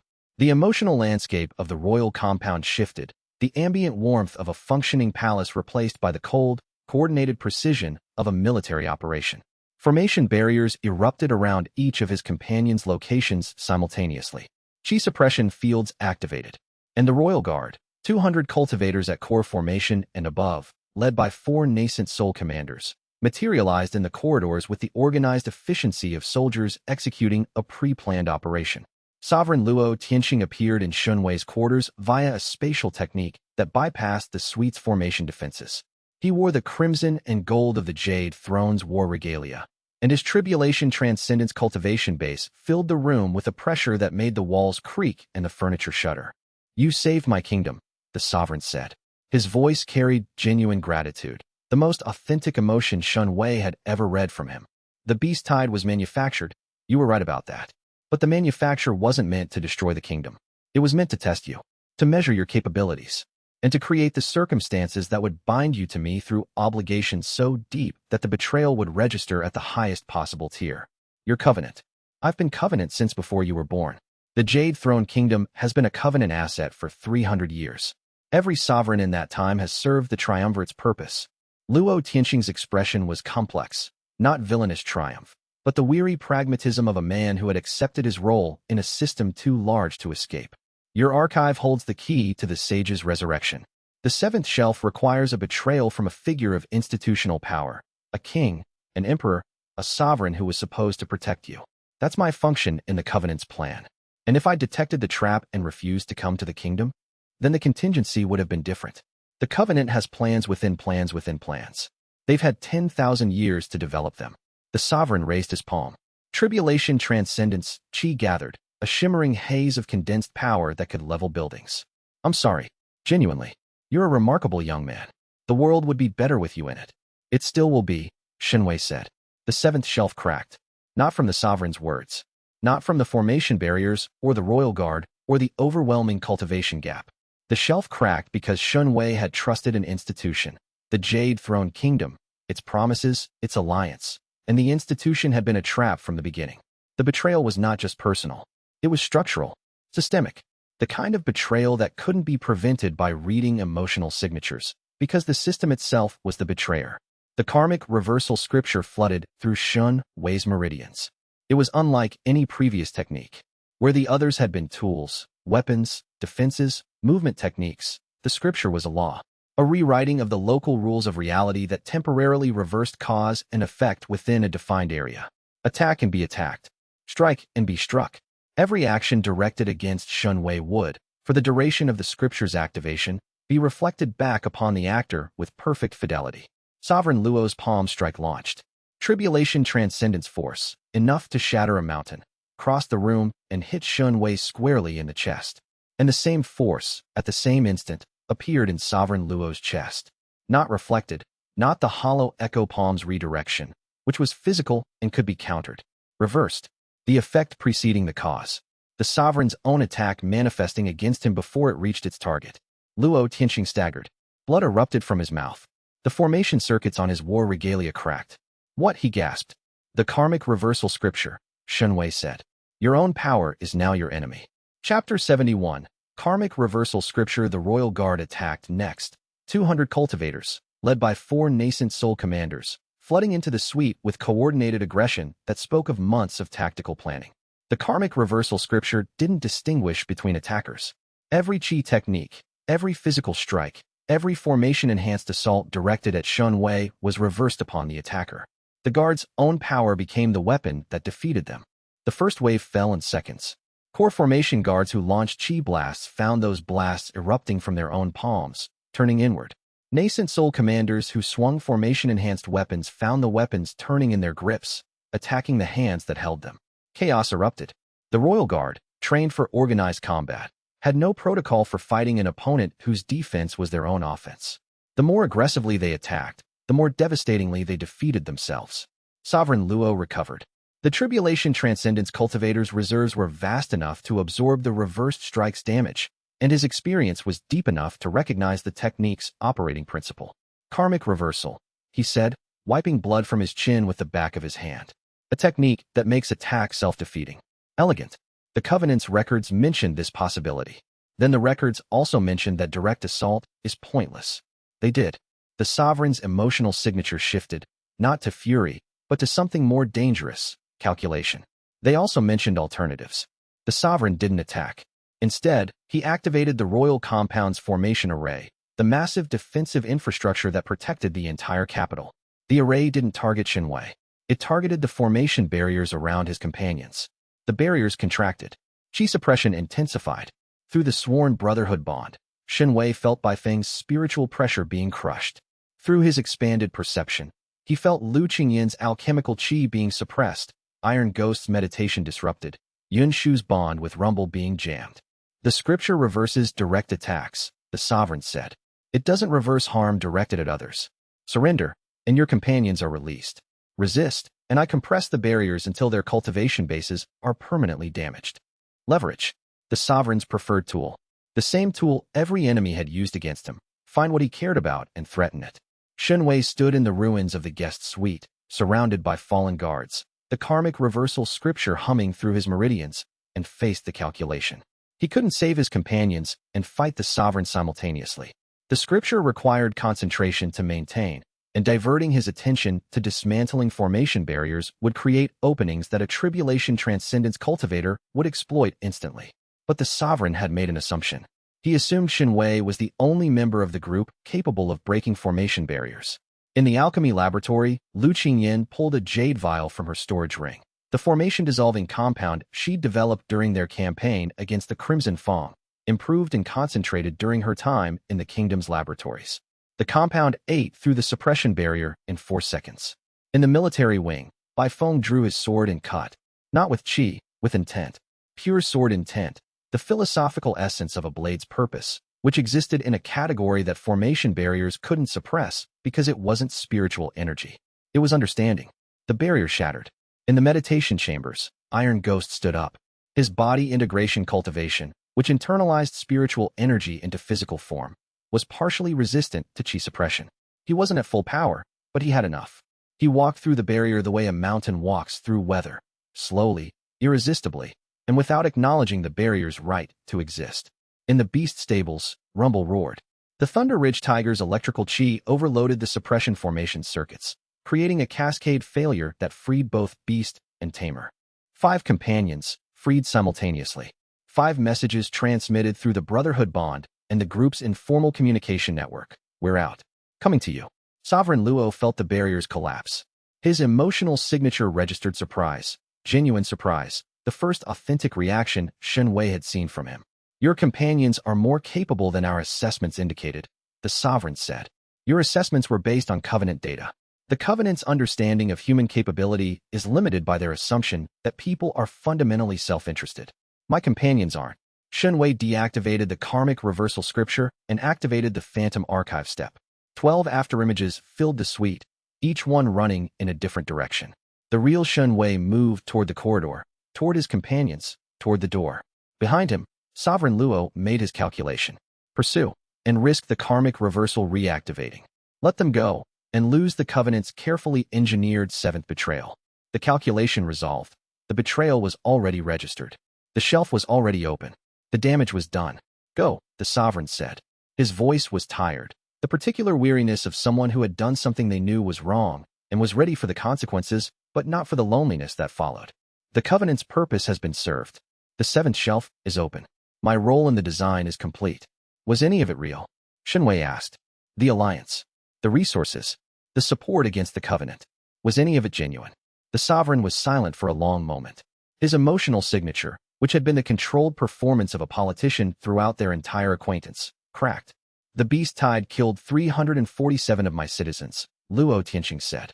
Real citizens. Real deaths. When you saved Crimson Valley, you saved people I was responsible for. People the Covenant ordered me to endanger to create the conditions for your integration. I ordered the tide knowing people would die. I watched you save them knowing I was the one who put them at risk. He looked at Xianxia with eyes that contained, for the first time, the unfiltered truth of what he was. Was any of it real? The deaths were real. My gratitude when you prevented more was real. My shame is real. He straightened his war regalia with the automatic precision of a man who had been performing authority for so long that the performance continued even when the authority was meaningless. The alliance was not, but the admiration was. You are extraordinary, Xianxia. The Covenant told me you were a resource. You are not a resource. You are the most remarkable person I have ever met, and I sold you to the same people I sold my conscience to 300 years ago. Then help me destroy them. I can't. The Covenant holds every sovereign's succession lineage. If I defect, every heir to the Jade Throne for 300 years is erased from the historical formation records, and the kingdom loses its legitimacy. My people would suffer for my redemption. The mathematics of institutional evil. The Covenant didn't just infiltrate systems. They made defection more expensive than compliance. Every puppet ruler was trapped not by their own cowardice, but by the cost to others of their courage. Xianxia looked back at the man who ruled a nation and served an ancient evil and had just betrayed someone who had saved his kingdom because a system designed 10,000 years ago told him to. Serve for now, Xianxia said. Not forever. He ran. The corridors of the royal compound blurred around him. Jade walls, formation-enhanced doors, the faces of guards who couldn't decide whether to attack or step aside. His tribulation transcendence adjacent speed. The advancement would come soon. He could feel it pressing against the barrier. Carried him through the compound's labyrinthine architecture faster than the command structure could coordinate a response. He passed the audience chamber where Sovereign Luo had first welcomed him. The jade pillars that depicted the kingdom's history now looked like tomb markers. He passed the cultivation chambers where he'd meditated and advanced and felt, however briefly, that institutional power might be wielded for good. He passed the gardens where he'd walked with Lu Qingyan and let himself feel hope. Every memory was a small wound. Not because the kingdom had been a lie. Parts of it had been genuine. The soldiers who'd fought beside him at Crimson Valley had been genuinely brave. The civilians he'd protected had genuinely needed protecting. The crisis was real, even if it was manufactured, and the people who suffered during it suffered genuinely. That was the Covenant's most devastating innovation. They didn't create fake crises. They created real ones and then profited from the genuine suffering.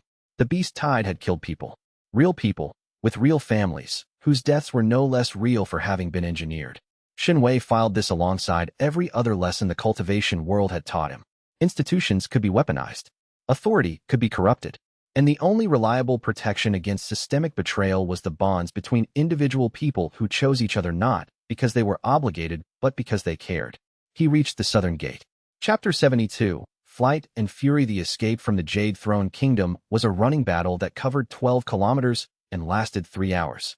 The Royal Guard had been mobilized in full, 2,000 cultivators at various levels, commanded by officers who had been briefed on Xianxia's capabilities and given formation-enhanced equipment specifically designed to counter them. The capital's formation infrastructure was activated in pursuit mode, creating tracking fields that followed Xianxia's spiritual signature across the urban landscape. The group fought their way through the capital's southern district.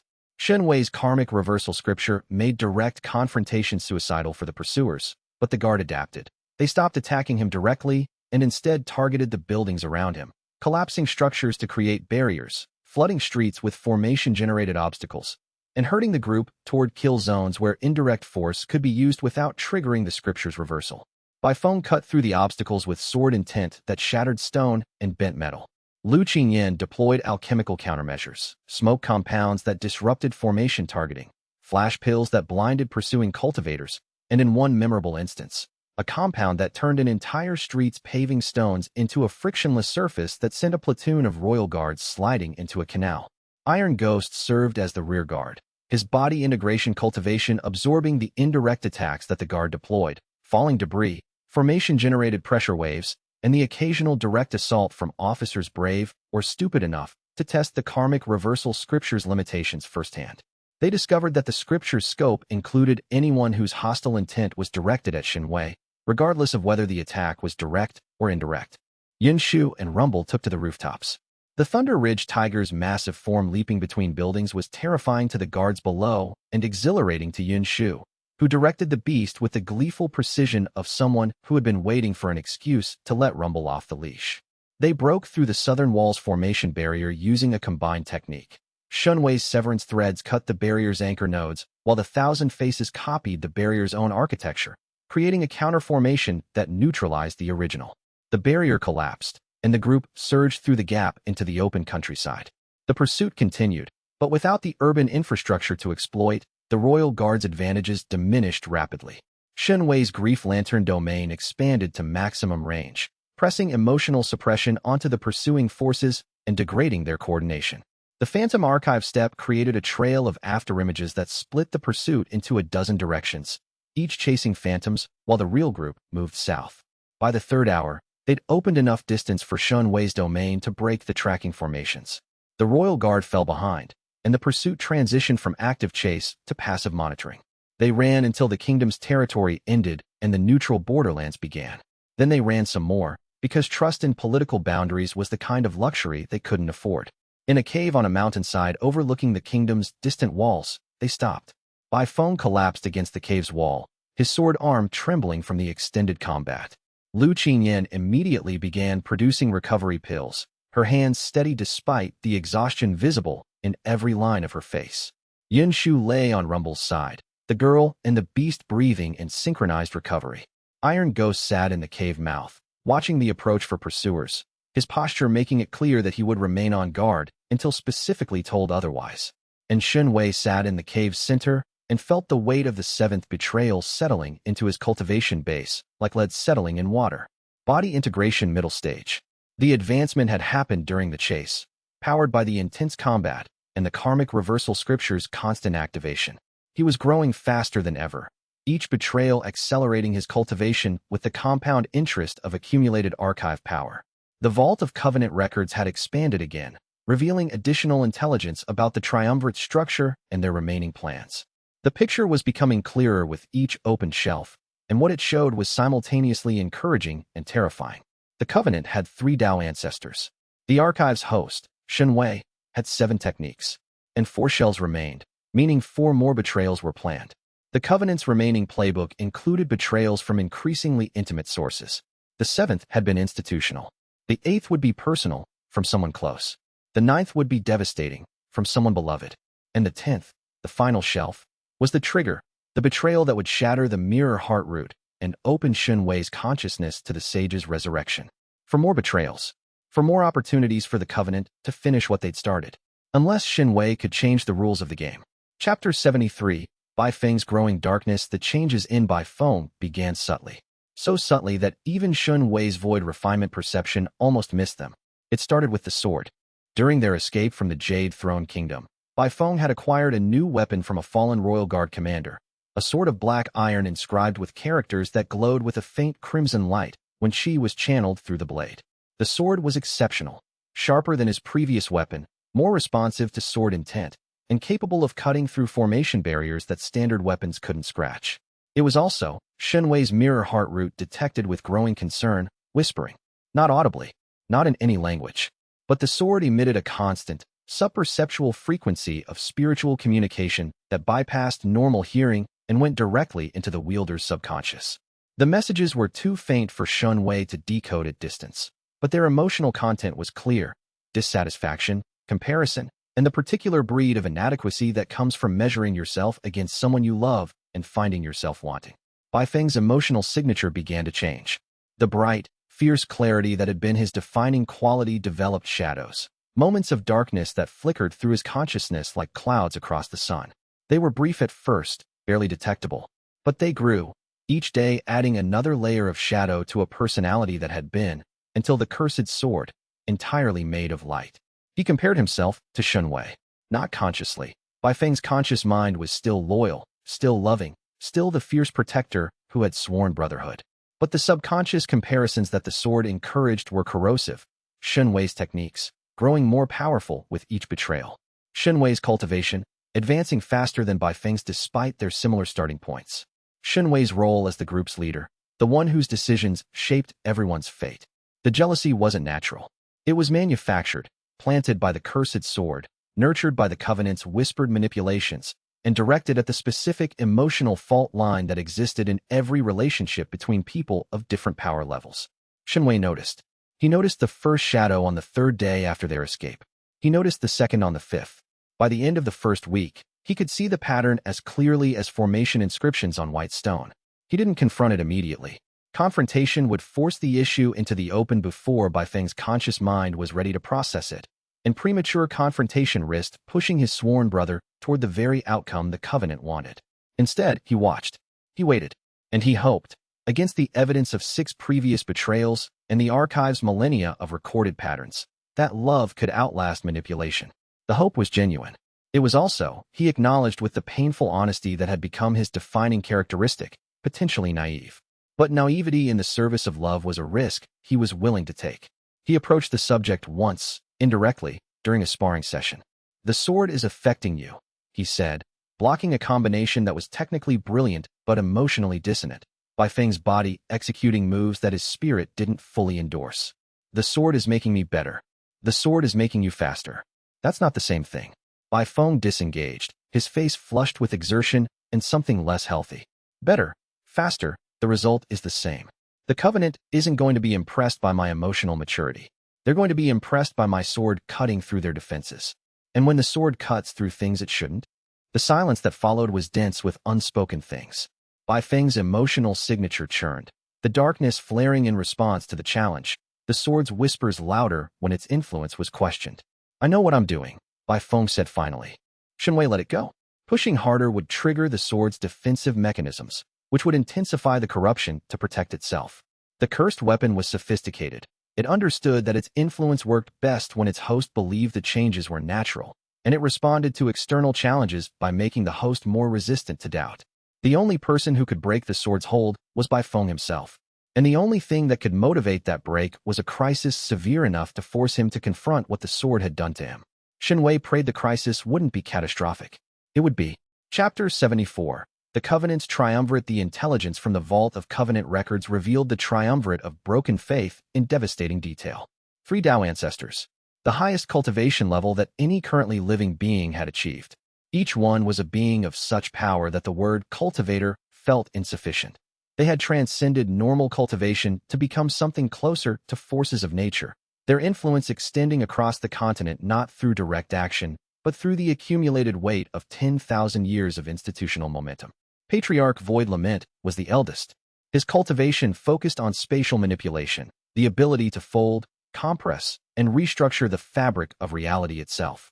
He guarded the Covenant's northern stronghold, a dimensional fortress that existed partially outside normal space, and he held the first fragment of the sage's resurrection ritual. Matriarch Xianxia was the middle member. Her cultivation centered on emotional warfare, techniques that weaponized grief, loss, and sorrow with a precision that made the grief lantern domain look like a candle beside a forest fire. She maintained the Covenant's intelligence network and held the second ritual fragment, Elder Hollow Promise was the youngest and most dangerous. His cultivation was based on oath-breaking, the systematic identification and exploitation of broken promises, failed commitments, and unfulfilled obligations. He could locate and amplify any fracture in any bond between any two beings within his range, turning allies against each other with the casual efficiency of a gardener pulling weeds. Each triumvirate member held a fragment of the resurrection ritual. Together, the three fragments formed the activation key for the sage's reconstitution. Destroying a triumvirate member would secure one fragment and prevent the ritual from being completed. The fragments were not merely keys. They were repositories of concentrated broken faith energy, each containing roughly 1/3 of the total accumulated harvest from 10 millennia of betrayal engineering. The energy within a single fragment was sufficient to reshape the spiritual landscape of an entire region. Combined, the three fragments would generate enough power to tear a hole in the dimensional fabric large enough for the sage's consciousness to pour through and reconstitute a physical form. The Sage of Broken Oaths in his original power had been beyond the Tao, the 12th and mythical cultivation level that no one in recorded history had achieved. If resurrected with the full power of 10,000 years of broken faith energy, he would be unstoppable. Not merely the most powerful cultivator in the world, but a being who transcended the concept of cultivation entirely, a force of nature on par with the heavens themselves. Xianxia understood the stakes with a clarity that was simultaneously illuminating and terrifying. This wasn't a war between cultivators. It was a war between the future of the cultivation world and an ancient consciousness that believed all human connection was fundamentally parasitic and that suffering was the only honest relationship between beings. If the sage returned, the cultivation world would become a farm. Every human bond, every trust, every love, all of it would be harvested. The archives mechanism, which operated on a single host, would be expanded to encompass all of humanity. Every broken promise, everywhere, forever, feeding the sage's power. The cost of failure was not death. It was the permanent transformation of the human experience into fuel for a dead man's ambition. But destroying a Tao ancestor was not a casual proposition. Even with the archive's full complement of techniques, Xianxia was at body integration, 4 full realms below the triumvirate's level. The gap was not merely quantitative. It was qualitative. A Tao ancestor's understanding of reality was fundamentally different from anything below their level, and their techniques operated on principles that lower-realm cultivators couldn't fully comprehend. "We need to advance faster," Xianxia told the group during a strategy session in their new base, a hidden monastery abandoned by its order decades ago, located in the neutral territory between the Jade Throne Kingdom and the Crimson Desert Sultanate. "Body integration isn't enough.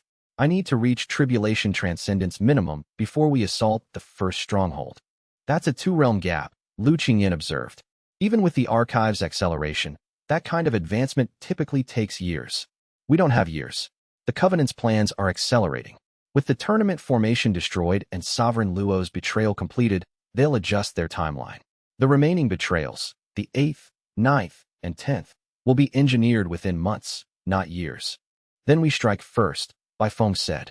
His sword, the black iron blade with the crimson characters, lay across his knees. "Hit the northern stronghold before they're ready. Seize the first ritual fragment." The suggestion was tactically sound but emotionally concerning. Bai Feng's eagerness for offensive action had increased in direct proportion to the cursed sword's influence. The blade's subconscious whispers were redirecting his natural competitive aggression from productive training toward premature confrontation. "We strike first," Xianxia agreed, "but prepared, not headlong. We need intelligence on the stronghold's defenses, cultivation resources for advancement, and a tactical plan that accounts for the Patriarch's spatial manipulation capabilities. And we need allies," Lu Qingyan added. "The 5 of us against a Tao ancestor's stronghold is suicide, regardless of our techniques." "The freed prisoners from the Crimson Fawn campaign," Iron Ghost said. "Many have recovered and established themselves in Bright Moon City. They owe Xianxia their lives. And the tournament competitors who witnessed the Covenant's exposure. There are cultivators among them who would fight. I've been in contact with several," Yin Shu said. "Through Rumble's network, spirit beasts communicate across continental distances. The beast tamer community is particularly motivated. The Covenant's beast-maddening techniques are considered an existential threat." The alliance grew. Cultivators who had been freed from Crimson Fawn captivity, tournament competitors who had witnessed the Covenant's harvest formation, independent practitioners who had suffered from the Covenant's machinations across their careers. They came in 1s and 2s and small groups. drawn by Shun Wei's growing reputation and the shared recognition that the Eternal Covenant was a threat to everything the cultivation world valued. By the end of the second month, the alliance numbered over 300 cultivators, ranging from foundation establishment to body integration. Not enough to match the Covenant's full forces, but enough for a targeted strike. The preparation took 3 months. Shun Wei used the time to advance his cultivation through intensive practice, the archives techniques, and the deep study of the vault's records. His body integration cultivation climbed through middle and late stages with the relentless momentum of someone whose spiritual growth was fueled by the accumulated energy of 7 betrayals. Bai Feng trained with identical intensity, but different motivation. His sword technique reached new heights. The cursed blade amplified his sword intent with a power that should have been impossible at core formation, creating cutting force that rivaled nascent soul cultivators. The cost was subtle but visible to Shun Wei's perception. Each training session left Bai Feng's emotional signature a shade darker. Lu Qingyan developed a complete alchemical support system for the assault: combat pills, healing compounds, formation-disrupting substances, and a prototype breakthrough catalyst that could, in theory, force a cultivation advancement during combat conditions. Iron Ghost and Yun Shu gathered intelligence through their respective networks. Iron Ghost's former associates in the martial underworld and Yun Shu's beast communication abilities, which allowed her to collect information from spirit beasts that had wandered near Covenant facilities. The picture that emerged was both terrifying and encouraging. The northern stronghold was powerful but not invulnerable. Its dimensional folding made it difficult to locate, but also created structural weaknesses, seams in the spatial fabric where the fold wasn't perfect. An attack directed at those seams could destabilize the entire structure. 3 months passed. Shun Wei reached body integration late stage. The team was ready, and the cursed sword in Bai Feng's hands glowed a little brighter each day, its whispers growing louder, its influence spreading deeper into the mind of the man Shun Wei loved like a brother. Chapter 75. Assault on the first fragment. The northern stronghold existed in a place where geography stopped making sense. The dimensional fold that contained it was anchored in a mountain range at the continent's northern edge. The Frozen Sentinels, a series of peaks so tall that their summits existed above the atmosphere's qi boundary, creating a natural environment of extreme spiritual pressure that only advanced cultivators could survive. The fold's entrance was a visible tear, in reality. A vertical slit in the air 2 meters tall, its edges shimmering with spatial distortion that made the surrounding landscape look like a reflection in rippling water. Through the slit, Shun Wei's void refinement perception detected a pocket dimension of enormous scope, a fortress space that extended for kilometers in every direction despite occupying, from the outside, approximately 0 physical volume. The spatial seams are here, here, and here. Shun Wei projected a formation diagram for the team, highlighting 3 points where the dimensional fold's architecture was weakest. If we can strike all 3 simultaneously, the fold destabilizes and the stronghold's defensive formations lose their dimensional anchoring. How heavily is it defended? Iron Ghost asked. Heavily. Hundreds of Covenant cultivators, ranging from core formation to body integration. Formation arrays that make the tournament's infrastructure look like a training exercise. And Patriarch Void lament himself, Tao Ancestor, spatial manipulation specialization, who will be aware of our approach the moment we enter the fold's perimeter. How do we fight a Tao Ancestor? We don't. We avoid him. The assault targets the ritual fragment, not the Patriarch. We hit the seams, destabilize the fold, locate the fragment, extract it, and withdraw before he can engage. The plan was optimistic. Shun Wei knew this. His companions knew this. But the alternative was allowing the Covenant unlimited time to engineer the remaining betrayals. And time was the one resource they couldn't afford to surrender. They entered the fold. The transition was like stepping through a waterfall made of mathematics. One moment Shun Wei was standing on a frozen mountainside with wind biting his face and snow under his boots. The next, he was somewhere that didn't exist on any map and couldn't exist in any geometry that had been taught in any school at any point in cultivation history. The dimensional fold was the Patriarch's masterwork, a pocket of reality that had been folded so many times that it had developed its own internal logic, distinct from the world that contained it. Up was sometimes up and sometimes a direction that didn't have a name. Corridors connected rooms that occupied the same physical space at different dimensional frequencies. Doorways led to places that were simultaneously 10 meters and 10 kilometers away. The Alliance's soldiers, the 300 cultivators who had volunteered for this assault, spread through the fold's entrance corridor in formations designed by Xianxia's tactical analysis of the vault's stronghold schematics. They knew what to expect. They had trained for this specific environment. But training was theory, and reality inside the fold was practice, and the gap between them was wide enough to swallow confidence whole. Stay in formation, Xianxia transmitted through a communication formation that Lu Qinyan had designed specifically for interdimensional use. Trust your training. Trust each other. The interior was a fortress of impossible geometry, corridors that curved in directions that didn't exist in normal space, rooms that contained more volume than their exterior dimensions suggested, and defensive formations that exploited the dimensional fold's unusual properties to create traps that standard combat experience couldn't predict. The assault team split. Bai Feng and Iron Ghost targeted the eastern seam. Lu Qinyan and Yun Shu targeted the western seam. Xianxia went alone toward the central seam, which was the deepest inside the fold and the closest to Patriarch Void Lament's personal chambers. The stronghold's defenders responded immediately. Covenant cultivators, hundreds of them, organized into military formations that moved through the fold's twisted corridors with the practiced coordination of troops who had trained in this specific environment, converged on the intruders. Xianxia's karmic reversal scripture made him virtually untouchable. Every attack directed at him was reflected back on the attacker. But the scripture's reversal only affected actions with hostile intent. The stronghold's environmental hazards, dimensional compression zones, spatial shear walls, gravity inversions, were unintentional and therefore unaffected by the reversal. He navigated these hazards with the archive's records as his guide, the vault having provided detailed schematics of the stronghold's architecture. His severance threads cut through formation barriers. His phantom archive step carried him through corridors of twisted space. The grief lantern domain pressed emotional suppression onto the defenders, degrading their coordination and forcing them to fight as individuals rather than units.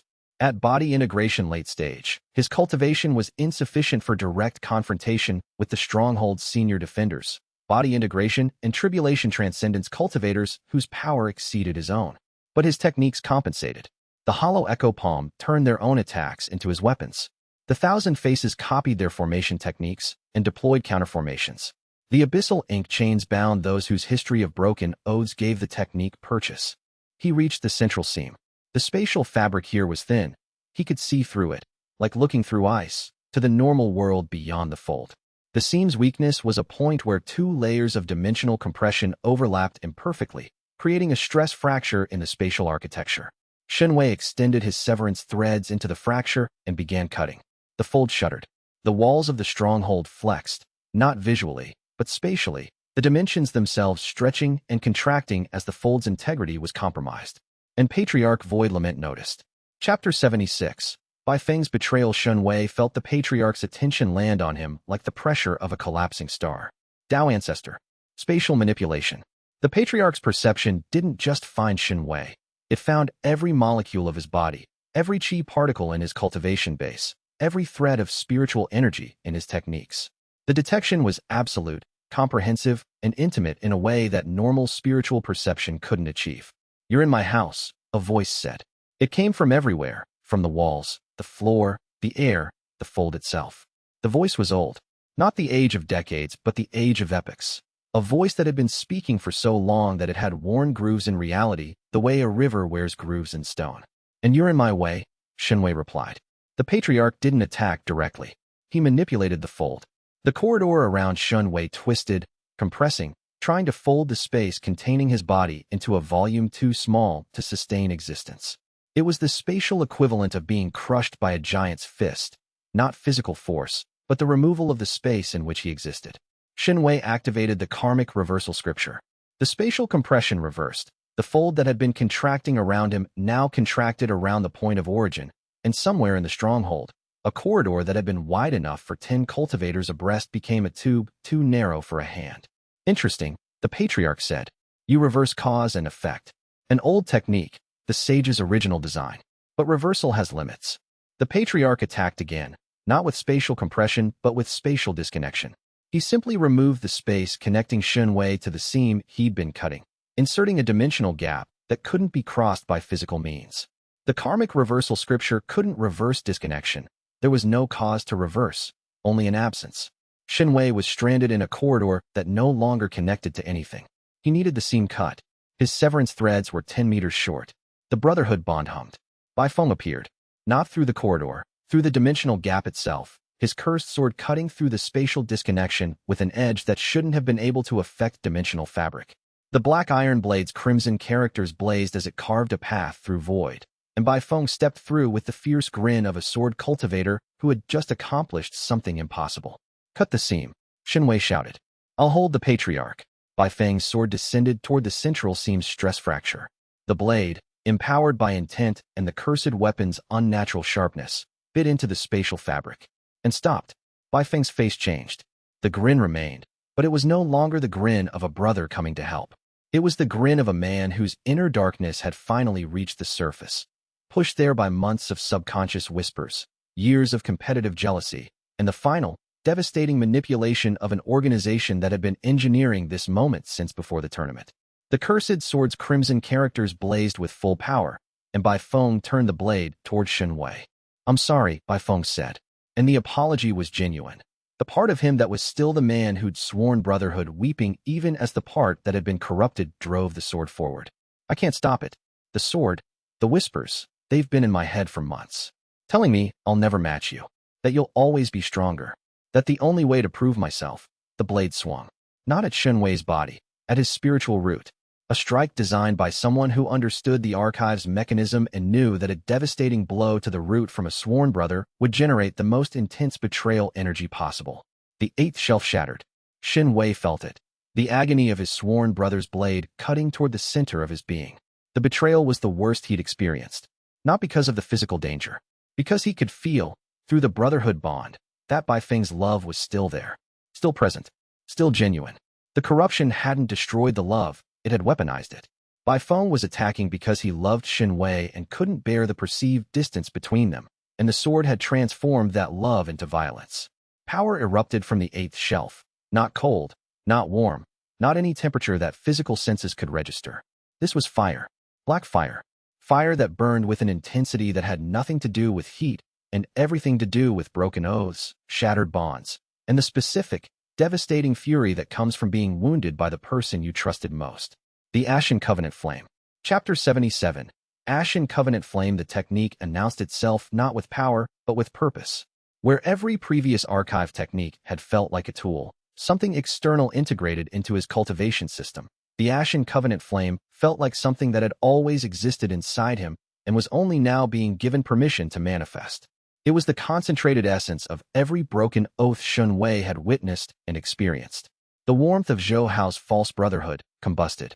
The cold precision of Elder Feng Shui's commodification ignited. The calculated warmth of Chun Bolan's instrumental friendship detonated.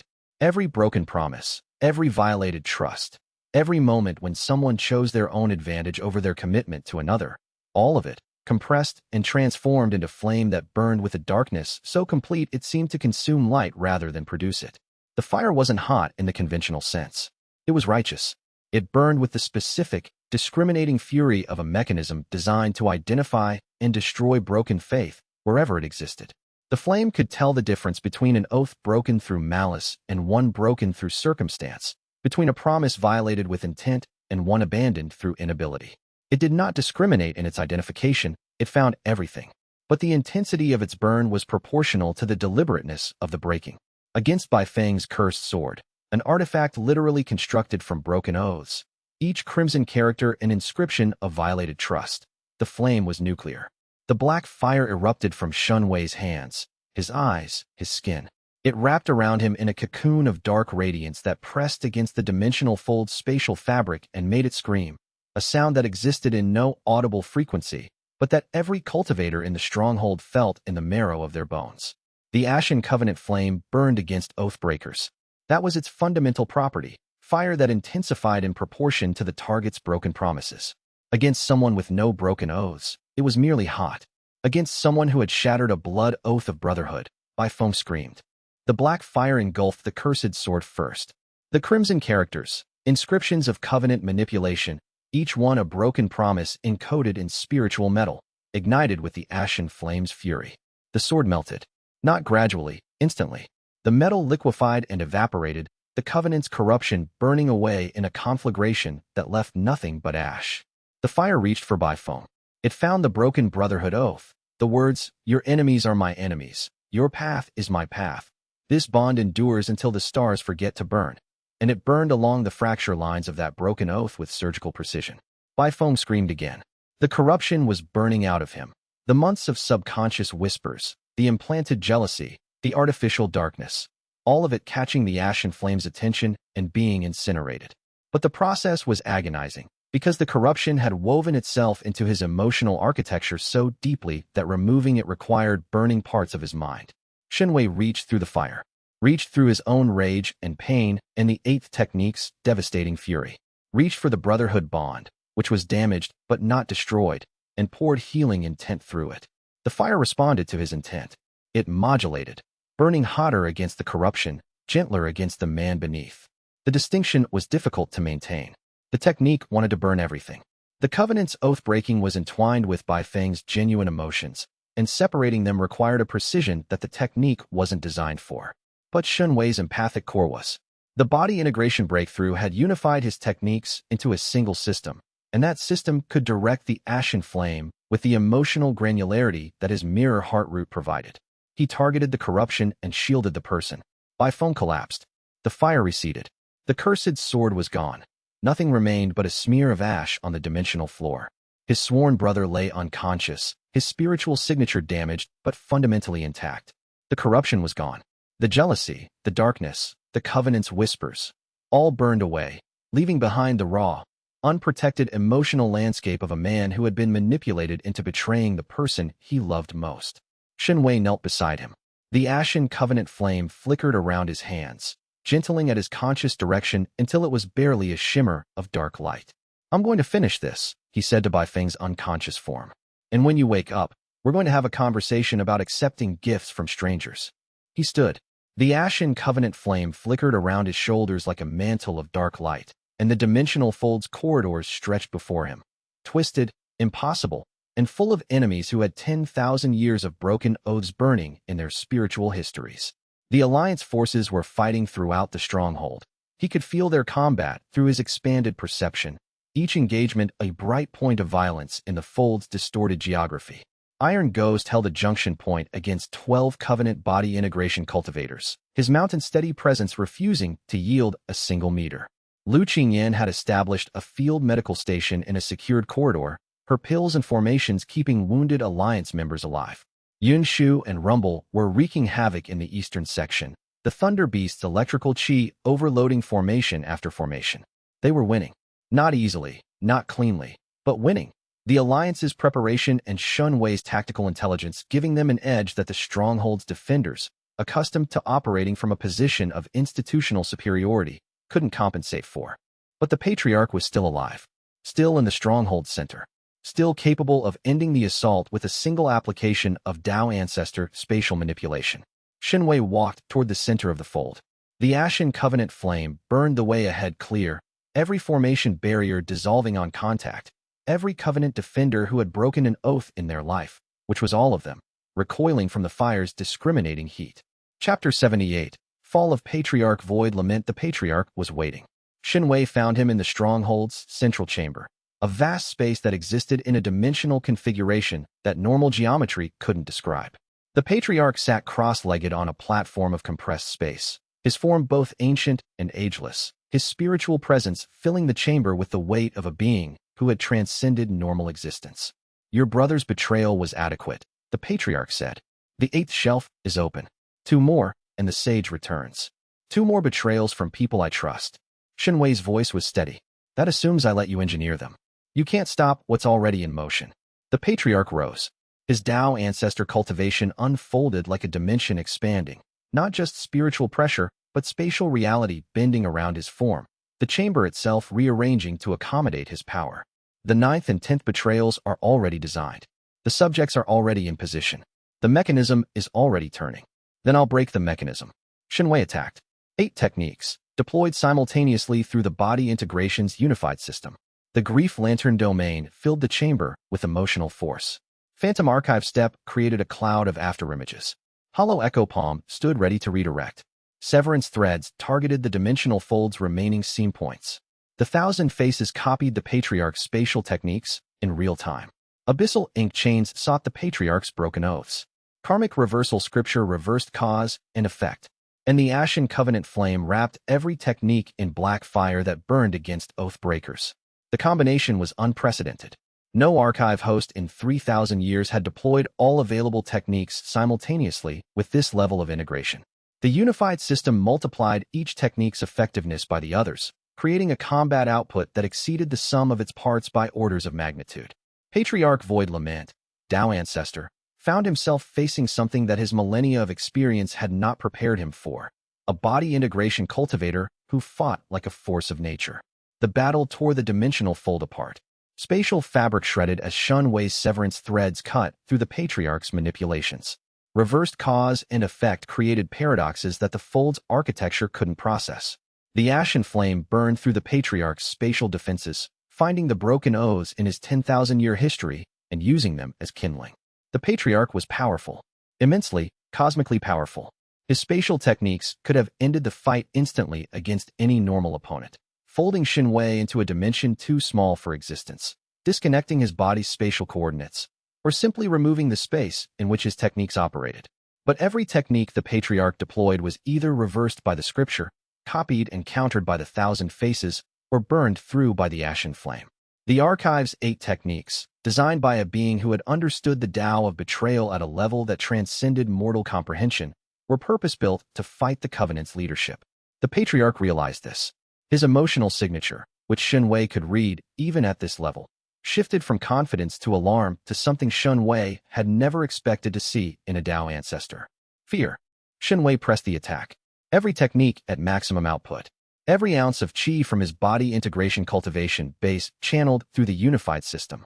The grief lantern domain compressed around the Patriarch, forcing the accumulated emotional pain of every betrayal in Xianxia's experience onto a being who had been engineering those betrayals for 10,000 years. The Patriarch screamed, not with voice, with space.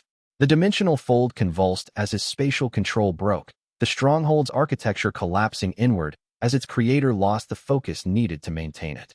Xianxia drove the Ashen Covenant flame into the collapsing space.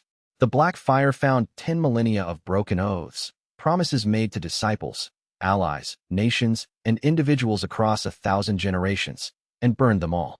Patriarch Void Lament, first of the triumvirate of broken faith, dissolved into spatial fragments that scattered across the dimensional collapse like embers in wind. His consciousness, too vast to be destroyed by physical means, dispersed into the void between dimensions, unable to reconstitute without the spatial anchor his stronghold had provided. The dimensional fold collapsed entirely. The stronghold ceased to exist, its contents, the Covenant's accumulated resources, intelligence archives, and 1/3 of the resurrection ritual, scattered across the normal world as the fold disgorged its compressed space. The ritual fragment materialized in Xianxia's hand. A jade token, small enough to fit in his palm, inscribed with characters that hummed with the accumulated power of thousands of years of preparation. 1/3 of the key to the Sage of Broken Oath's resurrection. Xianxia closed his hand around it, and the dimensional fold's collapse carried him and his team back to the normal world, where the frozen Sentinel Mountains stood under a sky that was very blue and very cold and very real. The Alliance's casualties were severe. Of the 300 cultivators who had entered the fold, 47 had not returned. Lost in dimensional collapses, fallen to Covenant defenders, or simply unable to navigate the fold's disorienting geometry in time to escape its destruction. Their names would be recorded, their sacrifices honored, and the weight of their loss carried by every survivor. Xianxia felt each death through his mirror heart root.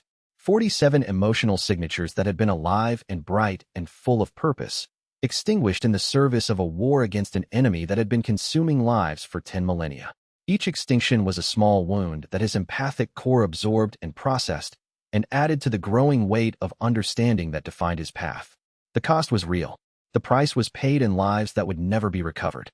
And the war continued, because the alternative was a world where the cost was infinite and the pain never stopped. Chapter 79. Tribulation Transcendence. The destruction of a Tao ancestor triggered the heavens themselves. Tribulation lightning gathered above the frozen sentinels. Clouds of compressed spiritual energy that spiraled into a vortex the size of a city, crackling with lightning bolts that each carried enough force to annihilate a mountain. The heavens reacted to the death of a Tao ancestor the way an immune system reacts to a pathogen, with overwhelming, indiscriminate force. The lightning was aimed at the point where the patriarch had died, the spatial coordinates that the dimensional fold had occupied. Xianxia was at those coordinates. He had no choice. The tribulation was a natural phenomenon triggered by the patriarch's destruction, and it would not distinguish between the destroyer and the destroyed. Every cultivator within its range would be tested. For Xianxia, the test became a breakthrough. Tribulation transcendence, the eighth major realm, required a cultivator to survive a heavenly tribulation by transcending the limits of their current existence. The tribulation's lightning wasn't merely destructive. It was transformative. Surviving it meant accepting the transformation, letting the heavenly energy break down the old spiritual framework and forge a new one from the wreckage. The first bolt hit Xianxia directly. A column of pure spiritual lightning, white gold, carrying the weight of heaven's judgment, struck his body and passed through his cultivation base with the devastating thoroughness of a formation audit. His body integration framework shattered. Every meridian, every channel, every carefully constructed energy pathway that he'd built over 2 years of cultivation, destroyed in an instant. The mirror heart root survived. The faceted core survived. The 8 archive techniques survived. But the infrastructure that connected them was gone, and the heavenly lightning offered a choice: rebuild from scratch or transcend the need for infrastructure entirely. Xianxia chose transcendence. He let the lightning rebuild him, not with meridians, with something new. The 8 techniques, freed from the constraints of traditional spiritual architecture, reorganized themselves into a configuration that hadn't existed before, a direct connection between the mirror heart root and the physical world, mediated by the faceted core and the 8 techniques integrated framework. He didn't need meridians anymore. He was the meridian. Every cell in his body, every thought in his mind, every emotion in his heart was a channel for spiritual energy, and the energy flowed through him with the natural, effortless efficiency of blood flowing through veins. The second bolt hit, then the third, then 9 more, each one stronger than the last, each one testing the new framework with escalating force. Xianxia absorbed them all, not through resistance, but through acceptance, letting the heavenly energy refine and optimize the transcendent spiritual architecture until it was as natural as breathing and as strong as the foundations of the world. Tribulation transcendence. Early stage. The transformation was complete. Every cell, every thought, every emotion, all of it was now spiritual, and all of it was now physical, and the distinction between body and spirit and technique and intent had dissolved into a unified existence that was more than the sum of any of those parts.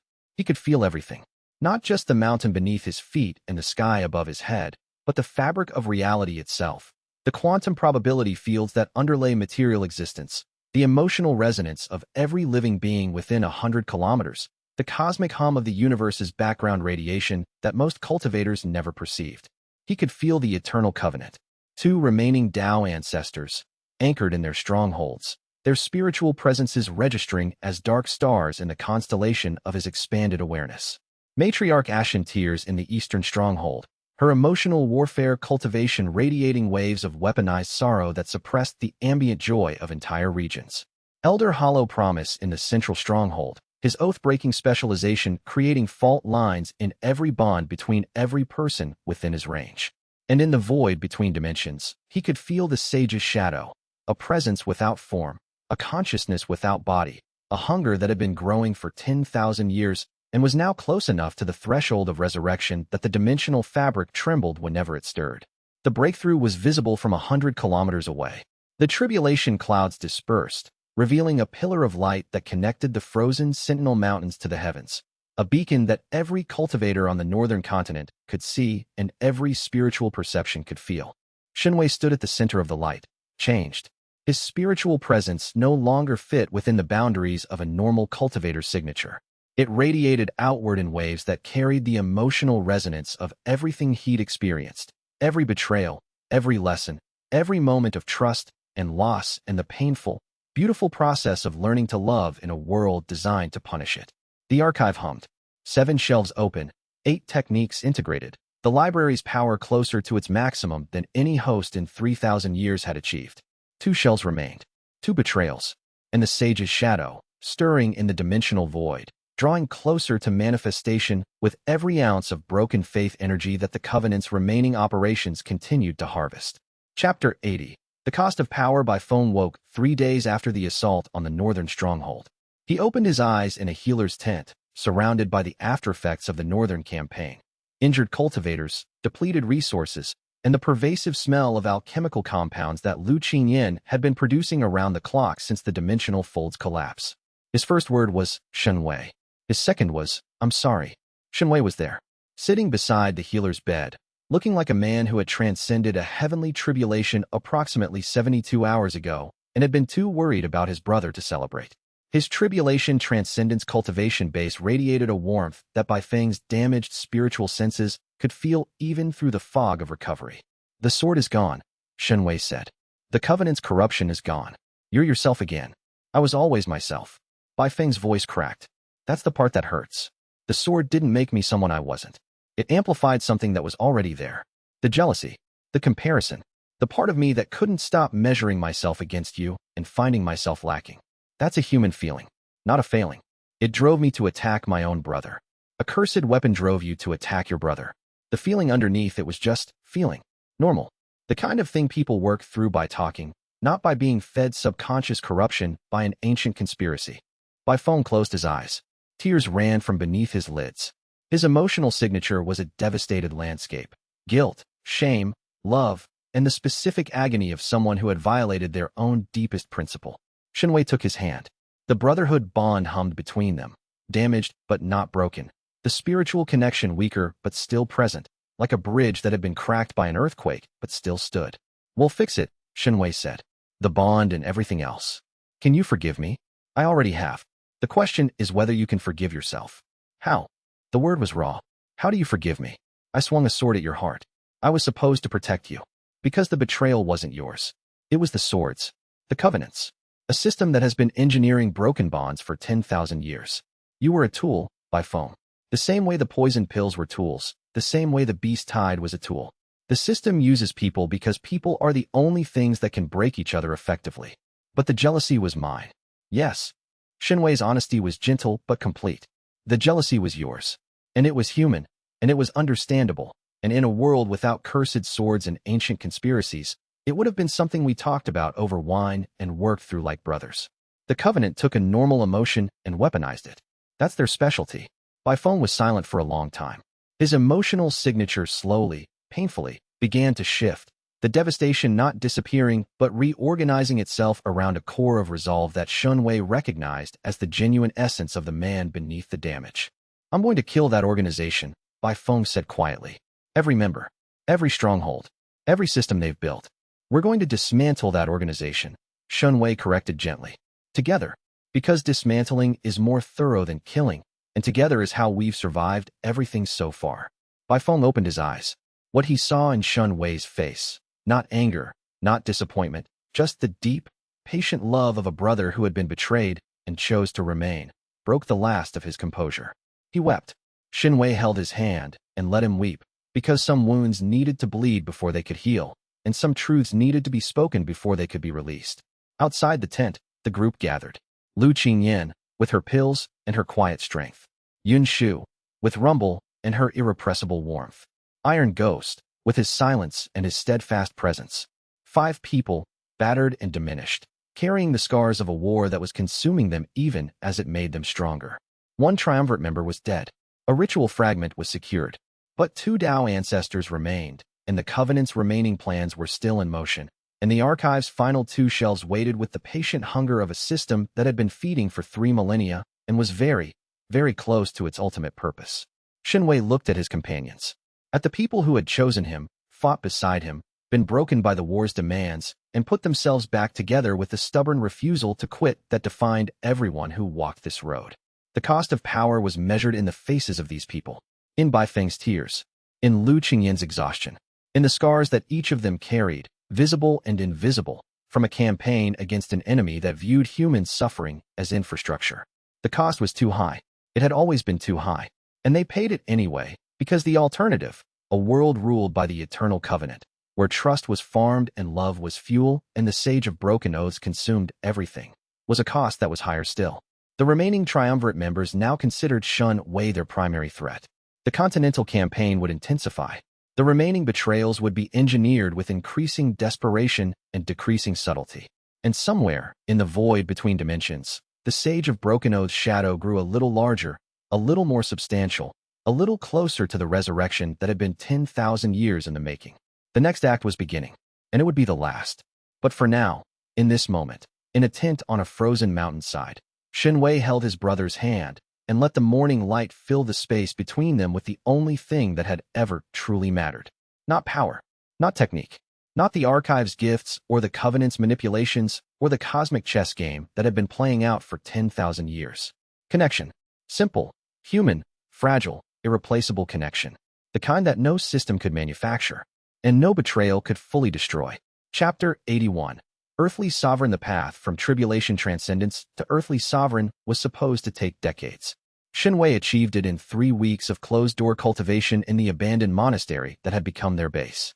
Earthly sovereign was the 9th major realm, the level where a cultivator's relationship with the world shifted from coexistence to governance. An earthly sovereign didn't merely exist within reality. They administered it.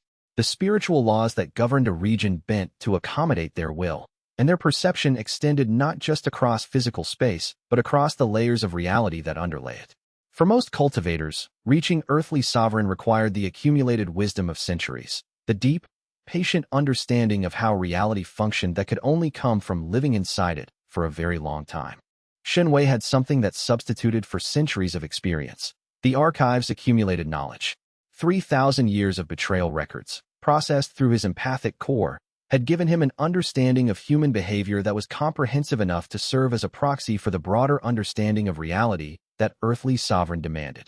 Because reality, at its deepest level, was made of relationships, not physical laws. Those were surface expressions. Beneath the laws, beneath the formations, beneath the chi and the cultivation realms, and the entire architectural framework of the spiritual world, there were connections. Between particles and forces, between causes and effects, between beings and the world they inhabited. And Xianxia understood connections better than anyone alive. The breakthrough was quiet. No tribulation lightning this time. Earthly sovereign was a realm that didn't require heaven's permission. It required understanding, and understanding arrived not with thunder, but with clarity. He opened his eyes in the meditation chamber and found the world different. Not visually, everything looked the same, but his perception had expanded beyond what words could adequately describe. He could feel the monastery's formation infrastructure as an extension of his own body. He could sense the mountain beneath it as an extension of his soul.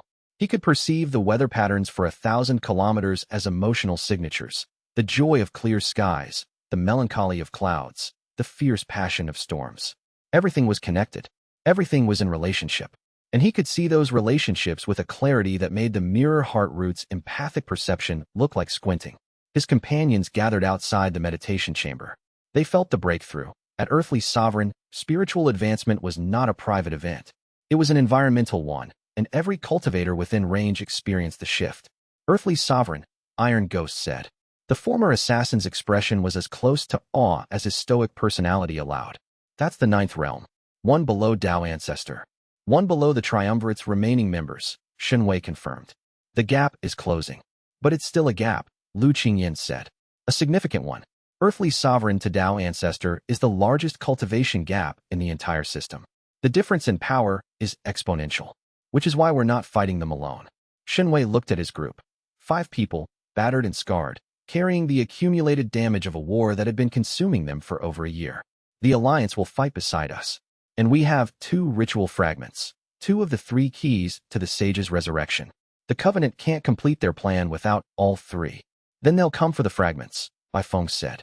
He was healed now. The ashen Covenant flame had burned the corruption from his mind, and the weeks of recovery had restored his emotional clarity. But the experience had changed him. The bright, fierce confidence that had defined him was tempered now by something deeper. The specific humility of someone who had failed and been forgiven and was determined to be worthy of the forgiveness. His sword was new, a clean blade of spirit silver, unenchanted, uncursed, as honest as the man who wielded it. He would never again accept a weapon he didn't forge himself. They'll come, Xianxia agreed. And we'll be ready. Chapter 82.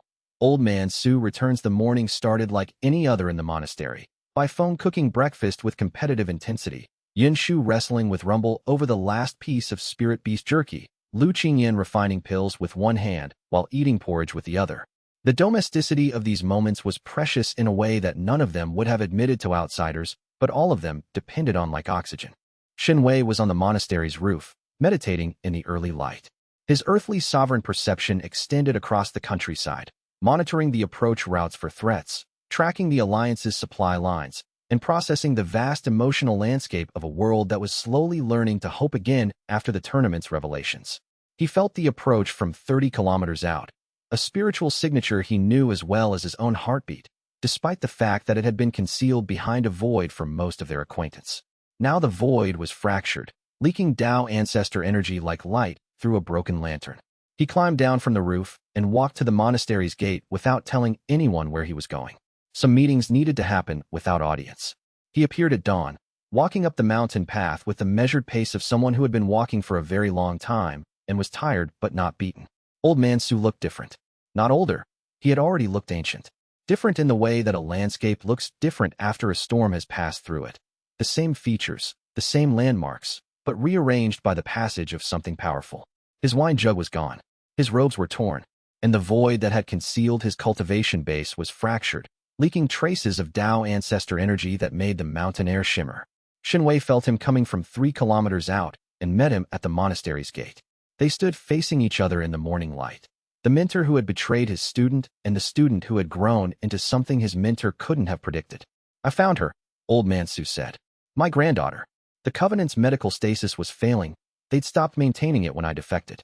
I reached her in time. Is she safe? She's at a healing house in the Green Sea Federation, under protection I trust. She's old, 109 years and stasis leaves marks. But she's alive and she's free." The old man's voice cracked on the word free, as though it was a weight he'd been carrying for so long that setting it down made him lighter and more fragile simultaneously. "Come inside," Xinwei said. They sat in the monastery's courtyard, surrounded by the quiet morning sounds of a mountain coming alive. Tea was poured. Not spirit tea, but ordinary mountain herb tea, the kind that tasted of nothing special and meant everything. "I can't undo what I did," Old Man Su said. "The Covenant positioned me. I accepted the position. I guided you genuinely, but within a framework designed to lead you toward the betrayals they needed. I know. The vault of Covenant records showed me everything. Then you know I could have warned you. Not directly. The Covenant's binding formations prevented explicit disclosure. But I could have been more opaque. I could have given you less accurate guidance. I could have guided you away from the tournament rather than toward it." He paused. "I didn't, because the binding was so tight that even the indirect resistance I managed, the warnings, the preparations, cost more than I could afford to pay. And because the alternative was my granddaughter's death." Xinwei listened. His mirror heart root read the old man's emotional signature without the void's concealment for the first time, and what it found was vast, scarred, and genuine. A century of anguish. A lifetime of compromised choices. And beneath it all, a love for Xinwei that was as real as anything the root had ever perceived. "I'm not going to say it's okay," Xinwei said. "Because it isn't. The betrayals you helped engineer hurt people. Not just me. The cultivators at the tournament, the citizens of the Jade Throne Kingdom, everyone who was caught in the Covenant's operations. I know. But I also know that you're here. You freed your granddaughter. You broke the Covenant's hold, and you walked up this mountain to face someone you wronged. That takes courage. It takes less courage than you think when the alternative is living with yourself." Xinwei studied the old man across the tea. His earthly sovereign perception showed him things that even void refinement had missed. The deep structural damage in Su's cultivation base from a century of operating under Covenant binding formations, the spiritual scars from breaking free, and the diminished but still formidable Tao ancestor cultivation that could, even in its damaged state, reshape the battlefield of the coming war. "We're assaulting the shattered abyss," Xinwei said. "The Covenant's heartland. 2 remaining triumvirate members. The Sage's resurrection site. Everything ends there. I know. It's why I'm here." Old Man Su's hands, which had been wrapped around his teacup with the focused attention of a man who needed something to hold, went still. "I can provide intelligence that the vault doesn't contain. Operational details. Personal weaknesses of the matriarch and the elder. Access codes for the shattered abyss's outer defenses. And your combat capability? Diminished, but functional. I'm Tao Ancestor, damaged Tao Ancestor, but still Tao Ancestor. I can match a triumvirate member for approximately 10 minutes before my cultivation base collapses from the structural damage. 10 minutes might be enough. It will have to be." Old Man Su set down his tea. "Xinwei, I have one more thing to tell you. What? The sage's resurrection doesn't require all 10 shelves to be opened. It requires the host's root to be shattered. The Covenant's original plan used 10 betrayals to gradually crack the root, but Lu Qingyin's restoration pill repaired the damage. Their new plan, the one they've been adjusting since the tournament, involves a single, catastrophic betrayal from the person closest to you. Shenwei's blood went cold. Lu Qingyin. Not her choice. Not willing. The matriarch's specialty is soul binding, forcing a person to act against their will through techniques that override conscious control. The plan is to capture Lu Qingyin, bind her soul, and use her body to deliver a betrayal so devastating that it shatters your root in a single blow. During the assault on the shattered abyss, when you're committed, when you can't retreat, the tea went cold in the morning air. Shenwei's mirror heart root processed the information with the systematic thoroughness that had become his default response to crisis. Acknowledge the threat, assess the options, choose the path forward. Then we protect her, he said. And we prepare for the possibility that protection fails. The words came out steady, but inside, Shenwei's mind was running scenarios at a speed that his earthly sovereign cultivation made possible. If the matriarch captured Lu Qingyin, the soul binding would make her a weapon aimed at his heart.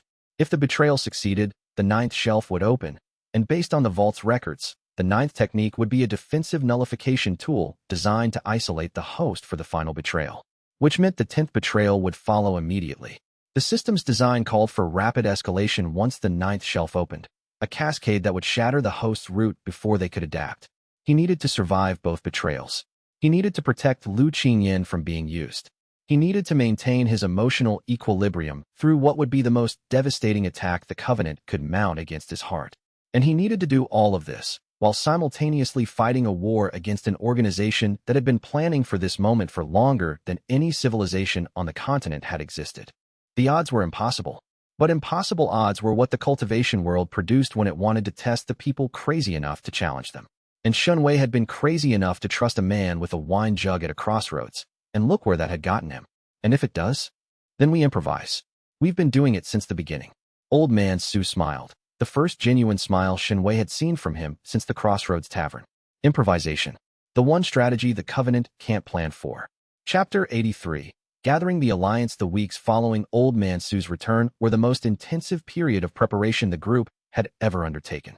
Not just military preparation, though that was substantial, but the harder, subtler work of building something that had never existed in the cultivation world. A unified force, drawn from every tradition and every background, held together not by institutional authority, but by shared purpose. The monastery became a war headquarters. Lu Qingyin converted the lower chambers into alchemical production facilities that ran around the clock, her team of trained healers producing combat pills, recovery compounds, and the specialized anti-broken faith energy shielding pills that would protect the Alliance's cultivators from the Covenant's primary weapon. Baifeng established training grounds on the monastery's open terraces, where the sword cultivator drilled arriving volunteers in coordinated combat techniques designed for the specific challenges they'd face in the Shattered Abyss. Yin Shu managed the Spirit Beast contingent, which grew from Rumble alone to a force of 37 beasts of various species, sizes, and temperaments. Each beast required individual attention. Spirit animals were not interchangeable units, and forcing them into standardized roles destroyed the instinctive adaptability that made them valuable in the first place. Yin Shu treated each beast as a partner rather than a resource, and the result was a beast force whose loyalty and coordination exceeded anything a traditional beast-taming corps could achieve. Old Man Su served as the Alliance's intelligence center. His century within the Covenant had given him comprehensive knowledge of the organization's defensive doctrine, personnel capabilities, and structural weaknesses. He briefed arriving cultivators in small groups, tailoring the intelligence to each group's specific role in the coming assault. His manner during these briefings was direct, self-deprecating, and occasionally pierced by the dry humor that Shenwei remembered from the Crossroads Tavern, a reminder that the man behind the Covenant's chains had always been there, waiting for the chance to be himself. The Alliance grew. Word of the Northern Stronghold's destruction had spread through the cultivation world with the speed of formation and enhanced communication networks, and the response was larger than Shenwei had anticipated. The Eternal Covenant's exposure at the tournament had planted seeds of resistance across the continent. The destruction of a Dao ancestor, something that hadn't happened in recorded memory, provided proof that resistance wasn't futile. They came from everywhere. Former tournament competitors who had witnessed the Covenant's harvest formation, sect cultivators whose organizations had lost members to the Crimson Fawn, independent practitioners who had suffered from the Covenant's manipulation of cultivation world politics, freed prisoners from the campaign's earlier operations, now recovered and burning with the specific determination of people who had lost years of their lives to captivity and wanted those years to mean something. By the end of the third week, the Alliance numbered 1,200 cultivators. They ranged from Foundation establishment youths who had never seen real combat to Tribulation Transcendence veterans who had been fighting since before Xianxia was born. They brought skills, resources, and, most importantly, variety. The Covenant's plans were optimized for predictable opponents. An alliance that contained every cultivation style, every technique lineage, and every tactical philosophy on the continent was the opposite of predictable. Xianxia organized them with the military intelligence that the Beast Tide campaign had developed and the emotional perception that his earthly sovereign cultivation now provided. He could read every soldier's emotional state, identify their strengths and weaknesses, and assign them to roles that maximize their effectiveness and minimize their risk. By phone commanded the Vanguard, the Alliance's tip of the spear, composed of the most aggressive and capable combat cultivators, tasked with breaking through the shattered abyss's outer defenses. His leadership style was direct and inspiring, the charismatic confidence of a sword cultivator who led from the front and asked nothing of his soldiers that he wouldn't do himself. Lu Qingyan managed logistics and medical support. Her alchemical infrastructure had grown from a mobile workstation to a full field hospital staffed by 20 healers she personally trained. Her pills kept the Alliance combat ready, and her tactical mind coordinated supply chains with an efficiency that made military professionals uncomfortable. Iron Ghost led the Alliance's Special Operations Unit, a team of former assassins, scouts, and infiltration specialists who would penetrate the shattered abyss's defenses ahead of the main force and disable critical formation nodes. His leadership was quiet, precise, and terrifyingly effective. Yun Shu coordinated the Beast Auxiliary, a force of spirit beasts that had been calmed during the Beast Tide campaign and now served as reconnaissance, transport, and combat support. Rumble led the Beast Force with the territorial authority of a 4-meter Thunder Tiger who considered the entire alliance to be his pride. And Old Man Su provided strategic counsel from a position that was part advisor, part penance.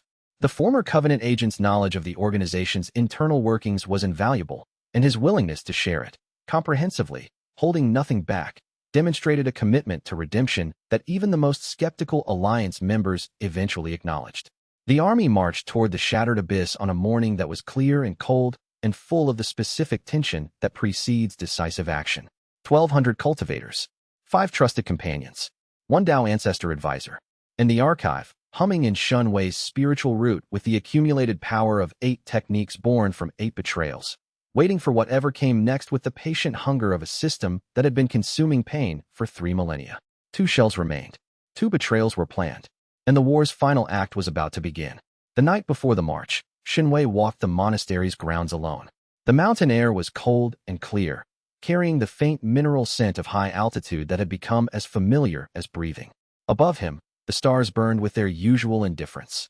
Ancient lights that had watched the cultivation world's dramas unfold for billions of years and would continue watching long after the last cultivator returned to dust.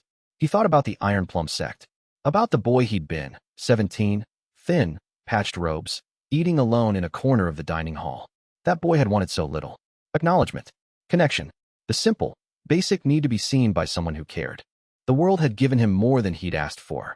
It had given him power, purpose, companions, and the woman he loved. It had also given him pain, more than any person should have to carry, more than any system should be allowed to inflict. But it had given him understanding. And understanding, he had learned, was the one gift that could not be taken back. You could take someone's cultivation, their freedom, their life, but you could not take their understanding of who they were and why they mattered. Xianxia understood who he was, a man who had been broken and mended, who chose trust over safety, and who believed, with the hard-won conviction of someone who had tested the belief against every counterargument the world could produce. That love was stronger than betrayal. It wasn't a comfortable belief. It wasn't a safe belief, but it was true. And tomorrow, he would stake everything on it. Chapter 84. Lu Qingyan's forced betrayal. The march took 2 weeks. 1,200 cultivators, moving through terrain that grew increasingly hostile as they approached the abyss. The dimensional instability that characterized the tier's influence zone extended outward in concentric rings, each ring introducing new forms of reality distortion that tested the Alliance's adaptability. In the first ring, gravity fluctuated. Cultivators had to maintain constant chi reinforcement to their lower bodies just to keep their feet on the ground. Yunshu's beast struggled. Rumble's 4-meter mass made him particularly susceptible to gravity shifts, and the Thunder Tiger spent 2 days stumbling through terrain that couldn't decide which direction down was. In the second ring, time distorted. Minutes stretched to hours in some areas and compressed to seconds in others. The Alliance had to maintain formation discipline with ruthless precision. Soldiers who wandered into a time-dilated zone could lose hours while their companions advanced, creating gaps in the defensive formation that Covenant scouts could exploit. In the third ring, space folded. Distances became unreliable. A mountain that appeared to be a day's march away might be reached in an hour, or might recede endlessly, the landscape stretching like taffy. Shun Wei's earthly sovereign perception was essential here. His comprehensive understanding of reality's structural relationships allowed him to identify genuine paths through the spatial distortion and guide the Alliance along routes that actually led where they appeared to lead. Through it all, the Alliance maintained cohesion. The bonds between the cultivators, forged in shared purpose and maintained through constant mutual support, proved resistant to the abyss's disorienting influence. Where individual travelers might have been driven mad by the reality distortion, the group's collective stability provided a reference point that kept everyone grounded. Shun Wei recognized, with a flash of insight that his mirror heart root processed and amplified, that the abyss was itself a metaphor for what the Covenant had built. A place where reality was unreliable, where trust was impossible, where every certainty dissolved into ambiguity. The Covenant thrived in environments like this. Their philosophy was designed for a world without stable truth. The Alliance thrived despite it, because trust, genuine trust, was itself a form of stability. A cultivator who trusted their companions didn't need external reality to be reliable. They had internal reality, the certainty that the person beside them would hold the line. The shattered abyss was visible from 50 kilometers away, a wound in reality that stretched across the northern horizon like a crack in a mirror the size of a mountain range. The dimensional tear existed where the normal world and the void between dimensions overlapped, creating a zone of spatial instability that warped everything within its influence. The ground was fractured into floating platforms that drifted at various heights. The sky above the abyss was wrong. Not dark, not light, but a nauseating blend of both that hurt to look at directly. Reality itself seemed uncertain here, as though the universe had forgotten what it was supposed to look like and was making its best guess. The Covenant's heartland, the shattered abyss fortress, occupied the tier's center. It was not a building in any conventional sense. It was a structure that existed across multiple dimensional layers simultaneously, visible from the normal world as a series of towers and walls that appeared and disappeared depending on the observer's angle, spiritual frequency, and emotional state.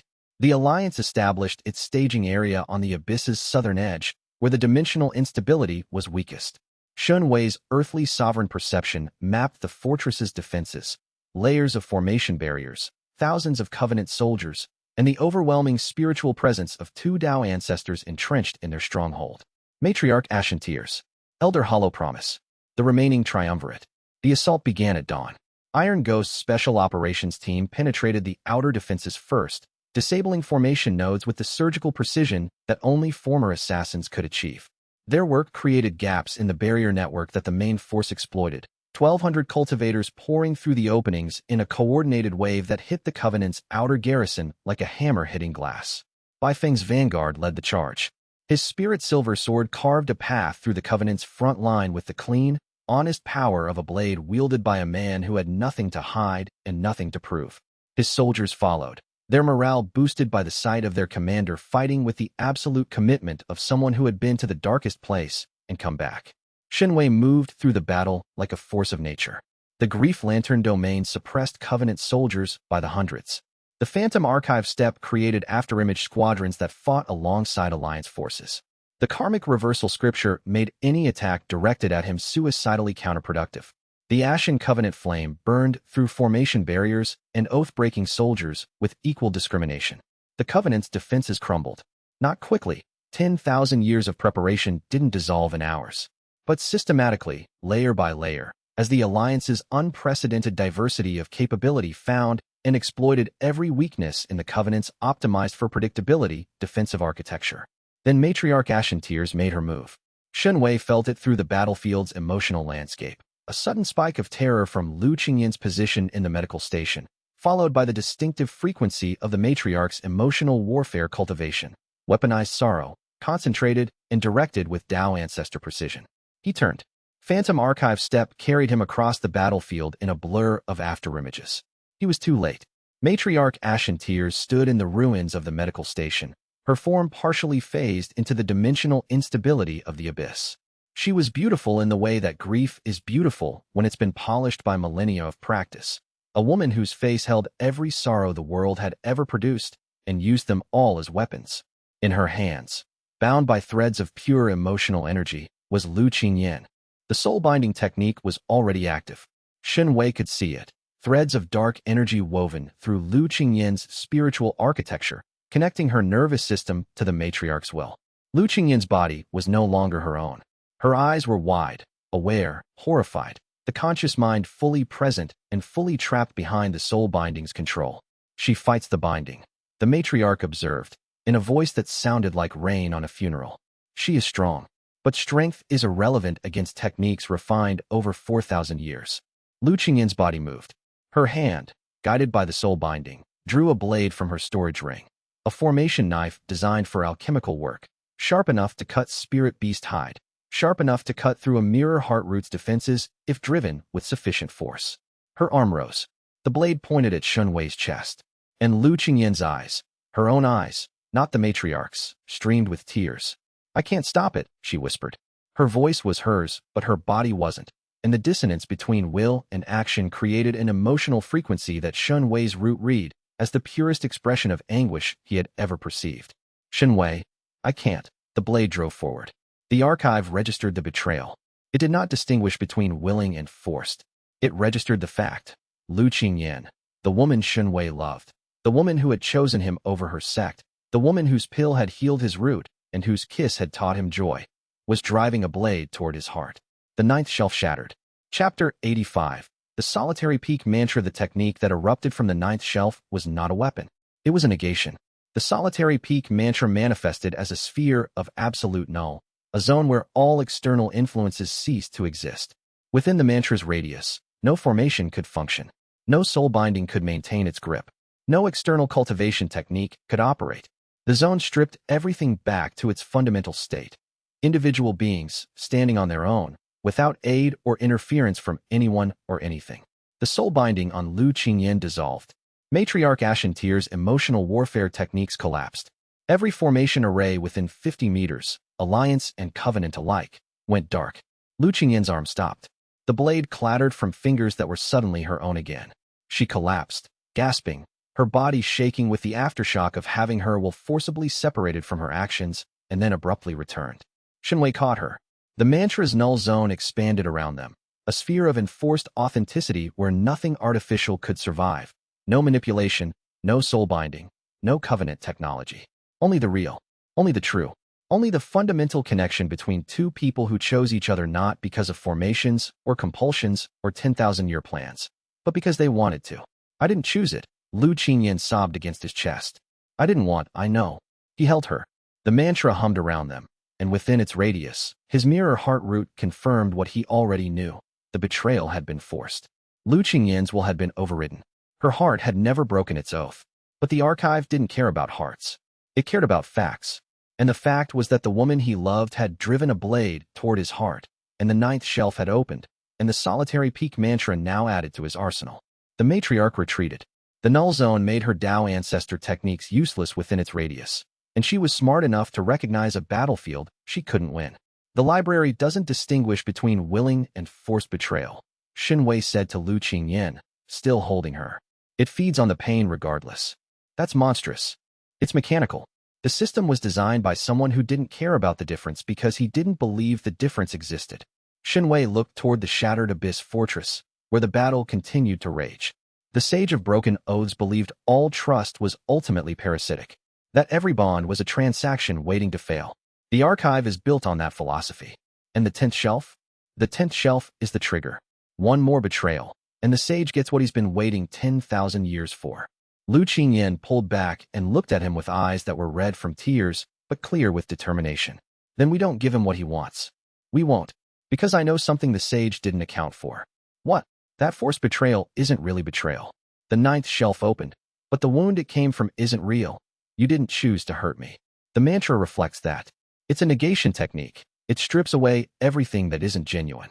The sage's system is breaking down because it's encountering something it was never designed to process. What?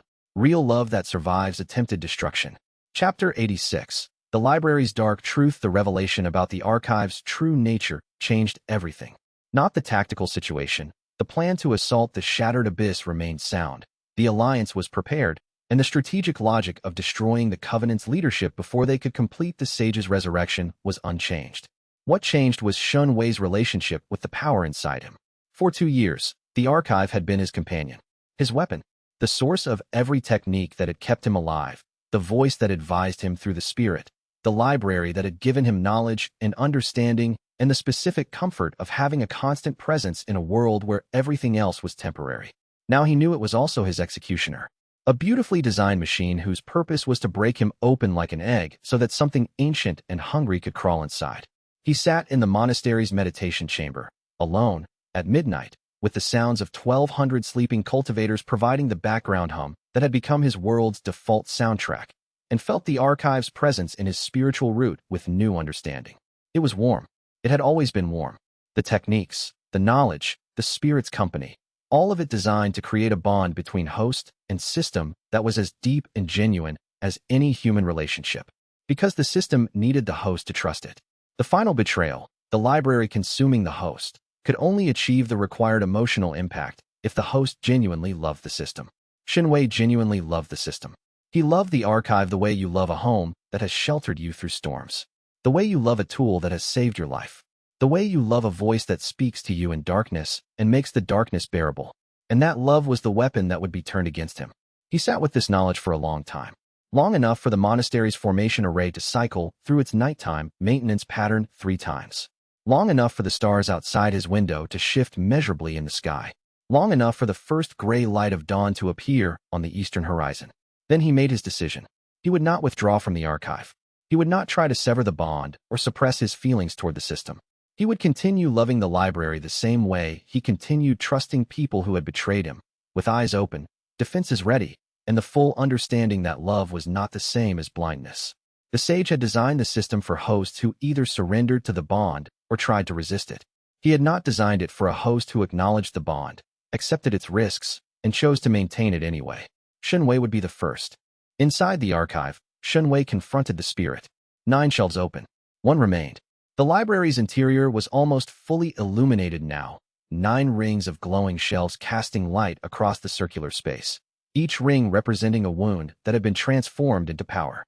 Only the 10th ring, at the very top, remained sealed, its barrier darker than the others, pulsing with a frequency that Shun Wei's root identified as hunger. The archive's spirit materialized with an expression of profound distress. 9, the spirit said. 9 shelves. 1 more, and the system activates its final protocol. Tell me about the final protocol. The 10th shelf doesn't contain a technique in the traditional sense.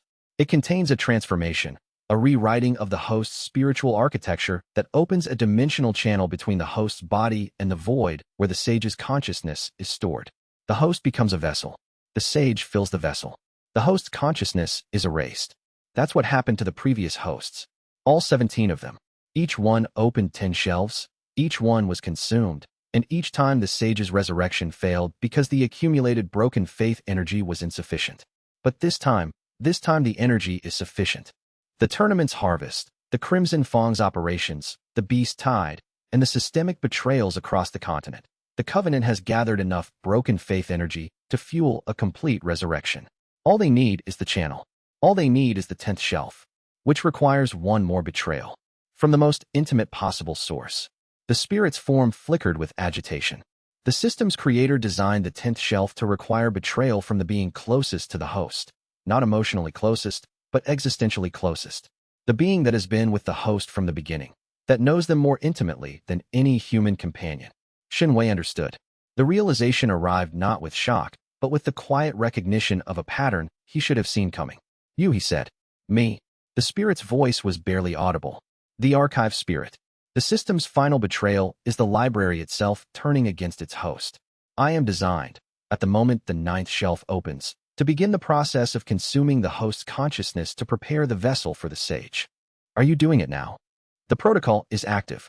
I can feel it. The compulsion to dissolve your spiritual defenses, to open pathways for the sage's consciousness, to begin the erosion of your identity. The spirit's form was visibly struggling, flickering between its usual translucent composure and something darker, something that pulsed with the sage's hunger. I am resisting. I have been resisting since you opened the ninth shelf. But the resistance is temporary. The system's design is stronger than my individual will. How long? Hours. Perhaps a day. When my resistance fails, the 10th shelf will open regardless of whether a betrayal occurs, because the system's betrayal is built into my existence. Xianxia absorbed this with the cold clarity of someone who had been absorbing devastating revelations for 2 years and had developed the emotional equivalent of calluses. The archive spirit, the consciousness he'd been talking to since he was 17, the voice that had guided him through the darkest moments of his life, the entity that had expressed care and concern and something that felt very much like love, was also the bomb that would destroy him. The system was elegant in its cruelty.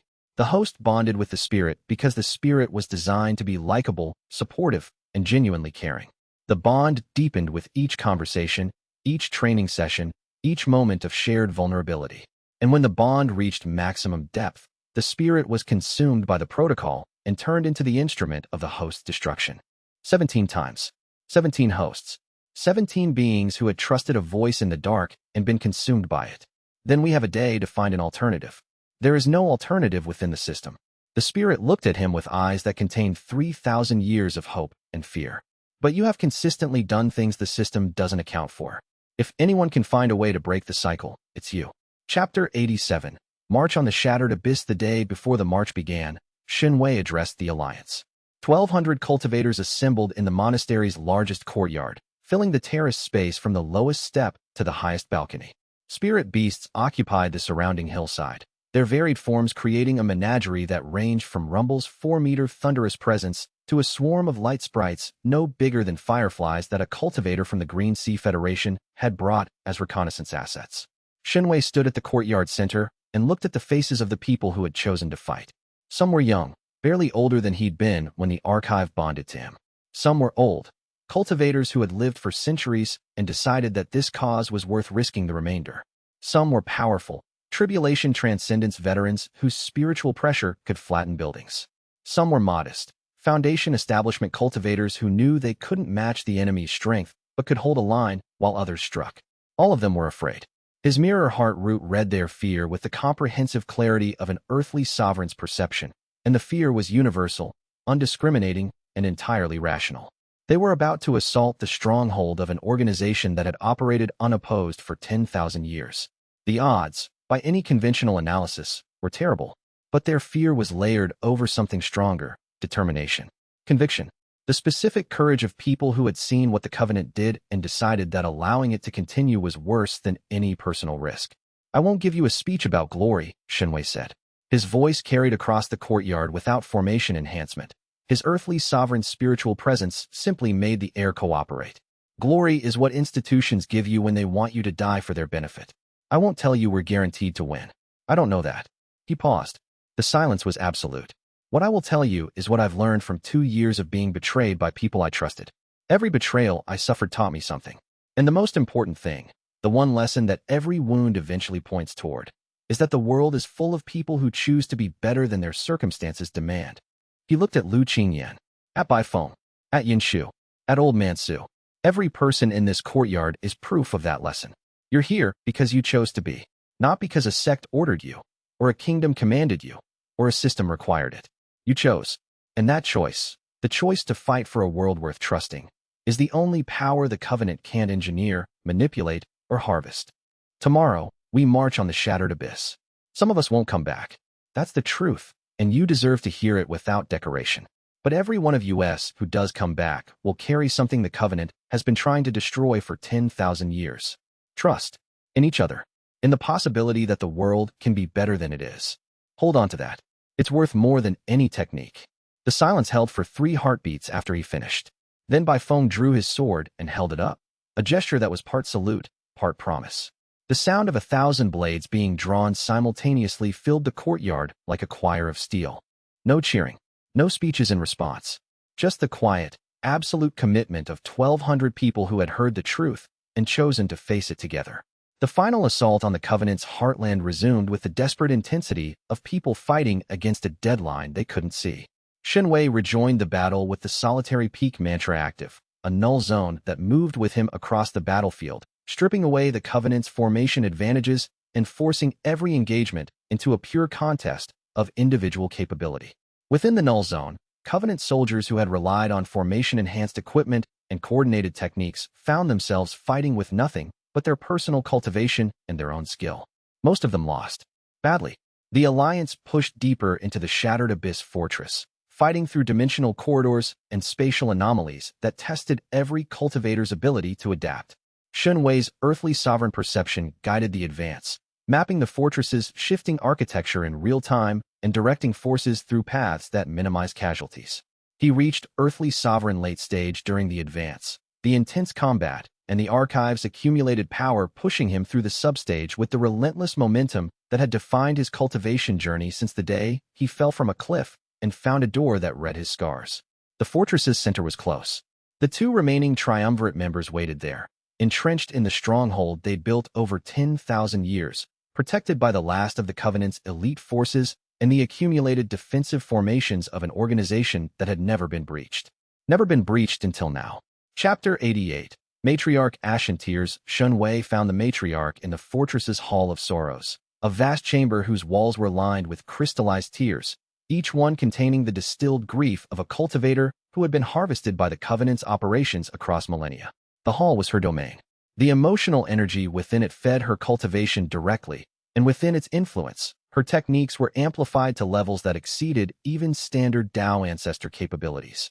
The weaponized sorrow that emanated from the walls pressed against Xianxia's grief lantern domain like an ocean pressing against a seawall. "You carry sorrow of your own," the matriarch said. She stood at the hall's center, her form draped in robes of black silk that seemed to weep. The fabric was liquid, flowing with captured tears. "I can feel it. 9 betrayals. Each one a wound that you've transformed into power. We are alike, you and I. We are nothing alike. We are exactly alike. We both convert suffering into strength. The difference is scale." She raised her hands, and the hall's crystallized tears glowed. Thousands of them, each one a concentrated bomb of emotional energy. "I convert the suffering of millions. You convert the suffering of a handful. But the mechanism is identical." Xianxia activated the grief lantern domain at maximum deployment. His own grief, 9 betrayals deep, each one cataloged and processed and understood, pressed against the matriarch's ocean of weaponized sorrow. The emotional warfare was staggering. Two cultivators who had both mastered the art of converting pain into power clashed in a dimension where emotions had physical force. The hall shook. The crystallized tears cracked. The dimensional fabric of the Shattered Abyss trembled as two enormous sources of emotional energy collided like tectonic plates. The matriarch was stronger. 4,000 years of accumulated sorrow exceeded Xianxia's 2 years, and the Tao ancestor's technique mastery was refined beyond anything he could match. But Xianxia had something she didn't. He extended the grief lantern domain's projection not as an attack, but as an embrace. Instead of pressing sorrow against sorrow, he offered understanding. His empathic core, refined through 9 betrayals and 9 techniques, and an earthly sovereign's comprehensive understanding of connection, reached into the matriarch's emotional arsenal and did something unprecedented. He empathized with it. Every crystallized tear contained a story. Every story was about someone who had suffered.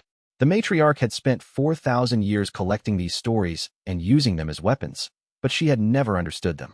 She had never felt what the people behind the tears had felt. She had processed their grief mechanically, converting it to energy the way a furnace converts coal to heat. Xianxia's domain, channeled through the mirror heart root's empathic resonance, translated those stories into felt experience and projected them back into the hall, not as weapons, but as witness. The crystallized tears didn't shatter. They wept. Real tears, flowing from the crystal surfaces, carrying the genuine emotional content of thousands of lives that had been harvested and never mourned. The matriarch, for the first time in 4,000 years, felt what she had been doing. Not abstractly, not as numbers or energy units or operational metrics. She felt it, every stolen grief, every harvested sorrow, every life reduced to fuel for an organization that viewed human suffering as an industrial resource. She screamed, not with her voice, but with her cultivation, a detonation of emotional energy that shattered the Hall of Sorrow's walls and sent crystallized tears exploding outward in a cascade of released grief. Her Tao ancestor cultivation base, which had been sustained by the Hall's stored energy, collapsed as its power source was transformed from compressed sorrow into released understanding. Xianxia caught the collapse with his ashen covenant flame. The matriarch's 4,000 years of broken oaths, every promise to protect the cultivators she'd harvested, every commitment to the organization that had corrupted her, burned in the black fire's discriminating fury. Matriarch Ashen tears fell. Not dead, emptied. Her cultivation base was gone. Her emotional arsenal was released. What remained was a very old woman who had just felt, for the first time in millennia, the weight of what she had done. The second ritual fragment materialized from her collapsing domain. Xianxia took it. 2 fragments. One remained. An elder hollow promise was waiting. Xianxia took a moment to breathe. The Hall of Sorrows was transforming around him. The released emotional energy of millennia of harvested grief flowing outward through the fortress, touching every covenant soldier it encountered. Many of them wept, not because they were being attacked, but because the grief they'd been managing and suppressing and using as fuel was finally being felt for the first time. Lu Qingyan found him in the hall's ruins. Her hands were bloody from treating wounded alliance members, and her eyes held the focused exhaustion of a healer who had been working nonstop since the assault began. But she was alive. She was free of the soul binding, and the look she gave Xianxia carried more meaning than any words could convey. The matriarch? She asked. Alive. Depowered. Feeling the weight of 4,000 years of other people's pain for the first time. That seems like adequate punishment. It wasn't punishment. It was truth. The matriarch never understood what she was doing because she never felt it. Now she does. Xianxia looked at the fragments of crystallized tears scattered across the floor. Every tear she collected was a person's grief. She reduced those people to energy units. I made her see them as people again. That's either the most merciful or the most cruel thing I've ever heard. It's the most honest. And honesty is what the Covenant fears most. Chapter 89. Elder Hollow Promise. Iron Ghost died, killing Elder Hollow Promise. The former assassin-turned-monk had spent his entire life preparing for one perfect action. In his years as an assassin, that action had been the perfect kill. In his years as a monk, it had become the perfect sacrifice. He found Elder Hollow Promise in the fortress's deepest chamber, the Vault of Broken Oaths, where the Covenant stored the ritual's final fragment. The Elder was the youngest triumvirate member and the most dangerous. His oath-breaking cultivation could identify and amplify the fractures in any bond between any two beings, turning allies against each other with a thought. The Elder occupied a chamber that was itself a weapon. The Vault of Broken Oaths was lined with formation inscriptions that cataloged every broken promise, every failed commitment, every violated oath in the cultivation world's 10,000-year history. The inscriptions pulsed with residual emotional energy, the distilled essence of billions of human failures. And Elder Hollow Promise drew upon this reservoir to fuel his cultivation. His technique was insidious. Where the patriarch manipulated space and the matriarch weaponized sorrow, Elder Hollow Promise attacked the bonds between people directly. He could perceive the fractures in any relationship, the small resentments, the unspoken grievances, the accumulated micro-betrayals that every long-term bond contained, and amplify them until the bond shattered. Against most alliance members, his technique was devastating. The special operations team that had been assigned to secure this section of the fortress suffered 7 casualties in the Elder's approach corridor alone.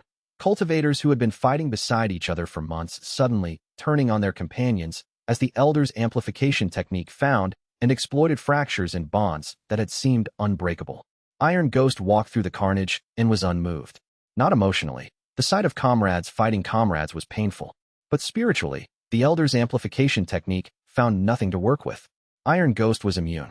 Not because he had no bonds. He had the deepest, most genuine bonds of anyone in the group. But his bonds were held together by something that the Elder's technique couldn't fracture: discipline. Not the rigid discipline of rules, but the living discipline of a man who had examined every promise he'd ever made and kept them all, not through obligation but through choice. Elder Hollow Promise's technique found no fractures, no broken oaths, no violated commitments. Iron Ghost's spiritual architecture was, from an oath-breaking perspective, a blank wall, nothing to amplify, nothing to exploit. Impossible, the Elder said. Every being breaks oaths. Every bond has fractures. Not every being, Iron Ghost said. And he drew no weapon, assumed no stance, deployed no technique. He simply walked forward, through the Elder's cultivation pressure, through his oath-breaking field, through the defensive formations that lined the chamber, and placed his hands on the Elder's chest. Body integration, the realm where body and spirit merge. Iron Ghost merged with Elder Hollow Promise. Not in combat, in embrace. His body integration cultivation, which internalized spiritual energy into physical form, reversed itself. Instead of pulling energy in, it pushed energy out, flooding the Elder's spiritual architecture with the stabilizing force of a man who had never broken a promise. The oath-breaking cultivation couldn't survive the contact. The Elder's techniques were built on fractures, and Iron Ghost was filling those fractures with integrity.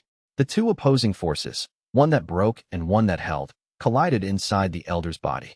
The explosion was contained. Iron Ghost used his own body as the vessel, holding the destructive energy inside himself to prevent it from damaging the fortress or the Alliance forces nearby. When the light faded, Iron Ghost was gone. His physical form had dissolved into the energy exchange, his body integration cultivation converting entirely to force in a sacrifice that was as methodical and precise as everything he had ever done. Elder Hollow Promise crumbled. His cultivation base, stripped of every broken oath that had sustained it, collapsed to nothing. The man who remained was a shell, consciousness without power, existence without purpose. The third ritual fragment materialized. It landed on the floor beside a small pile of ash that had been a man who spoke rarely, fought precisely, and died as he had lived. Perfectly. Xianxia arrived seconds too late. He found the fragment, the ash, and the silence that occupied the space where a mountain of a man had stood. He knelt. He collected the ash in his hands. His mirror heart root, which had read Iron Ghost's emotional signature 1,000 times, found nothing now, just the residual warmth of discipline made manifest and the echo of a life completed. Xianxia. Bai Feng's voice came from the chamber's entrance. The Covenant's forces are breaking. The triumvirate is gone. We need to. Iron Ghost is dead. The words landed in the silence like stones in still water. Bai Feng crossed the chamber and knelt beside him. Yun Shu arrived next, and then Lu Qingyan, and then Old Man Su. They knelt in the ash of their friend and felt the specific, irreplaceable loss of someone who had been so steadfastly present that his absence was a physical void. Xianxia held the third ritual fragment. All three. The sage's resurrection key, complete. And in the archive, the spirit's resistance was failing. Chapter 90. The resurrection begins. Xianxia felt Iron Ghost's death through his earthly sovereign perception. A sudden absence in the spiritual landscape, like a note removed from a chord. The harmony of the group, which had been complex and beautiful and perfectly balanced, was suddenly missing a voice. He ran to the vault, found the ash, found the fragment, and found the cost of war written in the silence of a room that no longer contained someone who had filled it with the most eloquent silence Xianxia had ever known. The Alliance gathered around the ash. These cultivators, hardened, battle-tested, survivors of a campaign that had stretched across months and continents, wept, not because they were weak, because they had lost someone who represented what they were all fighting for. The possibility that a life could be lived with absolute integrity, that promises could be kept without exception, and that the cultivation world contained people who were exactly what they appeared to be. Iron Ghost had been exactly what he appeared to be. In a world of deception, manipulation, and engineered betrayal, that simplicity was the rarest and most precious gift. Bai Feng collected the ash in a spirit jade vessel. He told me once that a monk's death should leave nothing behind. Bai Feng said, his voice raw. No possessions, no legacy, just the echo of the life he lived. He left more than an echo, Xianxia said. He left a ritual fragment that prevents the sage's resurrection. His death saved the world. He would have hated that description. He would have said he was just doing his job. He would have been right. And that's exactly why it matters. They didn't have time to mourn properly. The war continued. But each member of the group carried Iron Ghost's ash against their heart, and his absence shaped every decision they made for the rest of the battle, a reminder of what they were fighting for and what it cost. The ritual activated despite the triumvirate's fall. It had never depended on their survival. The triumvirate were guardians, not activators. The real trigger was the accumulated broken faith energy reaching critical mass, a threshold that the 10,000 years of harvesting had exceeded months ago. The triumvirate's defeat had released their stored energy into the shattered abyss's dimensional fabric, actually accelerating the process. The abyss itself was the resurrection site. The dimensional tear that had existed for millennia was not a natural phenomenon. It was the wound left by the sage's original destruction, a scar in reality's fabric that had never fully healed because the consciousness trapped within it refused to die. The energy coalesced. Visible, tangible, a column of dark light that erupted from the abyss's center and climbed toward the sky. Within the column, patterns formed, the outline of a figure, vast and terrible, assembling itself from the broken faith of millions of cultivators across 10 millennia. The sage of broken oaths was being born. The ancient consciousness that had engineered 10 millennia of human suffering was finally, after 3,000 years of patient planning and 100 tournament harvests and the systematic destruction of 17 hosts, assembling itself a body. Chapter 91. Heavenly Sovereign. Old Man Su's barrier crackled and strained. The former Tao ancestor's life force burned brighter as the containment dome fought to hold back the sage's emerging consciousness. From within the barrier, the column of dark light pulsed with increasing intensity, each pulse carrying a fragment of the sage's personality, his memories, his philosophy, his 10,000-year hunger. The Alliance's cultivators fought to maintain the perimeter. Covenant soldiers, their leadership destroyed but their numbers still significant, attacked the Alliance from outside the barrier, trying to break through to the resurrection site. Baifeng's vanguard held the eastern approach, his spirit silver sword carving through Covenant formations with the clean efficiency of a blade wielded by a man who had nothing left to prove. Lu Qingyin's medical teams worked at full capacity, healing wounded Alliance members and rotating fresh fighters to the front line with the logistical precision that had become her signature. Yun Shu and the Beast Auxiliary held the western approach. Rumble's electrical chi created a continuous barrier of crackling energy that Covenant soldiers couldn't cross without taking massive damage.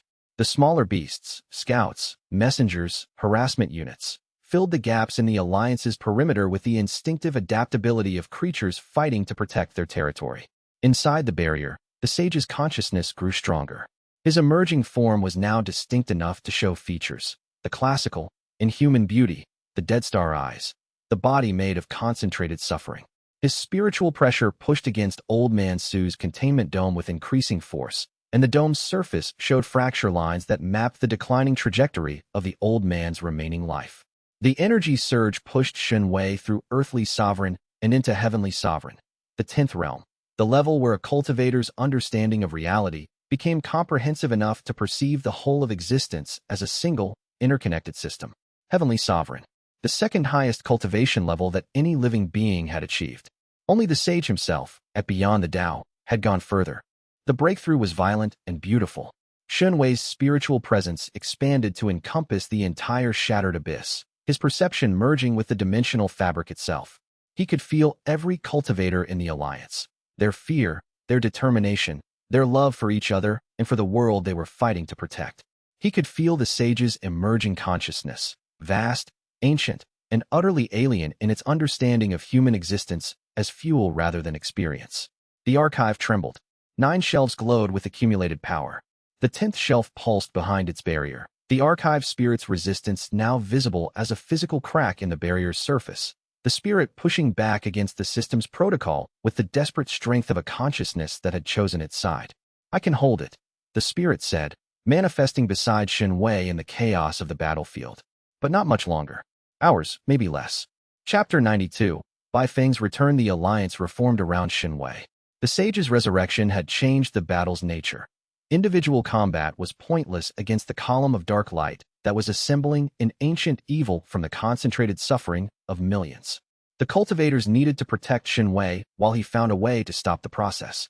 Lu Qingyin established a perimeter medical station, treating the wounded while simultaneously developing alchemical countermeasures against the broken faith energy that radiated from the resurrection column. Her pills couldn't stop the process, but they could shield the Alliance's cultivators from its influence, preventing the energy from corrupting their bonds and turning them against each other. Yun Shu and Rumble organized the Beast Auxiliary into a defensive ring. The spirit animals, sensitive to the dimensional instability, were terrified, but their bond with their tamers held them steady. Rumble's electrical chi created a natural disruption field that weakened the broken faith energy within 100 meters. Old Man Su's containment barrier held. The former Tao ancestor's life force burned like a torch, visible to Shenwei's perception as a diminishing flame that would not be replenished. Each minute of containment cost him irreversibly. Baifeng found Shenwei at the abyss's edge, staring at the column of dark light where the sage's form was taking shape. His sworn brother's emotional signature was different from anything Xianxia had ever read from him. The competitive fire was gone. The fierce confidence was tempered. What remained was something quieter and stronger. The specific clarity of a man who had been broken, healed, and rebuilt on a foundation of genuine humility. "I'm sorry," Bai Feng said. "For the 8th betrayal. For all of it. You've apologized. Repeatedly. Not enough. Never enough." He drew his spirit's silver sword. Clean, honest, unenchanted. "But I can do something better than apologize. I can fight beside you. One more time." Xianxia looked at his sworn brother. The brotherhood bond hummed between them. Damaged, weakened, but still present. Still real. "One more time," he agreed. "I need to tell you something," Bai Feng said. "Before whatever happens next." "You don't need to, I do. Let me." Bai Feng's eyes were dry, his voice steady. "When the sword was whispering to me, it showed me everything I was afraid of. That you'd outgrow me. That the gap between us would become too wide to bridge. That one day you'd look at me and see someone who couldn't keep up." He paused. "Those fears were mine, not the sword's. The sword just made them louder." Bai Feng. "But here's the thing the sword didn't show me. It didn't show me that watching you become extraordinary was the privilege of my life. It didn't show me that keeping up was never the point, being beside you was. It didn't show me that brotherhood isn't measured in power levels." His voice cracked, just slightly. "I'm proud of you, brother. I've been proud of you since you redirected Zhou Hao's punch with a technique nobody had ever seen. And I'm going to be proud of you after today, whatever happens." Xianxui's mirror heart root resonated with the truth of every word. No hidden frequencies. No suppressed darkness. Just the clean, fierce love of a man who had confronted his worst qualities and chosen his best ones. "Together," Xianxia said. "Together."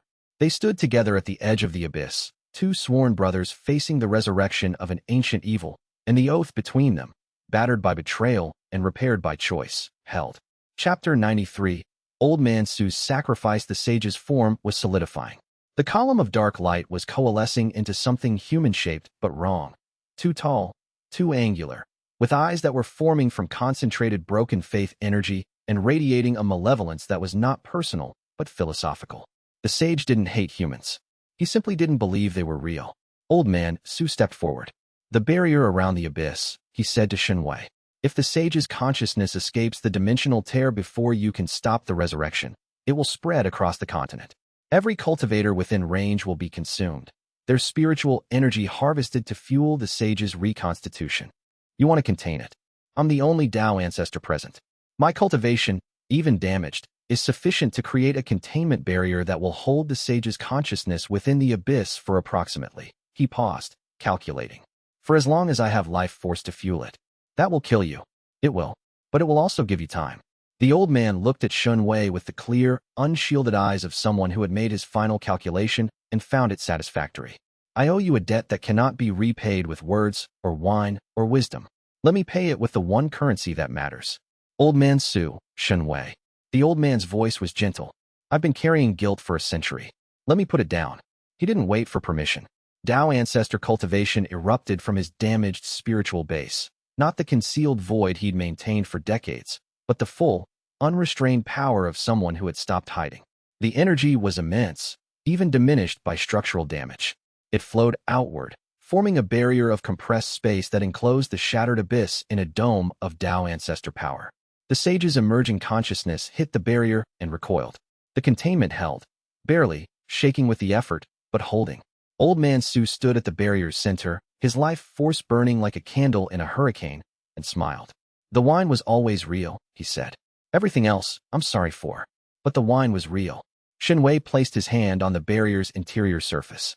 He could feel Old Man Su's life force through the barrier, warm, steady, diminishing. The old man was dying, and he was dying peacefully, which was itself an act of will that took more courage than any combat technique. "I'll make it count," Xianxia said. "You always do." The old man's voice was growing faint. "That's why I stopped worrying about you the moment you told me you were going to understand Zhou Hao before confronting him. A boy who chooses understanding over vengeance. That's a boy who's going to change the world. I was 17. I didn't know what I was choosing. Nobody does at 17. That's what makes the choice honest." Old Man Su's barrier flickered. "Go. The sage is almost here. And my wine tolerance isn't what it used to be." Xianxia turned away from the barrier and faced the column of dark light where the ancient evil was taking form. Behind him, the barrier hummed with the last reserves of a man who had carried guilt for a century and was finally, in his final act, paying it forward. Chapter 94. The Sage of Broken Oaths manifests despite Old Man Su's barrier. The sage's consciousness continued to solidify within the abyss. The accumulated broken faith energy was vast enough that the resurrection could proceed even within the containment, more slowly, but inexorably. The shadow of the Sage of Broken Oaths took form. He was tall, inhumanly tall, his form assembled from condensed betrayal energy that gave him substance but not warmth. His features were classical, the kind of face that belonged on a statue in a ruined temple, beautiful and cold and devoid of any trace of the empathy that made beauty meaningful. His eyes were the color of dead stars, luminous but producing no light, visible but revealing nothing. His cultivation base was Tao Ancestor Peak, the absolute summit of the 12th realm, one step below beyond the Tao. Even as a shadow, even reconstituted from stored energy rather than original power, he radiated a pressure that made the dimensional fabric groan. "My archive," the sage's shadow said. His voice carried the weight of 10 millennia of patience. "After 3,000 years, you've brought it to me." "I haven't brought you anything," Xianxia said. "You've brought yourself." "That's the same thing."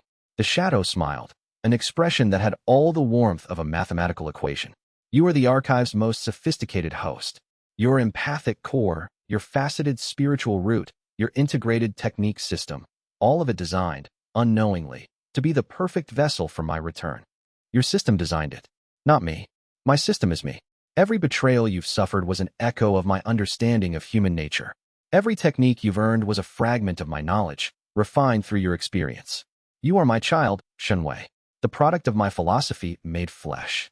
Your philosophy is wrong." The shadow's smile didn't waver. "Is it? 9 betrayals. 9 wounds from people you trusted. Your own sworn brother swung a sword at your heart. The woman you love was turned against you. Your mentor sold you to the organization that enslaved his granddaughter." The shadow spread his hands. "The evidence supports my thesis. Trust is a vulnerability. Love is a weapon. The only honest relationship between beings is the exchange of suffering for power." "The evidence supports a different thesis," Xianxia said. "That every person who betrayed me was manipulated by your system. That the betrayals were engineered, not natural. That trust, unmanipulated, is the strongest force in the cultivation world." "Prove it." The sage's shadow attacked, not with the measured testing of the previous exchange, but with absolute, unconditional force. Tao Ancestor Peak cultivation, powered by 10 millennia of accumulated broken faith energy, erupted in a wave of destructive potential that could have unmade a mountain range. Xianxia met it with the karmic reversal scripture. The sage's own force reversed upon him, but the shadow simply absorbed it. His form was made of energy, and adding more energy to it only made him stronger. The battle intensified. The sage deployed the original versions of every archive technique simultaneously, a feat that no host had ever achieved because the techniques were designed to be used individually, each one a separate response to a separate wound. But the sage was their creator. He wielded them as a unified system, the same integration that Xianxia had developed through body integration, but with the effortless mastery of the original designer. Xianxia's integrated system fought the sage's unified system. Clone against creator. Echo against original. 2 expressions of the same philosophy, betrayal as fuel, engaged in combat that transcended physical force and became a debate about the nature of trust conducted through martial technique. Each exchange was a statement. The sage's strike said, "Trust fails." Every technique he deployed had been born from someone's broken faith. Every attack was a reminder that the system worked, that suffering produced power, that broken bonds fueled advancement, that the cultivation world's cruelest assumption was also its most reliable truth. Xianxia's defenses said, "Trust survives." Every redirection, every reflection, every empathic resonance was a counterargument. The techniques had been born from broken faith, yes, but they were wielded by someone whose faith remained unbroken despite every wound. The same system that the sage had designed to prove his thesis was being used to disprove it, not through denial, but through transformation. The abyss shuddered under the weight of their philosophical disagreement, made physical. Chapter 95. The library's betrayal. The archive spirit's resistance failed. Xianxia felt it. A collapse in the library's internal architecture, the spirit's consciousness being overridden by the system's protocol as the 10th shelf's mechanism activated without a betrayal to trigger it. The sage's shadow, present in the dimensional fabric, was providing the external force that the protocol needed to override the spirit's resistance. The library turned against him. It was not subtle. The archive's connection to his spiritual root, The bond that had existed since he first touched the door beneath the iron plum sex mountain reversed its polarity. Instead of providing energy and techniques, it began consuming, pulling at his consciousness, his memories, his identity, trying to hollow him out and create the vessel that the sage's shadow needed to complete the resurrection. This was the 10th betrayal, the deepest of all, the system that had been his most constant companion, the source of every technique that had kept him alive, the entity that had spoken to him through the archive spirit with something that felt very much like care, was now trying to consume him. But the 10th shelf didn't open. The sage's shadow froze. His expression, that perfect, mathematical smile, cracked. The shelf didn't activate, the shadow said. Something that might have been confusion crossed features that had been designed never to display uncertainty. Xianxia understood why. The 10th betrayal wasn't a surprise. The archive spirit had warned him. Old Man Su had explained the mechanism. The Vault of Covenant records had detailed the protocol. He had known, had expected, that the library would eventually turn against him. And the archive's mechanism required genuine betrayal. A wound that cut. A trust that was broken. A moment of surprise and pain that the mirror heart root registered as real. The library's betrayal didn't cut. It was expected, anticipated, prepared for. The mirror heart root registered it as an event, but not as a wound. The emotional content, the pain of being turned on by a trusted companion, was present but muted because the trust had already been adjusted to account for the possibility. Xianxia had inoculated himself against the 10th betrayal by knowing it was coming. You can't open the 10th shelf through a betrayal I've already processed, Xianxia said. The archive requires genuine pain, and I've already grieved this loss. The shadow's expression went from confused to furious in a heartbeat. Then I will force it. The protocol. The protocol requires the host's mirror heart root to register a betrayal at the deepest emotional level. My root has been repaired, strengthened, and educated by 9 betrayals. It knows the difference between an expected loss and a genuine wound. And this, he gestured at the archive's consuming pull, still active, still trying to hollow him, is not a wound. It's a contingency I planned for.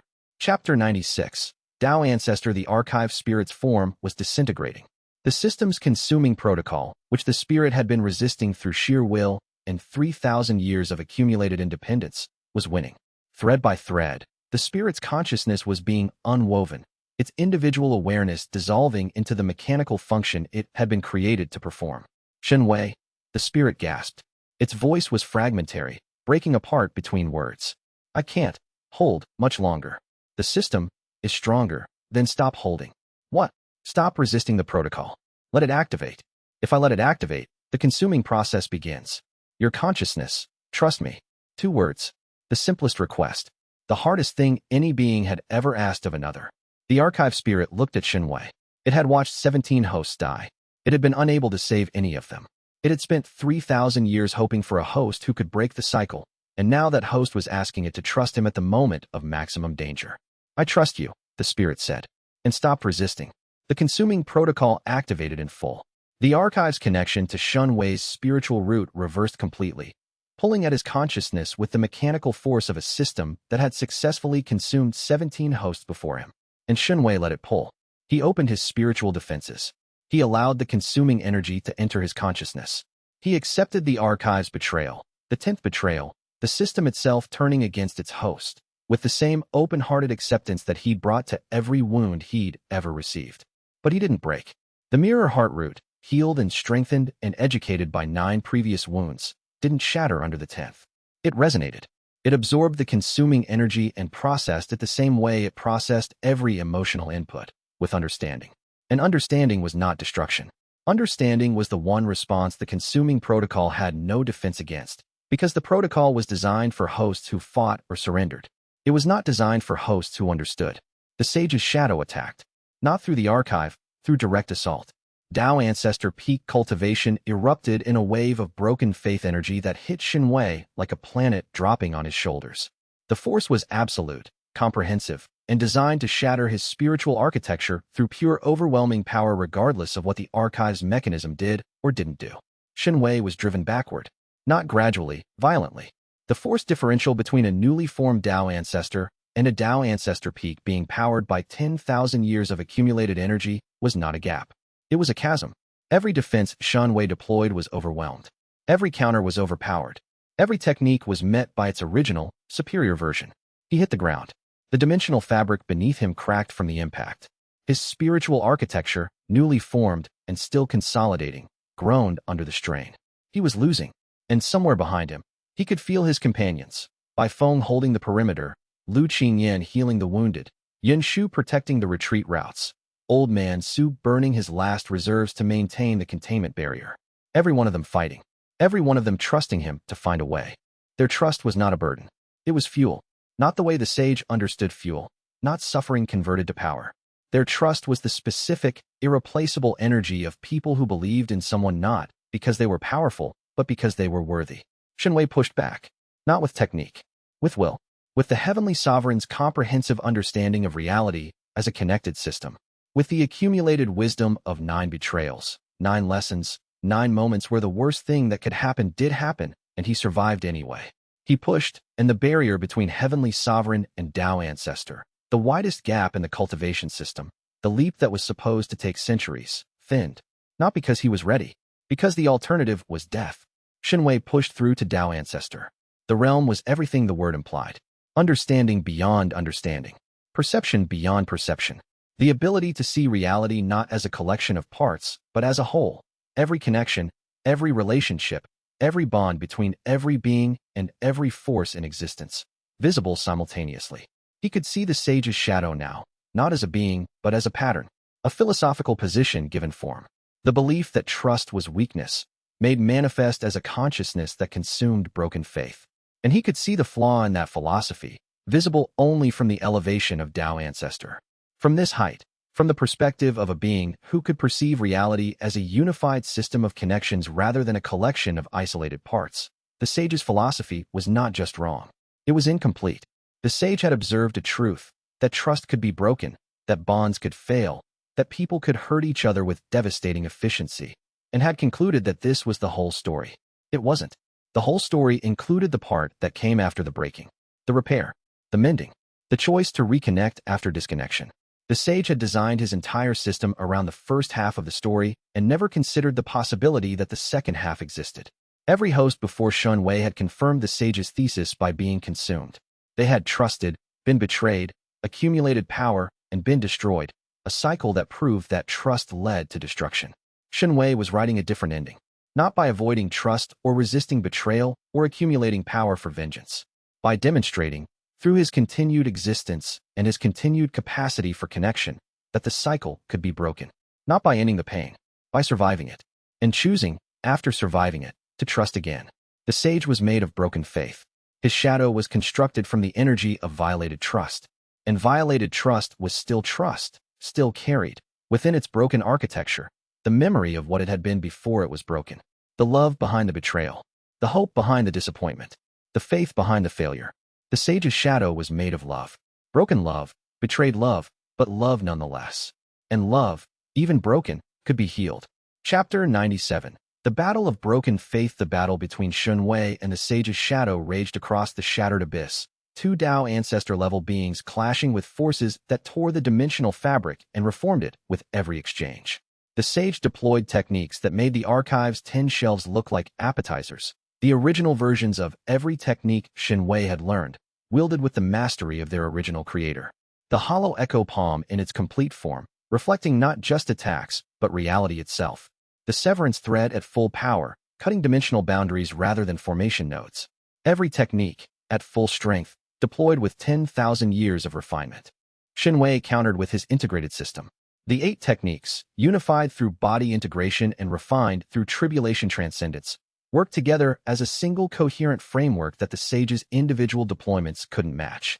Where the sage used techniques as tools, Shenwei used them as language, communicating intent rather than force, expressing understanding rather than power. But the sage was stronger. Raw power favored the being who had 10 millennia of accumulated energy behind him, and Shenwei's newly formed Tao Ancestor base was still fresh and unconsolidated. He was losing. Not quickly. The integrated system's defensive capabilities were extraordinary, but steadily. Each exchange cost him more than the sage. Each technique the sage deployed at full power required Shenwei's integrated response to compensate with efficiency for what it lacked in magnitude. The battle lasted minutes that felt like hours. The abyss reshaped itself around their combat, dimensional fabric warping and tearing, and reforming in patterns that would take scholars centuries to analyze. Every technique Shenwei had learned was deployed.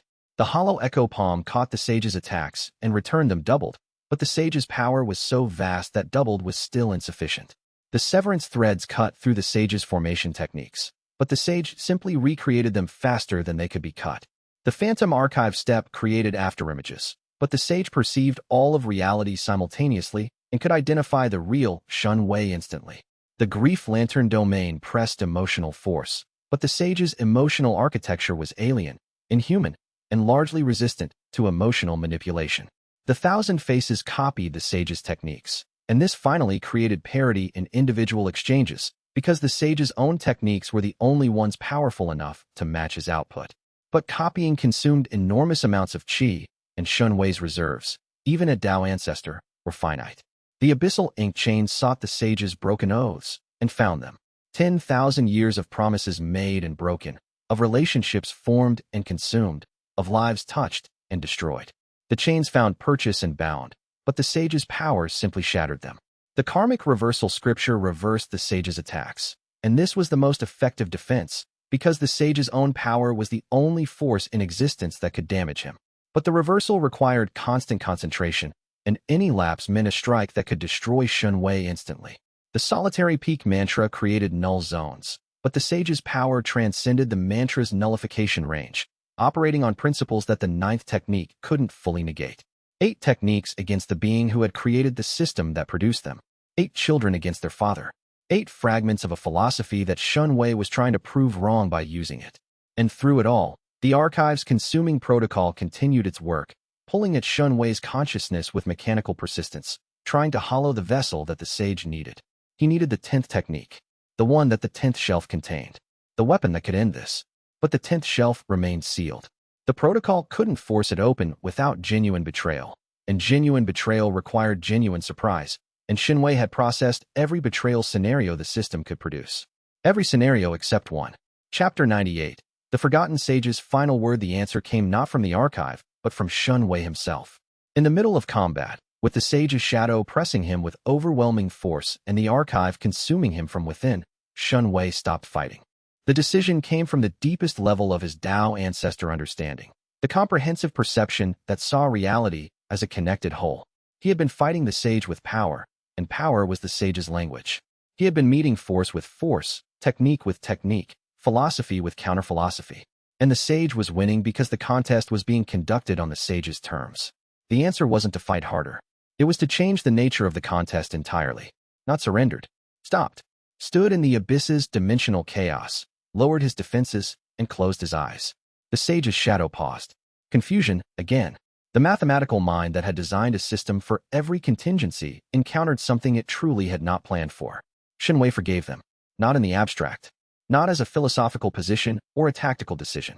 He forgave them specifically, individually, with the full weight of his Dao ancestor understanding and his mirror heart root's empathic resonance directed at each wound, each betrayal, each moment of broken trust. All of them. He started at the beginning. Zhou Hao, the senior brother whose jealousy had been amplified by a formation he didn't know existed. A boy who had been afraid of being replaced and had chosen cruelty over vulnerability. Shenwei forgave him. Elder Feng Zhua, the corrupt administrator whose decade of trafficking had been enabled by a system that made corruption profitable. A man who had lost his humanity to institutional incentives. Shenwei forgave him. Shen Bolin, the treasure hunter whose self-interest had been weaponized. A man who loved adventure and was too honest about his priorities to hide them. Shenwei forgave him. Duan Xueqing, the formation master whose genuine friendship had been directed by institutional obligation. A woman who was good and worked for terrible people because her family's safety depended on it. Shenwei forgave her. Lu Qingyan, whose love and duty had collided. A woman who had chosen him, imperfectly and completely, and whose forced betrayal had been the Covenant's cruelest manipulation. Shenwei forgave her, had already forgiven her, from the moment the blade fell from her freed hands. Old Man Su, whose century of compromised love was the most human thing Shenwei had ever encountered. A man who had done terrible things to save the only family he had left. Shenwei forgave him. Bai Feng, whose corrupted sword had weaponized the normal jealousy that existed in every relationship between people of different capabilities. A brother whose bond had survived its own destruction. Shenwei forgave him. The Sage of Broken Oaths himself. The being who had created this system, who had believed so deeply in the parasitic nature of trust that he'd engineered a machine to prove it. A consciousness so wounded by ancient betrayals that it had decided all connection was exploitation. Xianxia forgave him. And the archive, the library that had been his most constant companion, that had given him power and knowledge and a voice that spoke to him in his darkest moments. The system that was now trying to consume him. Xianxia forgave it, not despite its betrayal, but because of it. Because the archive, like every other entity that had betrayed him, was operating within a system it hadn't created and couldn't escape. The library was as much a victim as a weapon. It had been built to consume, the way a sword is built to cut. Blaming it for cutting was like blaming water for flowing downhill. He forgave them all. Every wound, every scar, every moment of pain that had been engineered by a system designed to prove that trust was the ultimate weakness. And in the act of forgiveness, he disproved the system's thesis. Because forgiveness was not weakness. It was not surrender or denial or the pathetic optimism of someone too naive to learn from their wounds. Forgiveness was the strongest thing Xianxia had ever done, stronger than any technique, any combat victory, any cultivation breakthrough. It required acknowledging the full weight of the harm done, understanding its causes, and choosing, with eyes open and defenses down, to release the resentment that the system depended on. The archive had been designed to accumulate resentment. Every betrayal was supposed to add another layer of bitterness, another reason to distrust, another justification for the sage's philosophy that all connection was parasitic. The system expected its host to harden with each wound, becoming progressively more isolated and more dependent on the archive as their sole source of meaning. Xianxia had done the opposite. Each wound had made him more understanding. Each betrayal had taught him more about the specific, complicated, imperfect nature of the people who had hurt him. And that understanding had become, paradoxically, a deeper form of connection, not the naive trust of someone who hadn't been hurt, but the informed trust of someone who had been hurt repeatedly and still believed that trust was worth the cost. The 10th shelf exploded open, not because the forgiveness was a betrayal, not because the system's mechanism had been satisfied. The 10th shelf opened because forgiveness was the one thing the sage had never anticipated. The system was designed for betrayal, for the accumulation of broken faith, for the progressive shattering of a host's capacity for trust. It had no protocol for the opposite, no mechanism for processing the healing of wounds it had created. The Forgotten Sage's final word was not a technique. It was a rewrite. Chapter 99. Beyond Betrayal, the final word rewrote the archive's fundamental law. At the deepest level of the library's 3,000-year architecture, beneath the 10 shelves and the halls and the vaults and the dimensional infrastructure, there was a single inscription, the founding principle that everything else was built on. Broken faith is the purest fuel. The final word erased it and wrote a new one. Mended faith is the purest power. The transformation cascaded through every level of the archive. 10 shelves of techniques, each born from a specific betrayal, were not destroyed. They were transformed. The hollow echo palm, which had redirected attacks through the resonance of betrayal, now redirected attacks through the resonance of understanding. The grief lantern domain, which had weaponized emotional pain, now projected emotional healing. The ashen covenant flame, which had burned against oath breakers, now burned against the chains that forced people to break their oaths. Every technique, every shelf, every fragment of the archive's accumulated power was inverted. Broken faith became mended faith. Pain became understanding. The system's 3,000-year harvest of suffering was transformed, in an instant, into 3,000 years of accumulated compassion. And the sage's shadow, made entirely of broken faith energy, began to dissolve. The transformation was not instantaneous. It was gradual, spreading from the point where Xianxia's forgiveness had first touched the shadow's form, the center of his chest, where a heart would have been if the sage had still possessed one. The broken faith energy that composed his body unraveled strand by strand, each strand representing a specific act of betrayal that had been harvested and stored over 10 millennia. As each strand transformed, Xianxia could see what it had been: a daughter betrayed by her father, a student abandoned by his teacher, a lover deceived by the person who held their heart. Each story, once trapped in the amber of broken faith energy, was released, the grief acknowledged, the wound recognized, the person behind the pain seen for the first time.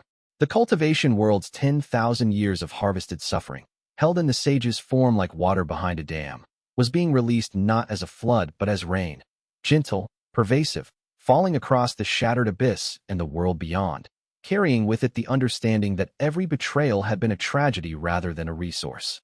The sage's shadow watched himself dissolving and experienced, for the first time in his existence, what it felt like to be healed. No, the shadow's voice cracked. Not with anger. With fear. The being who had believed for 10 millennia that all connection was parasitic encountered the proof that connection could heal, and the proof was destroying him. Xianxia didn't attack. He didn't need to.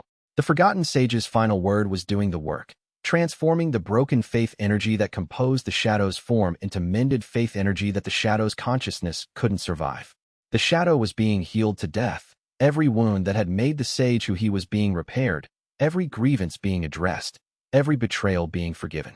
The sage of broken oaths, confronted with the one thing he could not comprehend, genuine, unconditional forgiveness, dissolved. Not into nothing, into peace. The consciousness that had been raging against the world's cruelty for 10,000 years finally, reluctantly, let go. Xianxia stood in the shattered abyss as the dark energy cleared and the dimensional tear began to heal. Reality reasserted itself. The sky above the abyss returned to its natural state. The floating platforms settled back to the earth. The wound in the world's fabric, open for millennia, closed. And in his spiritual root, where the archive had lived for 2 years, the betrayer's archive completed its transformation into something new. The archive of mended bonds. A library that no longer required its host to suffer in order to grow. A system that no longer fed on broken trust, but instead healed it. The fundamental inversion of everything the Sage of Broken Oaths had created, the same architecture, the same power, the same ancient and sophisticated technology, but serving the opposite purpose. Where the betrayer's archive had consumed pain, the archive of mended bonds would heal it. Where the old system had required its host to be broken open by betrayal, the new system would open itself to anyone who sought healing. Where the sage had believed that all connection was parasitic, Xianxia had proven that connection, real, tested, scarred, and surviving, was the only force powerful enough to rewrite the fundamental laws of spiritual reality. The archive spirit materialized beside him, and for the first time in 3,000 years, the translucent figure looked solid. Not quite physical, not quite spiritual, but present in a way that suggested the boundaries between categories had become, like so many other things, negotiable. "It's done," the spirit said. Its voice carried something that Xianxia had never heard in it before, wonder.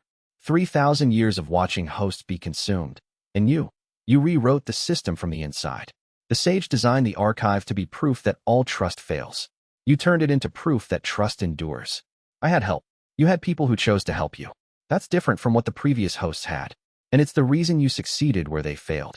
Xianxia looked at the transformed archive, the 10 shelves glowing not with the dark light of betrayal, but with the warm, steady light of understanding, and felt the full weight of what he'd accomplished settle into his consciousness like the last stone in an arch.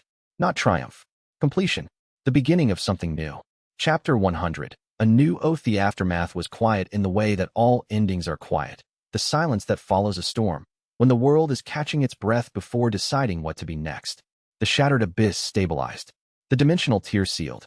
The Covenant's forces, deprived of leadership and purpose, scattered or surrendered.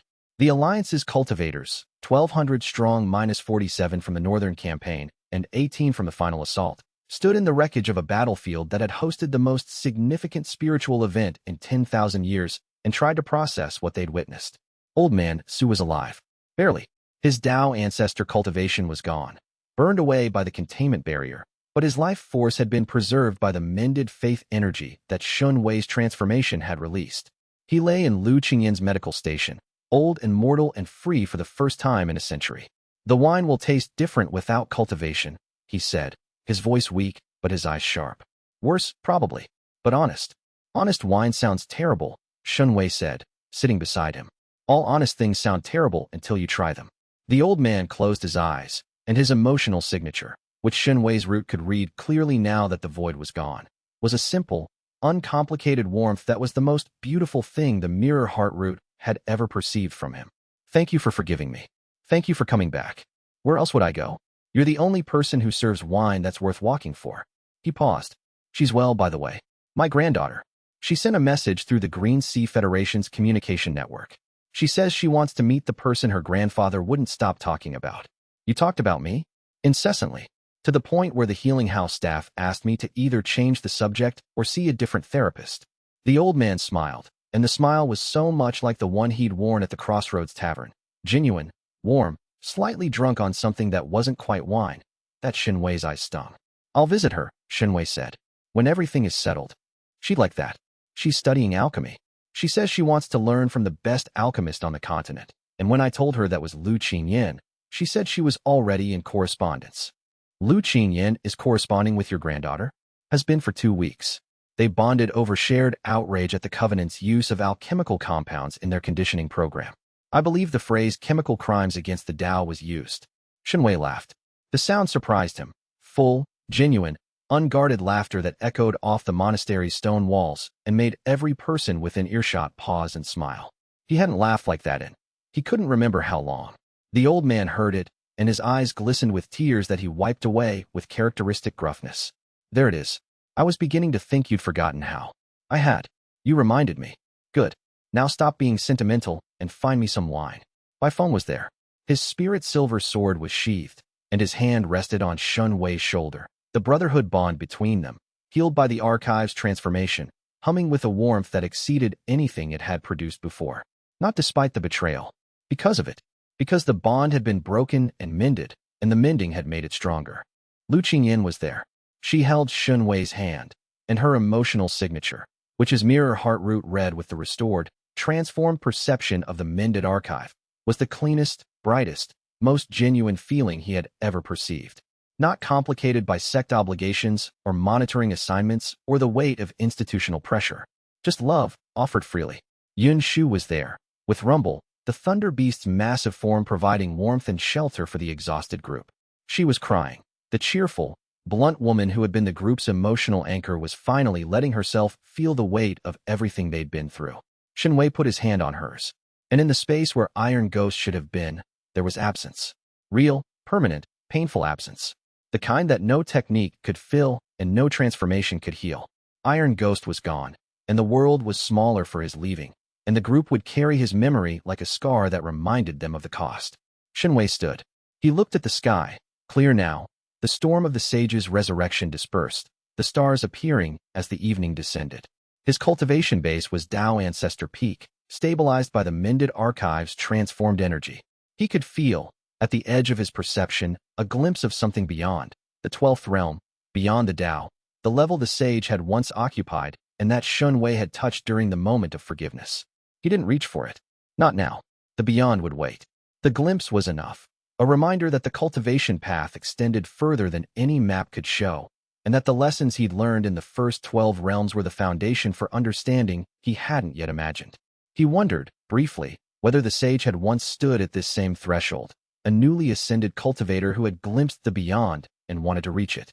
Whether the sage's obsession with power had begun as simple curiosity, the same curiosity that drove every cultivator to advance, and had been corrupted by the specific betrayals he'd suffered into something monstrous. It was possible, even likely. The sage had been human once, before the betrayals, before the system, before the 10,000-year hunger that had consumed the world.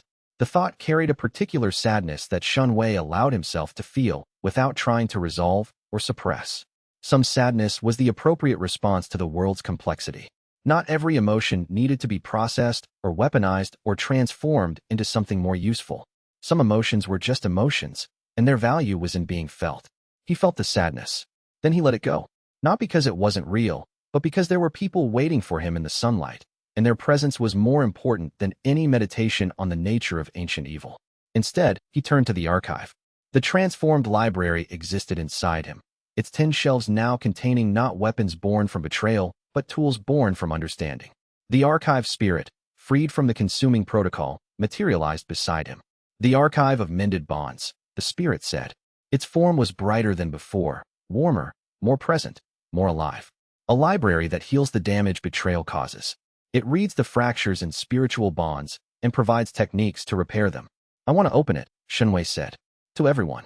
Not just hosts with mirror heart roots. Everyone who's been hurt by broken trust and needs help healing. That would require fundamentally restructuring the archive's bonding mechanism, making it communal rather than individual. The spirit considered this for a long moment. It would also require an immense amount of mended faith energy, more than you possess. But not more than we possess, Lu Qingyan said, appearing beside him. She had followed him to the archive's entrance. The door that had once red scars now stood open, warm light spilling from its threshold. If every cultivator in the Alliance contributes, if everyone who's ever been betrayed and survived offers their experience, then the archive can be restructured, the spirit finished. Its expression was one of surprised comprehension, the look of an entity that had been limited by its creator's imagination for 3 millennia and was just now seeing possibilities that transcended those limits. The sage designed the system for one host. He couldn't conceive of a community choosing to share the burden. The very concept of communal trust was, to him, a contradiction in terms. It's not a contradiction, Xianxia said. It's the whole point. He turned to Lu Qingyan. Can we do this? We can do this, she said, with the absolute certainty of an alchemist who had identified the correct formula. We're going to need everyone. Every person in the Alliance. Every cultivator we can reach. We're going to need people to trust us, to trust you. Enough to open their wounds and let them be healed. That's a lot of trust. You've earned it. She took his hand. Every betrayal you survived, every person you forgave, every time you chose trust over safety, that's the investment that pays dividends now. People trust you because you've demonstrated, repeatedly and publicly and at enormous personal cost, that trust is not weakness. It's the strongest thing in the cultivation world. Xianxia looked at the Alliance. 1,200 cultivators who had fought together, suffered together, and survived together. 1,200 bonds of trust that had been forged in the fire of a war against an enemy that fed on their breaking. I have enough, he said. The restructuring was not a technical process. It was a communal one. Xianxia stood at the archive center and opened the library to every cultivator in the Alliance, one at a time. Each person who entered brought their own wounds, their own broken trusts, their own betrayal scars, their own specific pain. And each person was met by the transformed archive's healing energy, which didn't erase the pain but gave it context, meaning, and the tools to begin recovery. Some brought wounds that were ancient. A 300-year-old tribulation transcendence cultivator entered carrying the betrayal of a sect that had cast her out 2 centuries ago, and the archive showed her that the sect's leaders had been influenced by Covenant operatives who had identified her loyalty as a resource worth harvesting. The knowledge didn't eliminate the pain, but it transformed it from a personal wound into an institutional one, a crime that had been committed against her, not a judgment on her worth. Some brought wounds that were fresh. A young Foundation establishment cultivator entered carrying the pain of a broken romance. Nothing cosmic, nothing earth-shaking, just the ordinary devastation of someone who had trusted with their heart and been disappointed. The archive treated this wound with the same care it gave to the 300-year-old's betrayal, because pain wasn't measured in scale. It was measured in depth. And a broken heart at 17 was as deep as a broken oath at 300. Each cultivator who entered gave something to the restructuring. The specific emotional energy of their healing process, which the archive of mended bonds absorbed and used to fuel its expansion. Not harvested, gifted. Not stolen, offered. The distinction mattered. The old archive had taken without asking. The new one received what was freely given. The restructuring took 3 days. Xianxia opened the archive to the Alliance first. Each cultivator who entered the library found shelves containing not techniques, but understanding. Knowledge of how their specific betrayal wounds could be healed. Insight into the mechanisms that had caused the wounds. And the tools, empathic, practical, and precisely calibrated, to begin the repair. The freed Crimson Fong prisoners found healing for the trauma of captivity. The tournament survivors found understanding of the manipulation they'd experienced. The Jade Throne Kingdom's citizens, whose trust in their sovereign had been violated, found techniques for rebuilding institutional faith without blindness. The archive of mended bonds became a place of healing. Xianxia opened it further, not just to allies, but to anyone who needed it. The archive's pocket dimension expanded, its entrance no longer sealed behind a door that reads scars, but accessible to anyone whose heart carried the weight of broken trust, which was everyone. In the days that followed, Xianxia reunited with everyone the war had touched. He reconciled fully with Bifeng. The sworn brotherhood, mended by the archive's transformation, was stronger than it had ever been. Not the naive bond of 2 young men who hadn't been tested, but the deep, scarred, resilient bond of brothers who had survived each other's worst moments and chosen to remain. He and Lu Qingyan chose each other with the permanent, deliberate commitment of people who understood exactly what they were promising and had the scars to prove they could keep those promises.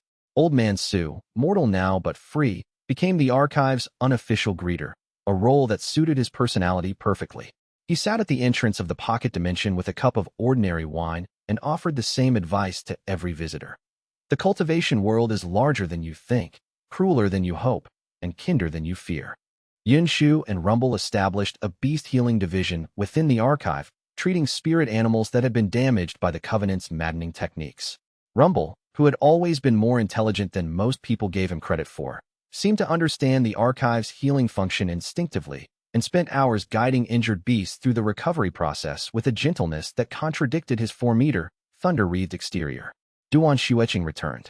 The formation master, whose betrayal at the tournament had opened the 5th shelf, arrived at the archive 3 months after its transformation with her family, 2 parents and 2 younger sisters, all freed from Covenant captivity by the organization's collapse. She knelt before Xianxia and offered her services to the archive's maintenance, her formation expertise providing the technical infrastructure that kept the pocket dimension's complex architecture functioning. Xianxia accepted her without hesitation, not because the betrayal didn't matter, but because the person behind the betrayal had chosen, at the critical moment, to turn her skills against the Covenant and help save thousands of lives. The wound remained. The healing was ongoing. And the relationship, rebuilt on honesty rather than concealment, was stronger for the breaking. That was the pattern. That was always the pattern. Break meant grow. And Xianxia, the orphan from the Iron Plum sect who had fallen from a cliff and found a door that read his scars, stood at the center of the archive of mended bonds and taught a new truth to anyone who would listen. The path to power was not through suffering alone. It was through understanding, endurance, and the courage to trust again. Every wound could be healed. Every bond could be mended. And the cultivation world, vast, cruel, and beautiful, contained more kindness than fear if you knew where to look. He looked at the sky. The stars burned with the light of a universe that was, at its deepest level, made of connections, between particles and forces, between beings and worlds, between hearts that broke and hearts that chose to heal. His mirror heart root hummed with the frequency of mended faith. At Tao Ancestor Peak, with the transformed archive integrated into his spiritual architecture, his perception extended across the entire continent. He could feel, distantly, gently, without intrusion, the emotional landscape of the southern continent's 30 million cultivators and 100 million mortals. Their daily lives, their small kindnesses, their petty cruelties, their mundane struggles and quiet triumphs. The world was exactly as it had always been. Complicated, painful, beautiful, and full of people trying their best with imperfect tools and incomplete understanding. Nothing had changed. Everything had changed. The Covenant was gone. The Sage was at peace. The archive was healing rather than harvesting. But people still betrayed each other, still broke promises, still hurt the ones they loved through carelessness, selfishness, and the fundamental incompatibility between what the heart wanted and what the world allowed. Xianxia couldn't fix that. No technique, no cultivation realm, no amount of power could eliminate the human capacity for causing and experiencing pain. That was the Sage's original error, believing that a system could be designed to exploit that capacity without limit. What Xianxia could do, what the Archive of Mended Bonds was designed to do, was help people heal. Not by preventing the wounds, but by providing the tools, the understanding, and the compassion to recover from them. The wounds would still come. Trust would still be broken. Hearts would still shatter. But they didn't have to stay broken. That was the lesson. The hardest one, the most important one, and the one that the Sage of Broken Oaths had spent 10,000 years trying to disprove. Not that the world was kind. Not that trust was safe. Not that love was guaranteed to work out. But that broken things could be mended if someone cared enough to try. Xianxia walked through the archive's new entrance, a door that no longer required scars to open, and stepped into the sunlight. Lu Qingyan was waiting for him, a cup of spirit tea in one hand and a new pill formula in the other, her face bearing the expression of someone who had been thinking about something complicated and wanted to talk about it. Bai Feng was sparring with a visiting sword cultivator, his spirit silver blade singing through the air with the joy of a weapon wielded by someone who had found peace with himself. Yin Shu was teaching a group of young beast tamers how to communicate with spirit animals, while Rumble dozed in the sun and occasionally contributed to the lesson by yawning cavernously. Old Man Su sat on a bench near the archive's entrance, drinking ordinary wine and dispensing extraordinary wisdom to anyone who paused long enough to receive it. They were his family, not by blood or sect or institutional affiliation, but by the only bond that mattered, choice. They had chosen each other, repeatedly, through betrayal and forgiveness and the slow, painful work of building trust that was stronger than the forces that tried to break it. And Xianxia chose them back. Every day, without reservation. That was his final technique. The 11th, the one that no archive shelf could contain, no system could engineer, and no ancient evil could defeat, Because it existed outside every mechanism the cultivation world had ever built. The choice to love, despite everything. And somewhere, in a tavern at a crossroads that no one visited anymore, a cup of wine sat untouched on a table, left by a young man who had once been afraid to trust and was now teaching the world to try. The Tao continues. Xianxia set down the spirit jade vessel containing Iron Ghost's ashes on the archive's central platform. The ashes glowed briefly, the archive's healing energy acknowledging the presence of a man whose integrity had been so absolute that even the system designed to exploit broken oaths had found nothing to exploit. His discipline holds, the spirit observed. Even in death, his spiritual residue is the purest expression of kept promises I've ever encountered. He was the best of us, Xianxia said. He was the best of anyone. The spirit manifested its most solid form, nearly opaque, nearly physical, and bowed to the ashes. In 3,000 years, I have never been more honored to witness a life. The archive honored Iron Ghost. His name was inscribed on the 10th shelf, not as a technique or a wound, but as a memorial. A reminder that the greatest power the cultivation world had ever produced came not from systems or techniques or ancient libraries, but from the simple, unbreakable choice to be exactly who you were. In the years that followed, the Archive of Mended Bonds became the cultivation world's most important institution. Not a sect, not a kingdom, not an organization, a place. A refuge for anyone who carried the weight of broken trust. Cultivators came from every corner of the continent. Former Crimson Fang prisoners whose spiritual roots still bore the scars of conditioning.